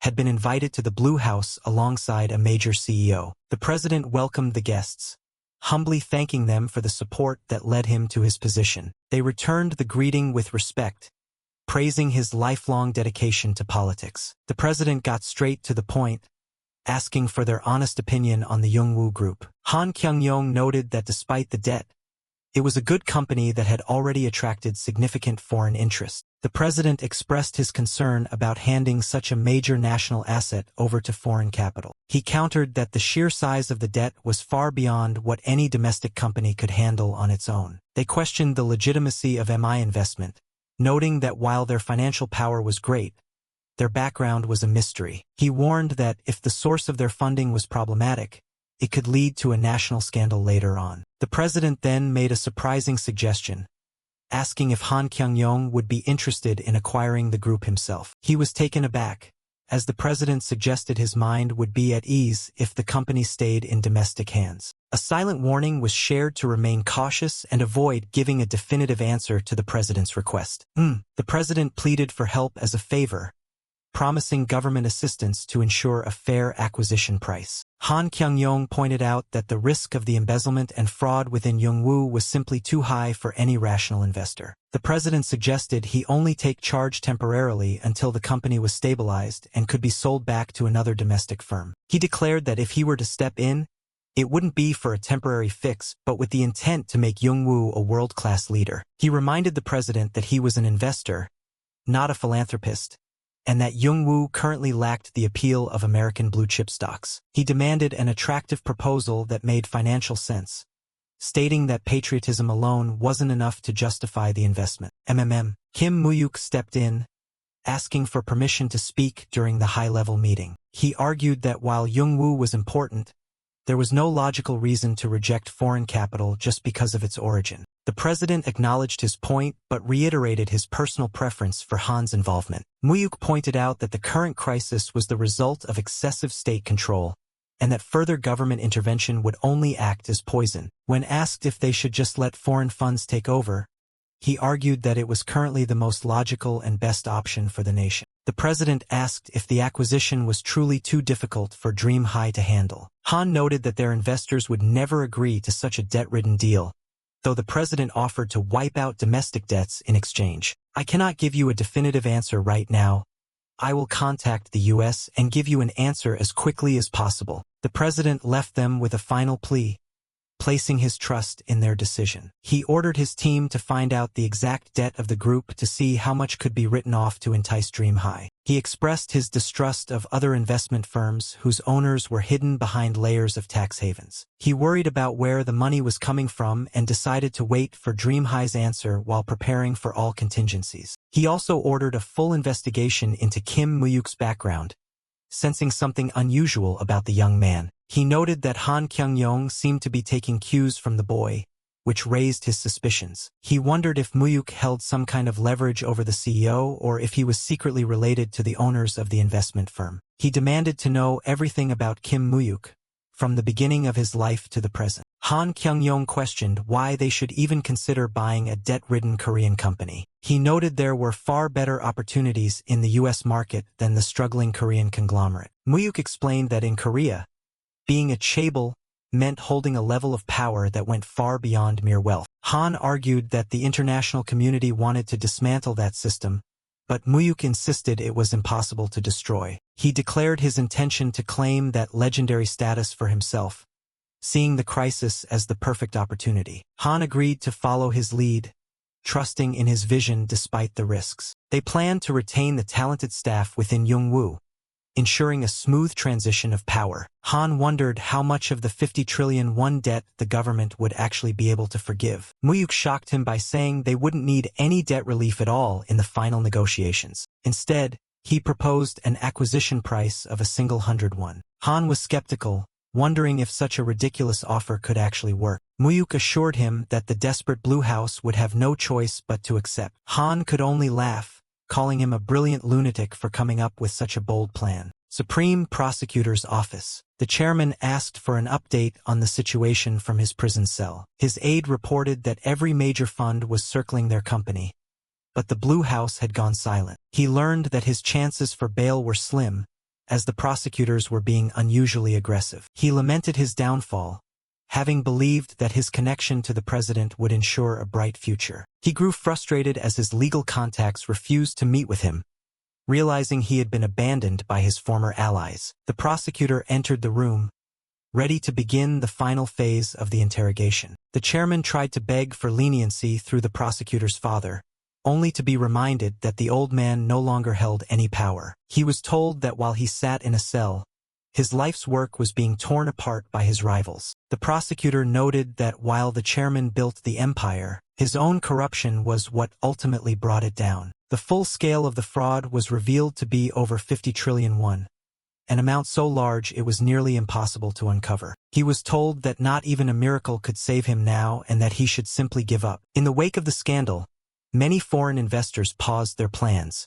waiting for the dust to settle. The company's stocks plummeted daily, spreading panic as investors desperately tried to sell off their shares. The president grew frustrated, demanding they give in to the investment firm's demands to stop the bleeding. An official warned that such a move would look like blatant favoritism. The president snapped, asking if they should let the cherry pickers destroy the company or hand it to the foreigners who already backed out. He reminded his staff that they served his government and that his patience for their hesitation was running thin. He gave the final order to begin the process of handing the entire Yongwoo group over to Dream High. He warned that any further delay would cause the entire national situation to spiral out of control. The news of the government-approved takeover broke, immediately drawing heavy fire from the domestic press and rival conglomerates. Journalists attacked the deal, claiming that the nation's wealth was being handed over to foreign interests on a silver platter. Yes, I won't deny that it's American capital, But can any domestic capital acquire the entire Jungwoo Group? They questioned why the healthy parts of the company couldn't be saved by domestic firms instead. Han Kyung-yong countered that while others wanted taxpayer money to save themselves, he was willing to take everything without debt relief. He coolly stated that he was only there because the government asked, and he could walk away at any moment. The official bristled, asking if he was being threatened by the investor. Han warned that rejecting him would only force him to act like a ruthless predator instead of a helpful partner. He noted that the city was full of foreign funds waiting to shop for Korean industries at a bargain price. He made it clear that Dream High didn't need the government's permission to launch a hostile takeover if they chose to. He acknowledged the deep-rooted power of the Korean elite but stated that the rules of the game had changed. He warned that in the world of capital, the weak are devoured, and Korea was currently seen as easy prey. The official asked what made him any different from the other vultures. He claimed his motivation was his birth country, stating he was prepared to take personal losses to help repay the nation's debts. He announced a public tender offer at a premium price to minimize the damage to ordinary shareholders. He issued a final challenge: either bring a better alternative or stop complaining about his involvement. He told them to watch closely if they wanted to see the true meaning of financial power. Eva jokingly complained that she did all the hard work while he received all the public praise. He reassured her that there was plenty more work to do, asking if she was successfully buying up the assets his rivals were selling. She confirmed she was snapping up prime real estate and redevelopment sites from the nation's top companies. She reported that they had nearly cornered the land market and asked what his next target was. He set his sights on the banking sector, noting that several major banks were looking for foreign investors. He was surprised by the suggestion, learning it came from a talented former official who was now working for them. He recognized the man's background immediately, which impressed his associate. He warned her to be careful with former government types, as they were always looking to cement their own power. She assured him she could control them and agreed that owning a bank would be a powerful warning to the government. She asked for $10 billion to fund their expansion into the banking world. He readily agreed to deposit the massive sum, much to her delight. She celebrated the completion of the Jungwoo deal and suggested they spend the evening together. He cautioned that their relationship must remain a secret to avoid unnecessary scrutiny. He noted that even with their security, they were likely both being watched by powerful enemies. Investigators traced the connection between Han and Mu-hyuk back to a simple debt repayment years ago. They noted how a simple debtor had transformed into a successful Wall Street investor seemingly overnight. The director of the intelligence agency found the story impossible to believe and grew frustrated when the U.S. wouldn't help trace the funds. He was further shocked to learn of Mu-hyuk's direct connection to the CEO of Future Investment. They discovered that Mu-hyuk was the secret owner of the building where the investment firm was based. Reports showed they had met in Hong Kong and were recently seen together again in Korea. Most shockingly, he had even met privately with the head of the IMF before the official negotiations. The director was baffled as to how a young man could secure such high-level meetings. While the connection was unknown, the meeting had reportedly been quite extensive. He realized that Mu-hyuk was the puppet master, playing both sides to ensure he came out on top regardless of who won. He inquired if there were any other dark secrets in the boy's past. He learned of Mu-hyuk's involvement in a major gang dispute the previous year. They identified the defeated gang as a subsidiary of the powerful Azure Wind Society. It was deduced that Mu-hyuk supported the president only to obstruct his enemies in the rival faction. The president realized the support wasn't for him, but a calculated move against a shared enemy. He mused on the boy's audacity to fight against such a powerful secret society. He asked for any dirt they could use as leverage, only to be told the boy's record was surprisingly clean. He decided to let the deal with Dream High proceed for now. However,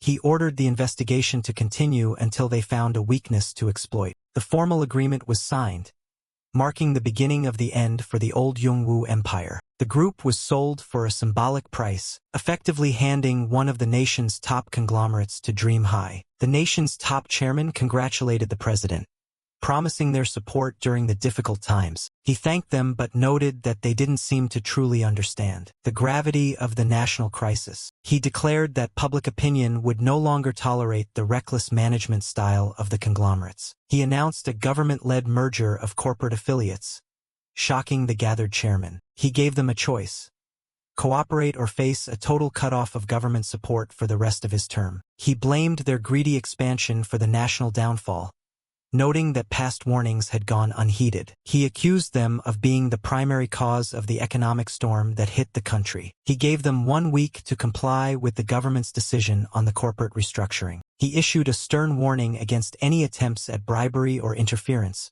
promising ruin for anyone who tried. He asked if his message was clear to everyone in the room. The business world was left powerless, forced to sell off their core businesses just to secure public funds for survival. Youngwoo also received orders to reorganize its various divisions according to the government's plan. They planned to offload the failing motors division, which held most of the company's debt. Mu-hyuk insisted on keeping the electronics division while buying up another semiconductor company. He dismissed a rival's attempt to take the semiconductor firm, knowing they were already overextended. His associate questioned if semiconductors were truly more valuable than the automotive industry. He declared that, in the future, semiconductors would be the most vital component in the world. The various divisions of the company were split and merged into several new corporate entities. Through the restructuring, the company's bad debts were significantly reduced as rivals took on the failing divisions. The acquisition of the group was finally completed without further issues. The president hailed the reform as a chance to restore the nation's economic credibility on the global stage.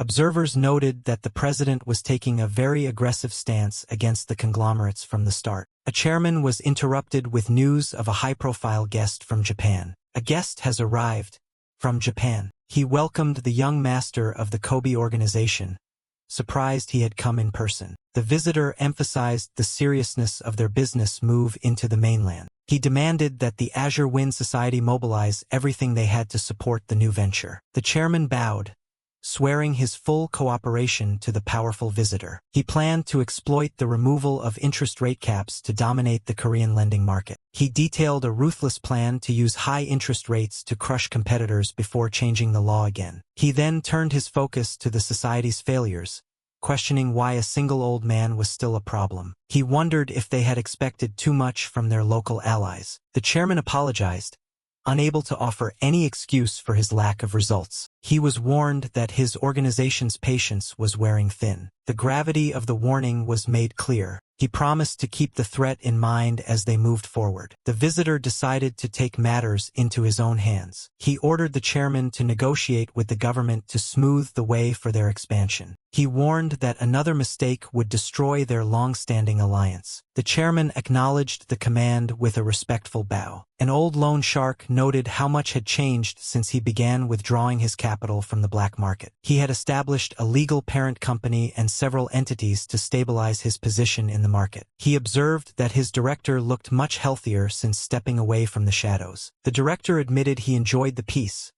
while other loan sharks were preying on desperate small business owners. He noted that the black market is always the first to benefit when the economy suffers. He lamented how the powerless were forced into a shortcut to hell when banks stopped lending money. However, he felt a sense of relief being able to live an honest life for his family's sake. He was reassured that his days in the shadows were over and that he was now a legitimate director. He thanked his boss for the opportunity to change his life. He inquired about the progress of his younger brother, who was reportedly studying hard. He warned that once the new laws passed, foreign firms would flood the market. He declared that occupying the market first was their top priority and told them not to worry about funding. He promised to mobilize all his power to win the upcoming war for the lending market at all costs. He praised his associates' hard work, which the man claimed was simply the path he chose to follow. He explained how he had divided the loans between those going legal and those staying in the black market. He gave the order to move their office to the heart of the wealthy Gangnam district. He planned to target the elite and the tech startups who were in desperate need of quick cash. He predicted a tech boom that would force many new companies to seek high-interest loans to survive. He aimed to plant his flag in Gangnam before any other major players could take root. He didn't care about the laws,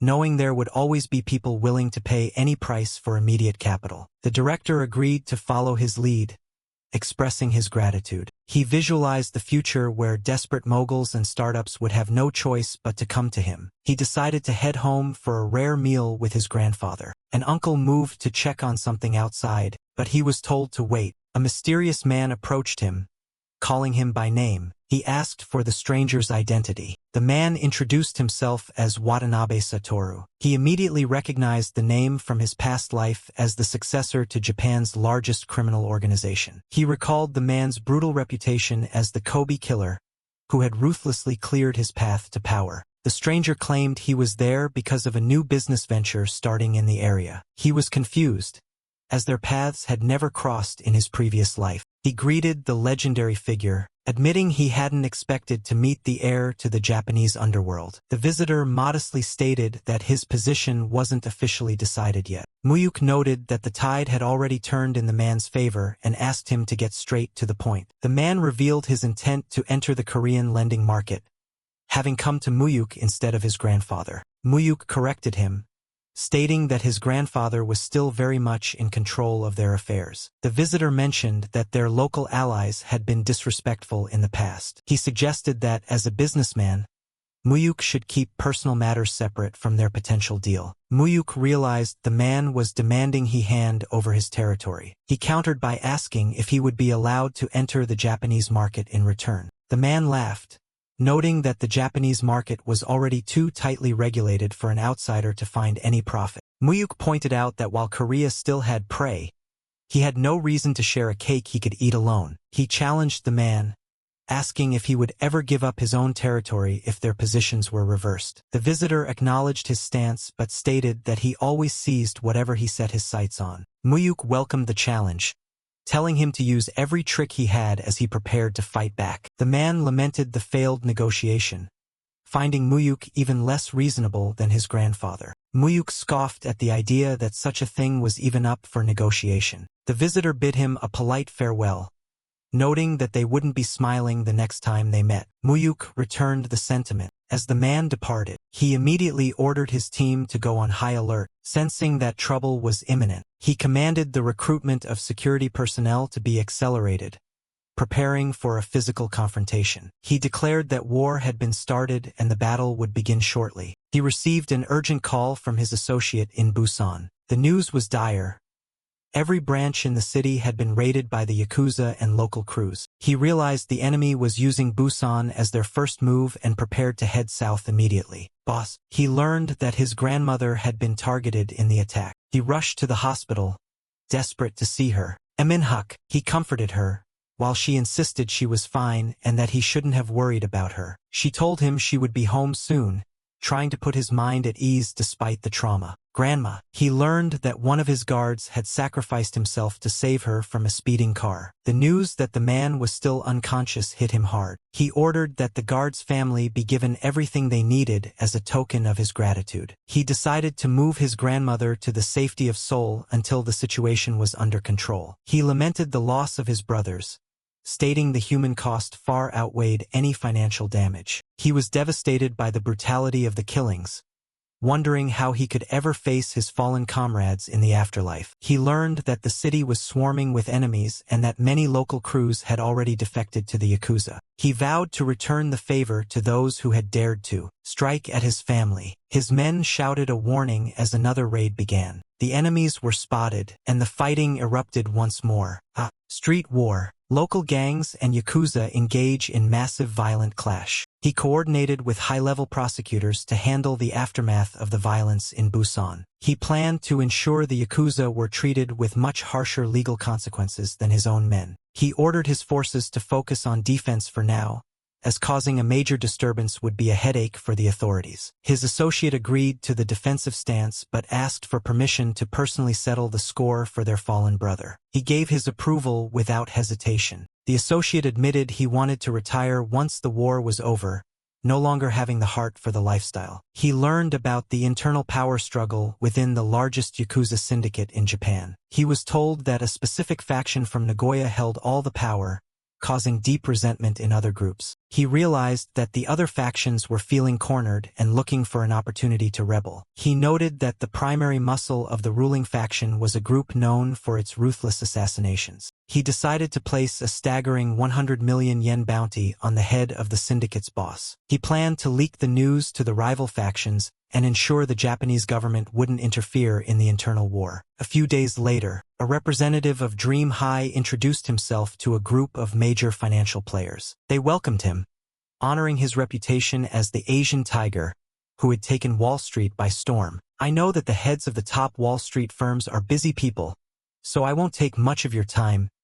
Let's get straight to the heart of the matter. He announced a full-scale financial offensive against the Japanese market. He argued that the scale of Japan made all their previous successes in other countries look small by comparison. He offered them a chance to recoup their recent losses by following his lead. Some were skeptical, questioning why they should trust him after being stabbed in the back previously. He promised to handle all the high-level political negotiations with the U.S. administration himself. They laughed at his confidence, doubting his ability to sway Washington. He told them they were free to stay out of it, but they would miss out on all the profits if Dream High acted alone. Others argued that Japan was the ultimate prize and that they shouldn't let personal feelings get in the way of profit. They agreed that in their world, money was the only thing that truly mattered. They justified their ruthlessness, stating they owed a moral debt to no one but their own interests. They asked a major figure to lead the operation while they provided the massive capital needed. The deal with the Wall Street power players was finalized. Han wondered if the U.S. government would truly allow such a massive attack on a major ally. Mu-hyuk reminded him that they were simply returning a favor after their past cooperation. He declared that once the currency crisis hit Japan, their government would be too distracted to stop the Yakuza war. An aide asked if he had seen the morning news about a mysterious underworld figure. The papers were full of stories about a shadowy lender in the capital, setting the stage for his revenge. The media was buzzing with questions about the identity of the mysterious loan shark, known only as Mr. Kim. They reported on the violent disputes between gangs over the domestic lending market. He noted that while his name wasn't used, the articles were clearly a targeted attack on him. It doesn't directly identify me, so I won't respond. No need to step forward and make it look like it's me. He ordered an investigation into the granddaughter of a major media mogul. He specifically asked for any information regarding drug-related issues. He recalled a scandal from his past life that she had easily avoided, intending to use it against her now. Prosecutors approached him, asking him to accompany them to the station. He was surprised to see they were from the district office and questioned their authority. They admitted they had no warrant but warned him that cooperation would be in his best interest. He demanded to know exactly what charges he was being held on. They claimed he was connected to the disappearance of a major loan shark and insisted on voluntary accompaniment. He recognized their tactic as a common way to secure an emergency arrest without proper justification. He analyzed the rival factions within the prosecution office to determine who was behind the move. He identified one of the top prosecutors as a member of the Azure Wind Society. He decided to go along with them to avoid giving them any excuse for a more violent confrontation. He told his driver to head to the station as he prepared his next move. He made an important call before arriving at the office. He knew he only had 6 hours before they would try to secure a permanent arrest warrant. He realized they were looking for a shortcut to keep him detained without solid proof. They demanded his name as soon as he entered the interrogation room. He calmly told the prosecutor to wait until his legal representation arrived. They shouted for his name again, trying to intimidate him. He remained silent, waiting for his lawyer to appear. The prosecutor grew angry, accusing him of being arrogant and forgetting where he was. He questioned whether he was being held as a suspect or merely as a witness. The man snapped, claiming that anyone who entered that room was a suspect in his eyes. Mu-hyuk realized the man was incompetent and was simply trying to test his resolve. He grew bored, asking them to send in someone who actually knew what they were doing. The prosecutor lost his temper at the insult. A higher-ranking official entered, dismissing the younger man and taking over the questioning. He introduced himself and asked Mu-hyuk about his relationship with the missing loan shark. Mu-hyuk admitted he had met the man a few times through his grandfather's business. The official scoffed, noting that Mu-hyuk had effectively inherited the man's entire business operations. He pointed out the violent clash on the day the man disappeared, suggesting Mu-hyuk's involvement was more than a coincidence. Mu-hyuk realized they had no evidence and were simply fishing for information. He admitted he heard the news but argued that linking him to a disappearance was a massive stretch. Wait, his attorney from the prestigious Yoon and Jang firm arrived,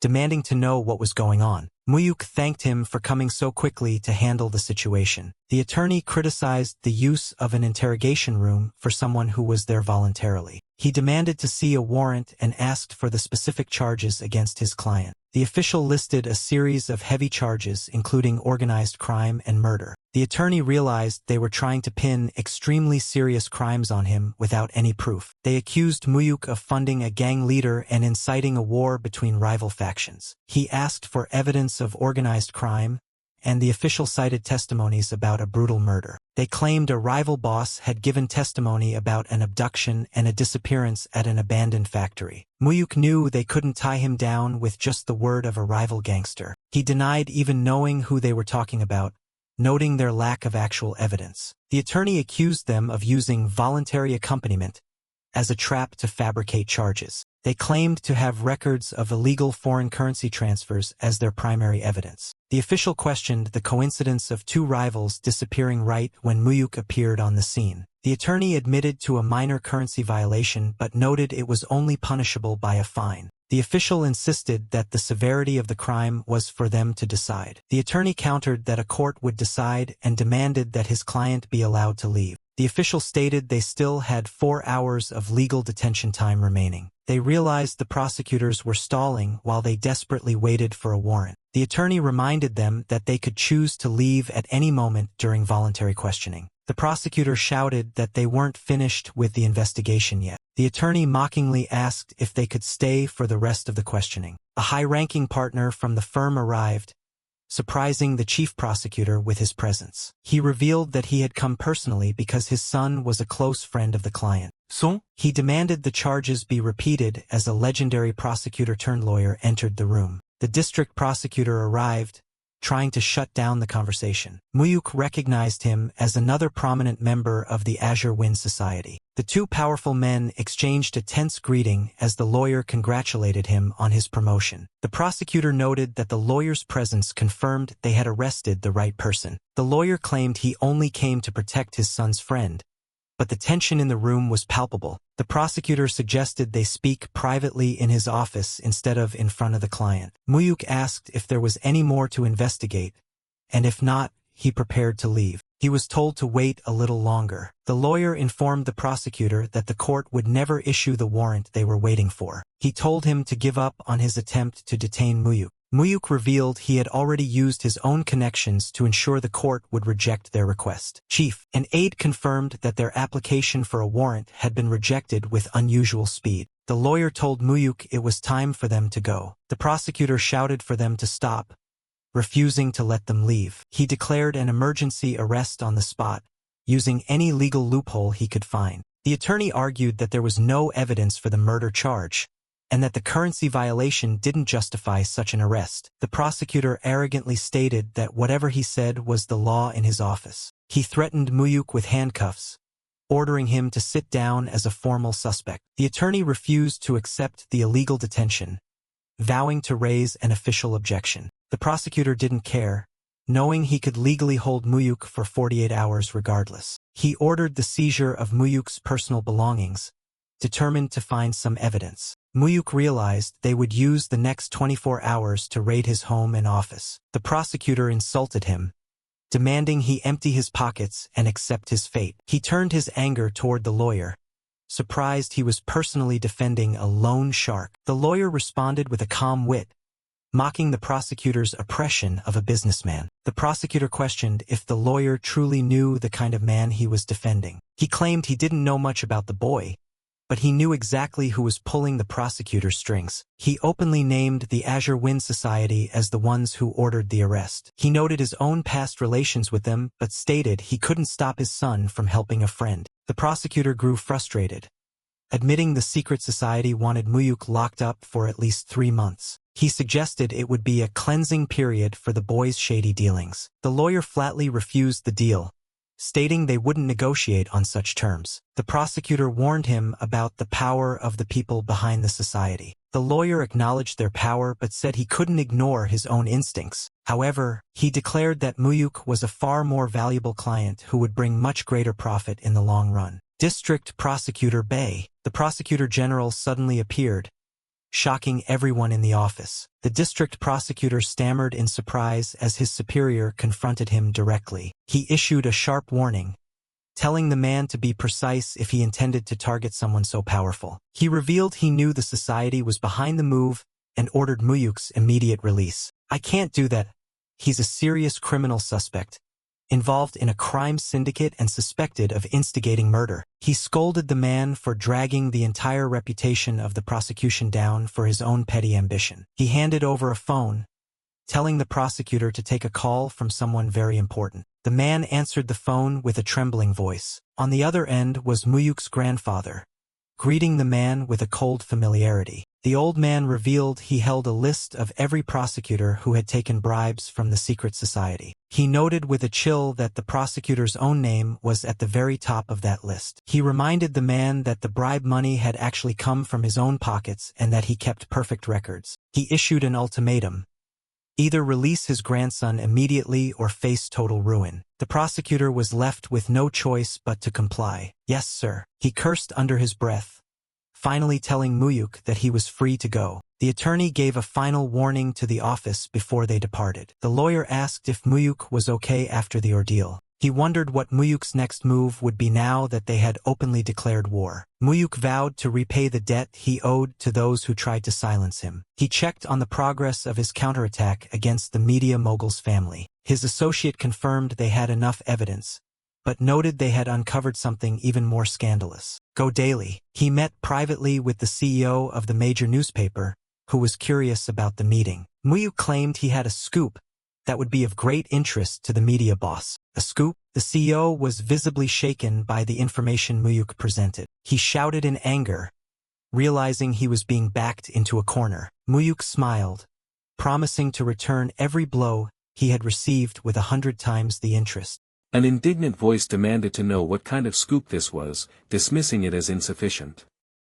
The other party confidently confirmed its value, stating they had obtained it before anyone else, complete with both pictures and videos. They warned the chairman that if this information fell into the wrong hands, even he would be powerless to stop its widespread dissemination. The chairman scoffed at the assertion, questioning if anything in the world could truly defy his influence. Go Hosyeon, the chairman, boasted that he possessed the power to dismantle anyone's reputation in South Korea, demonstrating Go Dae's immense control. He then remarked that while he had once looked after the young man due to his grandfather Cheon Tae-san, his education seemed utterly misguided. He continued, sarcastically commenting on Cheon Tae-san's supposed guidance for his grandchildren. The chairman revealed that the young man's granddaughters were also avid partygoers, citing their activities at a Gangnam hotel where drugs were reportedly involved. The young man erupted in fury, rising abruptly and threatening the chairman for daring to mention his granddaughter Miju's name. The chairman responded with a self-satisfied smirk. He then challenged the young man to present his proposal, given the dramatic manner in which he had brought it. The young man demanded the truth about the Azure Wind Society be revealed to the world, reporting its existence since liberation on the front page. A gasp of shock escaped the chairman as he processed the audacious demand. The young man declared his intention to destroy the Azure Wind Society once and for all, starting from that very moment. The chairman dismissed his ambition as naive, explaining that the Azure Wind Society was a powerful entity with informants embedded even within their own newspaper and most media outlets in Korea. However, the young man reminded the chairman of his earlier boast about influencing any article with a single command. The chairman fell silent, deeply contemplating the implication of his own words. The young man then presented an ultimatum: either join forces to destroy the Azure Wind Society, or witness Go Dae's inevitable fall before it. The chairman sneered, questioning if the young man had considered his own potential downfall before trying to threaten him with mere photos. He threatened to expose the young man's identity on the front page the very next day, ordering him to leave with his insignificant evidence. The young man defiantly challenged the chairman to try, stating that every corporate advertisement in Go Daily would be cut from tomorrow. The chairman's eyes widened in sudden alarm. The young man elaborated, explaining that he would first cut Yongwoo Group's ads, then effortlessly remove the rest from companies where he held major stakes. He observed that the chairman was more afraid of losing advertising revenue than of exposing his identity or his granddaughter's activities. He asserted that if Go Daily refused, he would approach Daily Central, and if that failed, Dongxiang Daily, continuing through every news outlet until he found one willing to publish, as they all depended on advertisements. The chairman hummed thoughtfully, clearly weighing the substantial implications. He questioned the young man's confidence in destroying the Azure Wind Society, particularly given their Yakuza backing, but the young man dismissed those concerns, stating their immediate focus was solely on the society within Korea. The young man reiterated his demand: reveal the Azure Wind Society's existence on the front page next Monday, with a controversial title and content crafted to infuriate Korean citizens. He promised to dispose of the photos and videos after assessing Go Daily's results, no longer needing to offend the chairman's eyes with them. Meanwhile, a man was shown sweating, his wide eyes and furrowed brows betraying deep anxiety. Another individual greeted him, revealing that he had just concluded a meeting with Treasury Secretary Robert Rubin. He recounted how Rubin initially rejected him outright but completely changed his demeanor upon hearing that Wall Street banks stood to profit most from their plan. Rubin, however, had also advised caution, emphasizing Japan's critical role as an economic and political partner for the U.S. The speaker then urged them to accelerate their timeline, aiming to execute their plan with Wall Street's cooperation that very weekend. He justified their aggressive strategy, arguing that since they were attacked first, retaliation in a painful way was only fitting.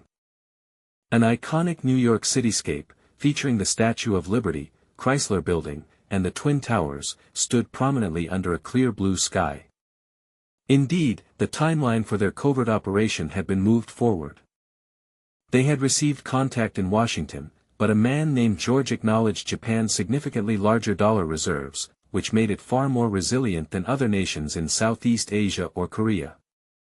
Despite this, he confidently stated that Japan would not prove more challenging than Britain, which George had previously destabilized.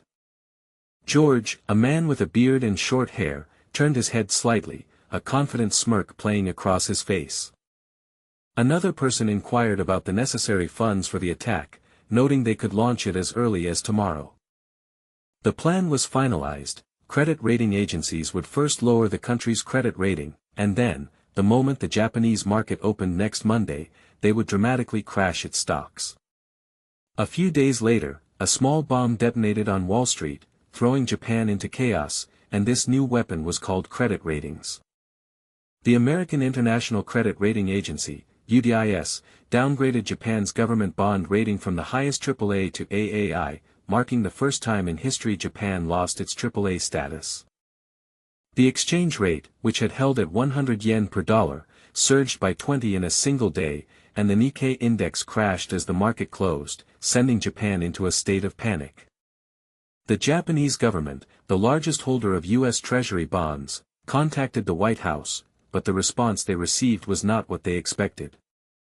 The U.S. Treasury Department considered demanding strong accountability from Japan, blaming it for putting the Asian and global economies at risk. Elsewhere, a tall building with a blue and green logo stood against a clear sky, a symbol of corporate power. Mu-hyuk was informed that the plan had begun, with New York experiencing complete hysteria. The speaker predicted that Japan's massive economy meant the IMF wouldn't intervene as it did with Korea, suggesting a future compromise between Japan and the White House, but stressed the importance of causing maximum disruption beforehand. Meanwhile, the narrative shifted to the Azure Wind Society, an organization covertly moving South Korea from the shadows, filled with ghosts of pro-Japanese collaborators and dictatorial figures hidden across government, corporations, and academia. An article then exposed the true nature of the Azure Wind Society, confirming about 120 figures in politics and business, prompting other newspapers to reveal information they had previously suppressed. In response, across all their nationwide offices, they lowered the interest rate to 20%. They further advertised an additional 5% interest reduction for customers repaying loans from Azure Wind Society and Yakuza-run companies, aiming to completely drive those businesses out. From Kobe, 13 organizations had accepted their proposal, withdrawing from the Yamaguchi-gumi to establish a new group, promising to move simultaneously upon receiving the timing. An inquiry was made about Eric Clark, with confirmation that the PMC Corporation had been established and domestic personnel selected. The PMC was named Black Bear, and 3 overseas teams were already prepared to enter upon command. The order was given for domestic personnel to remain on standby for immediate deployment and for the Black Bear overseas teams to enter Korea as soon as possible. Soon, a large-scale suppression operation was set to begin. Elsewhere, a group of men in suits sat grimly around a large table in a dimly lit room, their expressions grave. They reported that the people at Go Daily were no longer listening to them, and all their planted contacts had been summarily fired. A man's fist slammed down on the table with a sharp, impactful sound, conveying his intense frustration. He expressed disbelief and fury that Go Hosian, despite his previous oaths of loyalty, had betrayed them. More and more individuals were already severing ties, desperately attempting to clean up their reputations before their names appeared in the media. The furious man denounced them as traitors, vowing they would all profoundly regret their actions.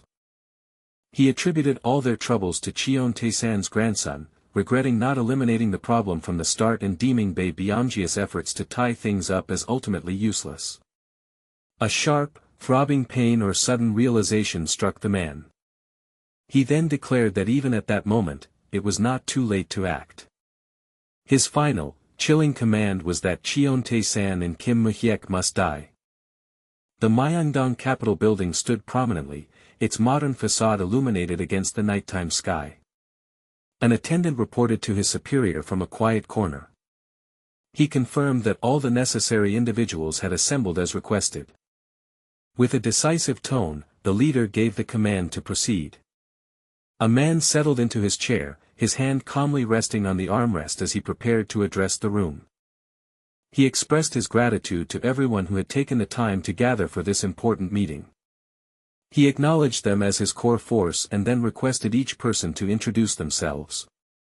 Park Dong-soo introduced himself as a representative of the Saesong faction and Polar Constructions, presenting MD Lee Sang-gyun as well. Next, Eric Clark identified himself as being from Black Bear, introducing Oliver Green, the leader of Black Bear Team 1. Kim Ha-shik then stated his affiliation with Myeongdong Capital, and mentioned Park Hyun-sung as well. With the introductions complete, the host declared his intention to reveal the purpose of their urgent assembly. He then unveiled his audacious plan, to finally bring an end to the Azure Wind Society. The determined expressions of several men were etched across their faces, reflecting their resolve for the impending conflict. He assigned the Saesong faction the critical task of eliminating Watanabe Saoru, noting they had already pinpointed the Yakuza's hideout and instructed them to mobilize all forces to ensure no escape.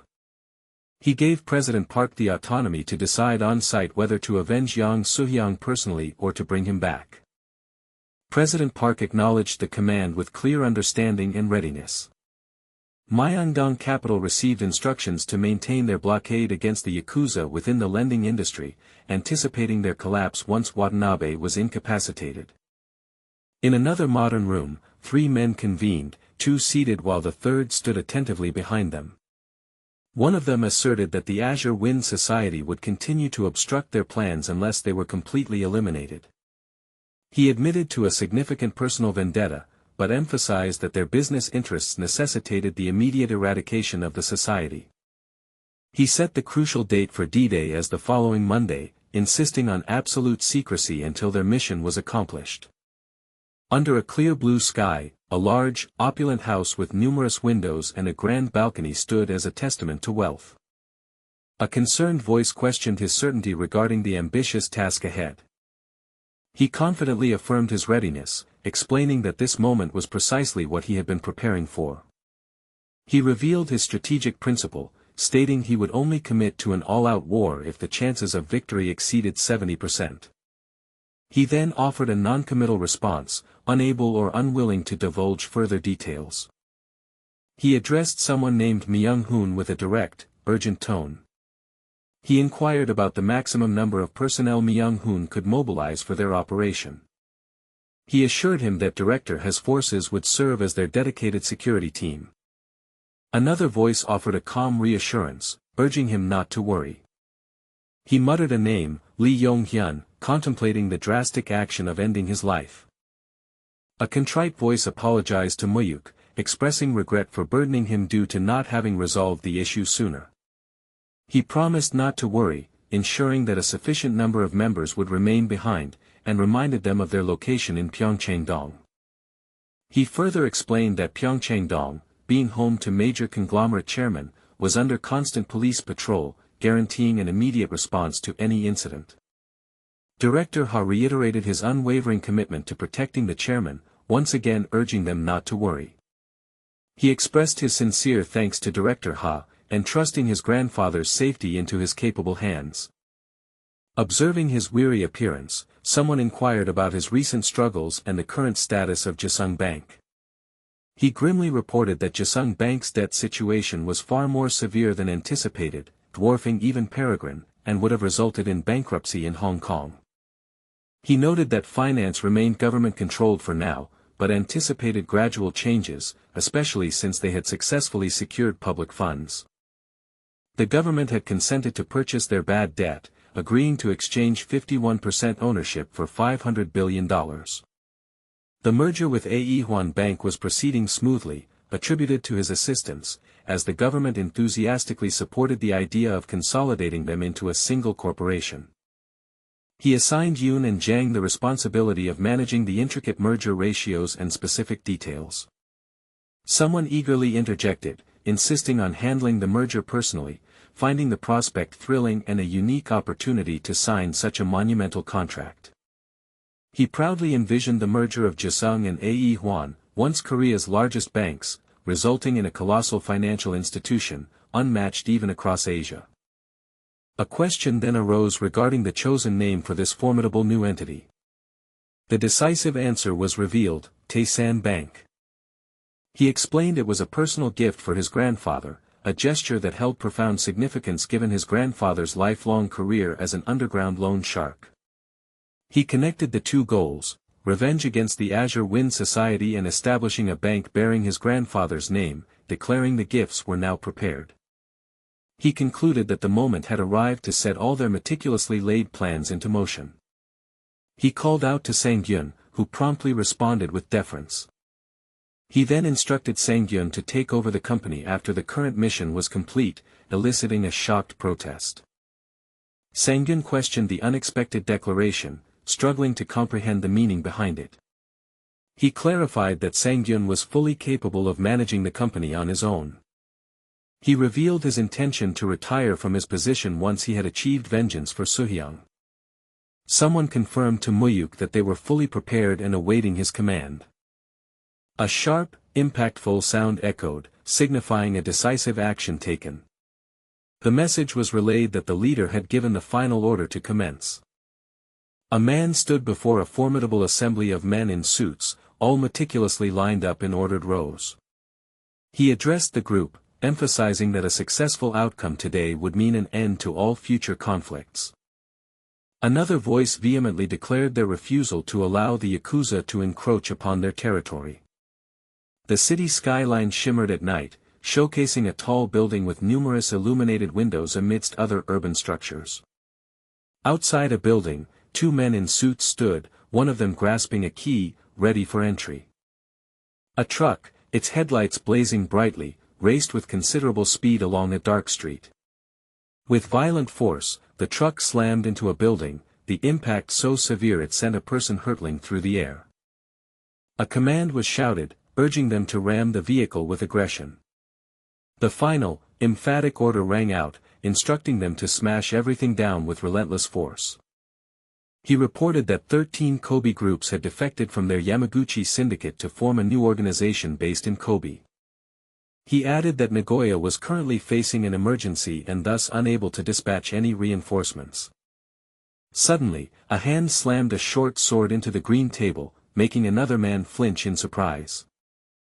The speaker declared that these rats were spreading unchecked in his absence, vowing to kill every single one upon his return, sparing no one. A dark-haired man appeared startled by the declaration, as another man watched him intently. One of the men urgently questioned what was happening. He stammered, reporting a surprise attack and emphasizing they were heavily outnumbered, urging evacuation. The leader vehemently rejected the idea of evacuation, instead ordering someone to call Lee Yonghyun for reinforcements. He cursed the attackers, expressing outrage at their audacity to assault him. In another location, a furious command rang out to kill the enemies and avenge Soo-hyung. An urgent voice then announced that the path was clear, directing everyone to follow. A single question mark suggested confusion or a moment of uncertainty. Amidst the chaos, a man was struck, blood splattered dramatically, and he crumpled to the ground as others watched in shock. A cold voice simply urged someone to come forward. Two men shouted aggressively as they charged forward, one brandishing a weapon. A heavy impact resonated through the area. A man in a gray suit skillfully engaged multiple opponents, already sending two of them crashing to the ground. The sound of a swift, tearing motion filled the air. Two men in suits confronted each other, one deliberately adjusting his glasses with an intense, focused gaze. A dull thud indicated someone had collapsed. A bloodied man, clutching a knife, glanced over his shoulder with a chilling smirk. A sharp gasp of fear escaped someone's lips. A voice urgently warned his companions to retreat. The man in the gray suit now stood over a fallen body, confronting another man armed with multiple knives. The man in gray questioned if his opponent was the Yakuza leader, unsure of his exact name. The knife-wielding man mockingly asked if his assailant intended to kill him without even knowing what he looked like, then uttered a Japanese insult. The gray-suited man retorted, confused by the Japanese insult and annoyed by the immediate cursing. He declared his intention to deal with Watanabe personally, instructing his allies to handle the remaining enemies. In a narrow hallway, two men, both armed with knives, fiercely charged at one another. Their knives clashed sharply, sending a visible spark flying through the air as they engaged. They moved with lightning speed, their multiple blades glinting as they continued their swift knife fight. A swift light streak cut across a man's intense profile, briefly highlighting an old injury. Another man, with a menacing smile, was similarly caught in a passing light streak across his face. With a sharp clang, one man expertly deflected a knife thrown by his opponent. A promotional message encouraged readers to find faster updates on a specific platform. One combatant acknowledged his opponent's impressive use of a Japanese fighting style. He expressed surprise and admiration for finding such a skilled individual in South Korea, offering his compliments. However, he immediately followed this praise with a resolute declaration that the fight would not proceed any further. A man with a prominent scar on his cheek gazed intently, his serious expression emphasized by dynamic speed lines. A reddish-haired man looked up with a flash of concern as a blurred object swiftly passed him by. A sharp, sudden sound of impact echoed. A piercing, tearing sound followed immediately. One fighter conceded it had been a good fight. But then, with finality, he asserted his victory. The faces of two men were captured in an intense, close-up shot, almost touching, surrounded by speed lines. A bleeding man in a suit stood victorious, holding a knife, over a tattooed man who lay defeated on the ground. A guttural gasp of pain escaped the fallen man. A sickening squelching sound confirmed a decisive, fatal blow. The grim sound of dripping blood followed. The victor mused aloud that the human body was remarkably honest. He observed how easily it could collapse from just a single, small puncture. He elaborated that a vital injury didn't just kill, but forced a collapse in the most miserable manner. He then directed this cold observation specifically at his defeated opponent. The defeated man, barely conscious, managed to curse him and tell him to shut up. A sharp, final thrust sound punctuated the grim scene. The tattooed arm of the fallen man went limp, his bloodied hand dropping to the floor. Nearby, the man in the suit slumped to the floor, collapsing next to the now lifeless, bloodied body. One of his subordinates urgently ordered that the boss be taken to the hospital immediately. The boss dismissed the concern, instead instructing them to tend to their injured first, then eliminate any remaining enemies, saying he would rest and just needed a cigarette before they left. The subordinate responded, clearly still worried about his boss' condition. The boss insisted he was fine and urged them to hurry. The subordinate acknowledged the order, promising to complete the task quickly and return. The bloodied man lay on the floor, his resolve unwavering as he held a phone to his ear. He identified himself as Kim Mu-hyuk, answering the call. The voice on the other end reported Watanabe's death, thanked him for his efforts, instructed him to leave quickly, and assured him they would handle the aftermath. Mu-hyuk, now concerned, asked if the caller was injured. The caller cheerfully identified himself as Park Dong-soo from Busan's Saesong faction. Mu-hyuk acknowledged the identity and again urged him to get out of the location. Park Dong-soo reminisced about their first meeting on the hospital rooftop, noting Mu-hyuk had called him a jussi and refused to disclose his age. He continued, explaining that his own grandmother raised him, so he had asked Mu-hyuk's age out of affection. Mu-hyuk, now showing respect, addressed him as Dong-soo Hyung-nim. On the ground, a wounded man in a suit lay bleeding, his phone now fallen beside him. Another wounded man in a suit leaned heavily against a wall, a severe wound on his chest bleeding profusely. The grand house, its windows glowing against the dark mountainous backdrop, stood silently under the cloak of night. Outside a sprawling building, two men in crisp suits maintained their vigilant watch in the darkness. A man in a suit paced outside the structure, engrossed in a late-night phone conversation. A subtle, creeping sound hinted at a hidden approach from the shadows. A sudden gasp of surprise or pain cut through the quiet night. Swiftly, figures in tactical gear moved to apprehend the men in suits, overwhelming them outside the building. Inside a control room, a man in a suit meticulously monitored an array of surveillance screens. He registered a sudden, questioning confusion, his gaze fixed on the monitors. The main gate's camera footage had inexplicably ceased, prompting an urgent command for inspection. A sharp, piercing sound signified another silent, brutal act of infiltration.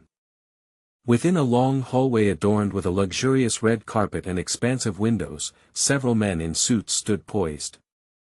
One man, wearing an earpiece, sharply turned his head, sensing an imminent threat indoors.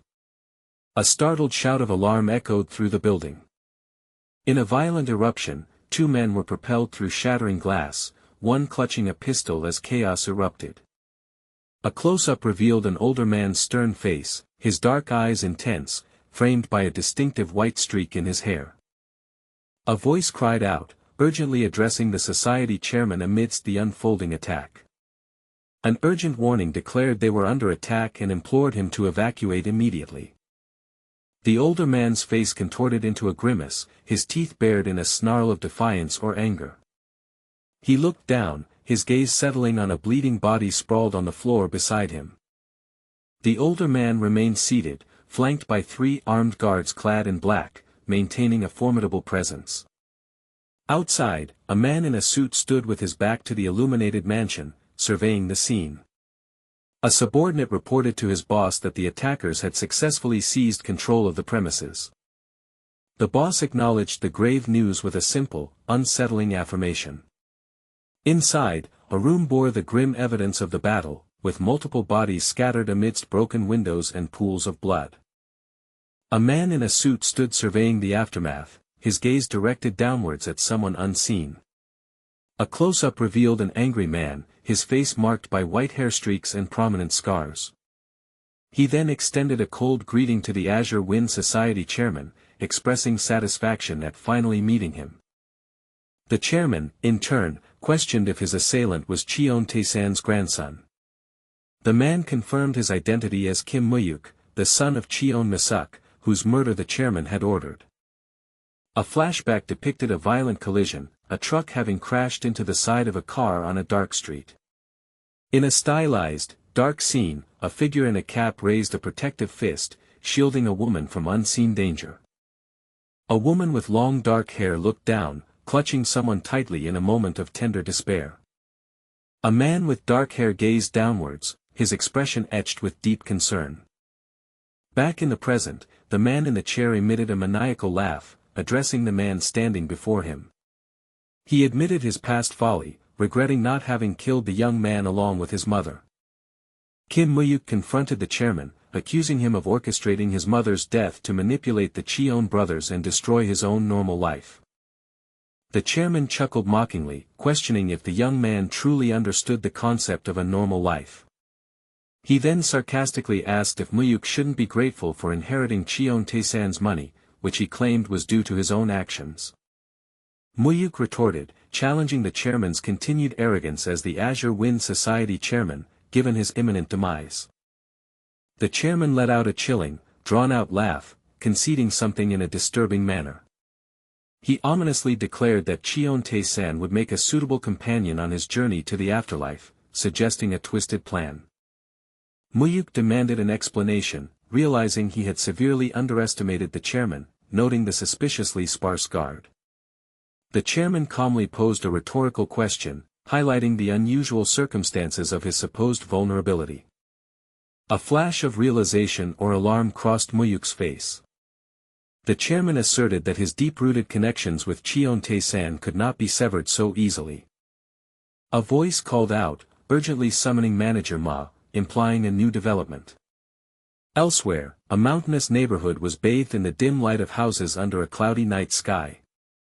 A police car, its lights flashing, sped through a city street in the dark.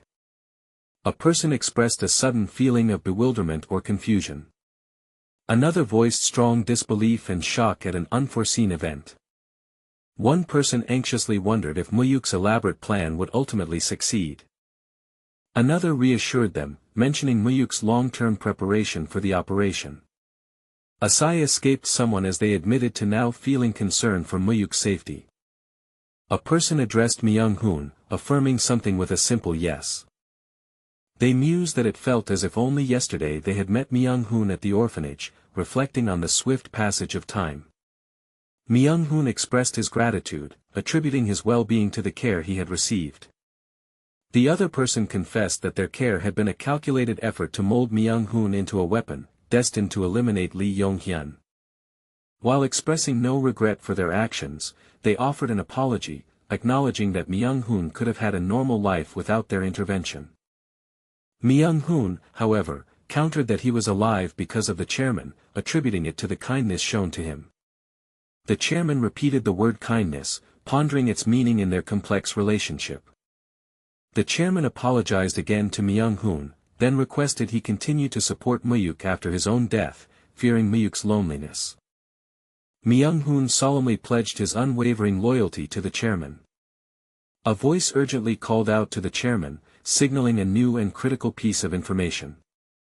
The report detailed that several unidentified cars had just infiltrated the alleyway adjacent to the mansion. The chairman issued a strict command, ensuring absolute prevention of any further infiltration. He then mused, with a grim acceptance, that the night promised to be a tumultuous one. Outside the grand mansion, men in suits engaged in a fierce brawl under the cover of night. Inside, a tragic scene unfolded as a man in a suit lay dead, a pool of blood expanding beside him near a staircase. A determined voice declared that this night would be Cheon Tae-san's last, signaling a climactic confrontation.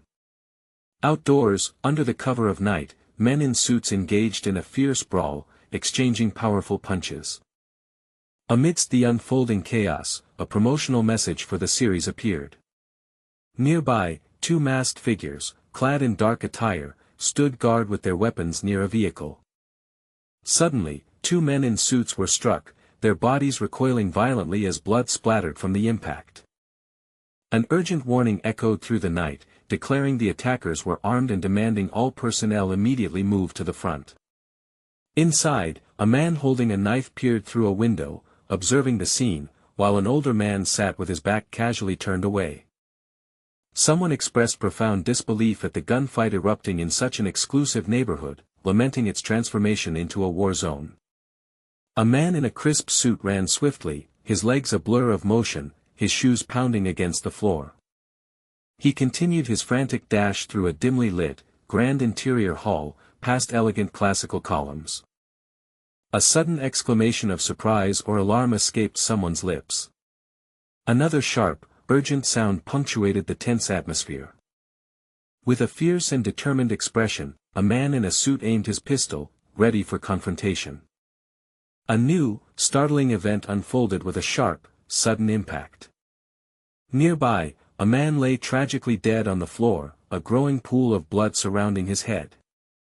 A dismissive sound escaped someone, followed by an annoyed utterance at the unfolding complications. A query was raised, wondering if Cheon Tae-san was indeed hiding within the building. A gloved hand reached deliberately for a door handle, its keyhole hinting at locked secrets. A masked man's intense eyes narrowed in a close-up, a blurred weapon clutched tightly in his hand. He then cautiously approached a closed door, his movements precise and silent. A voice wondered aloud what could possibly be inside the house, sensing a powerful presence. He felt a palpable anticipation, as if something was specifically waiting for him to cross the threshold. Concealed behind a chair, a man crouched low, his pistol steadily aimed. A report reached the chairman, informing him of the unexpected arrival of the police. The elderly chairman, seen in profile, closed his eyes, his expression etched with pensive thought. A creaking sound echoed through the room, followed by a sharp, startled exclamation. Two distinct gunshots rang out, shattering the fragile quiet. A surprised and questioning sound escaped someone in response to the gunfire. A masked man stared intently, firmly holding another person captive from behind. Another sudden, sharp sound of impact or alarm resonated through the space. A man in a suit reeled back violently, blood splattering from his chest as he was struck by gunshots. A muffled thud echoed, indicating another impact. A firm, gripping sound suggested a struggle or a tight hold. A series of loud, crashing sounds indicated powerful destruction or collision. One man expressed surprise, questioning if he had actually missed his intended target, claiming he had aimed for the head. He then addressed the other man, identifying him as Mr. Ha and acknowledging his reputation. He admitted anticipating their meeting, knowing it was inevitable given Mr. Ha's protection of Cheon Tae-san, but remarked on the violent nature of their encounter. Mr. Ha warned his opponent that the police were imminent and offered a chance to retreat without further pursuit. The opponent responded with a mocking laugh, scoffing at Mr. Ha's words as those of a dying man. A sudden, sharp sound indicated another surprise or an abrupt movement. A masked man suddenly collapsed to the floor, as, from the background, an old man aimed a gun. The elderly man, his expression serious, held his gun pointed directly forward. He then expressed a twisted sense of pity, stating his intention to personally kill both the daughter and the father. A surprised and confused query broke the tense silence.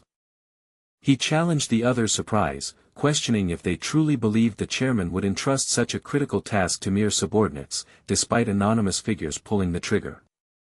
With a cruel farewell, he mockingly asked the man to convey his regards to his daughter in the afterlife. A close-up revealed the old man's eyes wide with terror, as blood splattered violently around him.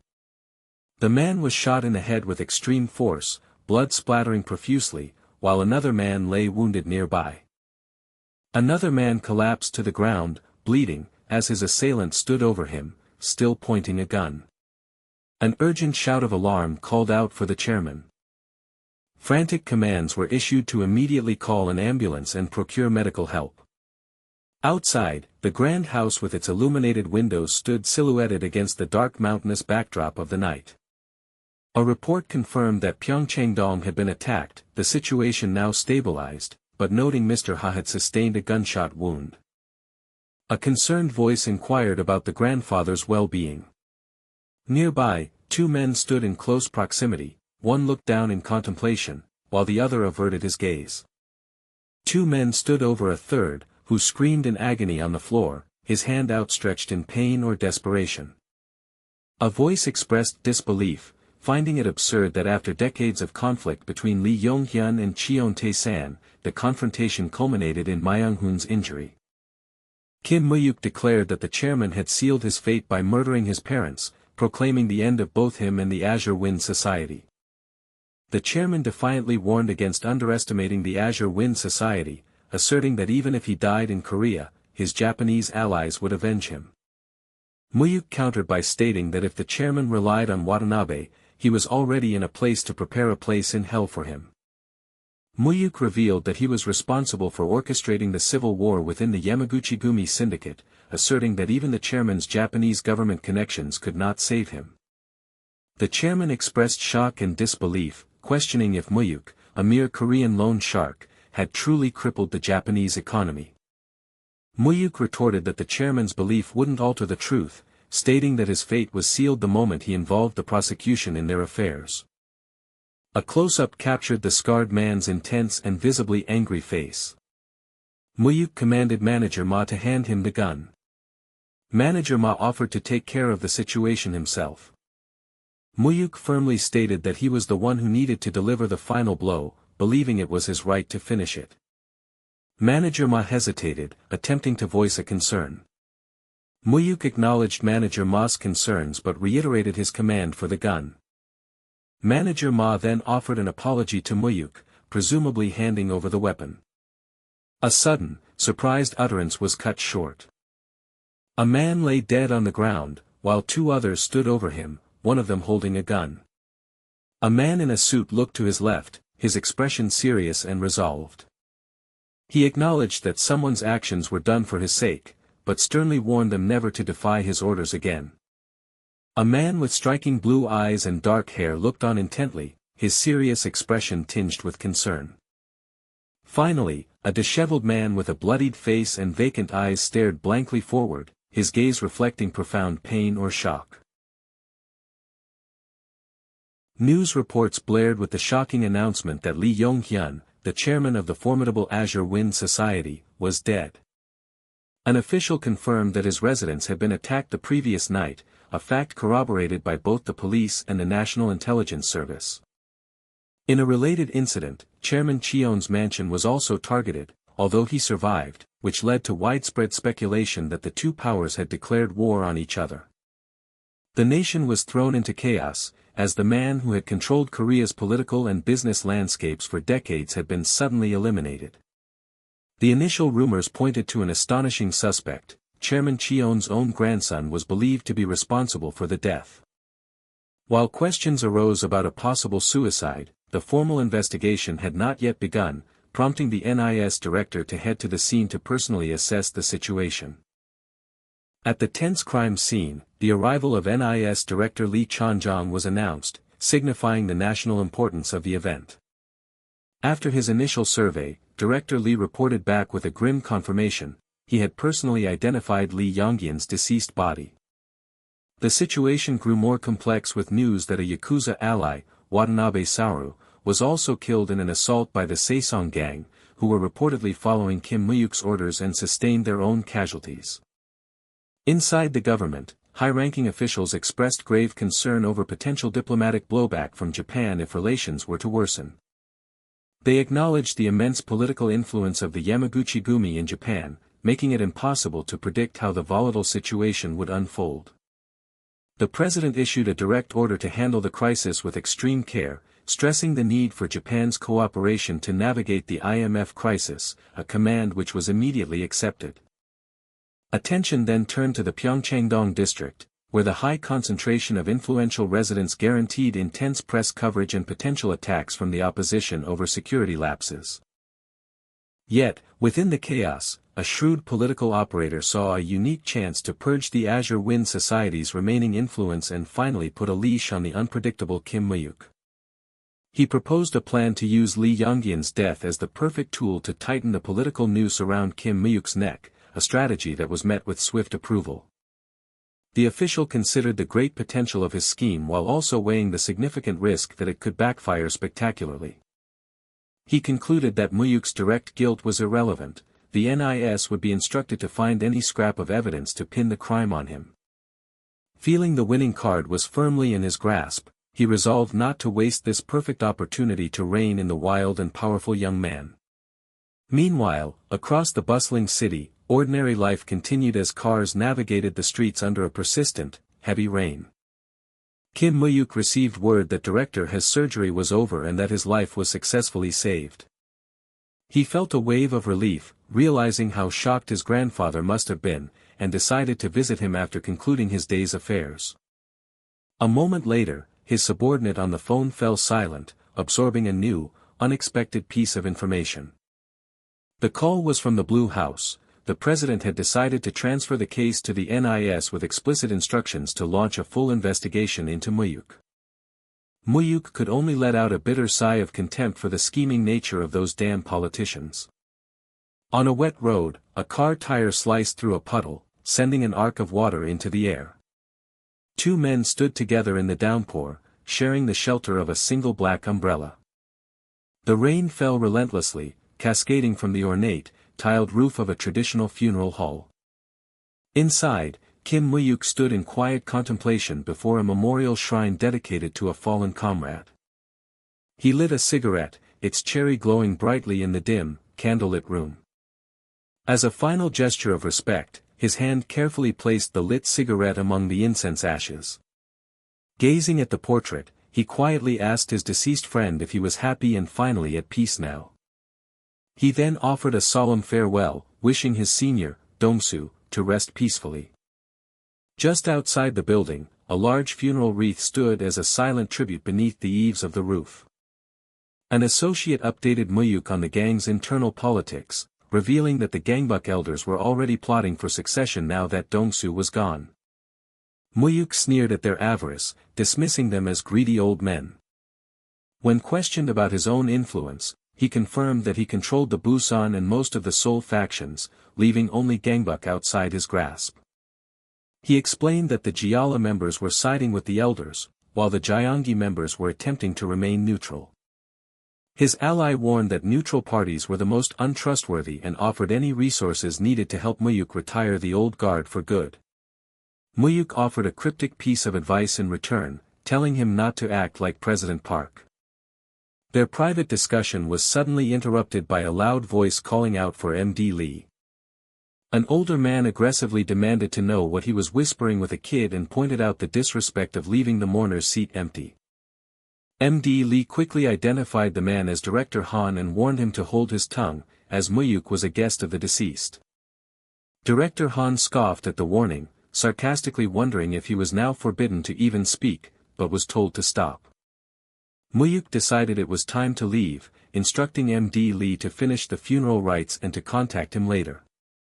As he turned to walk away, Director Han bellowed for the bastard to stop right where he was.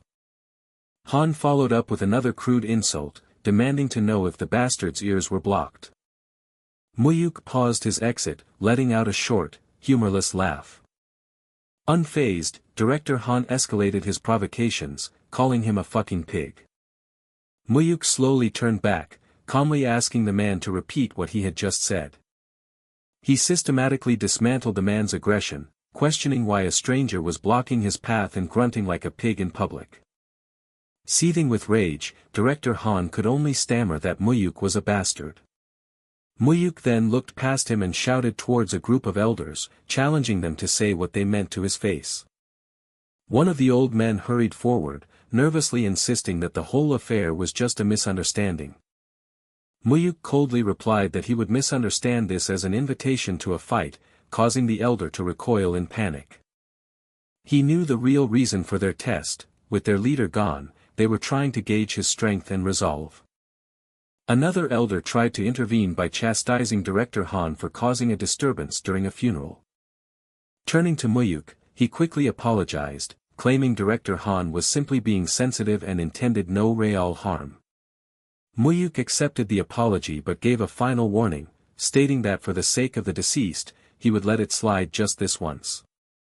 The elders profusely apologized and desperately ordered the defiant Director Han to do the same. Humiliated and pressured, Director Han mumbled a reluctant apology. After the tense exchange, Mu-hyuk stood silently in the courtyard, surrounded by his loyal men. He broke the silence by calling for Manager Ha, who instantly responded to his boss' call. A sudden, violent motion shattered the quiet, and the onlookers' eyes widened in shock. Mu-hyuk had unleashed a vicious punch that connected squarely with Director Han's jaw. The sheer force of the blow lifted the man off his feet, sending him stumbling backward in a daze. The courtyard became the scene of a brutal, one-sided beating as Mu-hyuk continued his assault. In the end, Director Han was left lying broken on the stone ground, completely defeated. His message delivered, Mu-hyuk nonchalantly announced he was tired and it was time to go. He turned his back on the chaos he had created and walked calmly down the stairs, leaving the funeral far behind. The gloomy weather had finally cleared, revealing a serene, pale blue sky with wisps of white clouds. By the sea, a feast of freshly sliced raw fish and a bottle of soju were laid out on a cutting board. A close-up showed a hand carefully dabbing a cotton swab on one of his subordinates' bruised lips. Despite his injuries, the man laughed heartily, exclaiming that the sashimi, the sea, and even his own death were all insane. He then raised his glass in a toast, loudly cheering for Mu-hyuk to continue his path of conquest and urging everyone to drink up. As the last of the mourners departed, two men in suits walked grimly past the funeral wreaths and toward the main entrance. Their walk was cut short on a rain-slicked street where they were met by two other men standing beside a menacing black car.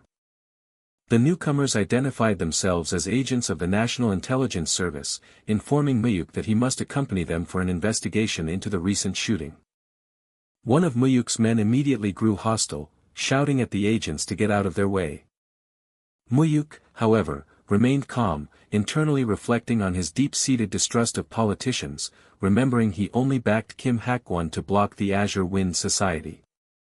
He silenced his subordinate and calmly agreed to cooperate, instructing his men to follow them from a discreet distance. He decided then and there that if the government wished to play games, he would simply stick to his original, more aggressive plan. Their destination was a vast and modern government complex, its imposing structure set against a distant mountain range under a clear blue sky. Meanwhile, newspapers across the country ran frantic headlines about the midnight gunfire in Seoul, capturing the panic and confusion of citizens who wondered if war had broken out. In a televised address to the nation, President Kim Hak-won formally apologized for the unfortunate incident, acknowledging the sleepless nights and distress it had caused the public. He publicly attributed the shooting to the Azure Wind Society, vowing to conduct a merciless investigation and ensure every person involved faced the most severe punishment possible. In the presidential office, an aide held a remote, the flickering screen of the television reflecting in his eyes as he turned off the broadcast. He informed the president that public reaction was overwhelmingly supportive, with citizens demanding a rigorous investigation and harsh penalties for such an unprecedented act of violence. The aide confirmed that Kim Mu-hyuk was already being interrogated by the National Intelligence Service, with Director Lee Chon-jong personally overseeing the questioning. The president issued a firm directive to find any and all leverage on Kim Mu-hyuk, whether through his finances or his associates. He mused that regardless of his backing, Mu-hyuk was still just a kid who would inevitably bend to their will, needing a leash to be controlled and used. President Kim Hak-won demanded to be informed the second the investigation was complete, an order his aide swiftly acknowledged. The aide then shifted topics, reminding the president of his call in 1 hour with Phil Gates, the chairman of Nanyasoft, who had favorably considered a future visit to Korea.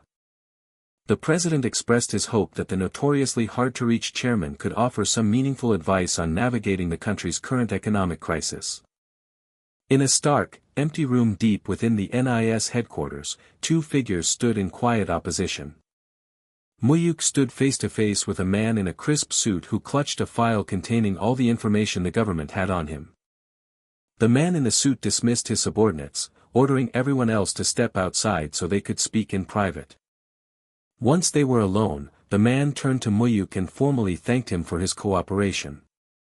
He introduced himself as Lee Chon-jong, the director of the NIS, and admitted that the more he learned about Mu-hyuk, the more impressed he found himself. Mu-hyuk deflected the compliment with practiced humility, stating that the director was too kind. Director Lee continued his praise, noting how incredible it was that Mu-hyuk had achieved such monumental success in the United States, even considering Chairman Cheon Tae-san's assistance. He then revealed the true scope of his knowledge, referencing the colossal sum of money Mu-hyuk controlled, an amount nearly a third of the entire U.S. budget.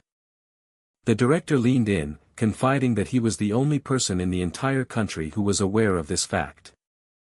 He made it explicitly clear that not even the president had been made privy to this information. Director Lee then laid his cards on the table, explaining he had decided to align with Mu-hyuk's interests, believing that securing US dollars was a higher form of patriotism than politics. Mu-hyuk inwardly noted that the NIS director possessed a far superior understanding of the current situation than President Kim Hak-won did. He mused on the ignorance of the political and business elite, who failed to see that the economic disasters of the past could easily be repeated. The director of the NIS then made a solemn promise to cooperate with Mu-hyuk in any way he could. A slow, confident smirk spread across Mu-hyuk's face as he realized his gambit had paid off perfectly. He accepted the offer with a simple thank you, stating that he looked forward to their future partnership. With the alliance forged, Mu-hyuk asked if he might be permitted to make a quick phone call, as his own phone had been confiscated upon his arrival. The director readily handed over the device, assuring him the room was secure from any form of surveillance as Mu-hyuk offered his thanks. On the other end of the line, his associate expressed concern over the chaos in Korea, but Mu-hyuk cut him short, ordering him to proceed with their plan immediately. His associate, taken aback, questioned the sudden urgency, but Mu-hyuk was resolute, confirming that it had to be done right now. Miles away, lights glowed in a towering glass skyscraper against a starry night sky as the command was received. The intricate machinery of a global financial assault began to grind into motion. With a single word, an operation with the power to cripple a nation was officially underway. A woman named Eva acknowledged the command from her boss and initiated the first sequence. Mu-hyuk's associate chuckled, eagerly anticipating how President Kim Hak-won would react to the impossible choice he was about to face. In a different high-rise office overlooking a glittering cityscape, another piece of the puzzle was set into motion. A powerful figure informed Secretary Rubin that he was now moving forward with the favor he had asked for earlier.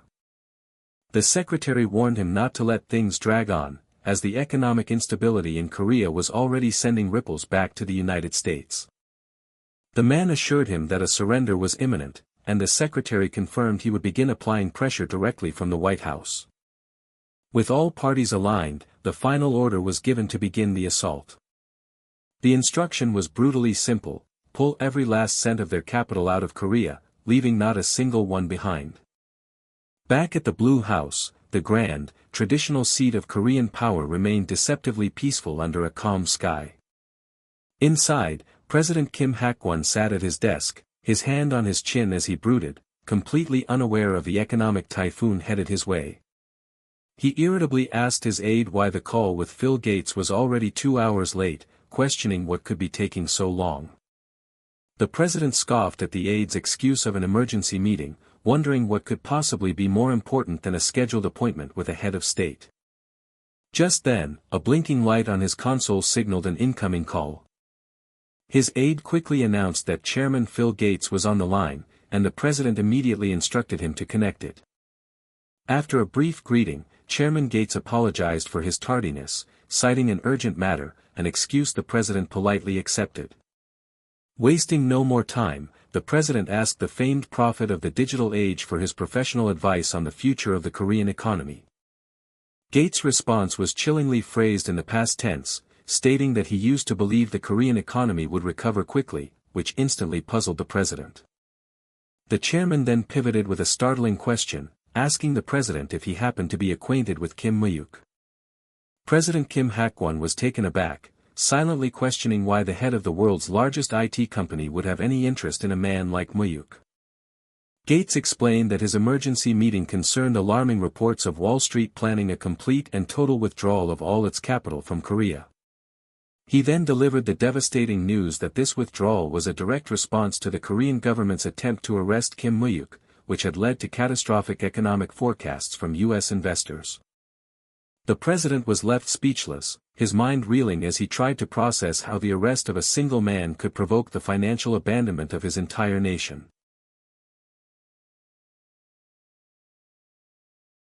An official struggled to comprehend the meaning behind the unfolding economic disaster. He questioned the idea that Wall Street investors would pull their funds on the word of a mere loan shark like Kim Mu-hyuk. His colleague clarified that Mu-hyuk's identity was irrelevant compared to the staggering fact that he could influence Wall Street. This influence was critical, as Wall Street could steer American politics, meaning the Korean government had just provoked an incredibly powerful enemy. An aide then burst into the president's office, shouting that they had a major situation on their hands. He reported that foreign capital was fleeing the country all at once, causing the stock market to plummet by a catastrophic 10%. The aide explained that this was far worse than the previous year's crisis, as the withdrawal was happening simultaneously across the board. Unfazed, the first official calmly stated that the fallout had begun and wished the president luck before excusing himself. The situation worsened as news arrived from the U.S. Treasury Department, which was now postponing its promised dollar support without explanation. Without this crucial financial aid from the United States, the nation was facing imminent bankruptcy. Following America's lead, the UK and Europe also began suspending investments, causing the exchange rate to skyrocket into the 1,801 range. When asked for a countermeasure, the aide could only tell President Kim Hagwon that their sole option was to beg for loans. In a fit of powerless rage, the president slammed his fist down upon his desk. He desperately wondered what on earth was truly happening to his country. Another report came in, stating that Han Kyung-young and Eva Ju were demanding a complete renegotiation of their major corporate acquisitions. Overwhelmed by the scale of the disaster, the president let out a hollow, despairing laugh. He found it utterly unbelievable that all this chaos could stem from the simple act of bringing in one man, Kim Mu-hyuk. He demanded to know Mu-hyuk's current location and was informed he was being interrogated at the National Intelligence Service. The president immediately gave a direct order to summon Kim Mu-hyuk to the Blue House. Sometime later, Kim Mu-hyuk sat with perfect composure in a large armchair, his hands calmly clasped in his lap. The president confronted him directly, demanding to know who he truly was. Mu-hyuk simply identified himself as the grandson of Cheon Tae-san. The president impatiently brushed that aside, clarifying it was not the answer he was looking for. Mu-hyuk then asked how he should answer, cryptically offering a different kind of truth. He implied that he was the secret architect of the president's success, having provided the funds, swayed public opinion, and even supplied Han Kyung-young. The president tried to reframe the situation, stating that he had only summoned Mu-hyuk to the Blue House after learning of a deadly shootout at his location. Mu-hyuk questioned this logic, asking why he was brought to the presidential residence instead of being legally punished or simply released. The president then laid out the facts, explaining how American investors and even the U.S. government had pulled their support the moment Mu-hyuk was detained. Mu-hyuk reacted with unnerving calm, remarking that South Korea would be shaken once more and wondered who might come to its aid this time. The president squeezed his eyes shut, visibly pained by the man's cold detachment. He finally broke, pleading with Mu-hyuk to stop the chaos he had unleashed. Mu-hyuk feigned innocence, questioning how a lowly loan shark could possibly have the power to move the United States. Drawing on his decades of political experience, the president asserted that while he didn't know the methods, he was certain Mu-hyuk was pulling the strings. Mu-hyuk continued his facade, suggesting the president was greatly overestimating his capabilities. The president made a desperate appeal, warning that the nation could collapse and asking if Mu-hyuk truly wanted to push the citizens further into hardship. Mu-hyuk coldly deflected the accusation, stating that the nation's welfare was the president's job, not his. A heavy, suffocating silence filled the room as the weight of the ultimatum settled. A subtle tremor ran through the president's body, a physical manifestation of his fear and desperation. Giving in completely, the president asked what Mu-hyuk wanted from him.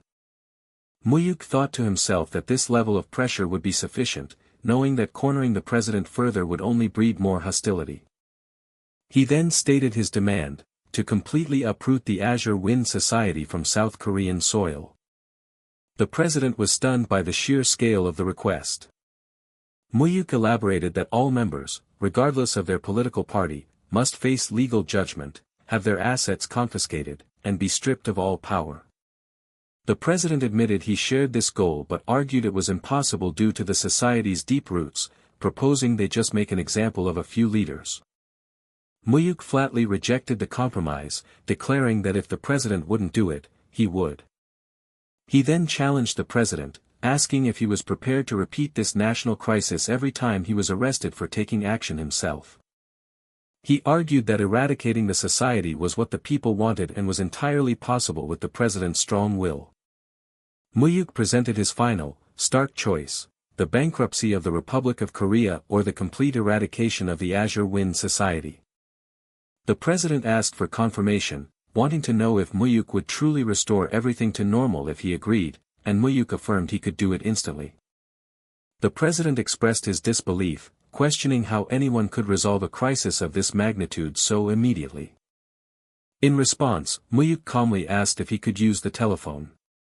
He made a brief call to his associate, giving the simple instruction to restore things to how they were, right now.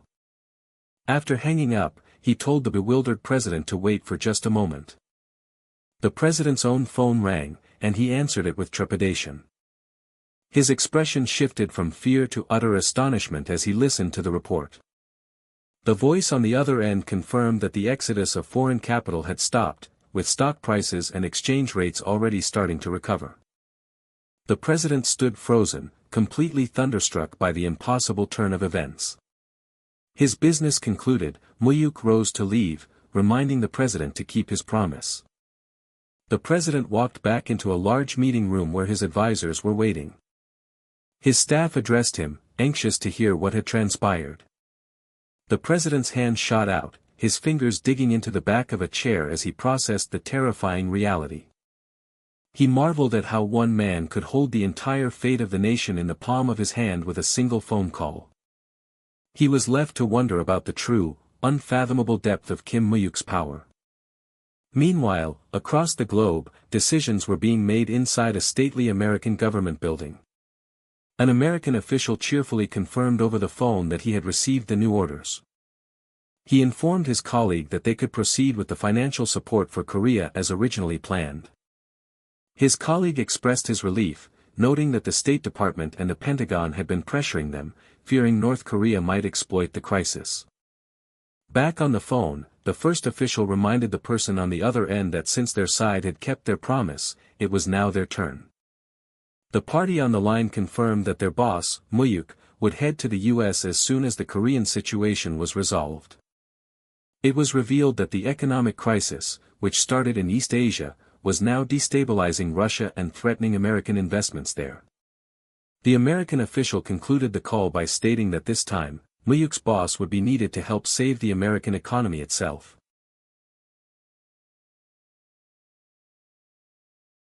The narrative began at the imposing Seoul Central District Prosecutor's office.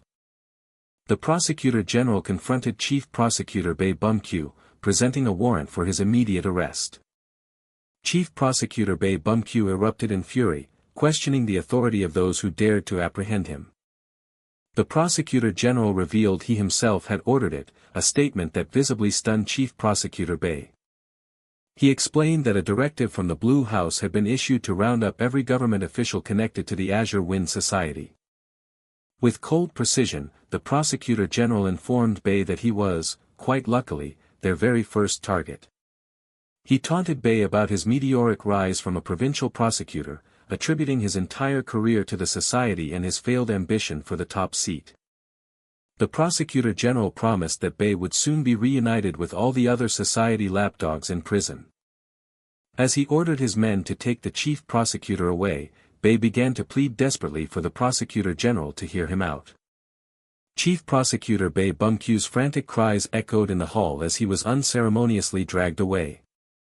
The downfall of the Azure Wind Society was absolute, as the nation's fury mobilized every major government branch to purge its members.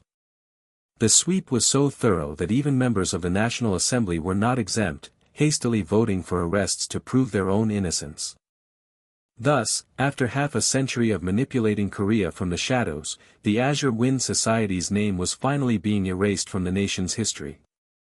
The scene shifted to a large, tranquil house, a stark contrast to the preceding turmoil. Inside, Mu-hyuk's grandfather expressed his gratitude, stating that with his daughter's revenge complete, he could now depart the world in peace. Mu-hyuk replied that the revenge was for his parents as well, and that it would have been impossible without his grandfather's support. His grandfather acknowledged Mu-hyuk's immense suffering, urging him to finally lay the past to rest and walk his own path. He emphasized that this was his final request. Mu-hyuk solemnly agreed, asking his grandfather to focus only on his health while he took care of everything, starting with the Myeongdong business. The soft click of a cup being set down punctuated the quiet moment between them. Mu-hyuk knew his grandfather was worried he would continue his crusade against their remaining enemies even after the society's fall. Mu-hyuk then turned his attention to another man in the room, addressing him simply as boss. Director Ha quickly stepped forward to greet him. The director questioned Mu-hyuk's early discharge from the hospital after a gunshot wound, but Mu-hyuk brushed it off, claiming he was used to such injuries. Mu-hyuk then offered a sincere thank you to Director Ha for protecting his grandfather. He reflected internally that if anything had happened to the old man, his victory would have been overshadowed by a lifetime of regret. Director Ha affirmed his absolute loyalty, declaring that he would give his life for the chairman who had once given him a new one. Mu-hyuk looked intently at the loyal director, a silent understanding passing between them. He then placed his trust in the director, asking him to continue looking after his grandfather. Meanwhile, on the dark, quiet waters, a large crane ship sat ominously under a dim sky. The muffled struggles of a gagged man broke the silence aboard the vessel. The captive, identified as Park Sang-gi, continued to fight futilely against his restraints. One of Mu-hyuk's subordinates reported that they had found Park Sang-gi working as a low-level operative for the Azure Wind Society. Mu-hyuk simply acknowledged the report with a quiet, "Good work." He then approached the terrified captive, calling out to Park Sang-gi by name. Mu-hyuk spoke with an unsettling familiarity, explaining that while Park Sang-gi might not know him, he knew Park Sang-gi far too well from a lifetime they'd shared for over 10 years. He recounted a past of brotherhood, forged through shared meals and near-death experiences, making the betrayal of being killed by Park Sang-gi all the more bitter. Mu-hyuk conceded the injustice of executing a man for a crime he hadn't yet committed in this timeline but stated that leaving him alive was not an option. With the gag finally loosened, Park Sang-gi could only beg for his life. Mu-hyuk delivered a final farewell, declaring Sang-gi the finale to his revenge. A heavy splash shattered the quiet of the night. Muffled screams followed as the water churned violently around a sinking car. On the nearby dock, two of Mu-hyuk's men stood impassively, watching the car disappear beneath the waves. Mu-hyuk issued a final, merciless order over the phone: break the target's limbs and dump him on a remote island so he could never return. His call was interrupted by an excited Cheon, who confirmed that Russia had declared a moratorium, exactly as Mu-hyuk had predicted. In 1998, Russia, crippled by an economic crisis, had indeed defaulted on its foreign debt, throwing global markets into chaos.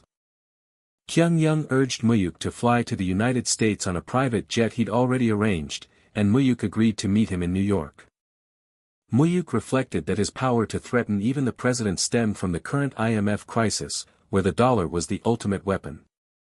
He knew, however, that this leverage was temporary. Once Korea recovered, the president would inevitably try to put him on a leash.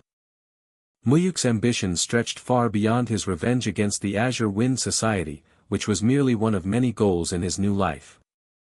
He knew the world was vast, brimming with money and opportunities yet to be seized. The scene then shifted to a magnificent castle, perched commandingly atop a forested hill. Within its opulent walls, 5 powerful figures were seated around a grand table. One man in a suit observed that it had been a long time since they'd all gathered, to which a bald man replied it was the first time since the Gulf War. The first man insisted on the repeal of certain banking regulations before the president left office, while another scoffed that this was the entire reason they had installed him. The bald man complained that the Glass-Steagall Act hindered their operations and declared that it must be repealed this time. The man in the suit casually dismissed the concerns, calling the president their puppet before making a slighting remark about his associate's demeanor. Another man in a dark suit called for an end to the bickering, reminding them that repealing the act would grant them unprecedented power. The topic of conversation then shifted to a rumor about a mysterious Easterner who had Wall Street dancing to his tune. The bald man confirmed he'd received a report about a young man named Charlie, only in his 20s, who had made a fortune during the East Asian financial crisis. A dark-haired man acknowledged the youth's talent, idly wondering about his nationality before a gray-bearded man clarified that he was Korean. The dark-haired man expressed his surprise, dismissively referring to Korea as a tiny country before asking why this Easterner was even a topic of discussion. He then mused that while the young man was insignificant now, his movements suggested he might one day become a problem for them. The gray-bearded man lightly teased the bald man, Laurentié, for his seriousness, but Laurentié himself found the notion of a threat from this newcomer absurd. The dark-haired man laughed, comparing the idea of clashing with someone from Korea to the resurrection of Hitler. However, the gray-bearded man issued a stern warning, urging them not to be complacent as an entirely new era was dawning. He elaborated on the rapid pace of change, insisting that they must be prepared for what was to come. Laurentié brushed off the caution, confident in their collective strength, and the dark-haired man agreed, boasting that even Hitler himself couldn't stand against them now. The dark-haired man then redirected the meeting to the matter of Russia, citing its failing economy and the poor health of its leader. The true movers of the world, however, operated from the shadows, like the globe-spanning Rothschild family. Among these powers was the influential Medici family of Italy. The Rockefeller family of America also held a prominent place in this secret cabal. The narration listed the Wallenberg family of Sweden before alluding to the singular individual who united all these rival factions. A woman in a distinctive purple hat sat in thoughtful silence until her companion asked if something was the matter. This unifying power was the House of Habsburg, which had secretly ruled over Europe for more than 6 centuries. The woman in the purple hat finally spoke, issuing a simple but momentous directive: keep the Korean man named Charlie under strict surveillance, as a massive movement had just begun to stir. A sharp clink of wine glasses punctuated the evening as red liquid sloshed over their rims. The woman with brown hair announced that they had signed the main contract with the Korean Deposit Insurance Corporation, setting a 6-month timeline for the Joseon Bank merger. She explained the necessity of transferring bad debts to the government and negotiating share ratios, to which the man in the white shirt replied with congratulations on her wish coming true. She humbly credited her boss for the success, after which he mentioned an upcoming trip to Hong Kong to settle the Peregrine Investment Bank matter and meet with a mysterious individual. This individual was revealed to be a proxy for a Chinese official, whose help the man in the silhouette explained was crucial for the Peregrine acquisition. The man in the white shirt acknowledged this, stating he would be in the US for a few days and would need the details upon his return. The woman with long hair noted they wouldn't see each other for a while, prompting him to ask if she would be staying for the night. In response, the woman closed the distance and embraced him tightly. A low hum signaled a shift in time and place. Sometime later, 2 men in suits descended the stairs of a private jet onto American soil. A man in a dark suit greeted his superior, formally welcoming the boss. The subordinate then praised his boss for the great work he had accomplished back in Korea. The man in the gray suit apologized for not being able to say a proper goodbye due to the sudden departure, reassuring his boss that the shootout had been handled without any issues. He expressed his relief, given Korea's strict gun ban, before inquiring if the first U.S. government contract had gone well and if his boss was headed to Kosovo. Mu-hyuk confirmed his job with the company Black Bear was to support U.S. peacekeepers in a safe region of Kosovo under good terms. His associate wished him well as the sound of a powerful engine filled the air. The view panned upwards, revealing the gleaming glass and steel of a modern city's skyscrapers. A man in glasses spotted his friend, calling out Mu-hyuk's name with excitement. Mu-hyuk returned the greeting, calling him Cheon, as the 2 men shared a warm, long-awaited embrace. He asked how things were in Korea, and his friend confirmed everything was settled and that he had worked hard. The man in glasses humbly insisted he did nothing, merely collecting on favors he was owed by Wall Street. He then shifted topics, warning that the U.S. government was a different beast entirely and that Treasury Secretary Rubin wanted to meet. The man in glasses described Rubin as no ordinary man, a hardened survivor of both Wall Street and Washington's brutal political battles. He issued a stark warning for Mu-hyuk to be careful, lest the formidable secretary eat him alive. Mu-hyuk stared into the distance, his expression thoughtful as he considered the impending high-stakes meeting. The meeting was to take place at the historic Plaza Hotel, the very site where a secret 1985 meeting changed the world economy. Inside, Mu-hyuk's mind raced, wondering what exactly the U.S. government was about to demand of him. The silver-haired man, Treasury Secretary Rubin, finally broke the silence and formally addressed Mr. Kim. Mu-hyuk politely returned the greeting as Rubin laughed, stating it was an honor to finally meet the owner of Dream High. Mu-hyuk replied that the honor was his to be granted a private audience with the U.S. Treasury Secretary himself. Rubin was the top contributor to the Clinton administration's economic boom, a figure both celebrated for U.S. growth and criticized for his pro-Wall Street policies. Rubin internally recalled how Dream High's last request had put him in a tight spot, throwing the State and Defense departments into chaos. Acknowledging this, Mu-hyuk offered to repay the significant favor at the earliest opportunity. Rubin then cut to the chase, asking if Mu-hyuk knew of a company called Long-Term Capital Management. LTCM was a rising Wall Street star, a hedge fund that used sophisticated models to achieve 30-fold returns before its catastrophic bankruptcy following Russia's 1998 moratorium. Mu-hyuk feigned simple familiarity, referring to them as the well-known hedge fund of geniuses that produced astronomical returns. Rubin acknowledged that this would make things quicker, confirming that the firm had suffered huge losses due to Russia. He warned that the fallout threatened not just Russia, but a potential collapse of the entire U.S. market. The Treasury Secretary explained that the Federal Reserve Bank was pushing for a consortium of 16 Wall Street banks to inject bailout funds. However, Rubin confessed it was a headache because the Wall Street firms couldn't agree on one critical aspect of the deal. Mu-hyuk shrewdly pointed out that regardless of their disagreements, the Wall Street banks could not simply disobey the FRB. Rubin revealed the sticking point: the banks wanted to take over LTCM, an offer the company refused, and if word got out, the entire bank alliance would crumble.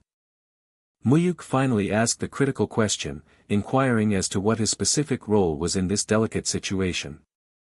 Rubin made his stunning request, asking that Dream High join the banking consortium. The secretary elaborated, asking Mu-hyuk to lend funds directly to the Wall Street banks, who were so desperate they'd welcome even a few $100 million. Mu-hyuk reacted with disbelief, cynically asking if they simply wanted him to foot the bill for America's banks. He then questioned the scale of the bailout, to which Rubin estimated a figure around $3.65 billion. Mu-hyuk voiced his doubt that such an amount would be enough, but Rubin countered that losses only become real if positions are liquidated. The secretary explained the government's assessment: with enough capital to repay investors and enough time to hold out, the crisis could be averted. Mu-hyuk wryly complimented Rubin's silver-tongued explanation before preparing to deliver his own rebuttal. He then dropped a bombshell, revealing his knowledge that Long-Term Capital's debt was actually over $1 trillion, stunning Rubin into silence. With Rubin still reeling, Mu-hyuk pressed his advantage, questioning how such a comparatively small amount could possibly solve the problem. Mu-hyuk knew something Rubin didn't: the future, where a mere $500 million would be enough to overcome the crisis.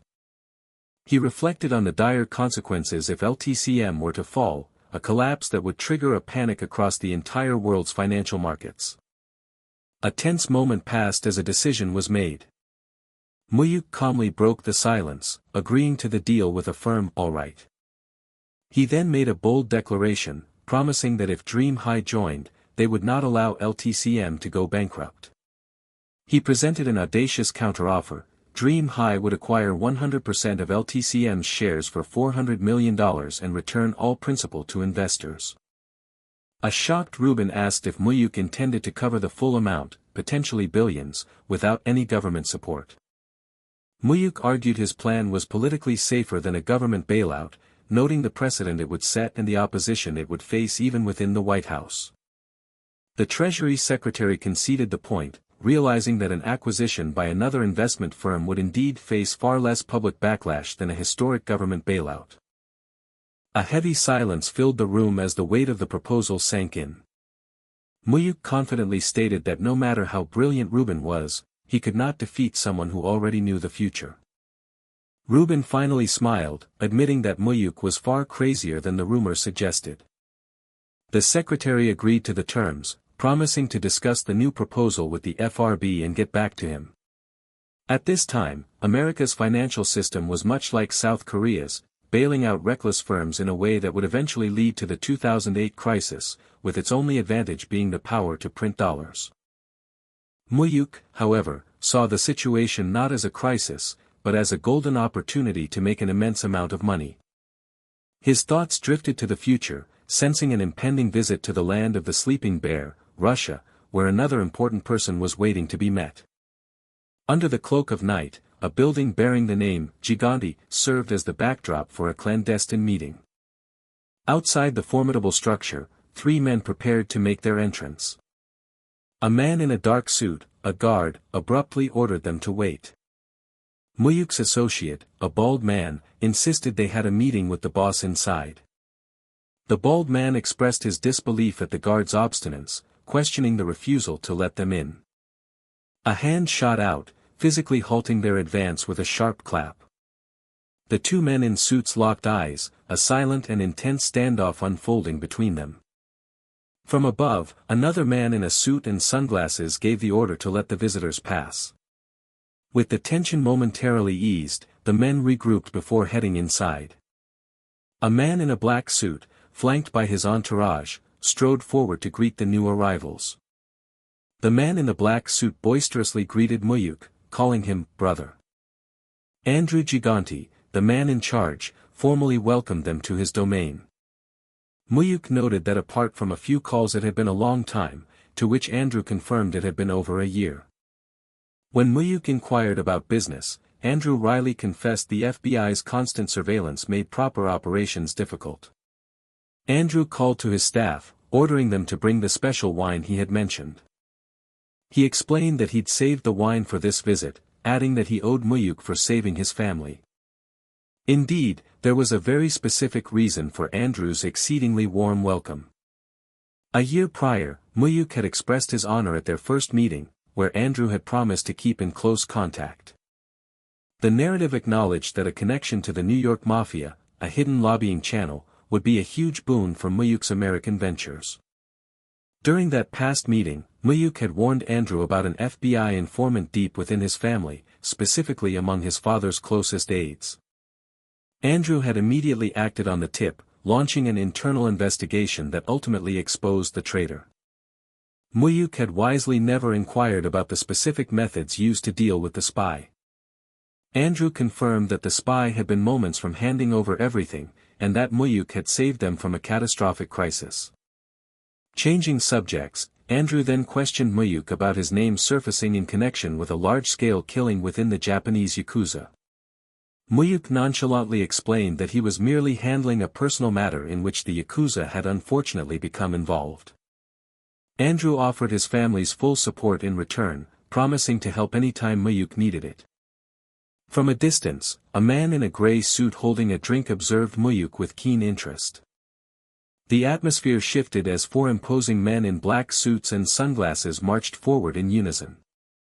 The man in the gray suit calmly identified the imposing figures as his father's bodyguards, causing Mu-hyuk to question who his father was. An old man with a cane, flanked by bodyguards, descended a staircase towards Mu-hyuk's table. This was none other than the infamous head of the family, Vincent Giganti. He was the reigning king of the American Mafia, the only one of the 5 family's bosses who had never seen the inside of a prison cell. Mu-hyuk thought to himself that Vincent had only avoided prison thanks to his own timely intervention. The 3 men, Mu-hyuk, the man in the gray suit, and Vincent Giganti, sat together at a circular table. Vincent broke the silence, his gaze sharp as he confirmed Mu-hyuk was the Asian who had warned them about the FBI spy. When Mu-hyuk asked how he knew, Vincent countered, demanding to know how an outsider could uncover a secret the FBI had spent years building. Another man with a mustache tried to speak, but Vincent waved him off, insisting he needed to understand how an outsider knew what his own family didn't. Vincent condescendingly pressed his question, leaving Mu-hyuk to endure the insult in tense silence. Unfazed, Mu-hyuk replied that the information was simply a small gift to celebrate his burgeoning friendship with Andrew. Vincent repeated the phrase, a small gift, with a tone thick with suspicion.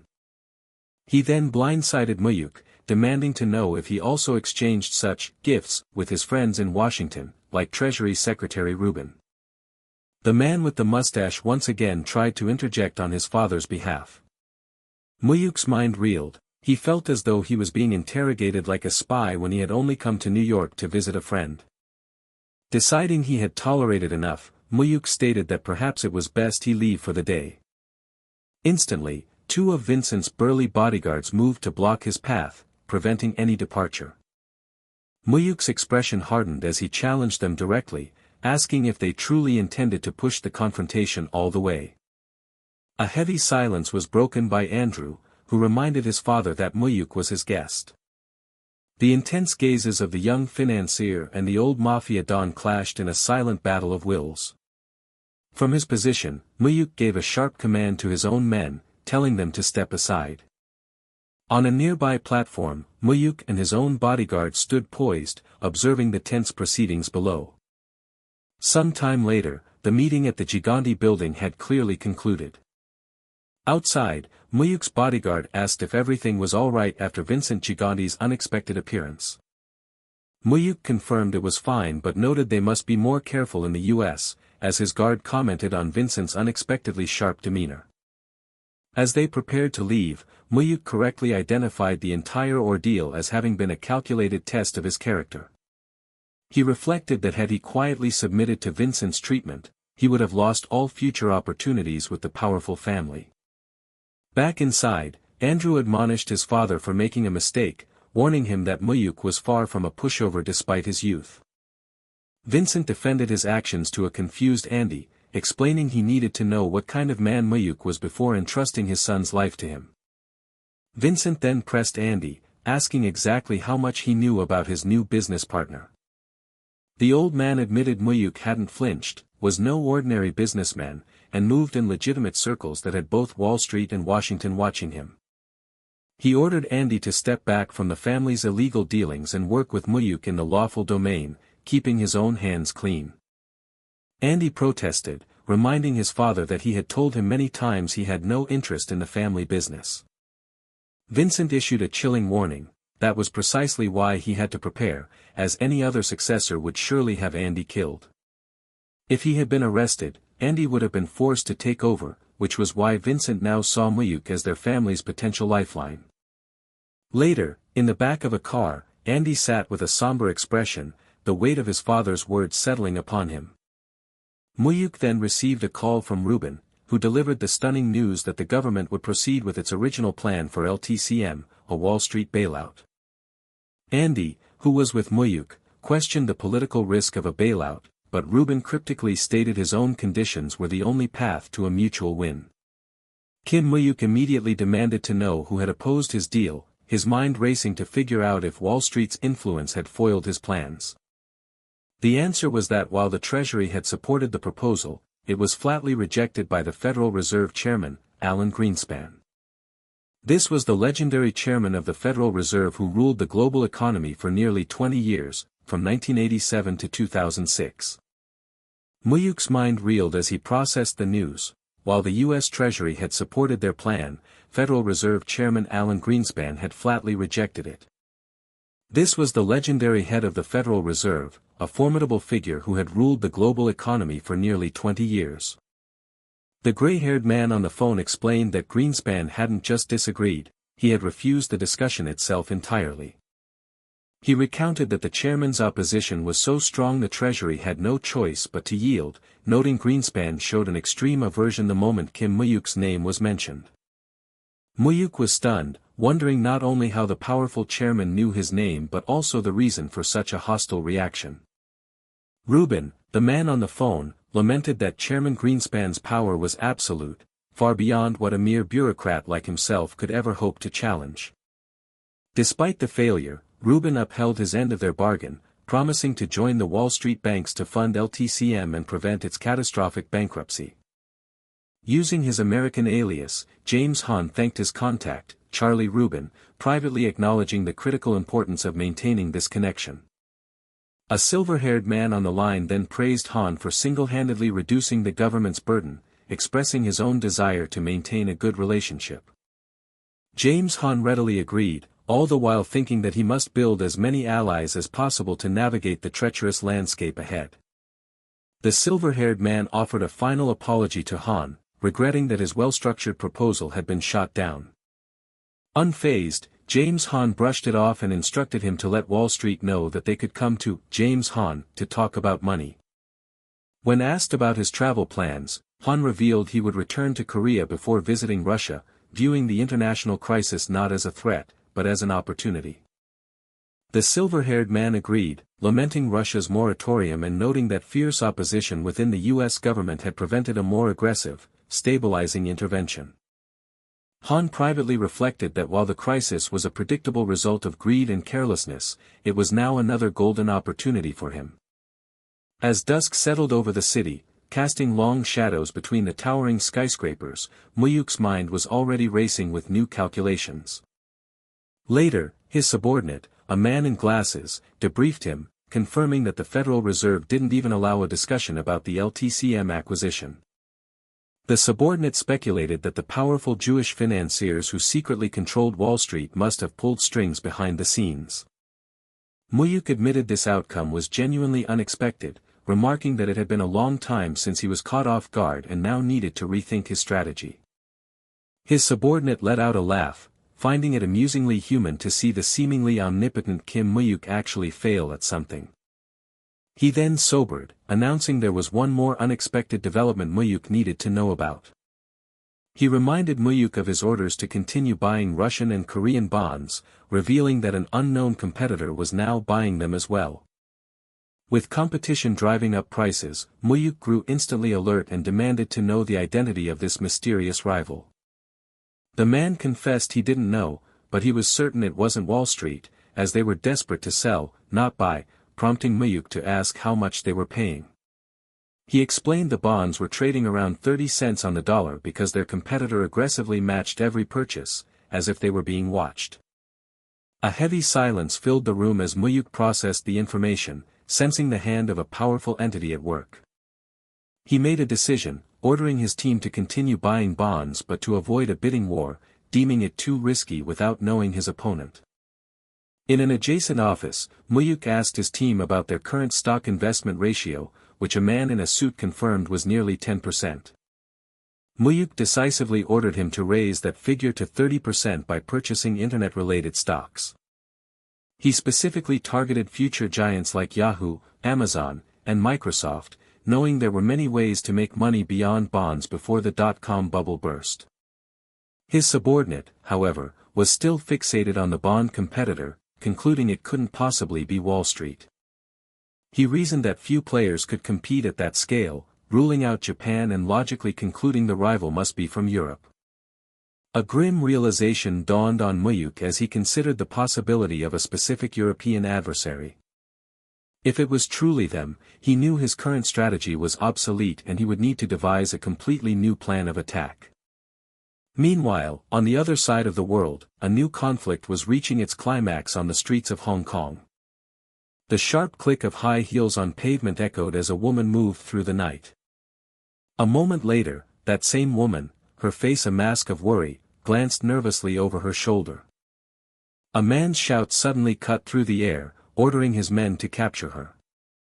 With a swift, decisive movement, the woman's stiletto heel came down, crushing a flip phone on the ground. She then broke into a desperate sprint, balancing precariously as she ran along a bridge railing under the dark sky. A group of tattooed henchmen were in hot pursuit, their shouts to catch her echoing in the night. Cornered and out of options, the woman whispered a final, sorrowful apology to her unseen boss. Elsewhere, a man in a suit reported to his superior that negotiations for a long-term mercenary contract in Kosovo were ongoing with the U.S. Defense Department. The seated man listened patiently, noting that as global conflicts continued, the mercenary market would only grow, sparing American lives. He clarified that their U.S. government contract was just the beginning and that they would recruit the best soldiers regardless of race or origin. He reminded his subordinate of his core philosophy: money was never the main concern, as there were countless ways to acquire it. What he truly desired, he explained, was absolute power, the power to protect everything he owned, from his fortune to his people. The black-haired boss then revealed his ultimate ambition: to build the world's greatest mercenary company and make the world tremble at the name Black Bear. His light-haired lieutenant confidently assured him that his vision would be realized. The strategic meeting was abruptly interrupted as a worried subordinate burst in, calling out for the president. He delivered the alarming news that they had lost all contact with Eva Ju and her bodyguard in Hong Kong. The man elaborated that they had vanished after leaving their hotel the previous night, and the bodyguard was missing as well. The boss asked if they had checked with Peregrine, the company Eva was scheduled to meet, and the subordinate confirmed she had never shown up. The boss announced he would now have to go to Hong Kong to handle the Peregrine investment and meet someone, prompting a nearby woman to ask who.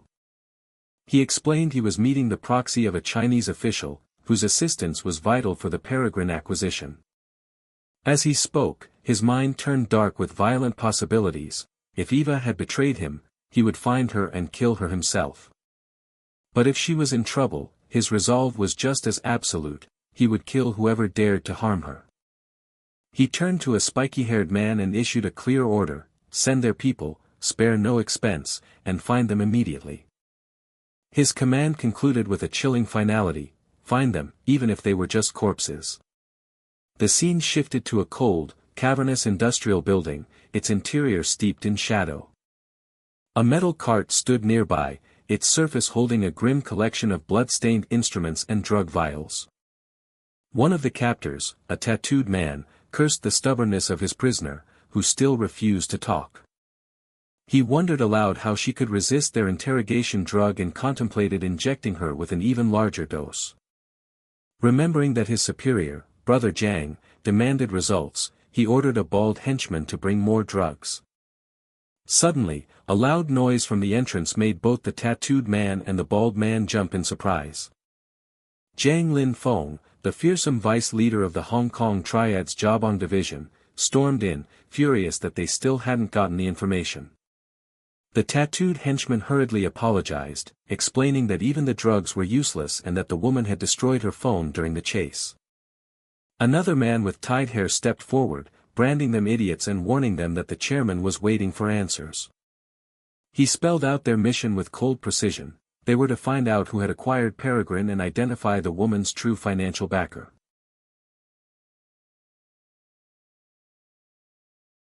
The battle for a single life had only just begun. News struck hard and fast: the Hong Kong Triad had kidnapped Eva Ju, prompting the older man to question their involvement. The younger man frantically wondered about her connection to them and, more importantly, demanded to know her current location. The older man explained that even local detectives were stumped, as any case involving the Triad puts one's life on the line. The organization was identified as Jabong, a mid-level triad with deep ties to the Chinese mainland underworld. Its leader, Mei Hong, operated from a legitimate hotel, while his aide, Jiang Lin Feng, was known for his exceptional cruelty. The older man speculated the motive was money, explaining that unlike other criminal factions, the triads value cash above all else, even life. His phone suddenly buzzed with an urgent update. The older man's face turned pale as he read the incoming message. He announced with dread that Eva's bodyguard's corpse had just been discovered. An anonymous tip had led police to the body, whose head had been deliberately left on a busy park bench. The protagonist's associate, Mr. Ma, recognized this as a direct signal to them, noting the body would have vanished completely otherwise. The man in the suit deduced that Eva had likely not revealed anything about him, as no calls for negotiation or threats had yet arrived. However, he knew that with every passing moment, the danger to her life increased exponentially. Mr. Ma gave the order to contact Eric and mobilize a Black Bear team in Hong Kong, then asked if they were prepared for war. The man in the suit stoically replied, if need be. Mr. Ma reminded him that they were in Chinese territory now, a place where American influence meant nothing. The man in the suit agreed, acknowledging that the U.S. government would not risk a conflict with mainland China for his sake. He told Mr. Ma that while Eva could be replaced, his reputation would be ruined if he abandoned his people in their time of need. Mr. Ma protested, insisting that the chosen path was far too dangerous. The man in the suit declared his readiness to solve the problem with money or, if necessary, with force. His priority, however, was to avoid creating more problems, vowing that if a corpse was all that remained, he would at least recover and bury it himself. Seeing his employer's resolve, Mr. Ma reluctantly agreed to follow his orders. The man in the suit privately acknowledged he lacked the power to clash with China, a nation where law and common sense were still liabilities. Yet, he knew this was a fight he could not avoid, driven by the absolute necessity to save Eva. Meanwhile, across the sea, the sun set over the bustling Hong Kong harbor. Advertisements seeking information on Eva's whereabouts began to appear throughout the city. The search was plastered across the front page of the South China Times for all to see. In his office, the job-on leader, Mei Hong, sat with a bemused expression. Mei Hong scoffed at their target's audacity, finding it amusing that he would advertise all over Hong Kong for them to see. He angrily questioned a kneeling subordinate about the man's identity, who could only apologize for their failure to find any information. Mei Hong venomously asked if life had been too easy for his men, berating them for the lack of results. He revealed that the mainland government had directly requested this operation, making it a golden opportunity to gain their favor. A man with glasses pointed at the newspaper, urging them to get in touch with the advertiser immediately. Mei Hong decided that what they truly needed was to prove their usefulness to their powerful mainland contacts. Night fell upon the city, with lights illuminating the windows of the Triad's headquarters. Inside, a man sat at his desk and answered a ringing phone. A voice on the other end greeted him with a simple, "Hello." The caller immediately confirmed that he was the one who had put up the ads. The man in the suit surprised the Triad member by correctly guessing he was either Jiang Lin Feng or Mei Hong himself. The caller was stunned, realizing their mysterious enemy already knew his and his boss's names before they even knew his. After a tense pause, the voice identified himself, Jiang Lin Feng here, confirming they had Eva and wished to negotiate in Hong Kong.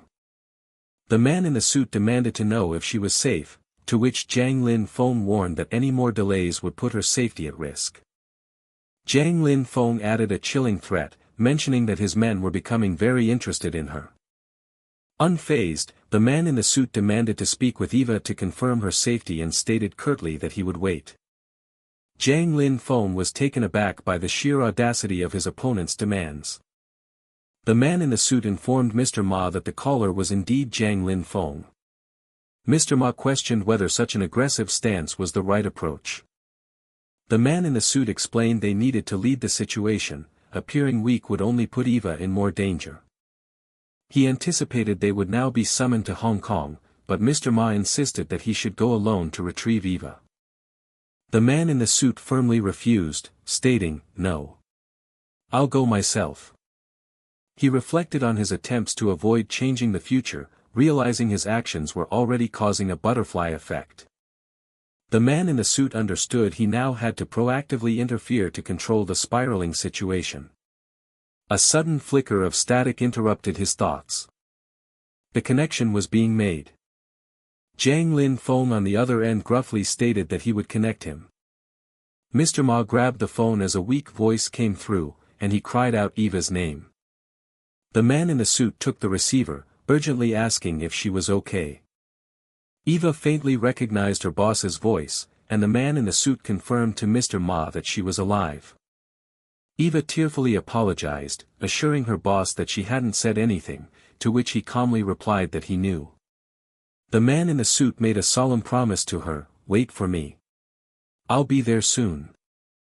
At the airport, a large departure board displayed flight information for Hong Kong. The man in the suit walked purposefully through the terminal, flanked by a formidable security detail. His escorts, a team of men in dark suits and sunglasses, scanned their surroundings vigilantly. An airport security officer stepped forward, politely asking the group to present their passports. One of the bodyguards, Eric Clark of Black Bear, explained they were protecting a VIP and had been cleared by the Hong Kong government. The security officer's eyes widened slightly as he looked past the bodyguard. He nervously gestured toward the man in the suit, confirming if he was the VIP. Sensing the officer's unease, Eric Clark apologized for the interruption and received clearance to proceed. The man in the suit gave a curt command to his team to move out. The imposing group continued their walk through the airport. The man in the suit silently vowed to Eva that he would come and save her soon, no matter the cost.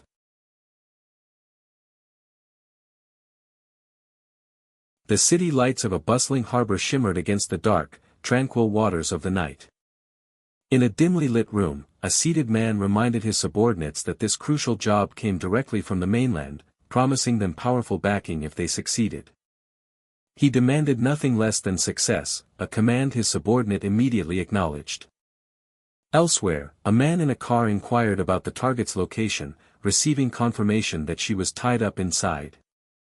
The grating sound of a vehicle braking shattered the quiet of the warehouse district. The man in the maroon suit ordered the hostage to be brought in, just as the man in the tank top announced the arrival of their counterparts. A group of suited men strode confidently toward a lone figure seated on a stool, his back turned to them.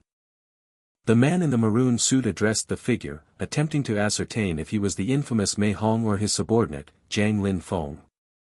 He leaned in closer, scrutinizing the man who had turned to face him. The man identified himself as Jiang Lin Feng, explaining that their godfather did not personally attend to such matters. The man in the maroon suit then directly asked if Jiang Lin Feng was the one backing a woman named Eva. One of Jiang Lin Feng's associates, a man in a suit, cut straight to the point and demanded to know where Eva was. The man in the maroon suit smirked, mockingly calling the associate impatient. He began to speak, his threat hanging in the air. A sudden stumble echoed through the tense silence. A woman was violently shoved forward, letting out a pained groan as she fought to stay upright. The man in sunglasses shouted Eva's name in alarm as he saw her. The man in the suit, ignoring the theatrics, demanded their price. The man in the maroon suit stated they wanted the return of funds they had invested in a company called Peregrine. The man in the suit flatly refused, explaining that Peregrine's acquisition was legal and all debts were settled, telling them to take it up with the person who managed their investment.